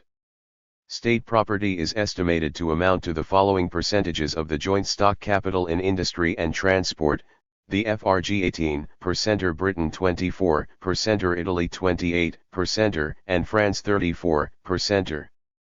In the United States, the monopolies induce the state to fund the construction of enterprises which are then made available to them for exploitation, and this is known as partnership between the state and the monopolies.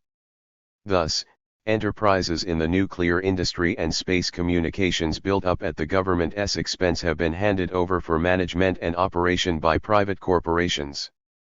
State monopoly property is closely interwoven with the property of private monopolies, and this is promoted by the joint stock form of enterprises. The state purchases the shares of private enterprises, while private monopolies are offered portfolios of shares in government corporations. This converts the enterprises belonging to the state and the private monopolies into mixed enterprises. The state stimulates the private monopolies' investment activity by means of 272. Subsidies, easy credits and lower taxes on new investments. The state is a major seller of goods and services. Its enterprises in the country supply private corporations with coal and electric power, carry their freight by rail, market accumulated stocks of food, mineral raw materials, etc. The goods and services are offered to the private monopolies at cut prices. But there is a limit to the growth of state property, and it is concentrated mainly in the infrastructure and provides the private monopolies with additional sources of enrichment. Under capitalism, state property cannot become the dominant form of property because this is not in the interests of the financial oligarchy. The state is kept out of the profitable industries. Alongside private monopoly and state monopoly property, there is also non-monopoly private property, whose status and importance has substantially changed. Although the number of small and middle enterprises is still large, there is an accelerated process of their erosion, and a greater part of them are controlled by monopoly capital. The existence of state property in the monopoly capital countries does not signify the emergence of elements of socialism within the framework of the capitalist mode of production. State monopoly property does not cease to be capitalist. The two classes of proletarians and capitalists continue to exist in that society. In his Anti-Düring, Engels wrote that the more the bourgeois state proceeds to the taking over of productive forces, the more citizens does it exploit. The workers remain wage workers, proletarians. The capitalist relation is not done away with. It is rather brought to a head. As he anticipated, the emergence of state monopoly property has sharpened the contradictions of capitalism. The worker is now confronted not only with the individual capitalist, and not even with the corporation, but with monopoly capital as a whole, organized as a state and exploiting the working class and all the other working people through the whole system of state monopoly capitalism. Economic struggle tends directly to interweave with the political struggle, a struggle against the economic policy of the bourgeois state. The forms of economic struggle tend to change, as it acquires a sectoral, or national character. State monopoly regulation of the economy. The regulation of the economy is one of the key manifestations of state monopoly capitalism. The state exerts an influence on the economy through its budgetary, credit and fiscal policies, through its subsidies to some monopolies and sectors, its influence on the interest rate, its policy of accelerated depreciation allowances, lower taxes on profits, etc. With the growing instability of the capitalist economy, extensive use is made of anti-cyclical regulation. This consists in putting constraints on investments in periods of cyclical boom so as to prevent the looming overproduction, and in stepping up investments in periods of crisis and depression so as to limit the decline in production and speed up the pull out of the crisis. In periods of industrial upswing, which usually culminates in a new economic crisis, the state seeks to ease its consequences by means of measures aimed to contain the growth of production. Among such measures are higher taxes, and higher interest rates for credit, all of which tends to reduce the incentives for new investment and, consequently, to lower the demand for the means of production. In periods of crisis and recession, the state policy is to increase government procurement of goods and services, to hold out additional inducements to monopoly activities, to stimulate private investments through budget policies, and to lower interest rates to provide the big corporations with greater incentives for expanding investment. Economic programming, a form of government intervention in the process of capitalist production, is now being widely practiced. The government formulates long-term programs for investment, export, import, training of skilled labor, research and regulation of proportions between sectors. Say for all practical purposes, these programs ultimately go to create the most favorable conditions for operation by the monopolies. Economic development programs have become a mechanism for concerting the interests of the private monopolies and the state. The organizational form here is government contracts under which the monopolies undertake, in exchange for government credits and subsidies, to perform certain obligations which are proposed by government agencies and which spring from the common interests of monopoly capital. 274. Whereas government programs are binding on the state sector, they are no more than indicative for the monopolies, and this enables them to obtain information on the size and structure of government spending and investment and on the movement of market demand, and so take the decisions that will bring in the largest profits. While recommending some general goals to the monopolies, the government programs give the private monopoly enterprises a free hand.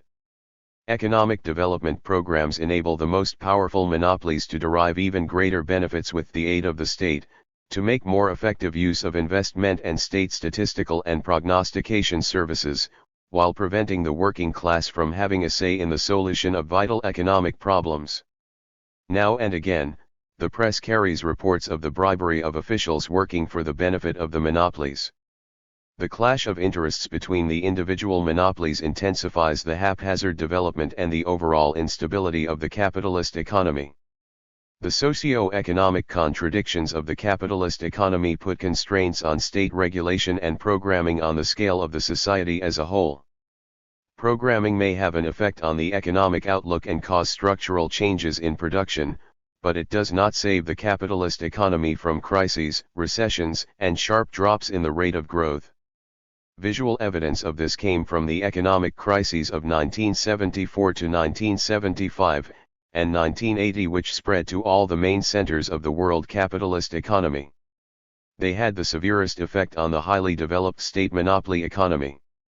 Capitalism has tried in every possible way to keep in stride with the times and to apply various methods of economic regulation. This has stimulated economic growth, but, as the communists predict, it has not eliminated the contradictions of capitalism.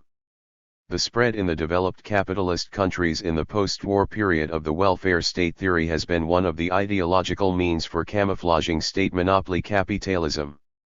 This theory claims that the state has undertaken the responsibility to provide all citizens with healthy and fitting living standards, that it redistributes incomes in favor of the poor through the budget, so turning a middle class into the dominant one in society, but this theory has been blasted by the capitalist reality. The claim is that the bourgeois state stands over and above classes and acts in the interests of the whole of society, of all its classes, strata, and groups. In actual fact, it is an organ of the class domination of the bourgeoisie, above all of the monopoly bourgeoisie. That is precisely why its policy has a class character. Under pressure from the working people's class struggle, the bourgeois state is now and again forced to make some concessions, but this does nothing to change the main lines, content, and role of its policies. A sizable part of the money which the state extracts from the population in the form of taxes goes into the coffers of the monopolies through the payment of arms contracts, subsidies, etc. This point is driven home by the structure of the imperialist countries' state budgets. Taxes levied on the population make up at least 2/3 of their revenues. An average of 34% of the wages of industrial and office workers go to pay various taxes. Meanwhile, expenditures from the state budget, as in the United States, for instance, go first of all to pay for arms contracts, the maintenance of the army, the police, and the state apparatus. The gap between the rich capitalists and the poor working people has tended to widen, instead of narrowing down. It is hard to conceal the striking contrast between the incomes of the millionaires and those of the working people. Considering that the state has always variously intervened in economic life, the left revisionists declare that there is nothing new in economic regulation by the contemporary bourgeois state. This unhistorical approach ignores the domination of monopoly capital and its growing coalescence with the state, the novel element introduced by the development of state monopoly capitalism into the working class struggle in the developed capitalist countries against the power of the monopoly bourgeoisie. State redistribution of the national income. A key factor ensuring capitalist reproduction today is the redistribution by the bourgeois state of a sizable part of the national income and the etatization of financial resources. Before the Second World War, the state budget in the developed capitalist countries came to between 20 and 25% of the national income. Today it comes to between 26 and 55%. 276. The state musters monetary resources by means of taxes, obtains money on credit through the floating of state loans and banknotes through the banks of issue which it owns or which are under its control, and concentrates in its hands the savings of the population and the social insurance fund. Government subsidies and credits made available to the monopolies markedly increase their financial resources. The same purposes are served by inflation, which is, in fact, stimulated by the state, for it helps to transfer money from the working people, and the small and middle bourgeoisie into the hands of the monopoly capitalists. Self-financing, which comes to 70 to 80% of all capital investments, is also at a fairly high level.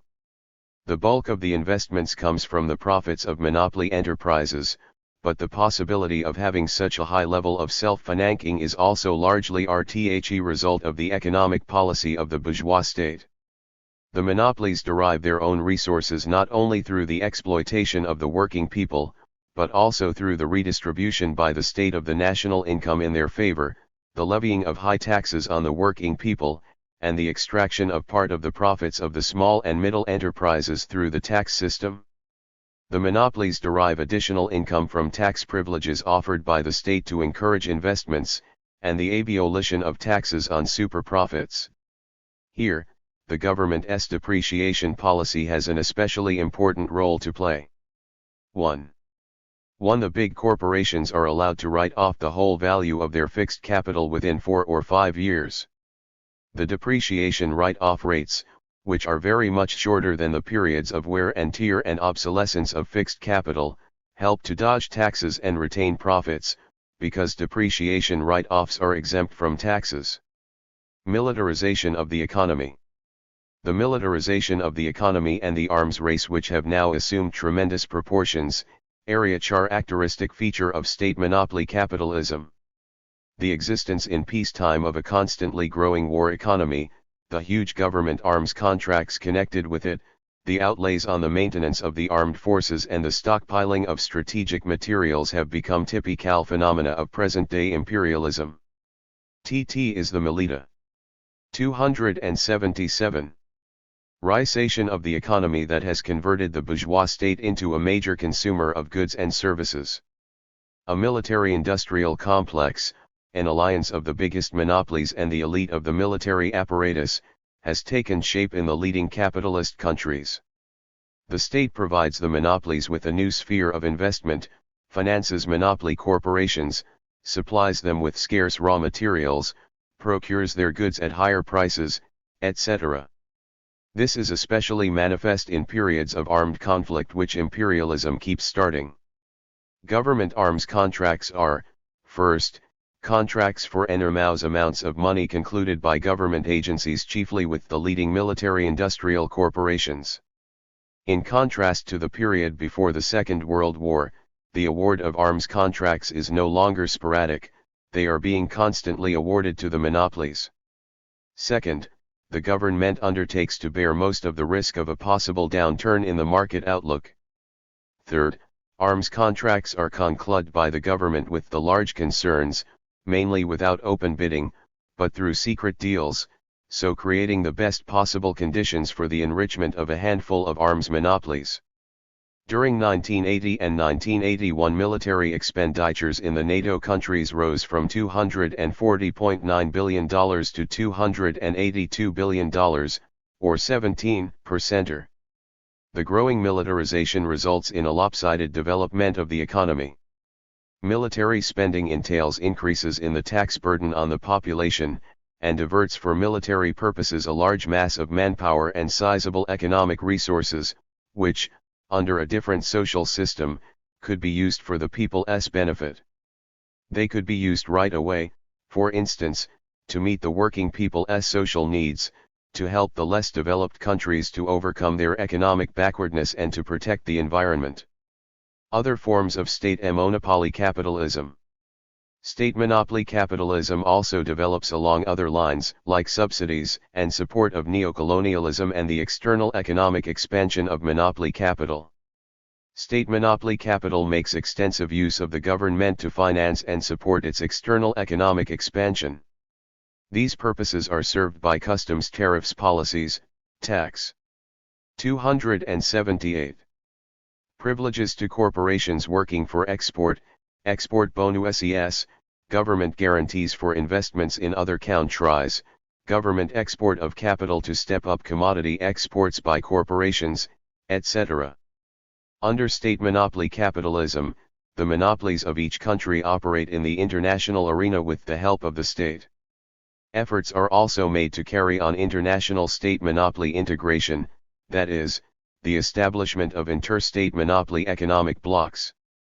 The growth of state monopoly capitalism tends to enhance the role of the monopolies' entrepreneurial alliances in the solution of economic and political problems for the self-seeking purposes of monopoly capital. The personal union is intensified. This is effected in various forms. Government officials are appointed to key posts in the corporations, while corporation executives fill leading posts in the state apparatus. As a rule, government decisions are taken only after their consideration and approval by organizations of monopolists. 3. Monopoly profit and growing oppression by monopoly capital of all strata of the working people. Monopoly profit and its sources. The production and appropriation of surplus value by the capitalists is the basic economic law of capitalism at every stage of its development. This law acquires some peculiarities in the epoch of imperialism as the monopolies are converted into the dominant power. The profit which is appropriated by the monopolies includes not only the surplus value produced directly at the monopoly enterprises. It also includes the excess surplus value created at the enterprises of the monopolies because labor productivity and consequently the degree of exploitation there is higher than it is at non-monopoly enterprises, a part of the value of the labor power which the monopolies extract from the workers by paying them for their labor at a price that is below the value of labor power and high selling them consumer goods at prices that are over and above the value and the price of production of these items. 279. A part of the surplus value which is produced at non-monopoly enterprises but which is appropriated by the monopolies through the sphere of circulation when they sell their goods to these enterprises at high prices and buy their products at artificially depressed prices, the value of the surplus and a part of the necessary product of the small producers in town and country, which the monopolies take over through the sphere of circulation by means of selling goods to these producers at high prices and buying their products at depressed prices. This applies especially to the value of the commodities produced by the bulk of the peasants, the surplus value created in the countries in which the capital exported by the monopolies is invested, namely, its following types: a. The surplus value created at the enterprises set up by the monopolies in the countries where the capital is invested. The monopolies make extensive use of the fact that wages in these countries are lower. They are especially low in the economically less developed countries.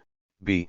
A part of the surplus value created at enterprises belonging to local capital. Foreign monopolies frequently invest their capital in these enterprises, so appropriating a part of the surplus value created there. C. The value of the surplus and of a part of the necessary product of small producers in the country in which the capitalists have invested taken over by the foreign monopolies through the sphere of circulation by means of non-equivalent exchange. Consequently, monopoly high profit accumulates every form of income extracted by the monopoly bourgeoisie on the strength of its domination of the economy and exploitation of the bulk of the population in the imperialist and economically dependent countries. Apart from the super profit obtained from industry and other branches of production, the monopoly bourgeoisie obtains it from various financial operations with fictitious capital. This includes floating and promotional profit appropriated by the monopolies from the issue of securities and also from speculative operations on the stock exchange. The monopoly bourgeoisie is enriched both through the exploitation of the working class and of the non-proletarian strata of the working people in its own country. This Gen. 280. Erats an antagonism not only between the monopoly bourgeoisie and the working class, but also between the former and all the other working people. All of this provides the objective basis for the establishment of a broad anti-monopoly front. Monopoly prices and their role in the formation of monopoly profit. In the epoch of pre-monopoly capitalism, the law of surplus value was expressed in the form of the law of average rate of profit. Under monopoly capitalism, this law operates above all as the law of monopoly superprofit. This is due to the establishment of the monopoly price system under present-day capitalism. Under pre-monopoly capitalism, the market prices of commodities, fluctuating round the prices of production, take shape depending on supply and demand under the impact of unlimited competition. On the contemporary capitalist market, there are non-monopoly and monopoly prices. Non-monopoly prices are those at which commodities are sold by non-monopoly enterprises. These are usually commodities which are produced in industries where the degree of monopolization is relatively low. Monopoly prices within the system of market prices under contemporary capitalism are predominant. They consist of monopoly high and monopoly low prices. Monopoly high prices are those at which the monopolies sell their commodities. These prices are always higher than the prices of production and the value of the commodities. Monopoly low prices are the prices at which the monopolies buy commodities, usually from small commodity producers. These are lower than the social value of the commodities involved. The price of labor power is, as a rule, also a monopoly low price, because the capitalists seek to keep wages at a level below the value of labor power. In their competitive fight against each other, the monopolies frequently resort to the manipulation of prices within the framework of the differential between monopoly high and monopoly low prices. Monopoly price, being the concrete form of market price in the sphere of monopoly domination, differs substantially from the non-monopoly market price. Changes in the 281 movement of non-monopoly prices continue largely to depend on supply and demand, although they are influenced by the monopolies. Supply and demand also have an effect on monopoly prices, but the monopolies are able, even though with some difficulty, to maintain high prices for their commodities in face of falling demand. Moreover, with growing demand, the corporations are able to impose low prices on non-monopoly enterprises, especially on the small commodity producers, for their goods. Whatever the conditions, monopoly price is a monetary expression of value characterized by a protracted and stable deviation of the price of a commodity from its value. The state and monopoly prices. The economic policy of the state which exerts an influence on prices for the benefit of the monopolies by means of extra-market methods has become a new and important factor in price formation. First, the state fixes the prices of many goods and services by means of legislation with the participation of the monopolies concerned. Second, the award of government contracts is an important factor in the establishment of monopoly high prices.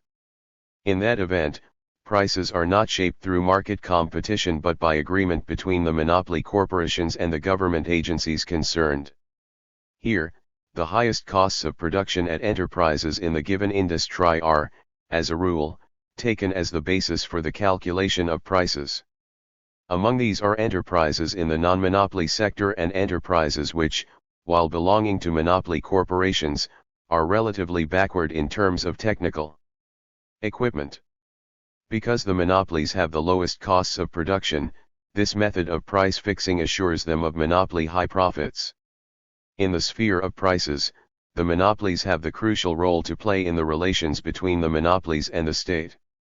Monopoly prices are etatized.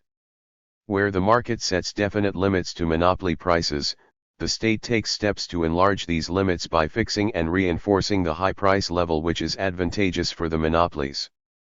The state usually concludes contracts for the delivery of goods with the major corporations, and the latter awards subcon. 282. Tracts at their own prices to firms which depend on them and which are involved in the fulfillment of government contracts.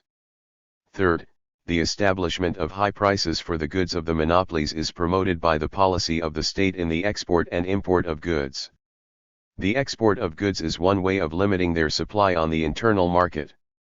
The state stimulates the export of goods by means of export bonuses, and also by paying special subsidies whenever the goods are exported to external markets at prices which are lower than those on the internal markets. At the same time, the state resorts to protectionist tariff policies in order to prevent any excessive growth in the supply of goods through their influx from abroad. All of this enables the monopolies in the industries concerned to maintain high prices on the internal market. The state promotes the establishment and maintenance not only of monopoly high but also of monopoly low prices. Thus, the goods produced at government enterprises are sold to private corporations at artificially depressed prices, while the losses made by these enterprises are covered by the state from the budget. This is a special, state form of monopoly low price. Although it is typical for the state under present-day capitalism to engage in a regulation of prices that is aimed to ensure high prices for the goods of the monopolies, now and again regulation of prices tends to limit their growth. This occurs in the periods when inflation acquires proportions that are especially dangerous for the economy. But even under such regulations of prices, the monopolies are assured of super profits. The establishment of monopoly high and monopoly low prices tends to modify the forms in which the law of value is expressed. Because the monopolies are to some extent capable of dictating prices, there is no free play of prices on the market. While competition is sharpened, it does not proceed in equal conditions for the monopolies, for the non-monopolist firms and for the small producers. The monopolized power hampers the intrasectoral migration of capital and prevents the influx of new capital into industries where their influence is predominant. The power of the monopolies may undermine but does not eliminate the system of commodity production relations. 283. Which continues to function in a modified form, consequently, the law of value continues to operate as well. Thus, when there is a substantial increase in productivity and intensity of labor in an industry, the costs of the capitalist's production are reduced, and this results in a growth of monopoly profit. In the process of intrasectoral competition, there is a transfusion of capital into the more profitable industries. Resistance on the part of the monopolies which are dominant in these industries tends to hamper but cannot prevent the influx of capital from outside. Monopoly prices do not mean that the law of value has stopped to operate. The law of average profit also continues to work in a substantially modified form. But the class substance of all these processes boils down to the fact that monopoly prices are the monopoly's instrument for a redistribution in their own favor of the value created in the society. For state monopoly capitalism and creation of the prerequisites for socialism, preparation of the material prerequisites for socialism under state monopoly capitalism, the socialization of production reaches the highest point that is possible to attain on the basis of capitalism. This is evidence of the fact that within the capitalist society the material prerequisites for socialism have already matured, and that a historical imperative has arisen for replacing capitalist relations of production with socialist relations of production. The development of state monopoly capitalism is a contradictory process. On the one hand, it is designed to mobilize all the economic, political, and ideological factors to prolong the life of the historically doomed capitalist society, and on the other, it objectively prepares the material prerequisites for the future socialist society. Lenin gave the following definition of the substance of state monopoly capitalism and its historical place with respect to socialism. He wrote, "State monopoly capitalism is a complete material preparation for socialism, the threshold of socialism, a rung on the ladder of history between 284. Which and the rung called socialism there are no intermediate rungs 1.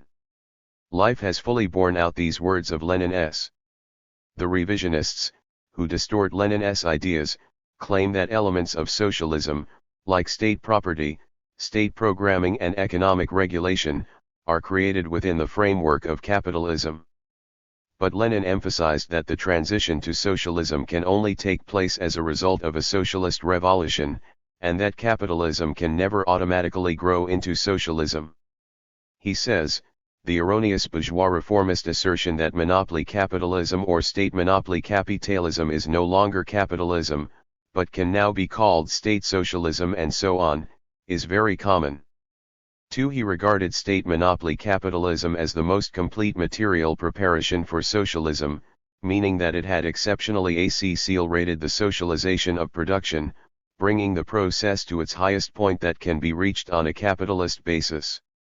Socialism is the direct socialization of production which can occur only as the result of a socialist revolution.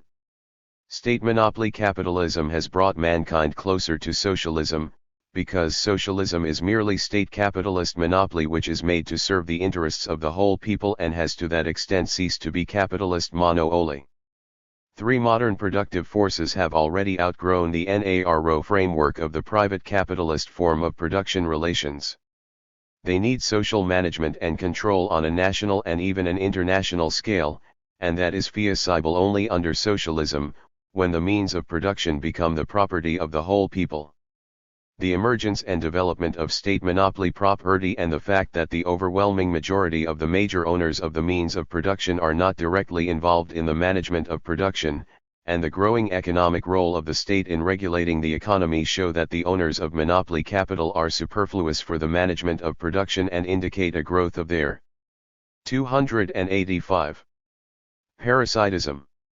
The incompatibility between the powerful development of the productive forces caused by the scientific and technical revolution, with capitalist property, with the urge of monopoly capital to adapt science and technology to its self-seeking interests is ever more pronounced.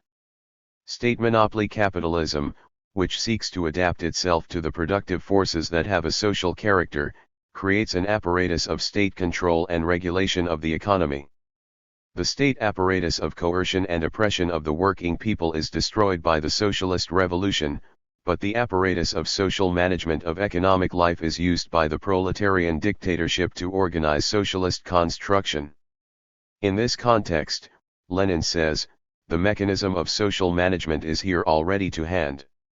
Once we have overthrown the capitalists, crushed the resistance of these exploiters with the iron hand of the armed workers, and smashed the bureaucratic machine of the modern state, we shall have a splendidly equipped mechanism, freed from the parasite, a mechanism which can very well be set going by the united workers themselves.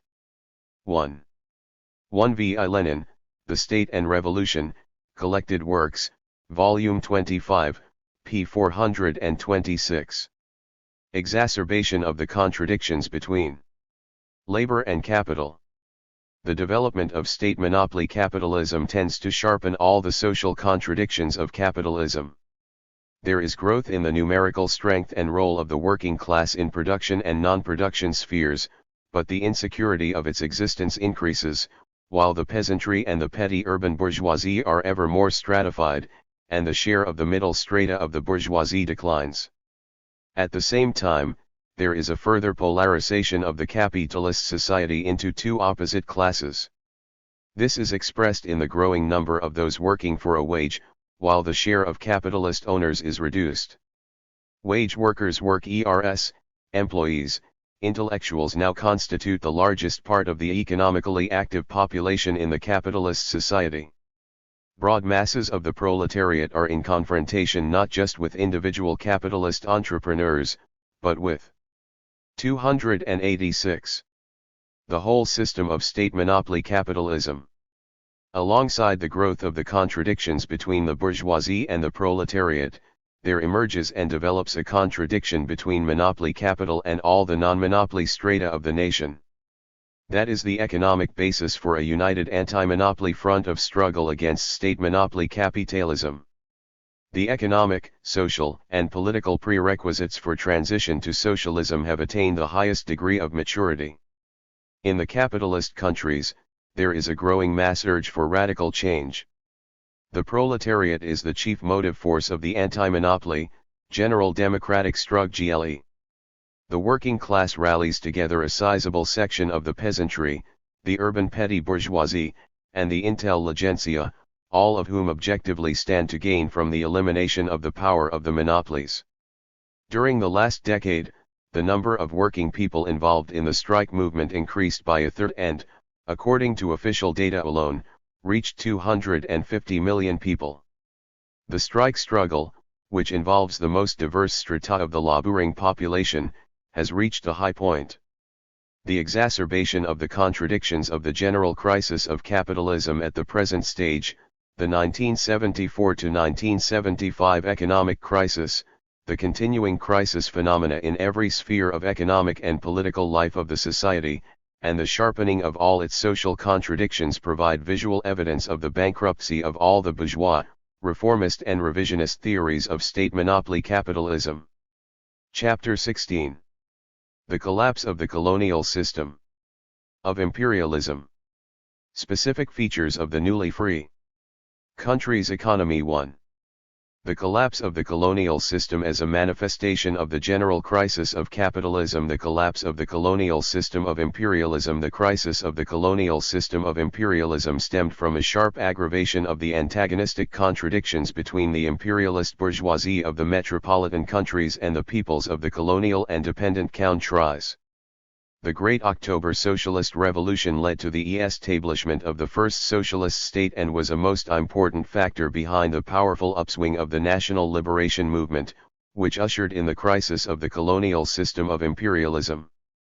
Following the victory over the Hitlerite coalition and the end of the Second World War, the crisis of the colonial system of imperialism developed into its disintegration, and then into its wholesale collapse.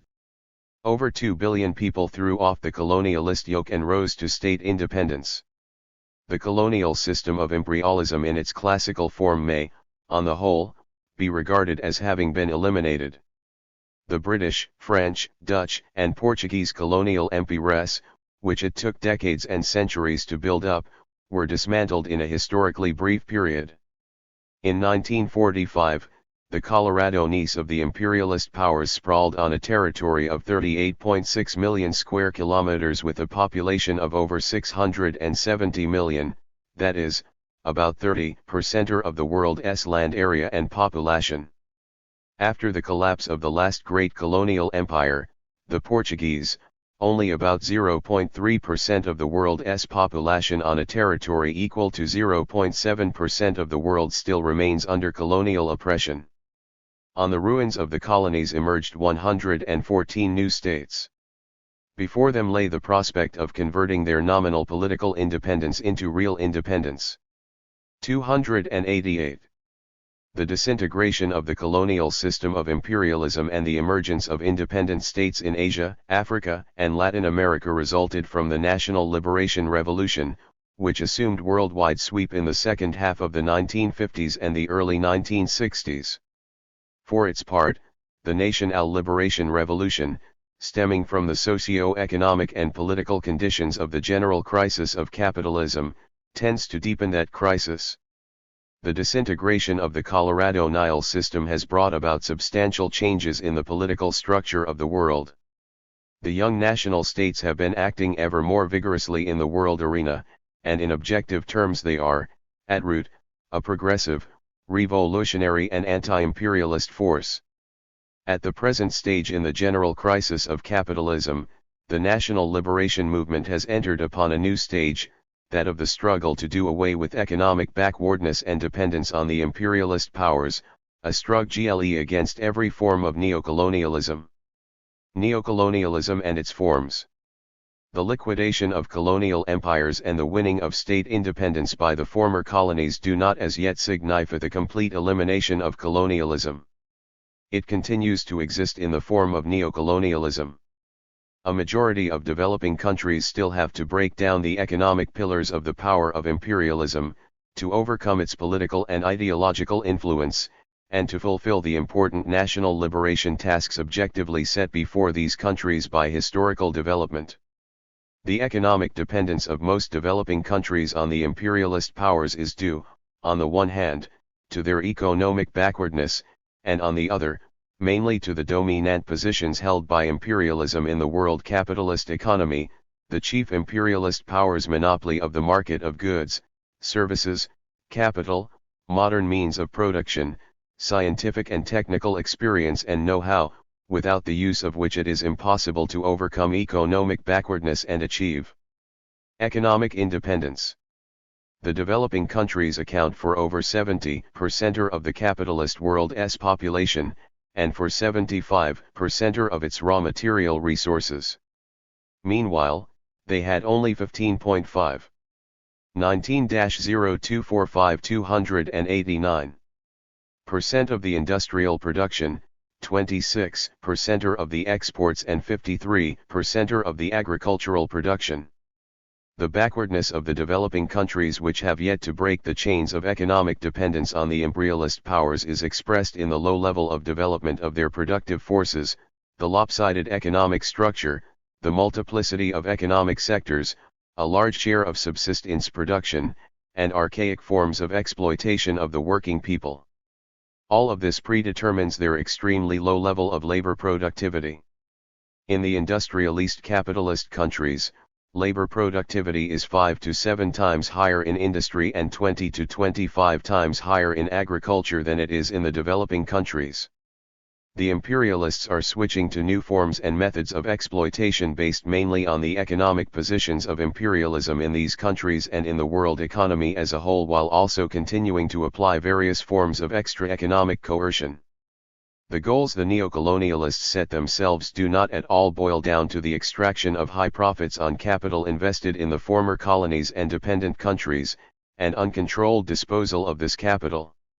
One of their goals is to keep these countries within the world capitalist economic system. Neocolonialism, which emerged as a result of objective development in the world's economy and politics, is a whole system of economic, political, military, and other relations in which imperialism exploits the young national states by capitalizing on their economic backwardness and their unequal and dependent status in the world capitalist economy. Foreign monopoly capital is the key instrument by means of which many developing countries are being subjected to imperialist exploitation. On the whole, the imperialist countries have not only maintained but have even markedly expanded the volume of capital exported to the former colonial and dependent countries since the latter won political independence. The export of capital to the developing countries is effected in two main forms, state and private capital. State capital has become a major element of the export of capital from the imperialist countries to the developing countries. Its export has been markedly increased both in scale and in the role assigned to it. Aid and loans are the main forms in which state mono.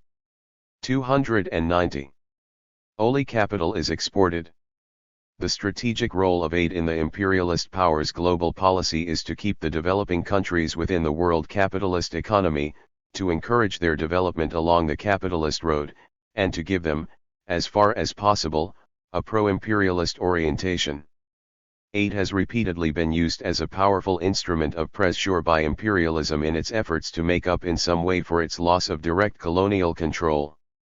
The loans, which are made available directly or through international institutions, are frequently tied and are earmarked for the purchase of food, machinery, and military equipment in the creditor country. As a rule, these loans have various political strings attached. The developing countries' indebtedness to the imperialist powers has been growing.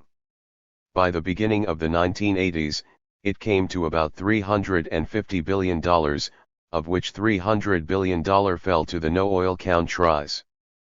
Between 30 and 50% of these countries' export earnings go into the payment of their debts and interest.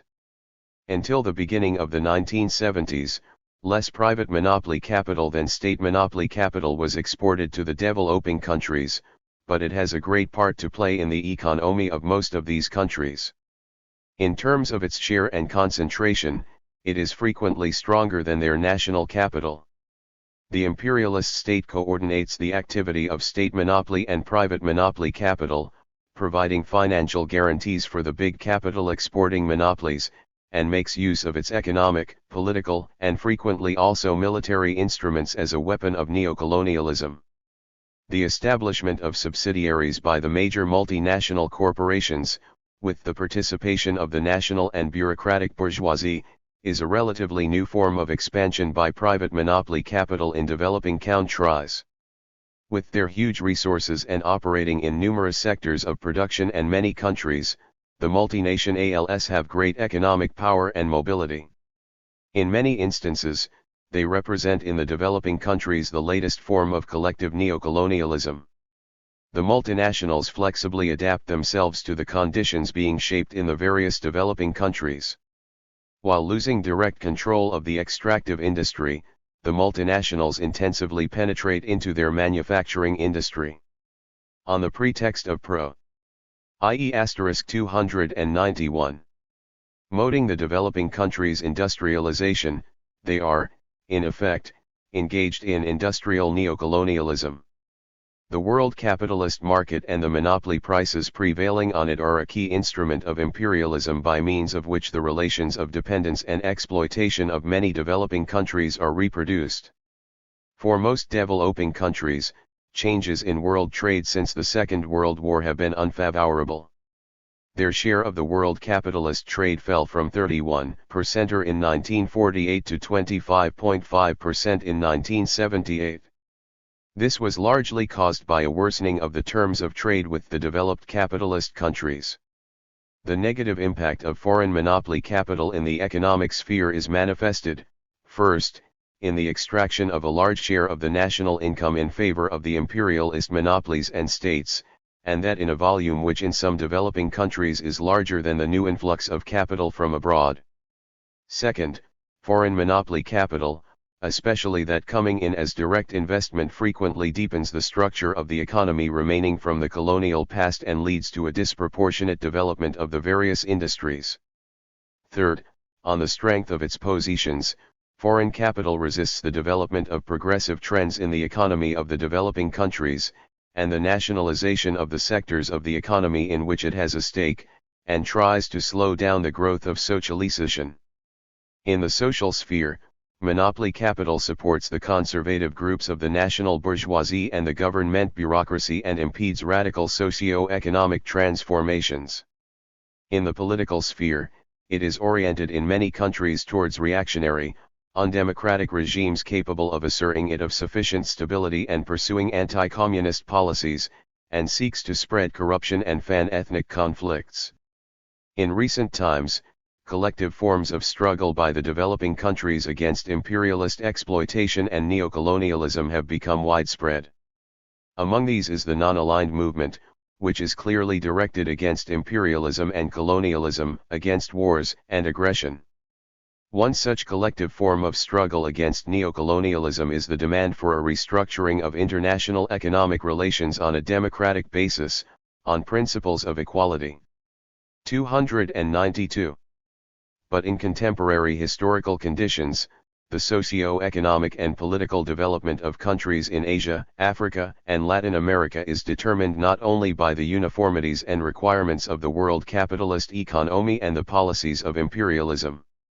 They can now opt for the non-capitalist way of development. A number of developing countries have chosen the socialist orientation. Two ways for the development of young national states. Socio-economic structures in the newly free countries, socio-economic sectors in newly liberated countries. The socio-economic structure of the newly free countries is characterized by the presence of many sectors. Almost everywhere important positions are held by the communal sector. In some countries, especially in Africa, it appears in the tribal form. This sector, based on communal property and a subsistence economy, has been subjected to the influence of commodity-money relations and social stratification, and is being gradually modified, developing in some instances into a petty commodity sector, consisting of peasant farms and handicraft enterprises, and being based on private property and personal labor, and in other cases, into a feudal or semi-feudal sector, based on feudal property and various forms of pre-capitalist rent. The state sector has a place apart in most newly free countries. It is a specific socio-economic sector based on state property and subject to various trends of development. In the countries moving along the capitalist road, it increasingly develops into state capitalism, and in the socialist-oriented countries it gradually tends to acquire a new socio-economic content and an anti-capitalist orientation. In most newly free countries, pre-capitalist sectors predominate in quantitative terms. There is a growth of the capitalist sector. Foreign monopoly capital stands to gain from capitalist economic forms, and also from a conservation of the traditional and backward socio-economic sectors, which it simply adapts to its needs. The social structure of a society based on a multi-sectoral. 293. Economy is exceptionally complicated. It consists of classes which have long since disappeared in the developed capitalist countries and, in addition, the bourgeoisie and the proletariat differ somewhat from classes of the same name in the countries of Western Europe and the United States. As it was noted at the 26th Congress of the CPSU, the countries that have liberated themselves from the colonial oppression are very different. After liberation, some of them have been following the revolutionary democratic path. In others, capitalist relations have taken root. 1. A number of countries which have risen to political independence are developing along the capitalist way. There, the capitalist sector has become the leading one. Features of bourgeois progress are evident in the development of these countries to the extent to which large-scale national production and a domestic market take shape. But at the same time, social contradictions organic to capitalism tend to accumulate. There is an inevitable pauperization of the peasantry and the petty bourgeoisie, savage exploitation of the working class, concentration and centralization of national capital, and the growth of social contrasts. All of this occurs under continuing exploitation by the imperialist monopolies, and this leaves a deep imprint on all the forms of capitalist development.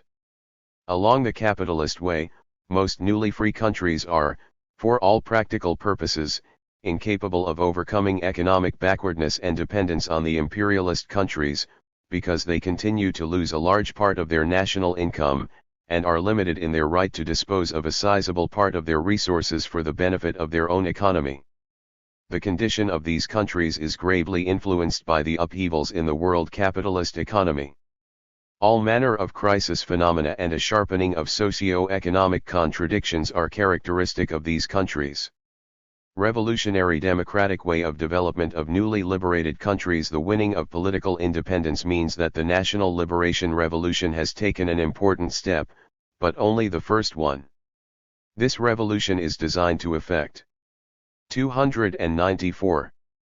A number of deep-going democratic transformations, among them, the surmounting of the colonial economic structure, elimination of the dominant positions of foreign monopoly capital, and of various camouflaged forms of political control by imperialism, the denial of economic positions to local reactionary forces, which continue to be a social basis for imperialist domination, eradication of pre-capitalist forms of exploitation and survivals of archaic relations, the democratization of socio-political life, increase of control by the working people over the organs of state power, and introduction of democratic freedoms and strengthening of their guarantees. This helps to bring about rapid economic growth, a rise of labor productivity to modern levels, and a sharp increase in per capita national income. Each of the former colonies that has taken a socialist course has its own development specifics. Yet, as the 26th Congress noted, the main lines of their development coincide: gradual elimination of the positions of imperialist monopolies, the local big bourgeoisie and feudal elements, the securing by the people's state of the commanding heights in the economy and a transition to planned development of the productive forces, encouragement of the cooperative movement in the countryside, an increased role for the working masses in social life and a gradual reinforcing of the state apparatus with national personnel faithful to the PEOPLE, the anti-imperialist character of the foreign policies of these countries. Revolutionary parties expressing the interests of the broad mass of the working people are growing stronger there. 1. The development of the national liberation revolution along the revolutionary democratic path creates the prerequisites for the subsequent transition to socialism, as the necessary material and technical basis is built up and the class structure of the society is transformed. The experience of the non-Russian republics in the USSR and the Mongolian People's Republic shows that it is, in 295. Principle, possible for once backward countries and peoples to advance along the road of socialist orientation, as the Marxist-Leninist classics said in their works. Summing up the results of the early years of socialist construction in the USSR, Lenin established that these peoples advance towards socialism, bypassing the capitalist stage of development, is an objective uniformity of social development in the epoch of imperialism and proletarian revolution. The growing influence of the world socialist system, the weakening of the positions of imperialism, and the collapse of the colonial system have made it possible for many countries and peoples to take the revolutionary democratic way. In the countries liberated from colonialism where capitalist development has reached an initial or medium level, it is possible to cut short the process and take the socialist orientation, and this helps to eliminate dependence on the world capitalist economy. The revolutionary democratic way of development is not identical with immediate transition to socialism. It is specific in that the transformation of a multi-sectoral economy needs to be consciously guided in such a way as gradually to create the conditions for transition to socialist construction. Consequently, The revolutionary democratic way is a socialist orientation by progressive social forces in domestic development and the sphere of international ties. In order to put through these transformations, countries taking the revolutionary democratic way of development seek to consolidate their relations with the countries of the world's socialist system. It is along the revolutionary democratic way that the anti-colonial revolution can be carried to an end, so providing a sound basis for subsequent socio-economic progress in the economically backward countries. 3. Socio-economic transformations in the newly free countries. The problem of eliminating foreign monopoly power. The system of economic and political measures aimed to limit, oust, and eliminate the positions of foreign capital is one of the pivotal lines of socio-economic transformations, because it is most immediately connected both with the struggle for economic independence from imperialism, with 2.9c. The demarcation of the socio-political forces in the country, and with its foreign policy orientation. Depending on the depth, consistency, and effectiveness of the measures taken for that purpose, it is possible to judge of the extent to which the anti-imperialist tendency, inherent in the first stage of the national liberation revolution, is growing into an anti-capitalist tendency, which is the specific feature of the revolutionary democratic way of development. Nationalization of foreign monopoly property is the most radical means for attaining this goal. It eradicates the economic basis of the influence of foreign capital within the country and strengthens the positions of the state sector in the economy of the developing countries. By nationalizing the basic means of production and taking over the commanding heights of the economy, large-scale industry, electric power stations, transportation and communications, and also the banks, the state obtains important instruments for exerting an influence on the whole of economic development. The forms and pace of nationalization of foreign monopoly property depend on the concrete historical conditions of development and the balance of class forces in the country. Foreign capital resists this in every way and relies on a sharp struggle against nationalization of the means of production. Prolonged activity by foreign monopoly capital, even within strictly defined limits for the purposes of national development, has caused acute class struggle in various countries. The governments of the newly free countries have considerable means at their disposal for curbing and controlling the activity of foreign monopoly capital. There are the tax, tariff and foreign exchange policies, the issue of licenses for the establishment of enterprises, the terms of concession agreements, including mandatory training of national personnel, limitations on the repatriation of profits, etc. Foreign monopoly capital tends to resist all these measures. Effective control over foreign monopoly capital depends on the socio-political orientation of the government concerned, on the legislation and administrative activity of the state apparatus, and ultimately on the balance of class forces. It is quite natural that the positions of foreign monopoly capital have been most eroded in the socialist-oriented countries.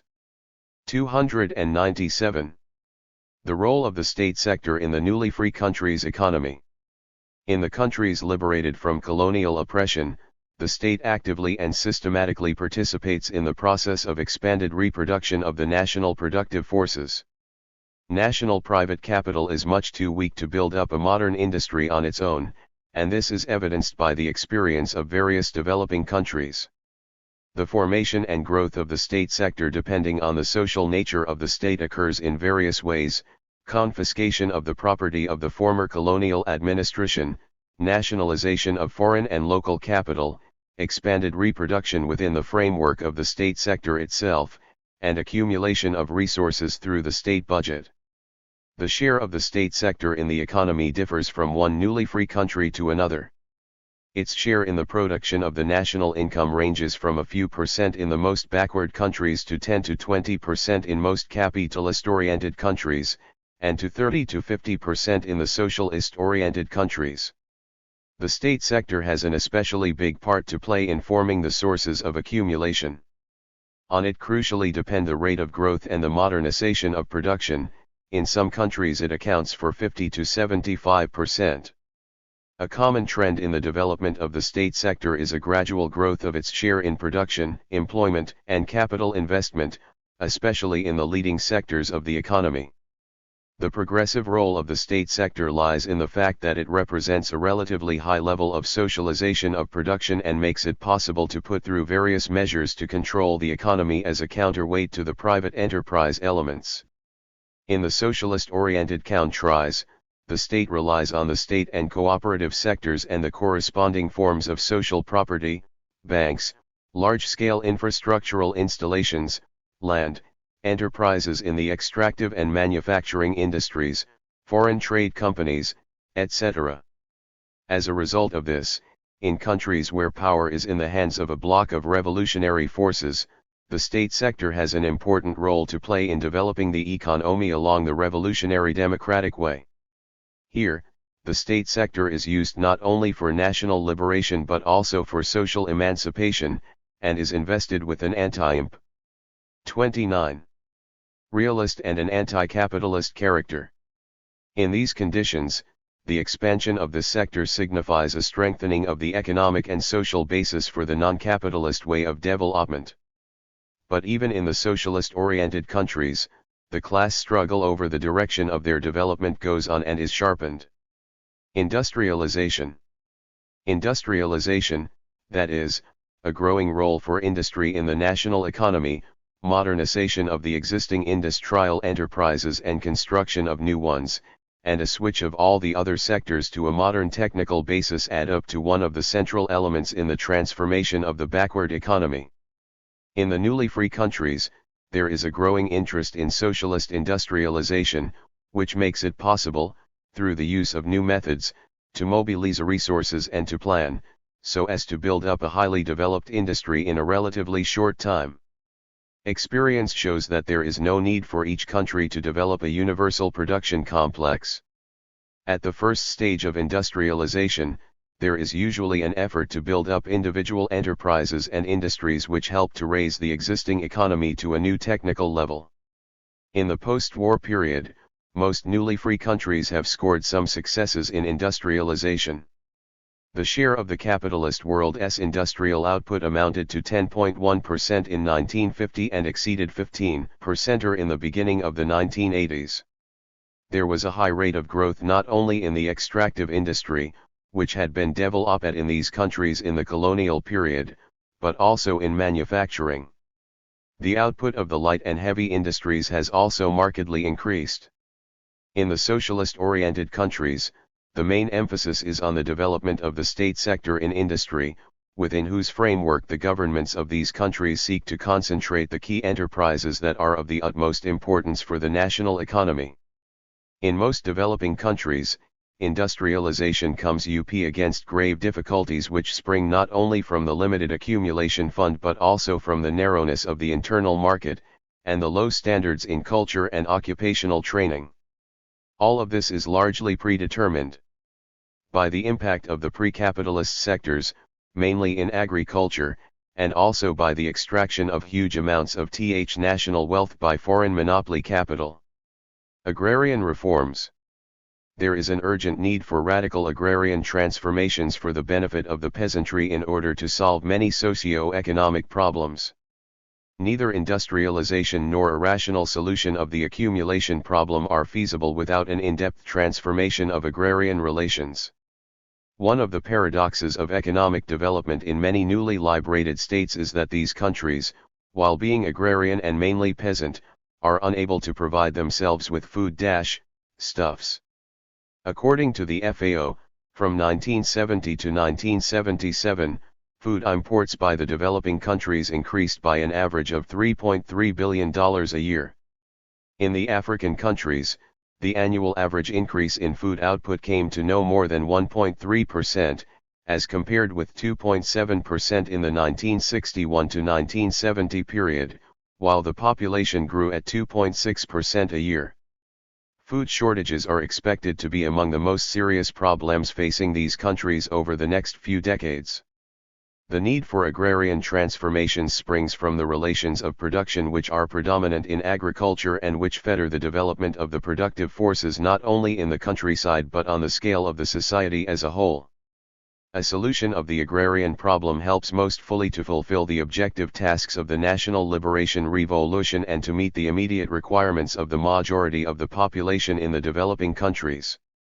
Anti-feudal agrarian reforms have been most consistently put through in countries taking the non-capitalist road, and this has already undermined feudal land holdings, while foreign agrarian companies have been nationalized or placed under control, and cooperation, which the state supports economically and organizationally, has been markedly developed. The establishment of a network of state farms and the development of cooperatives provide a real alternative to capitalist concentration in agriculture and a means for going on to large-scale production in the countryside in countries taking the non-capitalist way. Because of its twofold nature, the communal economy, unless its disintegration has reached a high level, could become a transitional form towards socialist property. Some developing countries have already accumulated useful experience in the building of cooperatives in the countryside. The economic role of the state in the newly free countries. Among the key tasks objectively set before the developing countries by the course of history are, efforts to ensure a high rate of economic growth, to change the sectoral structure, to effect industrialization, to put through radical agrarian reforms, to find the resources for accumulation, to limit and eliminate exploitation by foreign capital, to overcome the unfavorable trends in the world capitalist economy, and to raise the people's material and cultural standards.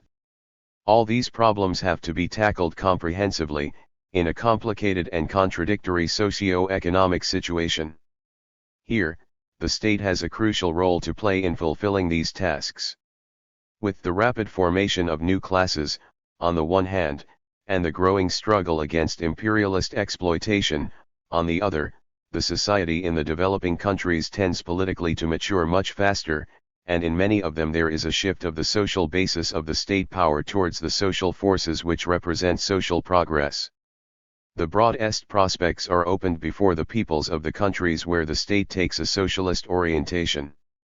It emerges as a result of the anti-imperialist, anti-feudal, democratic revolution. Its economic basis consists of relations of production which could develop into socialist relations of production. Its social basis consists of a democratic bloc which includes strata of the population looking to profound social transformations and a consolidation of national independence. Revolutionary democratic forces have the leading role to play within the political system of the socialist-oriented states. The more fully the state expresses the interests of the working majority of the nation, the fuller and more effective. 301. Is its influence on economic processes, in these countries, independent economic development cannot proceed spontaneously. The state, consistently pursuing an anti-imperialist policy and putting through progressive socio-economic transformations, has the crucial role to play in building up such an economy.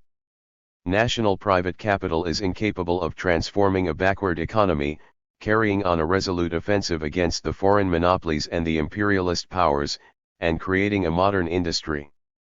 In many developing countries, the governments formulate programs for state investment, and in the socialist-oriented countries, the consolidation of the plans of individual departments and the plans for the revenues and expenditures of the state budget amount to the beginnings of planning, which gradually becomes nationwide. It sets a definite goal on the scale of the economy as a whole. How effective these programs and planning are depends on many circumstances: the social nature of the state, the positions of the state sector in the economy, the overall level of economic development, external conditions, the quality of planning, the availability of the necessary personnel, etc. As a rule, far from all the indicators set by the programs and plans are attained within the established deadline.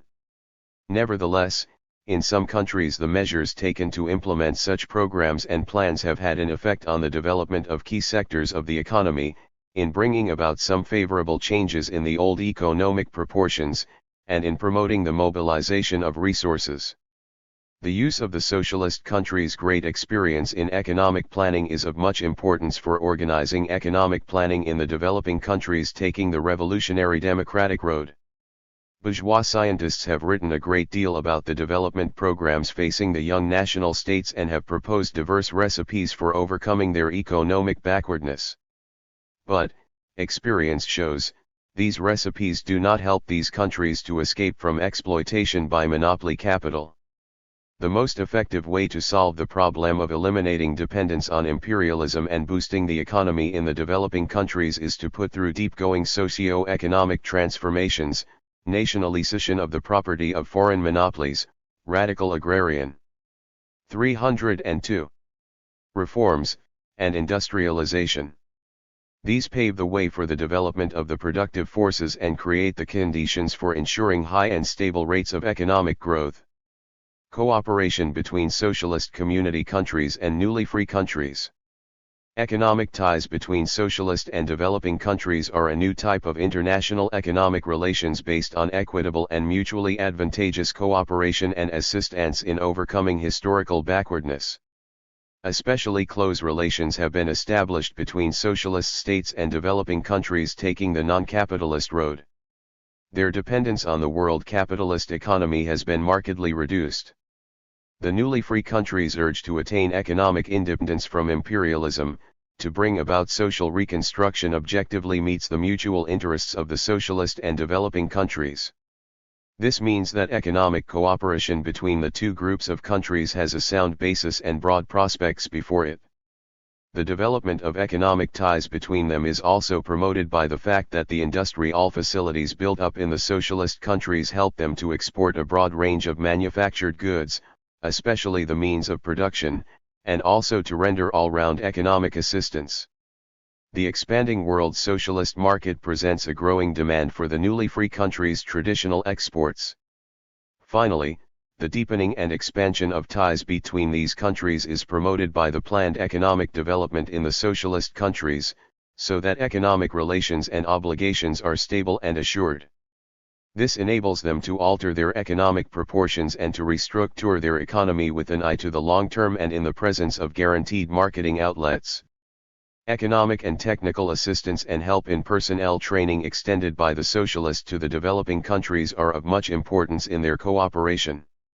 By the beginning of 1982, with the help for mutual economic assistance 4.500 projects had been built or were under construction in the developing countries.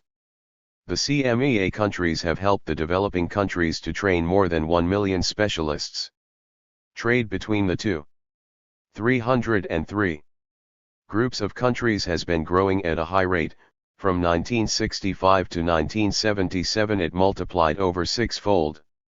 In their trade ties with socialist countries, the developing countries enjoy a number of advantages. Settlements between socialist and developing countries are, as a rule, effected in the national currency, and there are never any political or any other strings attached.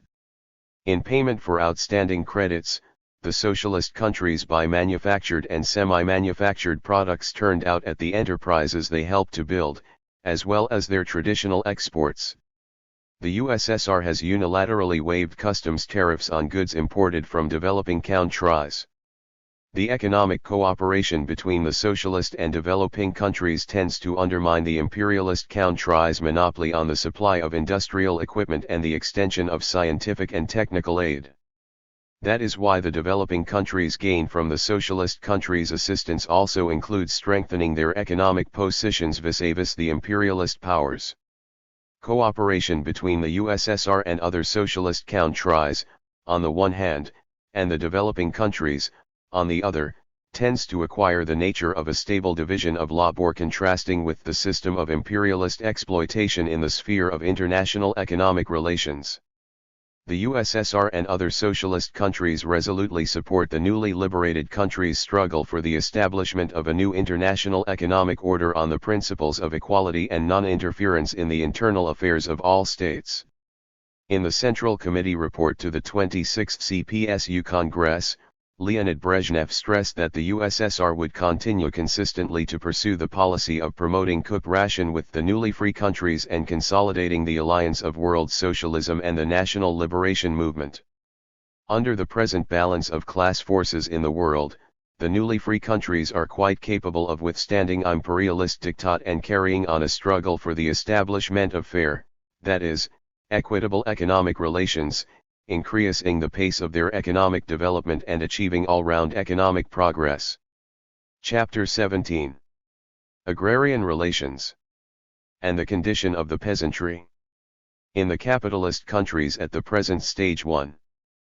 For details about agrarian relations in the newly free countries, see Chapter 16.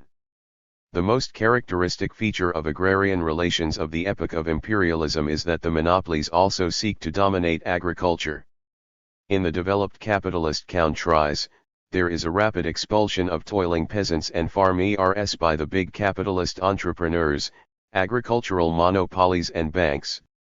In the countries which have risen from colonialism but which remain within the capitalist system, the peasantry is oppressed by the landowners and the monopoly bourgeoisie. In some of these countries, foreign capital operates in alliance with the local landowners. Monopoly capital, which has coalesced with large-scale landed property, seeks everywhere to put through, with the help of the bourgeois state, a clearing of the lands on monopoly lines. Millions of farmers and peasants are being driven off the land and ruined. 1. Agrarian relations and the working people's condition in the agriculture of imperialist countries. Agrarian relations in imperialist countries. The shift in the productive forces of capitalist agriculture in the epoch of imperialism also leaves a deep imprint on the state of agrarian relations. This is especially pronounced in the industrialist countries where there is intensive capitalist development in agriculture and mounting. 20-0245-305. Concentration and centralization of capital. At a definite stage of development, the concentration of agricultural production creates objective prerequisites for the emergence of agricultural monopolies. The monopolies appropriate a sizable portion of the surplus product of the producers, agricultural laborers working for a wage, toiling peasants, and small farmers. Rent relations are changed. Monopoly capital modifies the nature of large-scale landed property. Individual large-scale landed property gives way to the landed property of the monopolies, banks, and joint stock companies. Via agricultural joint stock companies, mortgage banks, and in other ways, finance capital coalesces with landed property. The monopoly bourgeoisie buys up farmlands and leases them out to farmers or sets up monopoly-type agricultural enterprises. As a result, ground rent merges with monopoly profit. This also occurs when the big landowners invest their earnings in the shares of industrial, banking and other monopolies. The biggest landed proprietors become the owners or co-owners of joint stock companies engaged in the purchase, processing, transportation and marketing of farm produce. The conversion of individual large-scale landed property of the hereditary landowner type into landed property of the monopolies purchased for money does not eliminate the contradictions between the agricultural entrepreneurs and landowners. Under imperialism, rent is an expression of the relations of exploitation of the working people in the countryside by agricultural entrepreneurs and landowners, who share out among themselves the surplus value created by the labor of the actual producers. There is a change in the social face of those who are the vehicles of the exploitation relations, but even under imperialism these relations continue to provide the basis for capitalist agriculture. Methods of exploitation of peasants by monopoly capital. The gap of prices between the products bought and sold by the peasants, the prices for manufactured goods and farm produce, is the most widespread method used by monopoly capital in exploiting the toiling peasantry. Industrial and commercial monopolies sell their goods to the 306 peasants at high monopoly prices, and buy up the peasants' produce at artificially depressed prices.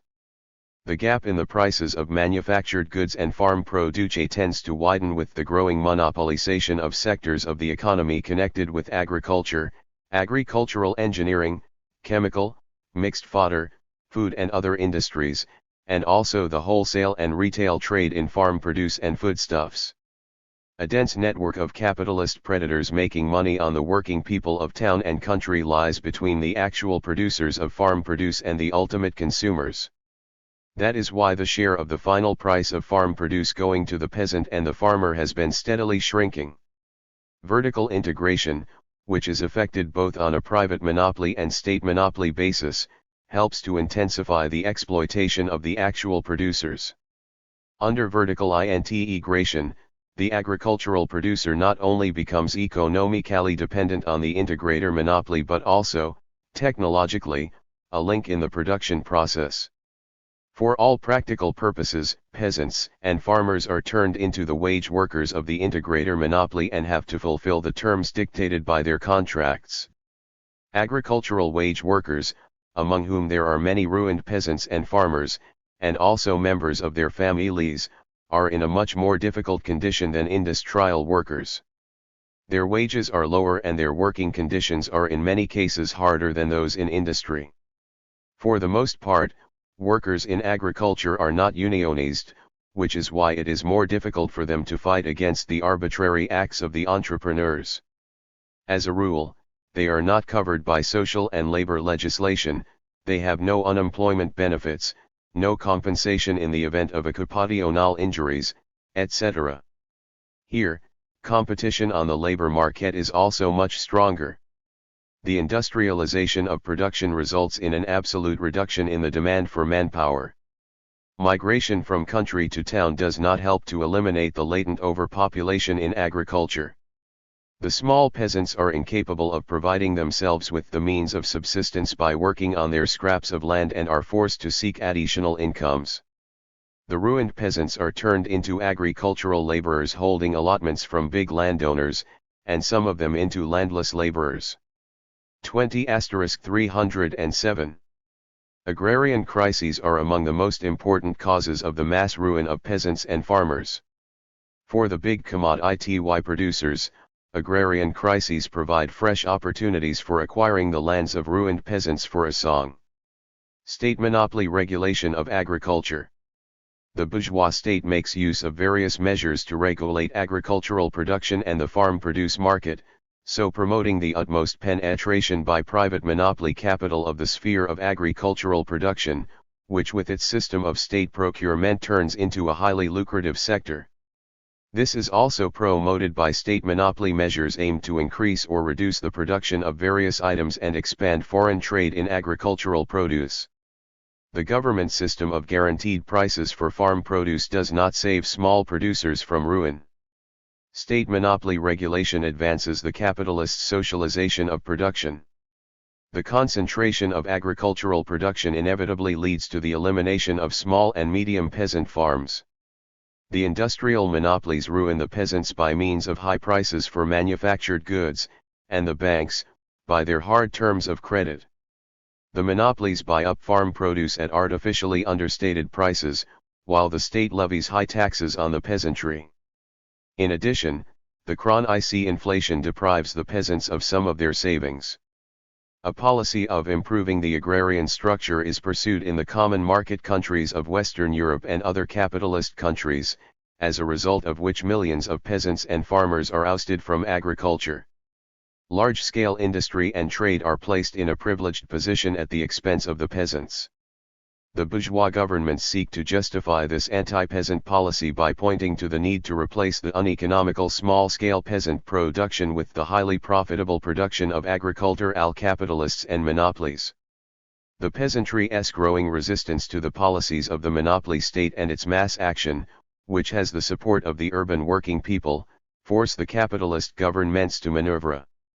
In some countries, this takes the form of legislative regulation of leasehold and labor relations in agriculture, aid to agricultural cooperatives, etc. In practice, 308. These measures have little effect. The financial aid given in some countries to agriculture goes almost entirely to the large-scale commodity producers, because subsidies are, as a rule, determined by the volume of sales or area under crop.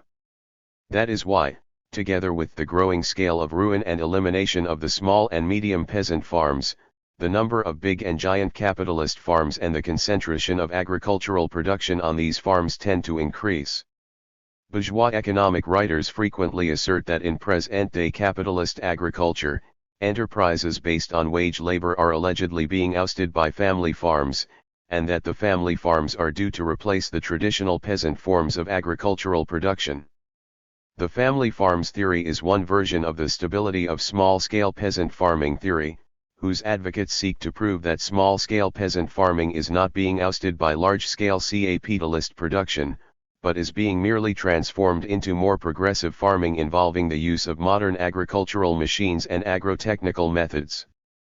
That is why the development of capitalist farms in the form of family farms allegedly goes to improve the condition of the peasantry.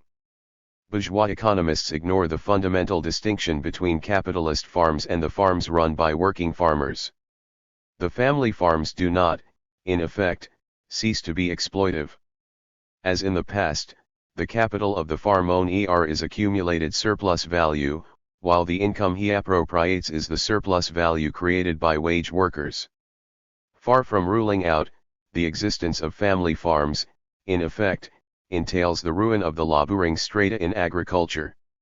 To the rural working people's struggle against oppression by monopolies and big landowners in the capitalist countries' agrarian programs of communist and workers' parties, the development of agriculture under capitalism is characterized by a sharpening of the antagonistic contradictions of the capitalist mode of production and the peasantry's growing struggle for its vital interests.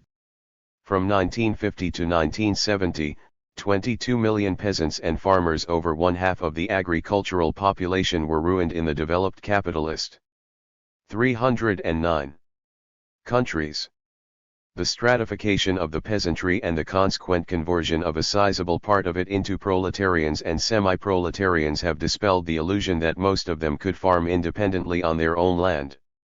This helps to develop class consciousness among the working people in the countryside. The working class is the leader and ally of the peasantry in its struggle against exploitation. Despite the shrinking of the share of the rural population and the progressive urbanization in the developed capitalist countries, the alliance of the working class and the peasantry continues to be a key condition of success in the working people's struggle. Lenin repeatedly stressed the importance of this alliance, the difficulties connected with its organization, and the need to overcome these so as to unite the working class and the peasantry. 1. Partial agrarian reforms fall short of bringing about a radical improvement in the life of the working people in agriculture, and the way out of the capitalist contradictions in this sector runs through radical anti-monopoly reforms in the whole of society. Land to those who till it is the common slogan in the struggle carried on by the communist and workers' parties for uniting the working people in agriculture. The agrarian programs of the Communist and Workers' parties demand that the peasants and agricultural laborers should have the right to buy the land they lease or waste land, that there should be legislative protection of the rights of tenants, that rent payments, taxes, and interest on credits made available to small farmers should be reduced, that the state should provide assistance to peasants and their cooperatives, that operations by the monopolies should be curbed and the price scissors eliminated, that legislative regulation of wages, working conditions, and the length of the working day should also apply to agriculture, that there should be no expulsion of peasants and tenants from the land they hold and no arbitrary dismissals of agricultural laborers, etc. The Communist and Workers' parties believe that there is a need consistently to implement agrarian reforms and 310 anti-monopoly measures throughout the economy for the benefit of the toiling peasants, under the control of democratically formed working people's bodies, with the most active participation by broad masses of people. The struggle for land is among the most important component parts of the general democratic movement, in the course of which the working people in the countryside, led by the working class, come to realize the need for radical socio-economic transformations ridding the peasants of poverty, the threat of ruin, and capitalist exploitation. Lenin says, the class-conscious proletariat fully supports the peasant struggle for all the land and for complete freedom, but it warns the peasants against all false hopes. The peasants can, with the aid of the proletariat, completely throw off the tyranny of the landlords, they can completely put an end to landlordism and to the landlord and bureaucratic state. The peasants may even abolish all private ownership of land. All such measures will greatly benefit the peasants, the working class, and the whole people. It is in the interests of the working class to render the utmost assistance to the peasants' struggle. But the overthrow of the power of the landlords and the bureaucrats, however complete, will not in itself undermine the power of capital. And only in a society freed from the rule of the landlords and bureaucrats will the last great struggle between the proletariat and the bourgeoisie, the fight for a socialist system, be fought out. 1. Lenin drove home the point that it is impossible to solve the problem of poverty in the countryside within the framework of a general democratic agrarian revolution which solves the land problem through a distribution among the peasants of the land expropriated from big landowners. He said that no amount of laws can do away with exploitation in the countryside, so long as small-scale peasant farming continues to produce for the market, while the power of money remains in the hands of capital. There is a need for radical anti-monopoly measures. Only large-scale social balanced economic activity, with the property in all the means of production handed over to the working people in town and country, can put an end to all exploitation and 311. Consequently, solve the problem of wiping out poverty and inequality in the countryside. The intensified oppression by the monopoly capital of all the strata of the population in the capitalist countries tends to deepen the contradictions between the handful of monopolists and all other strata of the people. The growing community of interests of the peasantry, the urban mid-dle strata and the intelligentsia, and those of the working class, and their growing cooperation tend to narrow down the social basis of the power of the monopolies, to sharpen its internal contradictions and help to mobilize broad masses of people for the fight against monopolies and imperialism. Potentialities are created for uniting an overwhelming majority of the people on an anti-monopoly basis under the slogans of the struggle for nationalization and democratization of management of the key sectors of the economy, and for radical agrarian reforms. Chapter 18. Peculiarities of the reproduction of capital today. Growing unevenness in the development of capitalism and exacerbation of its contradictions. 1. The scientific and technical revolution and its impact on capitalist reproduction. The STR and structural changes in the capitalist economy. The development of the STR in the capitalist society has gone hand in hand with a further aggravation of the basic contradiction of capitalism, that between social production and private capitalist appropriation of its results. The STR has brought about important structural changes in the capitalist economy. While the share of industry in the sphere of material production has continued to grow, its most modern sectors have developed more rapidly. Agriculture is being fast industrialized. The share of the non-productive sphere in the economy as a whole has been growing. New and progressive sectors in industry, power generation, transportation and communications have grown tempestuously. The generation of electric power, notably at nuclear power stations, has grown at a fast pace, and the electronics and chemical industries have developed. There can be no full use of production capacities because of the ever more acute problem of sales, a problem which springs from the deepening contradiction between production and consumption, the heightening competition on the world capitalist market, and the worsening positions of capitalism in the economic competition with socialism. Even when capitalist production is on the rise, the loading of capacities averages 75 to 85%, and in some industries comes to as little as 40 to 50% in some periods. The STR accelerates the growth of labor productivity, with the result that there is a relative and in some, frequently protracted, periods an absolute drop in the demand for labor power in the sectors of material production. 313. The leapfrogging and uneven development of the various sectors of the economy has produced a peculiar form of mass chronic unemployment which is connected with a declining demand for some trades. It is not only the less skilled workers but also sizable strata of engineers, technicians, and employees that fall victim to such unemployment. Thus, for example, in the USA automation deprives about 1 million workers of their jobs every year and leads to the elimination of many types of profession. The tendency towards a constant underloading of production capacities and chronic unemployment, which emerged in the general crisis of capitalism, shows that the process of capitalist reproduction is profoundly disrupted and that the decay and parasitism of present-day capitalism are increasing. The STR has resulted in a reduction in the number of persons employed in agriculture and has altered the balance between the production and the non-production sphere. The absolute size and share of the latter in the economy have tended to grow. This is due, first, to the sharp rise in labor productivity in the sectors of material production, where more men are ousted by machines in a trend that is organic to capitalism, second, to the considerable expansion of trade and everyday services in consequence of the growth of consumer durables market, and also the consequent growth of the role of the advertising business, third, to the growth of education and public health, both of which are required for expanded reproduction of the higher skilled labor power, and fourth, the expansion of scientific research. The STR and the deepening of the contradictions of capitalist reproduction. The STR has a contradictory impact on capitalist production. On the one hand, it tends to stimulate the growth of production and to generate demand for new equipment and new technology.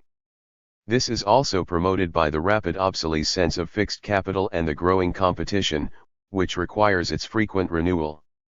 On the other hand, the same processes result in an excessive build-up of production facilities, and an overaccumulation of fixed capital, so reducing the incentives for new investments. The sharpening of the contradiction between production and consumption and the growing difficulties in marketing. 314. Have boosted the sale of consumer durables on installment. This helps to create additional effective demand among the population, and so to accelerate the sale of goods and reduce the periods for renewing the range of consumer products. Without consumer credit, a sizable part of the social product would now have been unmarketable. Under capitalism, consumer credit is used as a means for the additional exploitation of the working people. It is made available at usury rates of interest. In the United States, annual interest on installment buying averaged 12% at a time when industrial loans carried 5 to 6% interest. With the growth of consumer credit, a huge debt is run up by the population. When payments to meet this debt run in excess of a definite part of personal incomes, there is a fall in the working people's effective demand. Consequently, there are definite limits to the growth of consumer credit and its influence on increasing demand for consumer goods. At the same time, it falls as an additional burden on the shoulders of the working people, and in time of unemployment completely undermines their living conditions. Monopoly capital also seeks to solve the market problem by means of government procurement and contracts, mainly for the manufacture of weapons. The growth of state consumption does help temporarily to increase the size of the market. But a step up in the arms race entails a growth of the tax burden on the working people. The militarization of the economy is a major factor of inflation. Arms contracts produce a heightened demand which cannot, as a rule, be met with the existing resources of production. The monopolies use the tightness of the market to spiral prices. This activity on the part of the state ultimately leads to a relative and frequently to an absolute reduction in effective demand and results in a contraction of the market. The growth of unemployment tends to act in the same direction. The sharpening of the basic contradiction of capitalism, the STR, tends to deepen the social division of labor and the attendant specialization in individual countries and degree and international scale. The social division of labor and 315. Specialization enhance the interconnection and interdependence not only between individual sectors of production within a country, but also between countries and continents. All of this requires coordination of production activity on a national and international scale. This is hampered by private capitalist appropriation, by private capitalist property in the means of production and, consequently, in the results of social production. The contradiction between social production and the private capitalist appropriation of its results has long since grown beyond the national framework and has become international. The development of the social nature of production has produced global problems like mankind's use of energy resources, the resources of the world ocean and outer space, and the problem of protecting the environment. All of these show very well that capitalist relations of production are incompatible with modern productive forces. This is expressed not only in the frequent and deep-going economic crises of overproduction but also in the development of the energy, monetary, food and ecological crises, which keep rocking the capitalist world. 2. Present-day cycle and crises. Specifics of post-war capitalist crises. After the war, some changes occurred in the cyclical character of capitalist reproduction. Industrial production and capital investments did not fall to the same extent as they did in the crises of the 1920s and the 1930s. The decline of production period was shortened. But the crises and recessions in the United States, the leading capitalist country, were more frequent than they had been before the Second World War. In the credit and financial sphere, crisis phenomena were most pronounced in international settlements. There were also stock market crises, but these did not always coincide with the crises in industry. Crises in the capitalist countries were clearly unsynchronized. Such was the characteristic capitalist cycle in the post-war period, up until the world economic crisis of 1974 to 1975. The boom of the early post-war period was short-lived. The first post-war economic crisis broke out in the United States in the autumn of 1948. The industrial crisis went hand in 3-1 hand with an acute overproduction of farm produce and a drop in farmers' incomes. The 1948 to 1949 crisis did not resolve the contradictions of capitalist reproduction. The arms race was the key stimulator of industrial production in the United States in the early 1950s, but it did not save the U.S. economy from another recession either. In 1953 to 1954, the United States had an intermediate economic crisis. It was not preceded by industrial boom but emerged in the recovery phase, that is, before the onset of the boom phase. The 1957 to 1958 crisis in the United States was especially profound, for then industrial output dropped by 14%. In that period, industrial production also contracted in Canada, Japan, and Britain. Somewhat later, production declined in France. A partial crisis hit the FRG and Italy. In February 1960, a new crisis contraction of production occurred in the United States. This continued until January 1961. Industrial output fell by 8.1%. March 1961 saw the start of the longest U.S. post-war industrial boom, but in the mid-1960s a number of capitalist countries, which had escaped partial cyclical fluctuations, were in the grip of a crisis of overproduction. The crisis first spread to Italy, France, and Japan. But because of the favorable economic situation on the world markets, these countries managed to avoid major economic upheavals. From mid-1965, West German industry entered a period of stagnation, and this developed into an economic crisis at the end of 1966. The absolute drop in production came to 7 to 8%.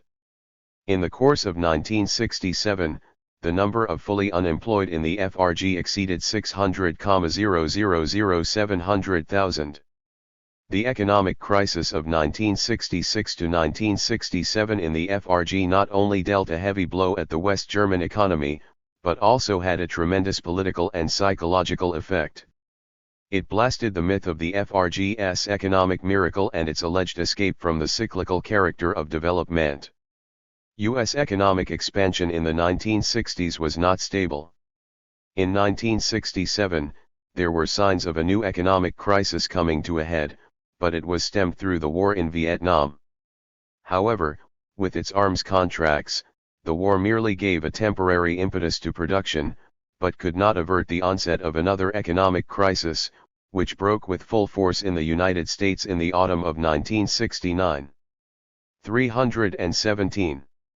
The escalation of the imperialist war in Vietnam, together with the difficulties of cyclical development, caused a sharp worsening of the U.S. balance of payments. The outflow of gold from the country assumed catastrophic proportions. The U.S. government was forced to stop the convertibility of the dollar into gold for the central banks of other countries, and was eventually forced to devalue the dollar. That was the most important monetary upheaval in the capitalist world in recent decades. The 1969 to 1971 economic crisis also hit other capitalist countries: Italy, Canada, Sweden, Finland, and Austria, although it did not do so simultaneously. In some countries there was evidence either of stagnation or a slowdown, as in the FRG and Japan. The economic situation was sharply worsened in some developing countries, especially in Africa and Latin America. Throughout the capitalist world, the growth rate of industrial production dropped from 8% in 1969 to 2% in 1971. Specifics of the 1974 to 1975 economic crisis. In late 1971 and early 1972, the United States had a protracted depression, which gave way to a recovery and in the autumn of 1972 to a boom. At the same time, most other developed capitalist countries entered into the boom phase. But this did not last long. From the end of 1973, the economy of all the developed capitalist countries was faced with serious economic difficulties, and a crisis broke out in all these countries in 1974. That was the first time the crisis was synchronic in the post-war period, and this was due to some new phenomena in the economy of capitalism. First of all, there is an alignment in the developed capitalist countries' technical and economic levels, resulting from the further internationalization of economic life, the international division of labor, specialization, and the attendant interdependence of the individual capitalist countries. In Europe, it was largely promoted by the processes of integration. This alignment predetermined the simultaneous onset of the phase of the cycle in the leading capitalist countries and made the crisis itself run a heavier course, because it made it impossible to make up for the decline. 318. In production in one country through the use of a favorable situation elsewhere. It was the highly developed state monopoly economy, which had taken shape in the post-war period, that was hardest hit by the 1974 to 1975 crisis. The overall drop in industrial production for the developed capitalist countries was 10.7% and the crisis lasted 6 months, whereas the depth of the crisis was 15.3% in the USA, 13.1% in Italy, 14.8% in France and 20.2% in Japan. The drop in production lasted an average of 12 months in Western Europe, as in Britain and the FRG, while in Japan it lasted 15 months. It interwove with a number of other crises in other spheres of the world capitalist economy, in energy, in the ecology, and in food. The structural crises, for their part, deepened the cyclical economic crisis of overproduction and made it harder to break out of it. Another specific feature of the 1974 to 1975 crisis to note is that it proceeded under the continued world monetary crisis, which had complicated trade and economic ties between individual components of the capitalist economic system. The extreme disruption of the monetary and credit system in the capitalist countries, with inflationary processes becoming ungovernable and hampering the usual ending of the crisis, also had an impact on the 1974 to 1975 crisis.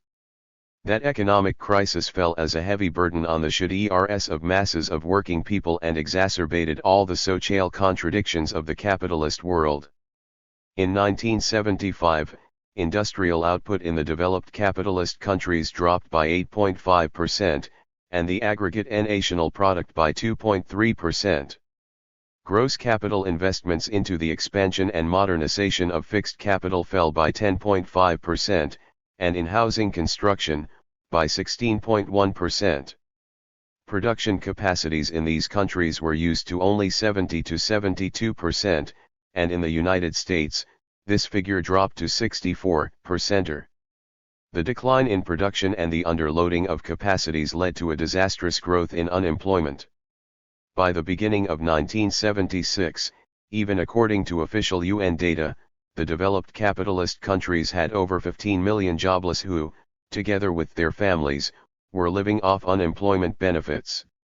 In addition, millions of men and women were forced to work less than a full day or only 2 319. Or 3 days a week. These data do not include the unregistered unemployed, or persons working a short day or short week. The most to suffer from unemployment were foreign workers, members of ethnic minorities, old people, and the young. In the United States, for instance, 40% of young blacks were jobless. The economic crises of 1974 to 1975 and 1980 to 1982 provided convincing evidence that the bourgeois theories about it being possible to eliminate crises under capitalism were untenable, and that the anti-cyclical measures of state monopoly capitalism had failed. The crisis phenomena, which hit many spheres of life in the capitalist society, testified to the impotence of state monopoly regulation in face of the spontaneously operating laws of the capitalist mode of production, which is based on capitalist property in the means of production. In this sense, one could say that the crisis of state monopoly regulation of the capitalist economy was a manifestation of the further deepening of the general crisis of capitalism. Life provides ever more evidence that Lenin was right when he said that capitalist firms would never be able to ensure completely proportional development. 1. 3. Development of crisis phenomena in the world capitalist economic system.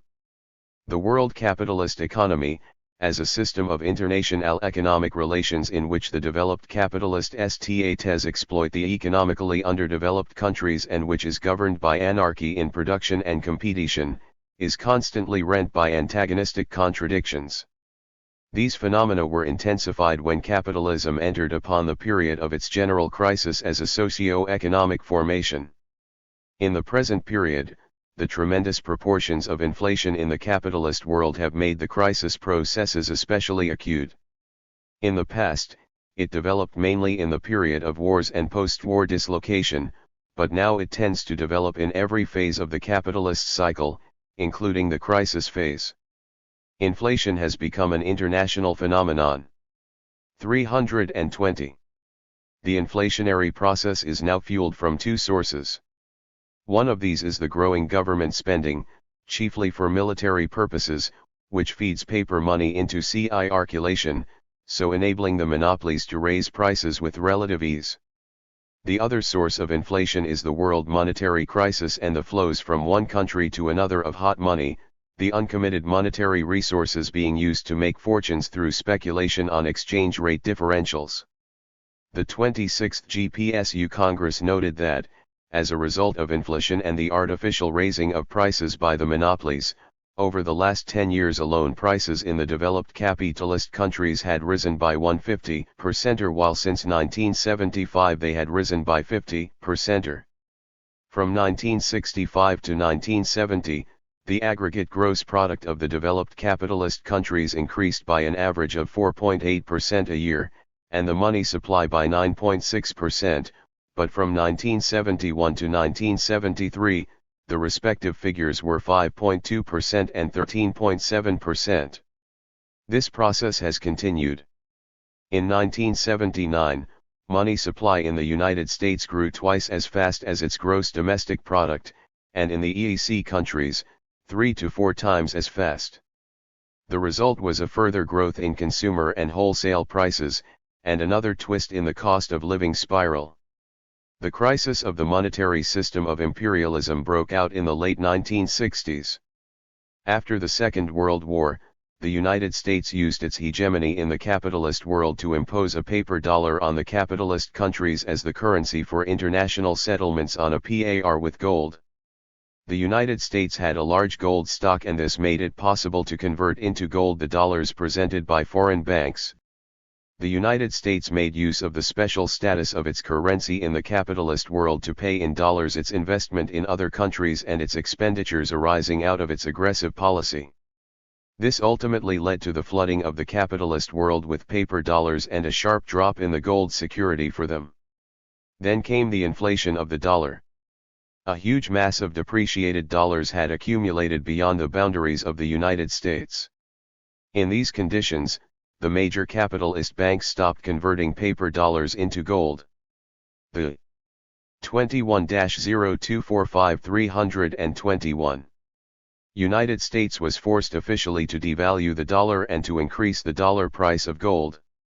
The dollar was devalued and the official price of gold was raised from $35 to $42.20 per ounce.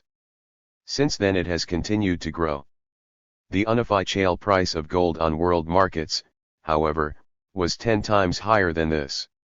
In January 1981, the price of gold on the Zurich exchanges rose to $855 an ounce, and in London to $838. This caused the holders of dollars to suffer heavy losses, but it was the mass of working people who had to shoulder the brunt of the monetary crisis because of the spiraling prices for consumer goods and services. The monetary crisis, for its part, is having a reciprocal effect on reproduction, depressing its growth rate, creating an atmosphere of uncertainty in the future, and disrupting international trade. The energy crisis has produced great complications in the capitalist economy.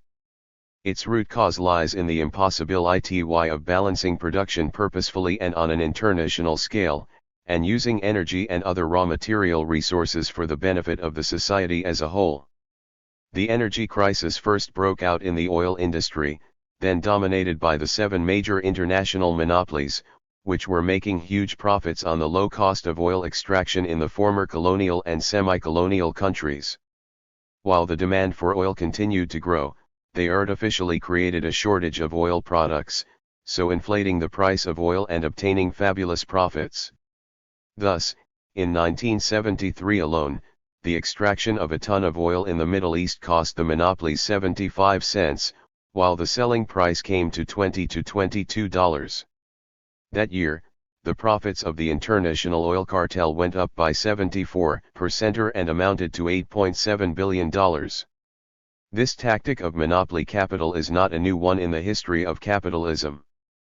The monopolies transfer their losses due to the rising oil prices onto the working people by raising the prices of petroleum products out of all proportion.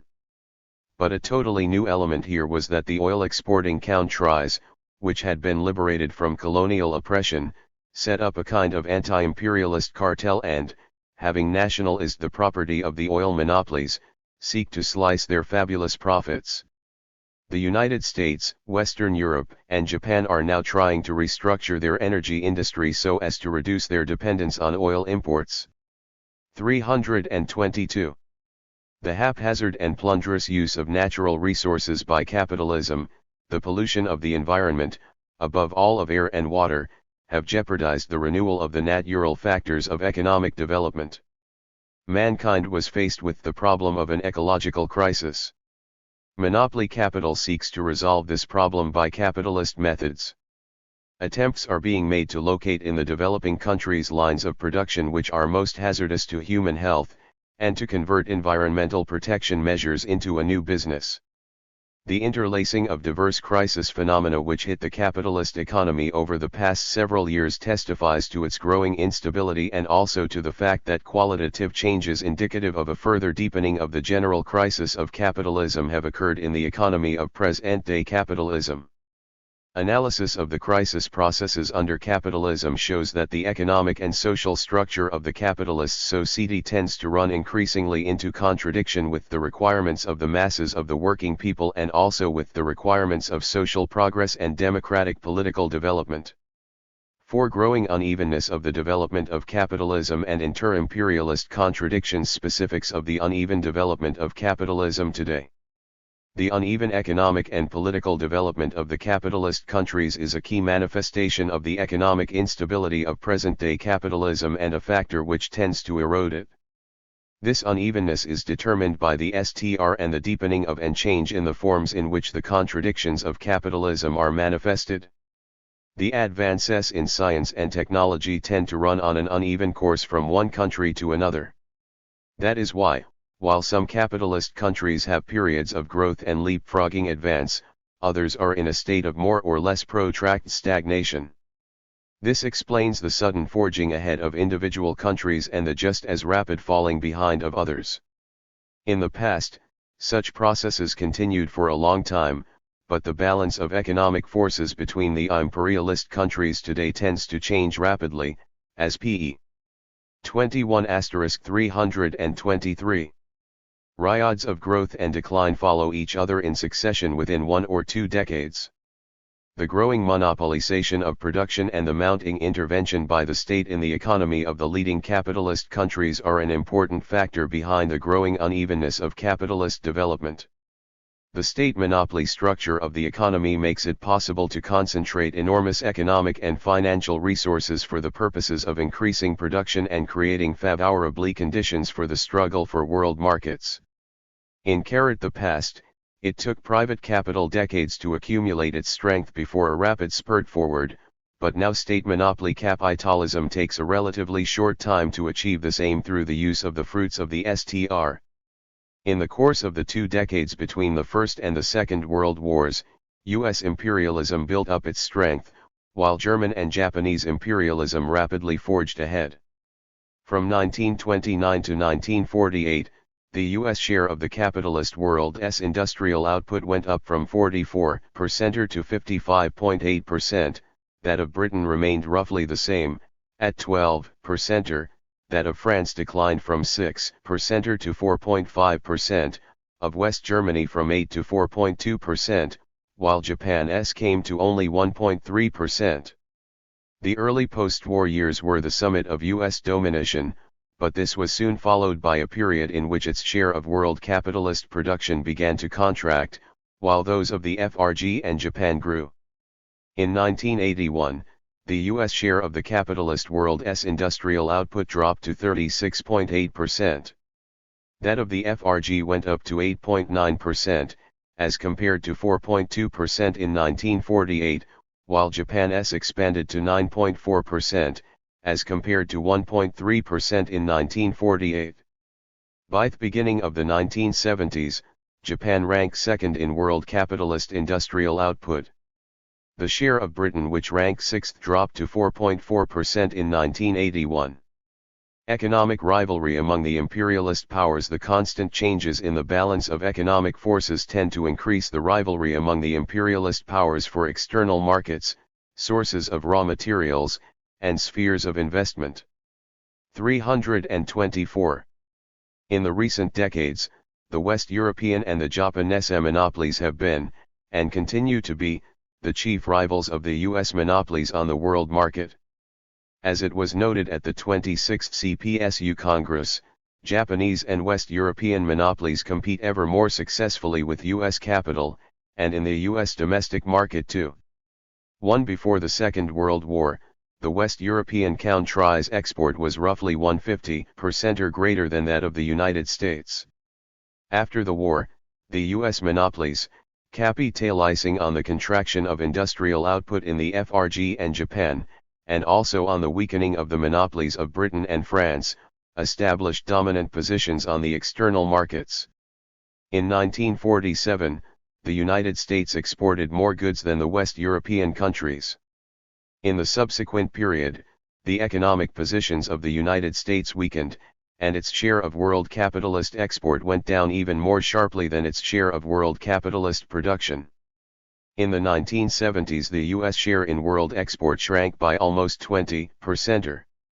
By the beginning of 1982, the U.S. share of world capitalist export had dropped from 33% in 1948 to 13%, while that of the common market countries had gone up from 11% to 34%. In the late 1960s, the FRG caught up with the United States in the export of manufactures. In the early 1970s, forged ahead to first place but lost it to the United States in the beginning of the 1980s. In this field, Japan has edged up on the United States. The monopolies of Western Europe and Japan have managed to occupy important positions on the U.S. domestic market. Since the second half of the 1950s, deliveries of manufactured goods from these countries have been the main item of U.S. import. The struggle for marketing outlets is closely interwoven with the struggle for spheres of capital investment. Despite the substantial growth in the recent period of capital export from Britain, France, the FRG, Japan, and other countries, the United States is still ahead. In 1973, it accounted for over 46% of foreign investments by all the developed capitalist countries. In the recent period, the U.S. share of world export has shrunk, while the volume of goods made by U.S. subsidiaries abroad has sharply increased. Manufacturing subsidiaries abroad owned by U.S. monopolies turn out 3 times the volume of manufactured goods exported from the United States. The export of capital from the United States has continued rapidly to grow. This takes the form both of enterprise capital and of loan capital, which is now exported mainly by the state for economic, political, and military purposes. The exacerbation of inter-imperialist rivalries is manifest by the sharp changes in the balance of forces in the monetary sphere. New forms of struggle for the economic redivision of the world. Imperialist integration. Until the Second World War, the economic partition of the capitalist world was effected on the basis of international monopoly agreements, mainly cartels. The struggle for the economic redivision of the world was expressed in the changing terms of cartel agreements and new international monopoly deals. The strengthening and development of the world's socialist system have brought about a marked reduction in the sphere of the economic division of the world by the imperialists. The growing influence of socialism has also weakened the positions of the international monopolies in that part of the world where the capitalist system continues to exist. Anti-imperialist trade and economic alliances ranged against the cartels of the monopolists are being set up in some developing countries. The developing oil-exporting countries, banded together in the organization of the petroleum exporting countries, are engaged in a struggle against the plundering policies of the imperialist monopolies in the Middle East. In some of these countries, the state sector is used as a weapon of defense against imperialist expansion and for liberation from economic dependence. In the recent period, the imperialist states have assigned an important role to multinational corporations in affecting their external economic expansion.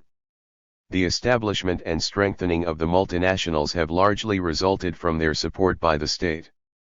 They control entire industries in the countries they dominate and so intensify the contradictions of state monopoly regulation. 326.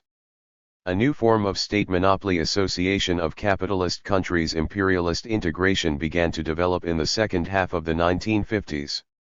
This trend made itself felt most distinctly in the establishment in 1957 of the European Economic Community by 6 West European countries: France, the FRG, Italy, Belgium, the Netherlands and Luxembourg. Britain, Denmark, and Ireland joined the Common Market in January 1973. The European Free Trade Association was set up in January 1960 by 7 countries: Britain, Sweden, Norway, Denmark, Austria, Switzerland, and Portugal. These associations are not conventional customs unions like those of the past. Together with the lifting of customs tariffs in trade among their members, the common market countries have concerted their fiscal policies, introduced regulation of agricultural production, created conditions for the free movement of capital and manpower, and coordinated state economic programming, as well as foreign policy with respect to third countries. The Common Market is an international state monopoly association set up for the benefit of the financial oligarchy of its member countries and designed to bolster its positions in the competition with world socialism and in face of the breakup of the colonial empires. For the purpose of maintaining their economic and political positions in the newly liberated countries, the Common Market countries have set up a system of association agreements with 54 developing countries, but the existing system of relations does not create equal conditions for them. Another aim of the association is to consolidate the positions of West European monopolies in the competition against US and Japanese monopolies. The theorists of the Second International saw such associations of West European countries as a trend leading to the formation of a single worldwide trust and the emergence of ultra-imperialism. Having analyzed the operation of the law of the uneven development of capitalism and the sharpening of inter-imperialist contradictions, Lenin said that monopoly capital was able to unite on an international scale for the economic division of the world not only in the form of private international monopolies, but also in the form of agreements among several capitalist countries. Historical experience shows that there is no ground for 327. The theory of ultra-imperialism or a worldwide trust. Economic integration under capitalism cannot eliminate competition and rivalry among the imperialist powers or invalidate the operation of the law of uneven development. In place of the single center which had existed up until the mid-1950s in the capitalist world, three centers took shape by the beginning of the 1970s, 1. The United States, 2. Western Europe, which, despite its internal contradictions, as a whole confronts the United States, and 3. Japan, which is trying to rally the capitalist countries in the Pacific and is also objectively ranged against the United States. The economic and political rivalry between these three groups cannot be eliminated. Imperialism has not changed its spots, which means that it still yearns for territorial expansion. But the forces of peace relying on the system of socialist states have now tremendously grown in strength, and the possibility of averting another imperialist war has appeared for the first time in the history of mankind. Of tremendous importance here is the Soviet Union's consistent implementation of the peace program worked out at the 24th Congress and elaborated at the 25th and 26th Congresses of the CPSU. The USSR wages a tireless struggle to reduce the threat of nuclear war and to curb the arms race. The 26th CPSU Congress came forward with a number of new initiatives for strengthening international security.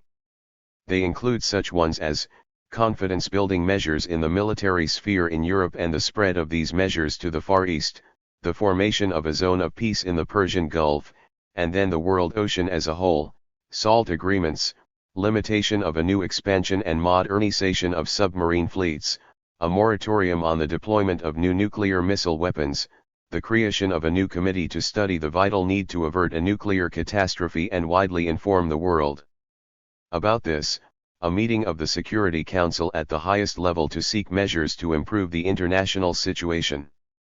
Not war preparations that doom the peoples to a senseless squandering of their material and spiritual wealth, but consolidation of peace that is the clue to the future, says the report of the Central Committee to the 26th Congress of the CPSU 1. Part 2. Socialism, the first phase of the communist mode of production. Section 3. The formation and development of the economy of the socialist society. Chapter 19. The economic uniformities underlying the formation of socialism and the stages of its development. The Great October Socialist Revolution inaugurated the revolutionary transformation of the capitalist society into a socialist society. This transformation is being effected in the course of a special period of transition from capitalism to socialism, which ends with the building of socialism. The most important socio-economic uniformities governing the emergence and formation of socialism were discovered by the founders of Marxism-Leninism and summed up most concisely in Marx's critique of the Gotha program, Lenin's The State and Revolution, the immediate tasks of the Soviet government, economics and politics in the era of the dictatorship of the proletariat, the tax in kind, on cooperation, and a number of other works. The experience in building the new society in the USSR and subsequently in the other countries of the world's socialist system is summed up in the documents of the CPSU and other communist and workers' parties.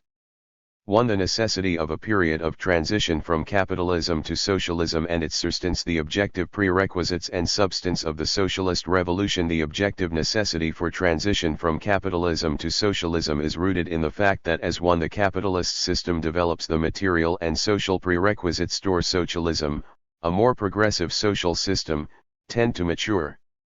Among these prerequisites are, a high level of the productive 329 forces, the social character of large-scale machine production, and a revolutionary working class led by a Marxist-Leninist party. The conditions for the victory of a socialist revolution on a world scale took shape with the formation of the world capitalist economy, and this enabled Lenin to draw the conclusion back at the beginning of the 20th century that the world capitalist system had as a whole matured for transformation on socialist lines. The working class, acting in alliance with all the other working people, is the social force which has a historical role to play in abolishing capitalist relations and creating a new, communist mode of production.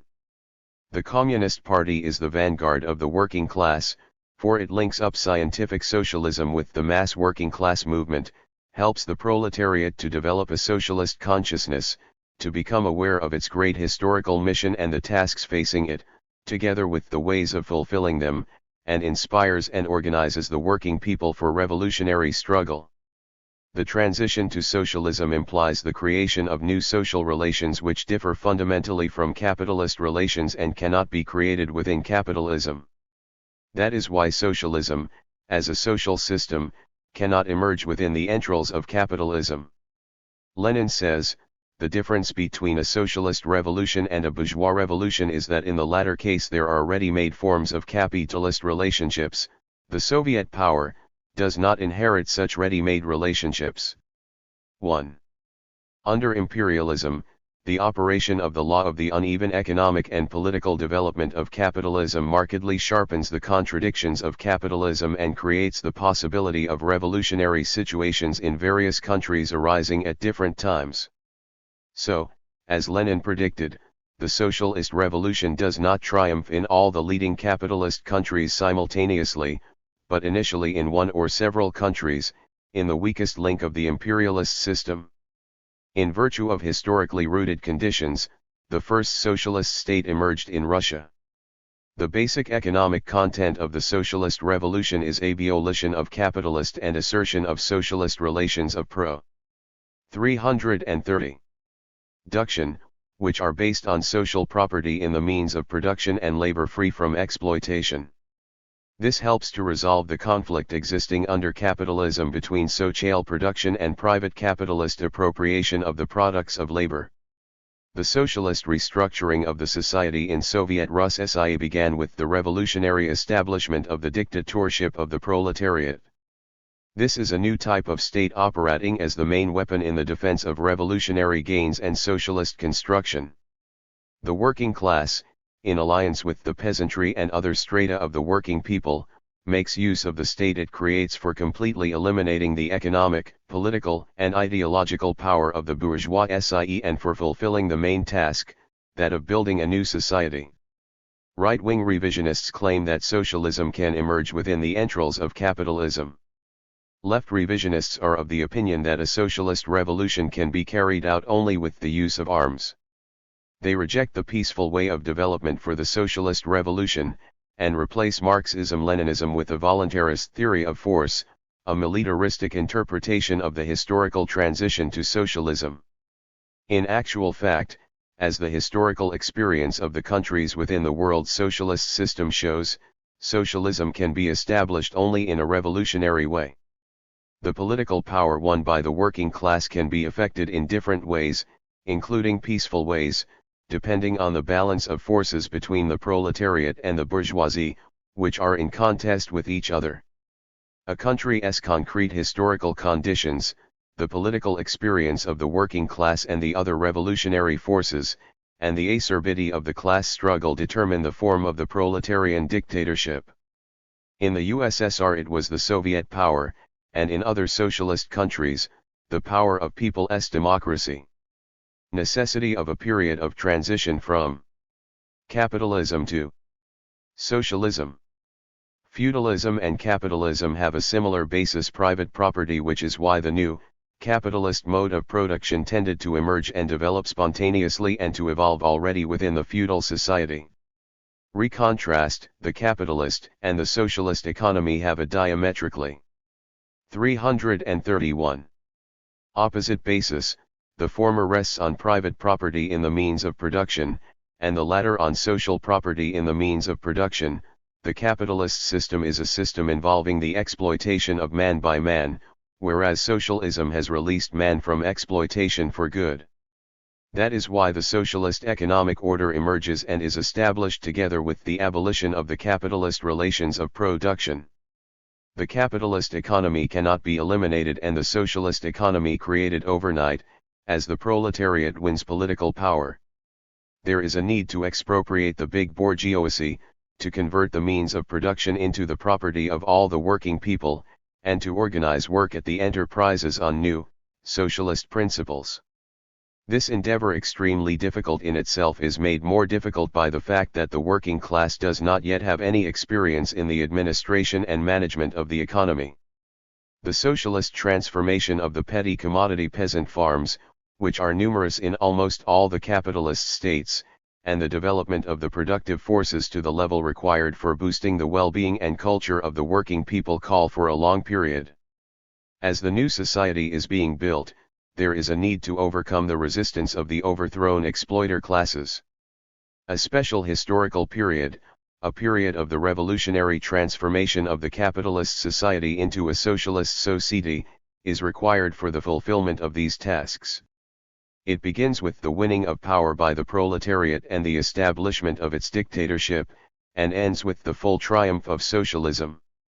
The economic substance of this period consists in the elimination of the capitalist basis and the creation of a new, socialist basis, and of a new, socialist economic system.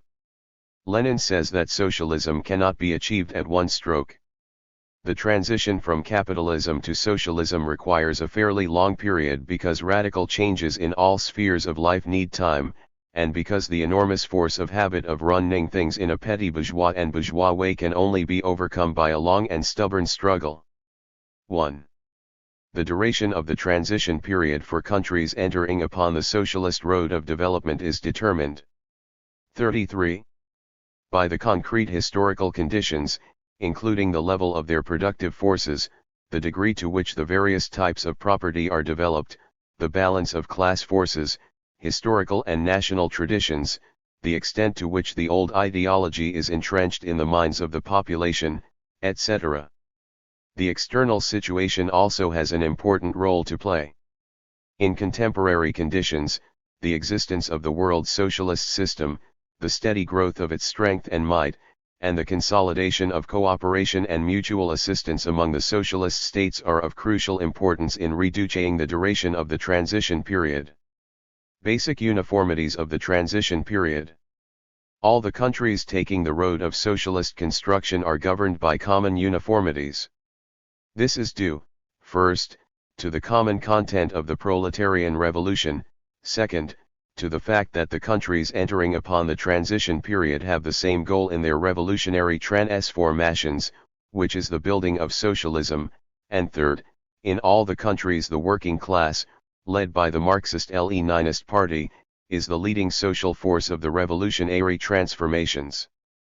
Lenin says that the unity of the international tactics of the communist working class movement in all countries demands not the elimination of variety or the suppression of national distinctions, but an application of the fundamental principles of communism, which will correctly modify these principles in certain particulars, correctly adapt and apply them to national and national state distinctions. 1.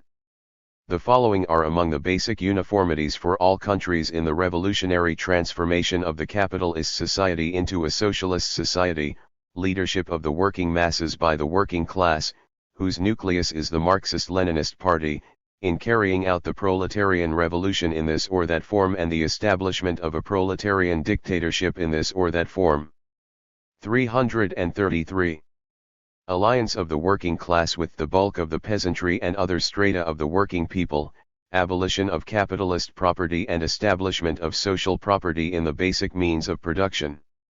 Gradual socialist transformation of agriculture, balanced development of the economy designed to build socialism and communism and raise the working people's living standards, a socialist revolution in ideology and culture and the development of a numerous intelligentsia, which is loyal to the working class, to the working people, to the cause of socialism, elimination of national oppression and establishment of equality and fraternal friendship among nations, defense of the gains of socialism.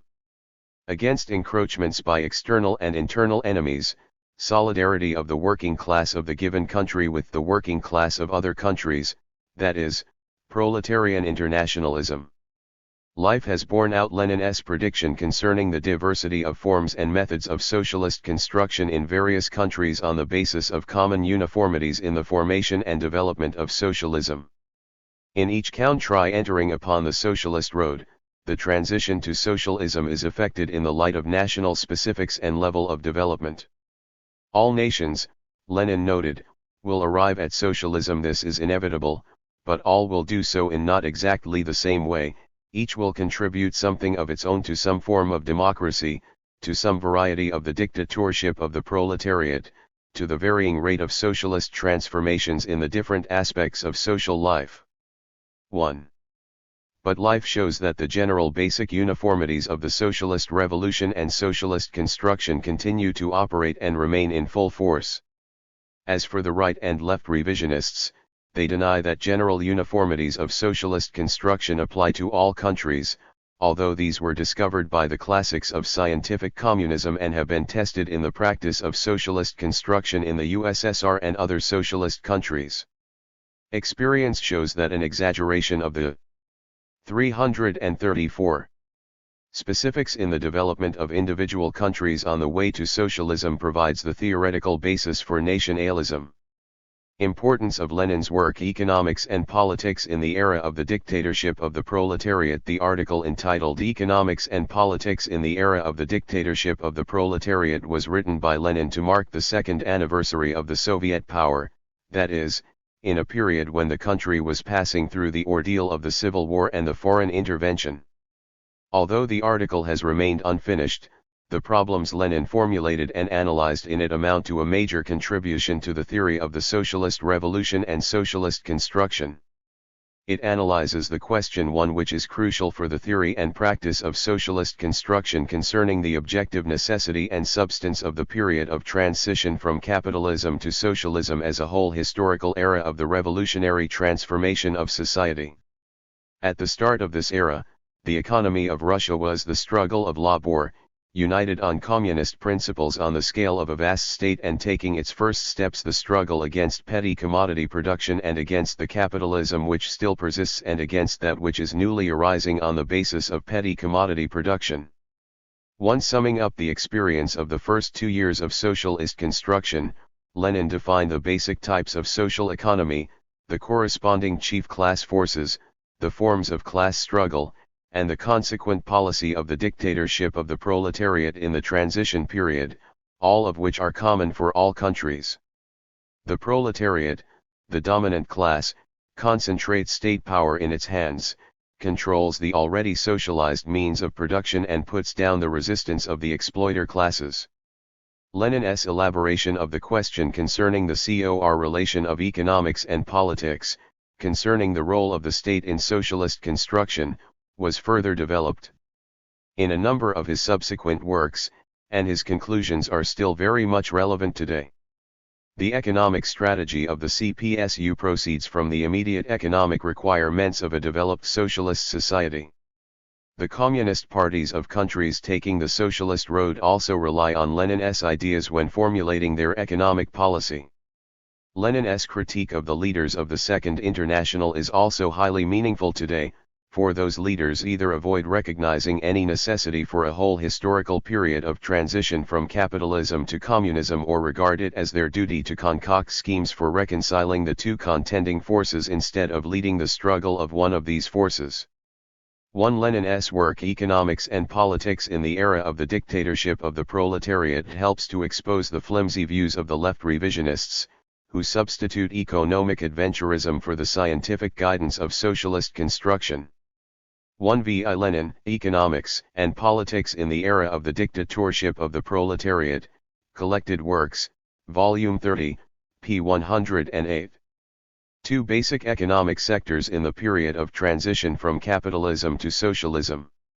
The economy of each country in the period of transition from capitalism to socialism is characterized by the existence of many sectors, that is, the existence of several different types of social economy with their own relations of production and specific economic laws. The number of sectors and their weight in the economy may differ depending on the concrete historical conditions in each country. In the transition period in the USSR there were 5 sectors: the socialist sector, the petty commodity sector, the private capitalist sector, the state capitalist sector and the patriarchal sector. Emergence of the socialist sector and its leading role in the economy. The emergence and growth of the socialist sector and its eventual transformation into the one and only dominant economic sector result from the consistent socialization of production on socialist lines. This consists in the Revolu. 336. Revolutionary transformation of capitalist property and the voluntary conversion of the private property of small producers into socialist social property, and in the organization of a new, socialist type of social production. The conversion of the means of production owned by the capitalist monopolies or individual capitalists into socialist property is effected mainly through socialist nationalization, the revolutionary withdrawal of the means of production from the exploiter classes and their conversion into the property of all the working people as personified by the proletarian state. Socialist nationalization differs radically from capitalist nationalization, which converts private capitalist property into state capitalist property for the benefit of the whole class of capitalists, without abolishing the capitalist nature of the property and, consequently, without abolishing the capitalist relations of production. Socialist nationalization does away with the basis of the capitalist exploitation of the working people.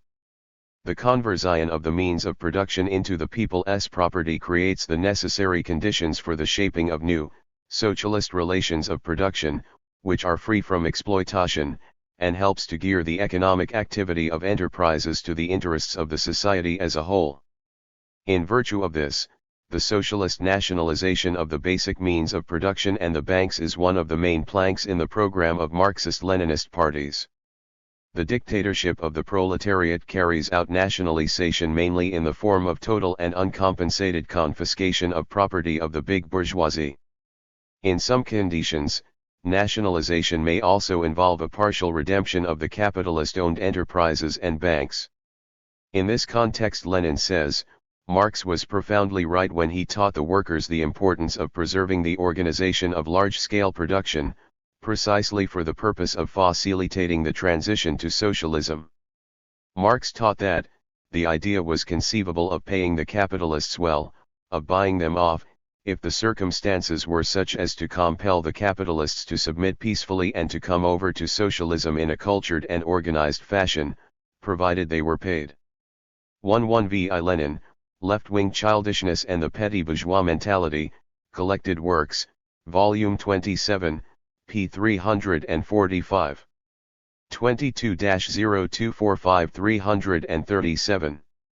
In the USSR, nationalization was effected in the form of coercive and total confiscation of the basic means of production and the banks belonging to big capital. This was made imperative by the bourgeoisie's fierce struggle against the Soviet power, which began with counter-revolutionary sabotage and developed into a civil war and foreign military intervention. The Soviet power also confiscated the landlord's property in the means of production and nationalized all the land, which became the property of the whole people. A part of the nationalized farmland was used to set up state enterprises, and a large part of it was made available for use by the peasants free of charge. The nationalization of land is of tremendous importance because it creates the best condition for a gradual transition to socialist forms of production in agriculture. In other socialist countries, the nationalization of enterprises and banks took a longer time. The main specific feature of the process was that socialist nationalization was preceded by democratic transformations in the economy carried out in a period when the people's democratic system exercised the functions of the revolutionary democratic dictatorship of the working class and the peasantry. The proletarian revolution was carried out in the people's democracies after socialism had triumphed in the USSR, and as the international working class movement and the alliance of the proletariat with all the laboring masses was being strengthened and the positions of capitalism weakened. This made it possible to nationalize the enterprises and banks not only through uncompensated confiscation but also through their partial redemption from the bourgeoisie. Despite its tremendous importance, socialist nationalization of the crucial means of production is only the beginning of the socialist transformation of the economy. Lenin stressed that once the capitalist enterprises have been confiscated, it is highly important to socialize production, in fact, to ensure nationwide accounting and control of the production and distribution of products, and to master the art and science of management. The socialist sector is also enlarged through the transformation, on a voluntary basis, of the small-scale private property of the peasants and artisans into socialist cooperative property. 338. The socialist sector has the leading role to play in the economy of the transition period. This is due above all to the fact that it is based on social property in the means of production and involves relations of comradely cooperation and mutual assistance among workers who are free from exploitation. The socialist sector has key positions in the economy, involving above all the large-scale enterprises with a higher technical and economic level than the enterprises in the private capitalist sector, and especially in the petty commodity sector. In 1924, the socialist sector in the USSR accounted for 76.3% of gross industrial output, for 47.3% of retail trade, and for 1.5% of gross agricultural output. In 1950, the figures for industrial output in the European People's democracies were: Bulgaria, 97.5%, Hungary, 91.9%, the GDR, 70.4%, Poland, 92.1%, Romania, 92.4%, and Czechoslovakia, 96.1%. Non-socialist sectors. The petty commodity sector is an important one in the economy of the transition period. It consists of small peasant farms and handicraft workshops. It is based on private property in the means of production, but its origins differ from those of the property of the big bourgeoisie. It is the producer's own accumulated personal labor. The proletariat's policy takes full account of the labor origins of the property of the petty commodity producers and of the fact that the toiling peasants and handicraftsmen are its allies in the fight against the bourgeoisie. However, petty commodity production continues to provide a basis for the origination of capitalism, for even in the transition period there is a continued differentiation of the peasants into kulaks and the poor. The proletarian state seeks to counteract the stratification of the peasantry, provides material assistance to the toiling peasantry and curbs the kulaks, with the result that the property status of the countryside is averaged out. In pre-revolutionary Russia, poor households came to 65% of total peasant households, middle peasant households, to 20% and kulak households, to 15%. In 1929, by the beginning of the mass cooperation drive in 339, the USSR, poor households came to 35%, middle households to 60% and kulak households to about 5%. In 1923 to 1924, the petty commodity sector in the USSR yielded about 51% of gross output. The private capitalist sector includes enterprises owned by small and middle capitalists in industry and trade, and the kulak farms in the countryside. It continues to exist because the proletarian state is unable, all at once, to nationalize all the enterprises, especially the small fragmented ones. It makes use of its economic, administrative, and legal instruments to regulate the size of private capital and the lines of its activity. In the economy of the transition period, the share of the private capitalist sector is relatively small. In 1923 to 1924, the share of the private capitalist sector in the USSR's gross output came to 8.9%. At the beginning of the transition period, private capital had a larger share in agriculture and in retail trade compared with the other economic sectors. The state capitalist sector has a part to play in the economy of the transition period in some socialist countries. In this period, state capitalism differs markedly from state capitalism under the power of the bourgeoisie. It consists of capitalists who have entered into contractual relations with the socialist state and who have undertaken to work in this or that sphere of the national economy on the terms and within the limits laid down by the contract. The importance and forms of state capitalism in the countries building socialism depend on the concrete historical conditions of each country. In 1923 to 1924, the share of the state capitalist sector in the USSR's gross industrial output came to just over 3%. In some socialist countries, mixed state capitalist enterprises were set up in the transition period. In countries where partial small-scale subsistence farming had existed before the socialist revolution, A patriarchal sector exists at the beginning of the transition period, and this includes peasant farms not connected with the market and engaged in subsistence farming on the basis of old-time techniques. In 1923 to 1924, peasant subsistence farms in the USSR yielded 0.5% of gross output. In the economy of the 340 Mongolian People's Republic, which built socialism without going through the capitalist stage, the patriarchal sector quantitatively prevailed in the early period. This sector also had a large share in the economy of the Socialist Republic of Vietnam at the beginning of the transition period. The socialist state helps to develop the productive forces of the peasant subsistence farms and to switch them to the socialist road by means of various forms of cooperation. The experience gained in this sphere in the USSR and other socialist countries is of great interest to the countries who liberated themselves from the colonial oppression. Contradictions of the transition period. The existence of different socio-economic sectors in the transition period does not mean that each of these develops in isolation from the others. There is mutual exchange of economic activity among all the sectors, with the leading and progressive socialist sector exerting the crucial influence on the whole of the economy. The main classes of the society are, the working class, once an exploited and oppressed class, which becomes the ruling class exercising leadership of socialist construction, and the working peasantry, the chief ally of the working class. The capitalist class is still there. The capitalists have experience in managing large-scale economic enterprises, they have ties with foreign capital, the means of production and money at their disposal, and some of the bourgeois specialists working for them. The multi-sectoral nature of the economy and the presence of different social classes tend to produce contradictions and class struggle. The main contradiction of the economy of the transition period is that between burgeoning socialism and capitalism, which is leaving the historical stage. This antagonistic contradiction is resolved in acute struggle to decide who beats whom.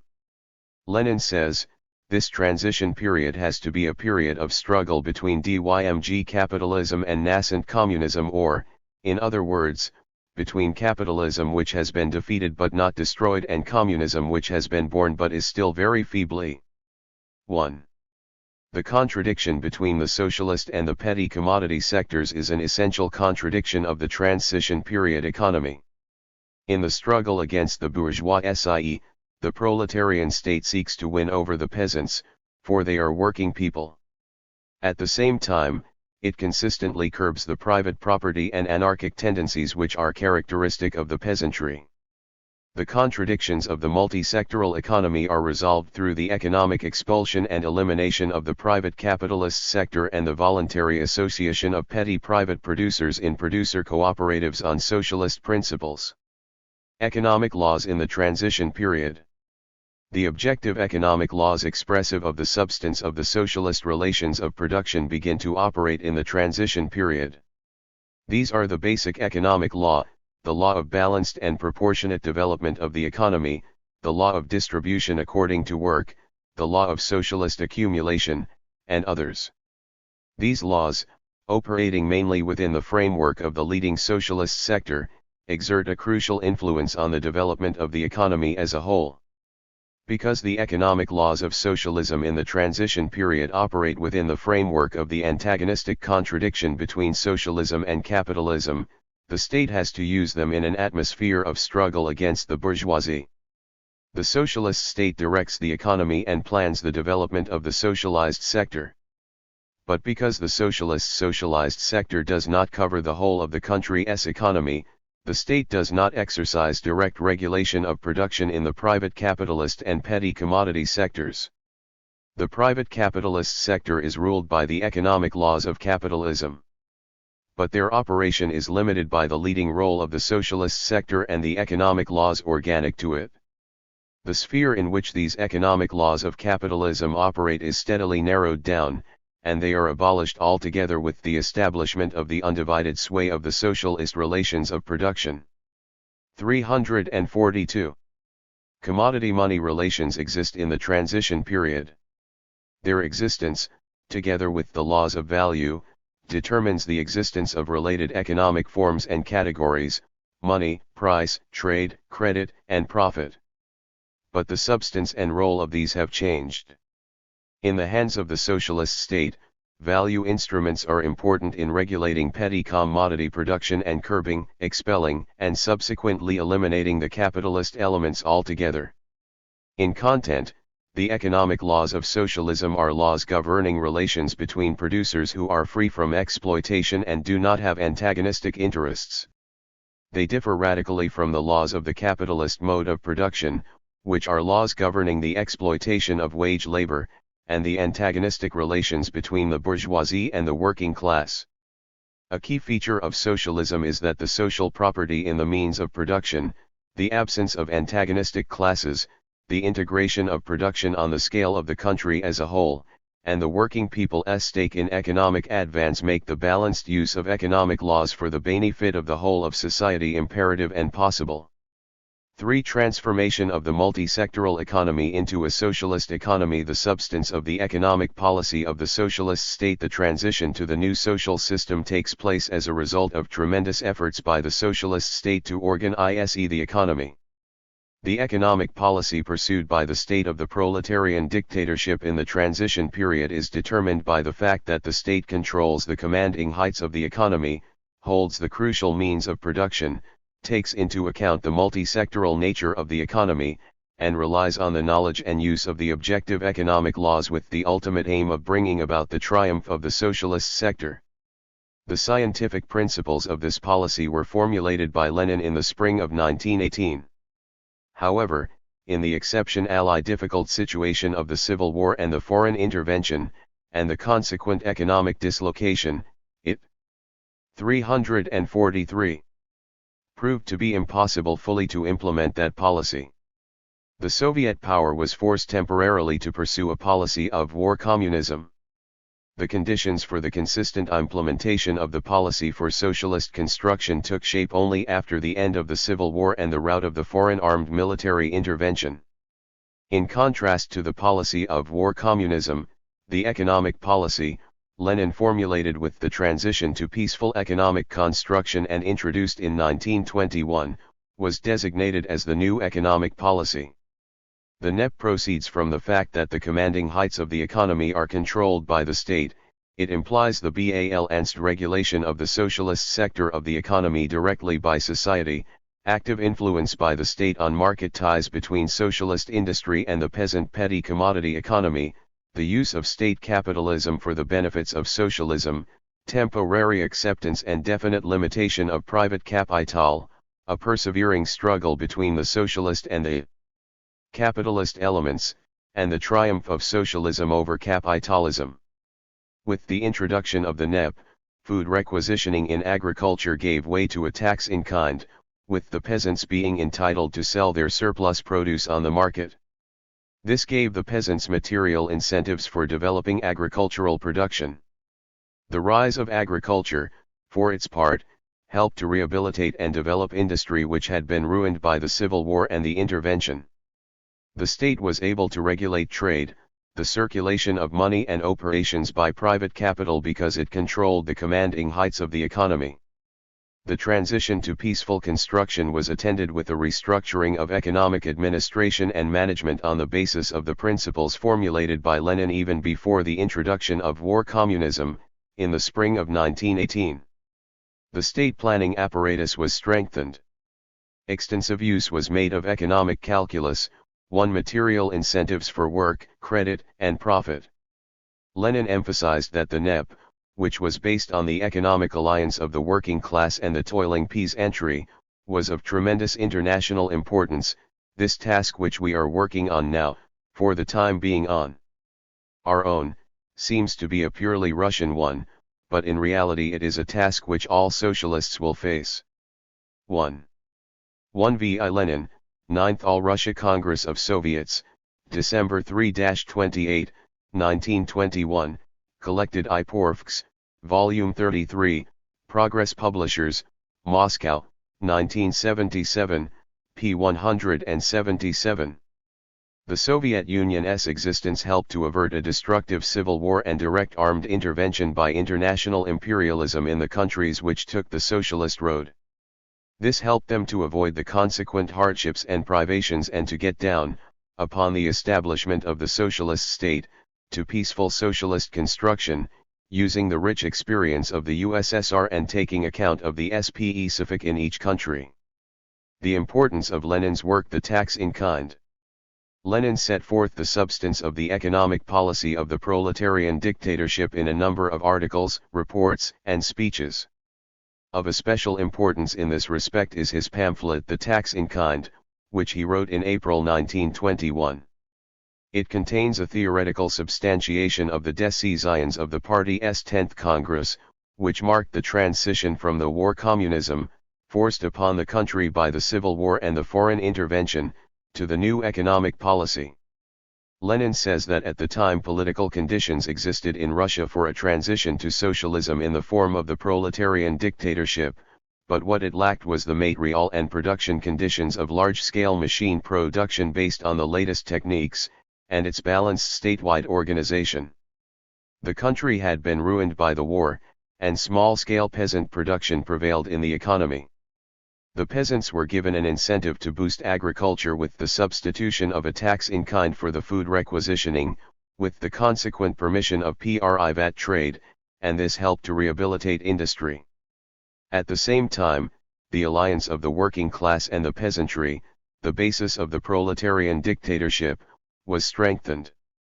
Capitalism was a natural product of small-scale commodity production, and its development was also promoted by private enterprise in industry, which had been allowed for the purpose of helping to supply the peasantry with manufacture. 345. Toured goods. In order to control capitalist production, the proletarian state directed its development along the line of state capitalism. The implementation of Lenin's plan led to the rapid rehabilitation of the USSR's economy. The capitalist sector was subsequently wound up, while the small-scale peasant economy was transformed into large-scale socialist production through the cooperation of the peasants. The theoretical and practical importance of Lenin's The Tax in Kind lies in the fact that it shows the need for pursuing in the multi-sectoral economy of the transition period an economic policy aimed to fulfill the chief strategic task, that of building socialism through the joint efforts of the working class and the peasantry. Lenin's critique of the distortions of the substance of the new economic policy likewise holds good today. Bourgeois economists and reformists now seek to present the NEP as a way for integrating socialism with capitalism, as an economic policy of transition to a mixed economy, in which the elements of planning are allegedly subordinated to the market methods of the capitalist economy. In actual fact, the NEP was designed for the total elimination of capitalist elements, for the triumph of socialism, and the establishment of the undivided domination of the socialist relations of production in the country. Socialist industrialization. In countries where there are highly developed productive forces, the task after the triumph of the socialist revolution is to gear large-scale machine production to the interests of society as a whole, to spread it to every segment of the economy and the country's economic regions, and to modify the structure of production in conformity with its new purpose. In countries where large-scale industry is embryonic, the task after the triumph of the socialist revolution is to build up such an industry. These tasks are fulfilled in the process of socialist industrialization. Socialist industrialization means growth of large-scale machine industry which helps to ensure its leading role in the economy, industrial development in other sectors of the economy, above all, agriculture, and the triumph of the socialist forms of production. The build-up of a highly developed industry. 346. Heavy industry in the first place, consolidates the positions of socialism in the struggle against capitalism at home and in the international arena. In contrast to capitalist industrialization, which helps to entrench and extend the capitalist relations of production and exacerbate the antagonistic contradictions of capitalism, socialist industrialization provides the necessary material basis for the steady raising of the people's well-being and for eliminating unemployment. Socialist industrialization is not haphazard, but balanced. Lenin's ideas of converting the USSR, once a technically and economically backward country, into an advanced industrial power, were embodied in the first comprehensive state plan for economic development, which was designated as the Goelro Plan, an acronym which stands for State Plan for the Electrification of Russia. The basic provisions of the plan were developed in the long-term 5-year plans, above all in the first one, which has gone down in the history of the USSR as an impressive program of the country's socialist industrialization, as the plan for laying the foundations of socialism. Industrialization in the capitalist countries involved the use of resources obtained through the exploitation of the peoples at home and abroad. Socialist industrialization is effected mainly with the use of the internal resources of the socialist state. The countries now building socialism are also able to use various forms of external loans for their industrialization. That was a source closed to the USSR, because the imperialist powers either refused to grant it any loans, or offered them on harsh terms. In the socialist countries, industrialization proceeds at a high rate. It took Britain, Germany, and the United States decades to build up their large-scale machine production, whereas the USSR did the same thing in roughly 13 years from 1929 to 1941. The need for especially rapid industrialization was also due to the fact that the Soviet Union was building socialism in a capitalist encirclement, with the imperialist powers, possessing a powerful industrial base, repeatedly trying to destroy the socialist system by force of arms. The Soviet Union's experience and its technical and economic assistance have created favorable conditions for industrialization in other countries taking the socialist road. 347. The International Socialist Division of Labor relieves the socialist countries of the need to develop all the industries and allows them to concentrate their efforts on those for which they have the most favorable natural and socio-historical prerequisites. The socialist transformation of agriculture. In agriculture, the socialist revolution finds two different forms of economic activity, one based on the private property of the big landowners and capitalist leaseholders, and small-scale, fragmented peasant farming. Accordingly, the socialist transformation of agriculture is effected along two lines: the organization of state agricultural enterprises on the basis of the confiscated large landed estates, and the voluntary cooperation of peasant households. In the USSR, large-scale state farms were set up on the basis of the former landed estates just after the triumph of the revolution. But because of the extremely limited resources available to the state and the existence of a tremendous mass of small peasant farms, this line of reconstruction in agriculture was not markedly developed at the time. The socialist transformation of agriculture in the USSR and in most other countries took place mainly through cooperation. The replacement of the petty commodity economy with large-scale highly productive mechanized farming helped to overcome the lag in agriculture, to boost its output and to create a sound basis for raising the well-being and cultural standards of the peasantry. One should also reckon with the fact that petty commodity production creates the threat of a growth of capitalist elements, because it constantly generates a bourgeoisie in the process of its differentiation. The question of the concrete ways of transforming the petty commodity agriculture on socialist lines was analyzed comprehensively and in great depth by Lenin, who emphasized that under the state of proletarian dictatorship, the alliance of the working class and the peasantry, and the domination of social property in the means of production, the basic socio-economic form of transformation of the small-scale private property agriculture into a socialist agriculture is production cooperation. That is, the socialization of private property in the means of production based on 348. Personal labor through a gradual and voluntary association of peasants in producer cooperatives. Lenin says that with social property in the means of production and the class victory of the proletariat over the bourgeoisie, the system of civilized cooperators is the system of socialism. Lenin's plan for the cooperation of agriculture envisaged a gradual advance of the peasantry from the simplest forms of cooperation, ranging from consumer cooperation, cooperation in supply, marketing, credit, processing of farm produce, joint fulfillment of some production operations, etc., to more complex and permanent forms of cooperation in production. Voluntary association was one of the basic propositions of the cooperative plan. Lenin also emphasized that if a socialist system is to be set up in the countryside, the socialist state has to supply the agricultural cooperatives with machinery on easy terms, and with credits and other forms of financial assistance. At the beginning of the transition period, there were three forms of collective farms in the USSR: associations for the joint cultivation of land, agricultural communes, and agricultural artels.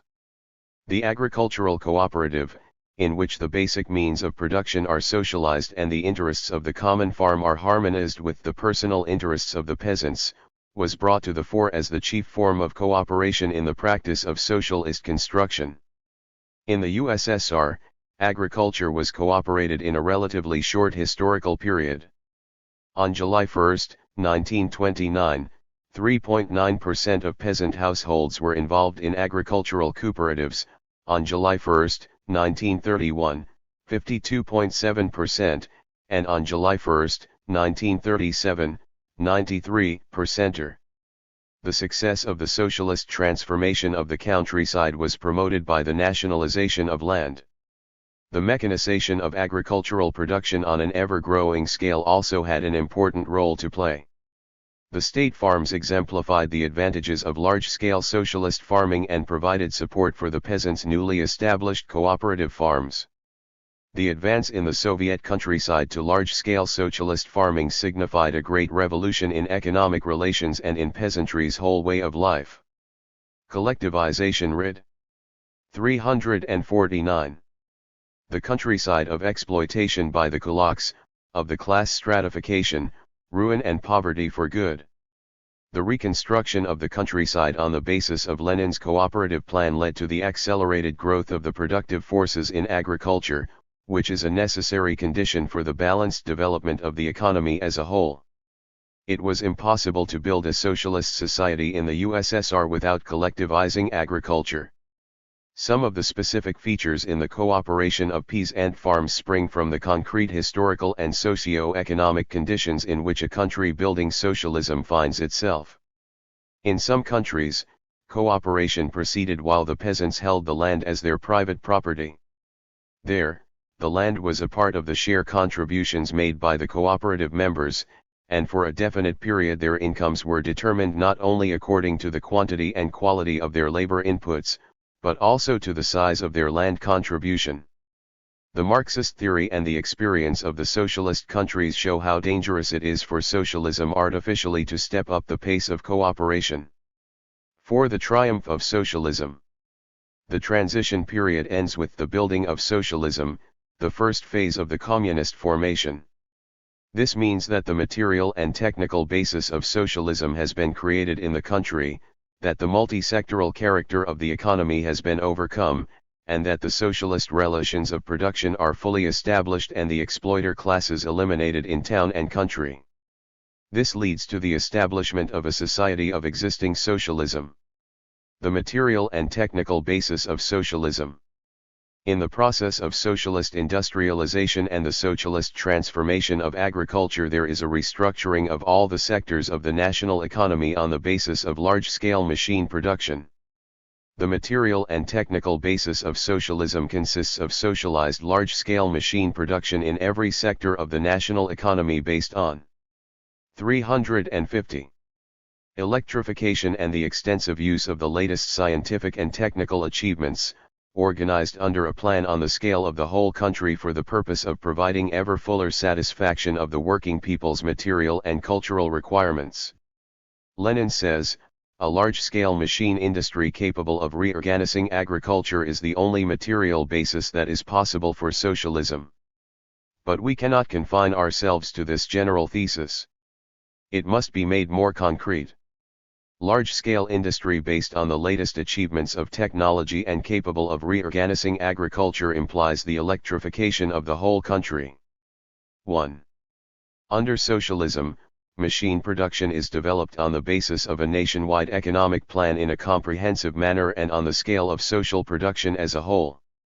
In the USSR, primary importance attached to the development of a heavy industry based on the latest scientific and technical achievements, concentration of production at the large and giant enterprises, elimination of the unevenness of its technical development, and the location of production across the country in such a way as to do away with the economic backwardness of the non-Russian areas inherited from capitalism. By the start of the socialist construction, industry in the economically developed centers of Russia was, in the main, equipped with machinery involving the use of steam. This suggested the idea that industry, transport, and other sectors of the national economy should be rehabilitated on a new technical basis, on the basis of electrification. In the course of a cultural revolution, engineers, technicians and high-skilled workers were trained to carry on large-scale machine production. In the USSR, illiteracy was wiped out within the lifetime of a single generation. The working people became active participants in the country's cultural life and in the creation of spiritual values. In the USSR, the material and technical basis of socialism was built as a result of the successful fulfillment of the Goal-Row Plan and the first two five-year plans for economic development.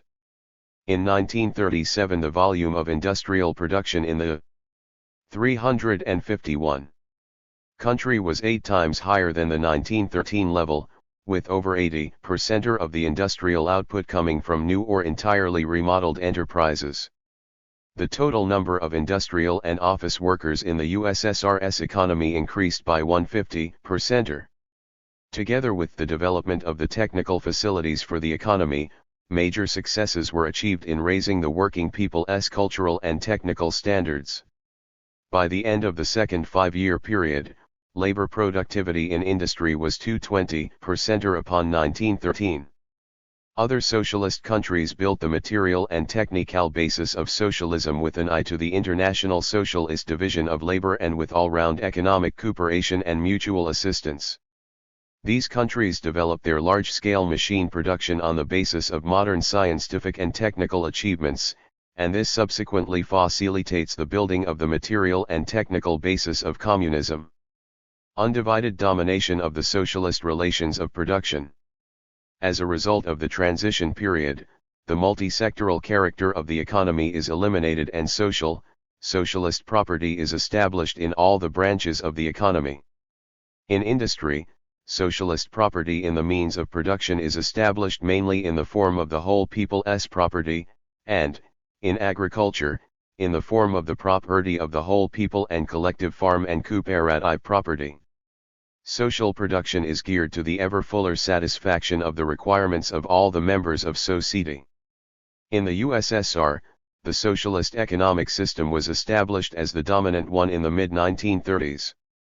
In 1975, the socialist sector of the economy accounted for 99.9% of fixed assets in Bulgaria, 99.1% in Hungary, 99.0% in the GDR, 99.9% in Mongolia, 82.4% in Poland, 99.2% in Romania, and 98.8% in Czechoslovakia.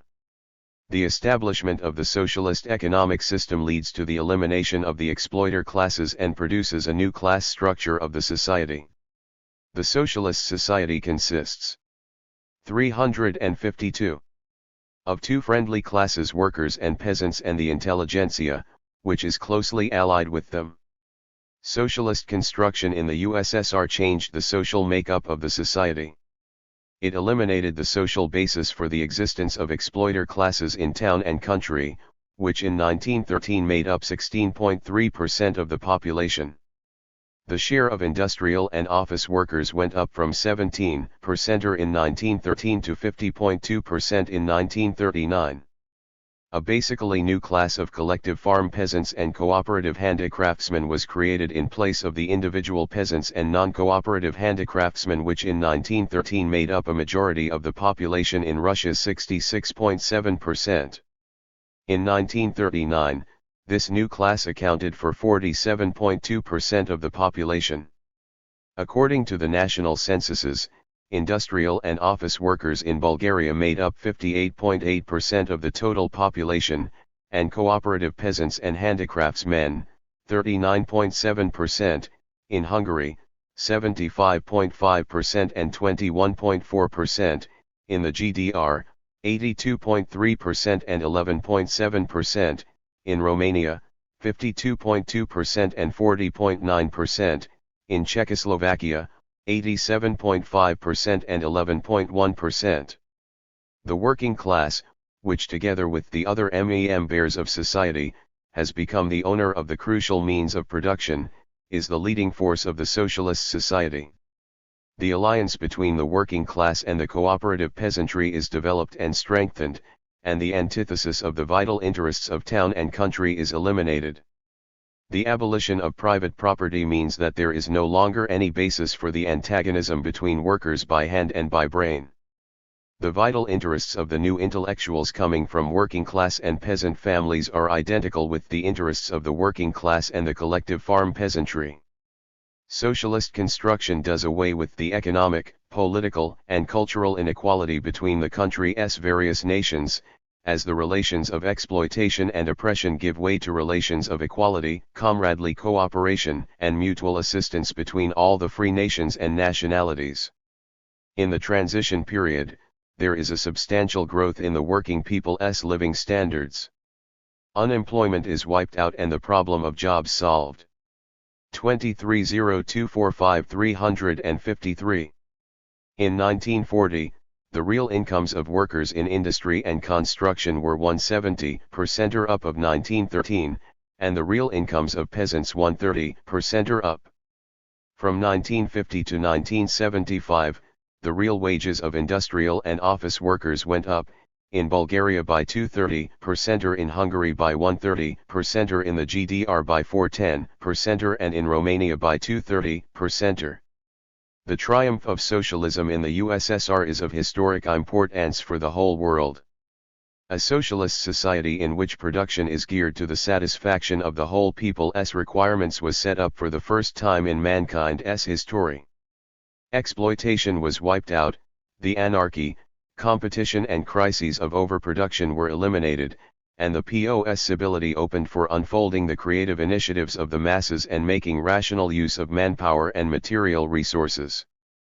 The triumph of socialism in the USSR and a number of other countries led to the emergence of the world socialist system, the most important of the international consequences of the October Revolution, which have determined the face of the present epoch. Specifics of the non-capitalist road to socialism. Lenin says that if the victorious revolutionary proletariat carries on the propaganda of socialism among the peoples of the backward countries, while the socialist governments come to their aid with all the means at their disposal, in that event it will be wrong to assume that the backward peoples must inevitably go through the capitalist stage of development. This has been borne out by history and shows that the historical road of peoples which advance to socialism bypassing capitalism is indissolubly linked with the world revolutionary movement of the working class, and the victory of socialism in one or more other countries. In the USSR, the socialist revolution helped rapidly to overcome the historical backwardness of some non-Russian areas in Central Asia, some parts of the Transcaucasus and, especially, the far north. With the utmost support of the triumphant proletariat of Russia, they advanced from feudal and some nationalities in the far north, from pre-feudal relations to socialism, bypassing capitalism. The Mongolian People's Republic took the road of socialist construction with the Soviet Union's assistance. The Char. 354. Characteristic thing about its development was the formation of socialist relations of production with a relatively low level of the productive forces and the virtual absence of the working class. Nowadays, the presence of the world socialist system creates favorable potentialities for progressive socio-economic transformations in countries escaping from colonial dependence. Progressive development of these countries takes place in different ways, but the basic features coincide. These are the elimination of the positions of the imperialist monopolies, of the big local bourgeoisie and the feudal lords, restriction of foreign capital, the taking over of the commanding heights in the economy by a people's state and transition to the productive forces planned development, as well as the encouragement of the cooperative movement in the countryside, a rise in the role of the working masses in the life of society, and the gradual reinforcement of the machinery of state. With national personnel dedicated to the people, the anti-imperialist role of the revolutionary parties, reflecting the interests of the broad masses of the working people. 5. The stages of the economic maturity of socialism.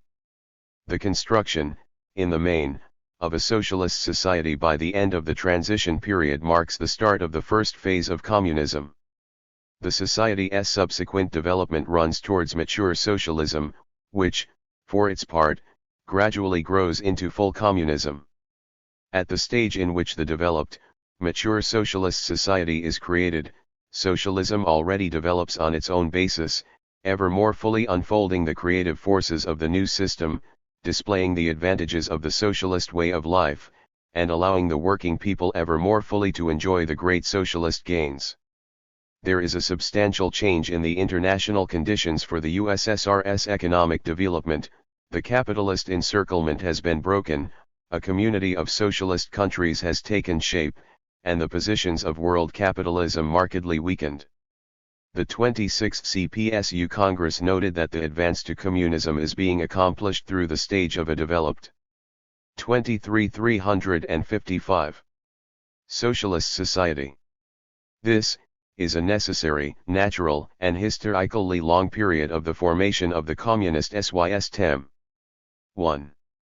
The development of the material and technical basis of socialism. The building of highly developed productive forces through the use of the latest scientific and technical achievements is the basic economic prerequisite for the transition by triumphant socialism to the stage of a mature socialist society.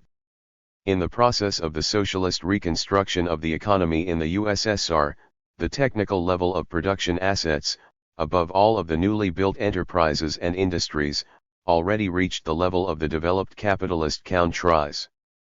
In the subsequent period, together with the acceleration of technical progress, a qualitatively new technical level was achieved along some lines.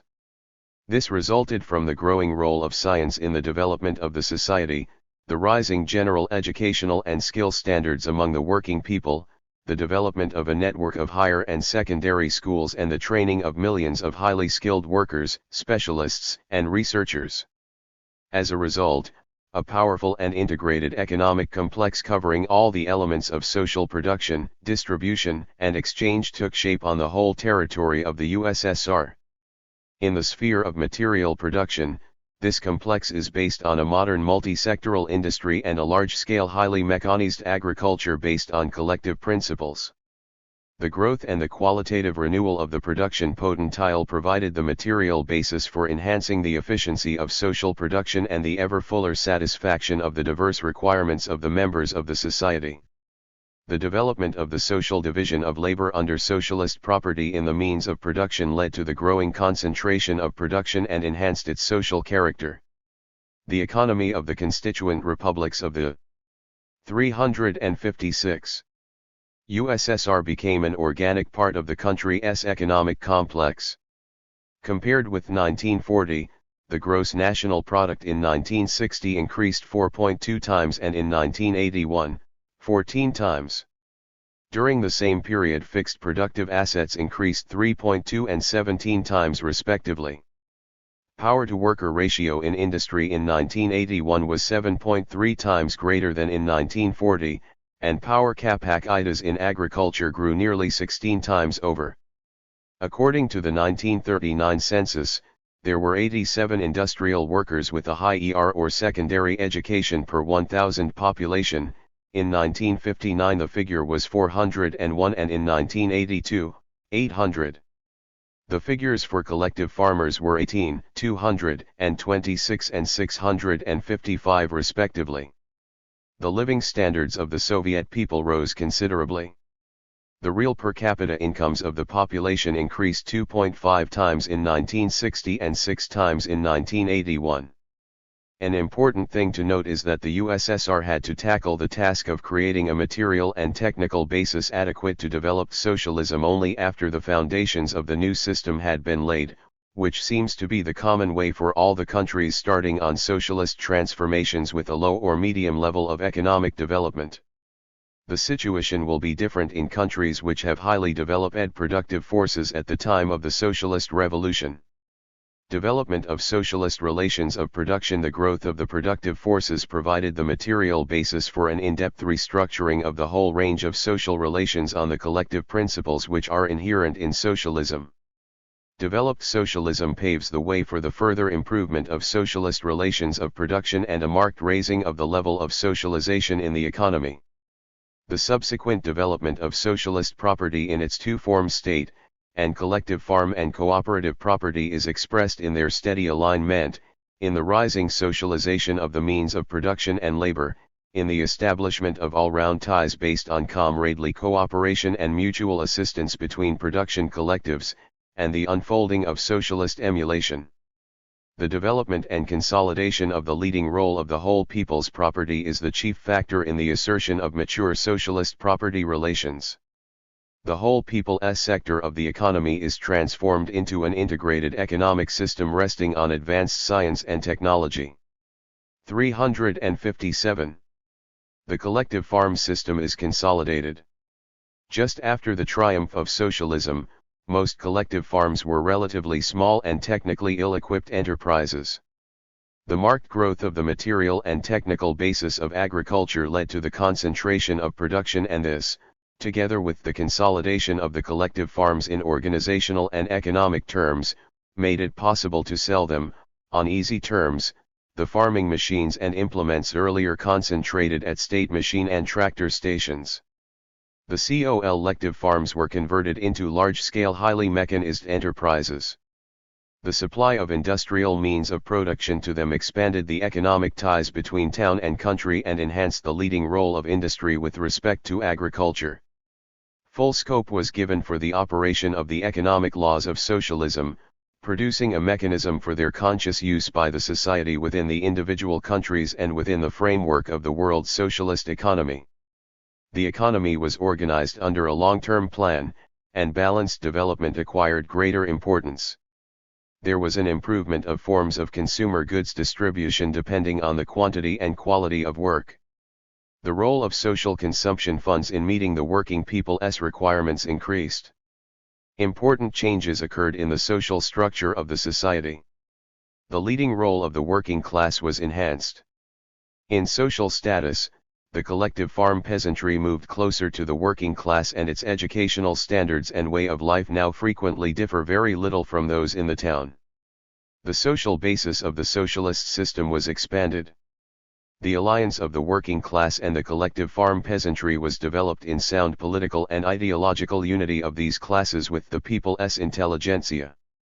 This led to the emergence of the Soviet people, a historically new social and international entity.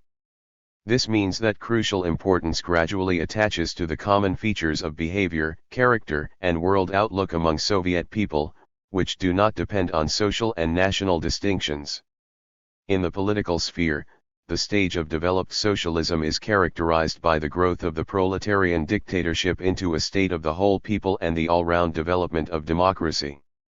The Communist Party's leading role has grown in every sphere of social life. 358. Developed socialism and the STB. A characteristic feature of mature socialism is the conjunction of the achievements of the STR with the advantages of the socialist economic system. The latest discoveries in science and technology bring about qualitative changes in the productive forces, exert an influence on every aspect of material production, and substantially extend the potentialities for its growth. Thus, discoveries in the atomic and molecular structure of matter laid the foundations for the development of new materials. Advances in chemistry made it possible to process oil and gas into plastics and fibers. The study of electrical phenomena in solids and gases led to the development of electronics. The probing of the structure of the atomic nucleus paved the way for the practical use of nuclear energy. The development of mathematics provided the basis for developing the means of automation and control of production. All of this testifies to the emergence of a new system of knowledge about nature, a radical transformation of hardware and technology in production, lesser dependence of its growth on the constraints which stem from man's physiological limitations and natural conditions. Under capitalism, the tremendous potentialities created by the STR are used by the monopolies to bolster their power and boost their profits. Capitalism develops science and technology in a lopsided, distorted way. Under socialism, the objective conditions are created for directing the STR along lines meeting the interests of man and society as a whole. The Communist Party, Leonid Brezhnev noted, proceeds from the premise that building up a new society without science is simply inconceivable. 1. The advantages of socialism over capitalism in the STR are based on social property in the means of production. They consist, first, in the fact that under socialism the STR proceeds for the benefit of the whole of society, instead of the dominant monopoly groups of capital, as the practice is in the capitalist countries. Second, socialist relations of production create the possibilities for the free and all-round development of society's chief productive force, the product. 359. ERS themselves and give them a great stake in scientific and technical progress. Third, scientific and technical development under socialism can be predicted and used in a balanced manner on the scale of social production as a whole. Fourth, socialism paves the way for the full use of the latest hardware and technology in social production for the attainment of high rates of growth in the productivity of social labor. The leap in the development of society's productive forces and the much greater maturity of social relations make for a qualitatively new level in the administration of social production by society, higher demands on personnel, and on the work and organization of all the working people. Developed socialism in history. The stage of developed socialism signifies the attainment by the new society of a stage of maturity in which the restructuring of the whole range of social relations on the collective principles inherent in socialism is completed. The creation of the material and social prerequisites for transition to full communism is set as the immediate task. This is an objective and necessary stage on the way to communism. The restructuring embraces both the material and the intellectual spheres, the whole way of life of Soviet society. For developed socialism to grow into communism, there is a need to bring out and use the increased advantages of the socialist economic system, full scope for the operation of the economic laws of socialism, and its advantages in every sphere of social life. The socialist economy is based on social property in the means of production, it is planned on the scale of the whole country, and is geared to ensuring the well-being and all-round development of all the members of the society. The specific feature of the present stage is that these advantages and the attendant potentialities inherent in socialism as an economic system have been multiplied many times over. The USSR has tremendous production assets based on advanced hardware and technology, a powerful scientific and technical potential, millions upon millions of highly skilled specialists and workers, and a wealth of experience in economic planning and the socialist organization of production. The rising material well-being and cultural 360 and technical standards of the working people promote the development of their creative activity. Much importance attaches to close cooperation among the socialist countries and to their economic integration. The international détente creates the conditions for using the worldwide division of labor. The task is to make fuller use of the potentialities at the disposal of the socialist society. This predetermines the strategy and tactics of communist construction at the present stage. During the 1980s, the Communist Party will continue consistently to implement its economic strategy, the supreme objective of which is steady improvement of the material and cultural standards of the people's life and the creation of better conditions for the all-round development of the individual, based on further growth of the efficiency of all social production, higher labor productivity and greater social and labor activity of the Soviet people. 1. The 11th five-year plan period is an important stage in the implementation of the long-term tasks. It is called on to ensure consistency in the country's socio-economic development and the strategic instructions of the party for the 1980s, considering the specifics of the next five-year period. Section 4. Socialist Production. This section of the book sets forth the socio-economic content of socialist production in the most general terms. On the basis of an analysis of the relations of production and the whole people's property in the means of production, there is a consideration of the basic economic law, which determines the main line of the economic activity of the members of the society, the law of planned and proportionate development of the economy, and other laws of socialism. A study of the scientific principles of planning helps to understand the mechanism by means of which the society makes use of economic laws. Furthermore, the operation of the laws is shown directly in the process of production, in the distribution of the product, and in the process of accumulation and consumption. A knowledge of the economic laws and main trends in the movement of the socialist society provides a scientific basis for the economic policies of the Communist and Workers' parties of the socialist states. Socialist production is characterized in the works of the classics of Marxism-Leninism. The actual processes leading to the formation of the socialist economy in the USSR were summed up by Lenin for an analysis of the substance of socialist production.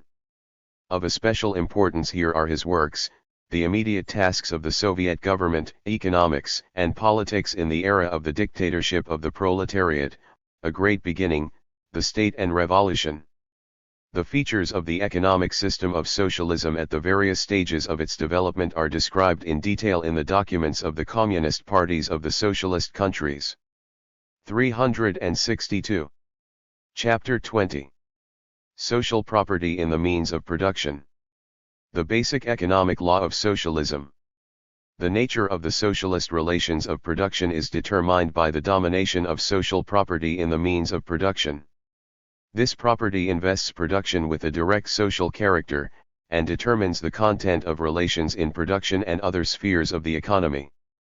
Article 10 of the Constitution of the USSR says, "The foundation of the economic system of the USSR is socialist ownership of the means of production in the form of state property, and collective farm and cooperative property." That is why any analysis of the relations of production under socialism has to start with the relations of social property to show the functioning of the society as an integral whole. 1. Socialist property in the means of production. Socialist property in the means of production as an economic category. Socialist property in the means of production as an economic category expresses the relations between the members of the socialist society in their joint appropriation of the material conditions of social production. In content, social property differs radically from all the earlier types of property in the means of production.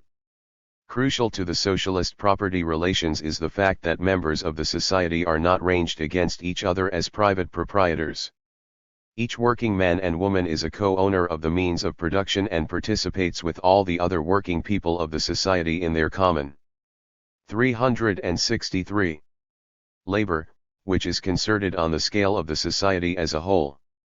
Together with the others, each also enjoys the fruits of the collective labor. Since the means of production belong to all the working people, they cannot operate as capital. Under socialism, there are no antagonistic classes, and this makes it impossible for man to exploit man. The means of production constitute the material conditions for the free labor of the producers, and a means for raising labor productivity and well-being, and for the free and all-round individual development of all the members of the society. That is why one of the most important principles of the CPSU's economic strategy is the fostering of a responsible attitude towards socialist property. Socialist property in the means of production determines the new mode of conjoining labor power and the means of production. This is not effected through the labor market, but directly, because in the socialist society producers are simultaneously joint owners of the means of production and workers.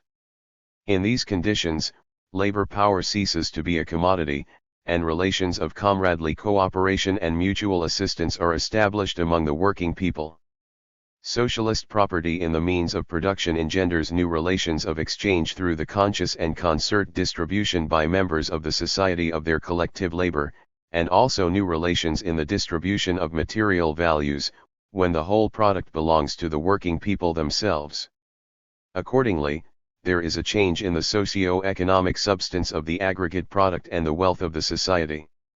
The aggregate product of the socialist society consists of the material values produced by the society over a given period.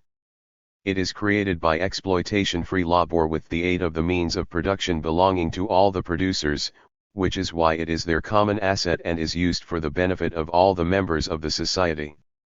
Whereas the social nature of the capitalist relations of production is covered and is only expressed in haphazard market relations, the product of labor socialized on socialist lines is a direct social product, and its production and distribution are regulated by the society under a plan. Socialist property in the means of production also determines the nature of the relations taking shape in the consumption of material values. The instruments and objects of 364. Labor are jointly consumed by the members of the socialist society in the process of production. The goods and services which go to satisfy the citizens' personal requirements are consumed both through social consumption funds and in proportion to each citizen's labor contribution to the development of production. The means of production and the articles of consumption accumulated by the socialist society constitute the national wealth of the socialist society. The national wealth being an asset of the working people themselves, it serves as the basis for raising the material and cultural standards of all the members of the society. Consequently, the complete domination of socialist property in the means of production signifies the establishment of a fundamentally new system of relations of production, distribution, exchange, and consumption of material values, a system which differs radically from the capitalist system of production relations. All the transformations aimed to assure every citizen of fitting living conditions are connected with social property. The concepts of freedom, human rights, democracy, and social justice are filled with a real content. Socialism has developed among its citizens a sense of being the true masters of their country. It has made it possible, for the first time, to spread the principles of democracy to every sphere of life in the society, including its basis, the relations of production. The domination of social property in the means of production is the main characteristic feature of socialism. However, bourgeois economists claim that social property is not essential to a definition of socialism. The economic role of the socialist state. Engels says that in a socialist society the laws of his own social action, hitherto standing face to face with man as laws of nature foreign to, and dominating him, will then be used with full understanding, and so mastered by him. Engels characterized the new state of society as the humanity's leap from the kingdom of necessity to the kingdom of freedom. 1. The socialist state, resting on social, above all, the whole people's property in the means of production administers social production on the basis of cognate economic laws, and this gives it a special economic role to play. The lines of the state's activity and its economic, internal, and foreign policy are determined by the Communist Party. If the socialist society is to develop, the state's economic policy must proceed from the interests of the whole people and harmonize the interests of all classes and social groups. The state's political and economic activity are interrelated. Politics, says Lenin, is a concentrated expression of economics. 1. The influence exerted by the socialist state's policy on the economy is progressive because it proceeds from the objective requirements of the development of the productive forces and the relations of production, meets the interests of the producers, and ensures the further strengthening of the relations of comradely cooperation and mutual assistance among all the working people, workers, peasants, and intellectuals.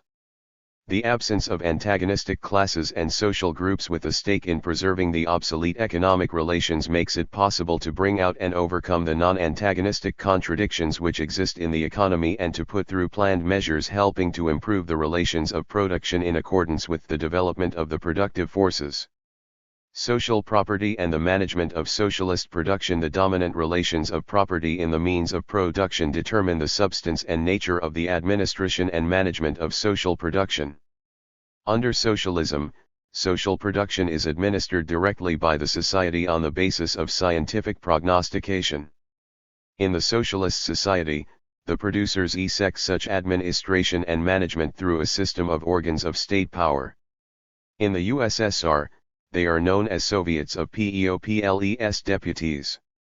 Article 93 of the USSR Constitution says, Soviets of People's Deputies shall direct all sectors of 366.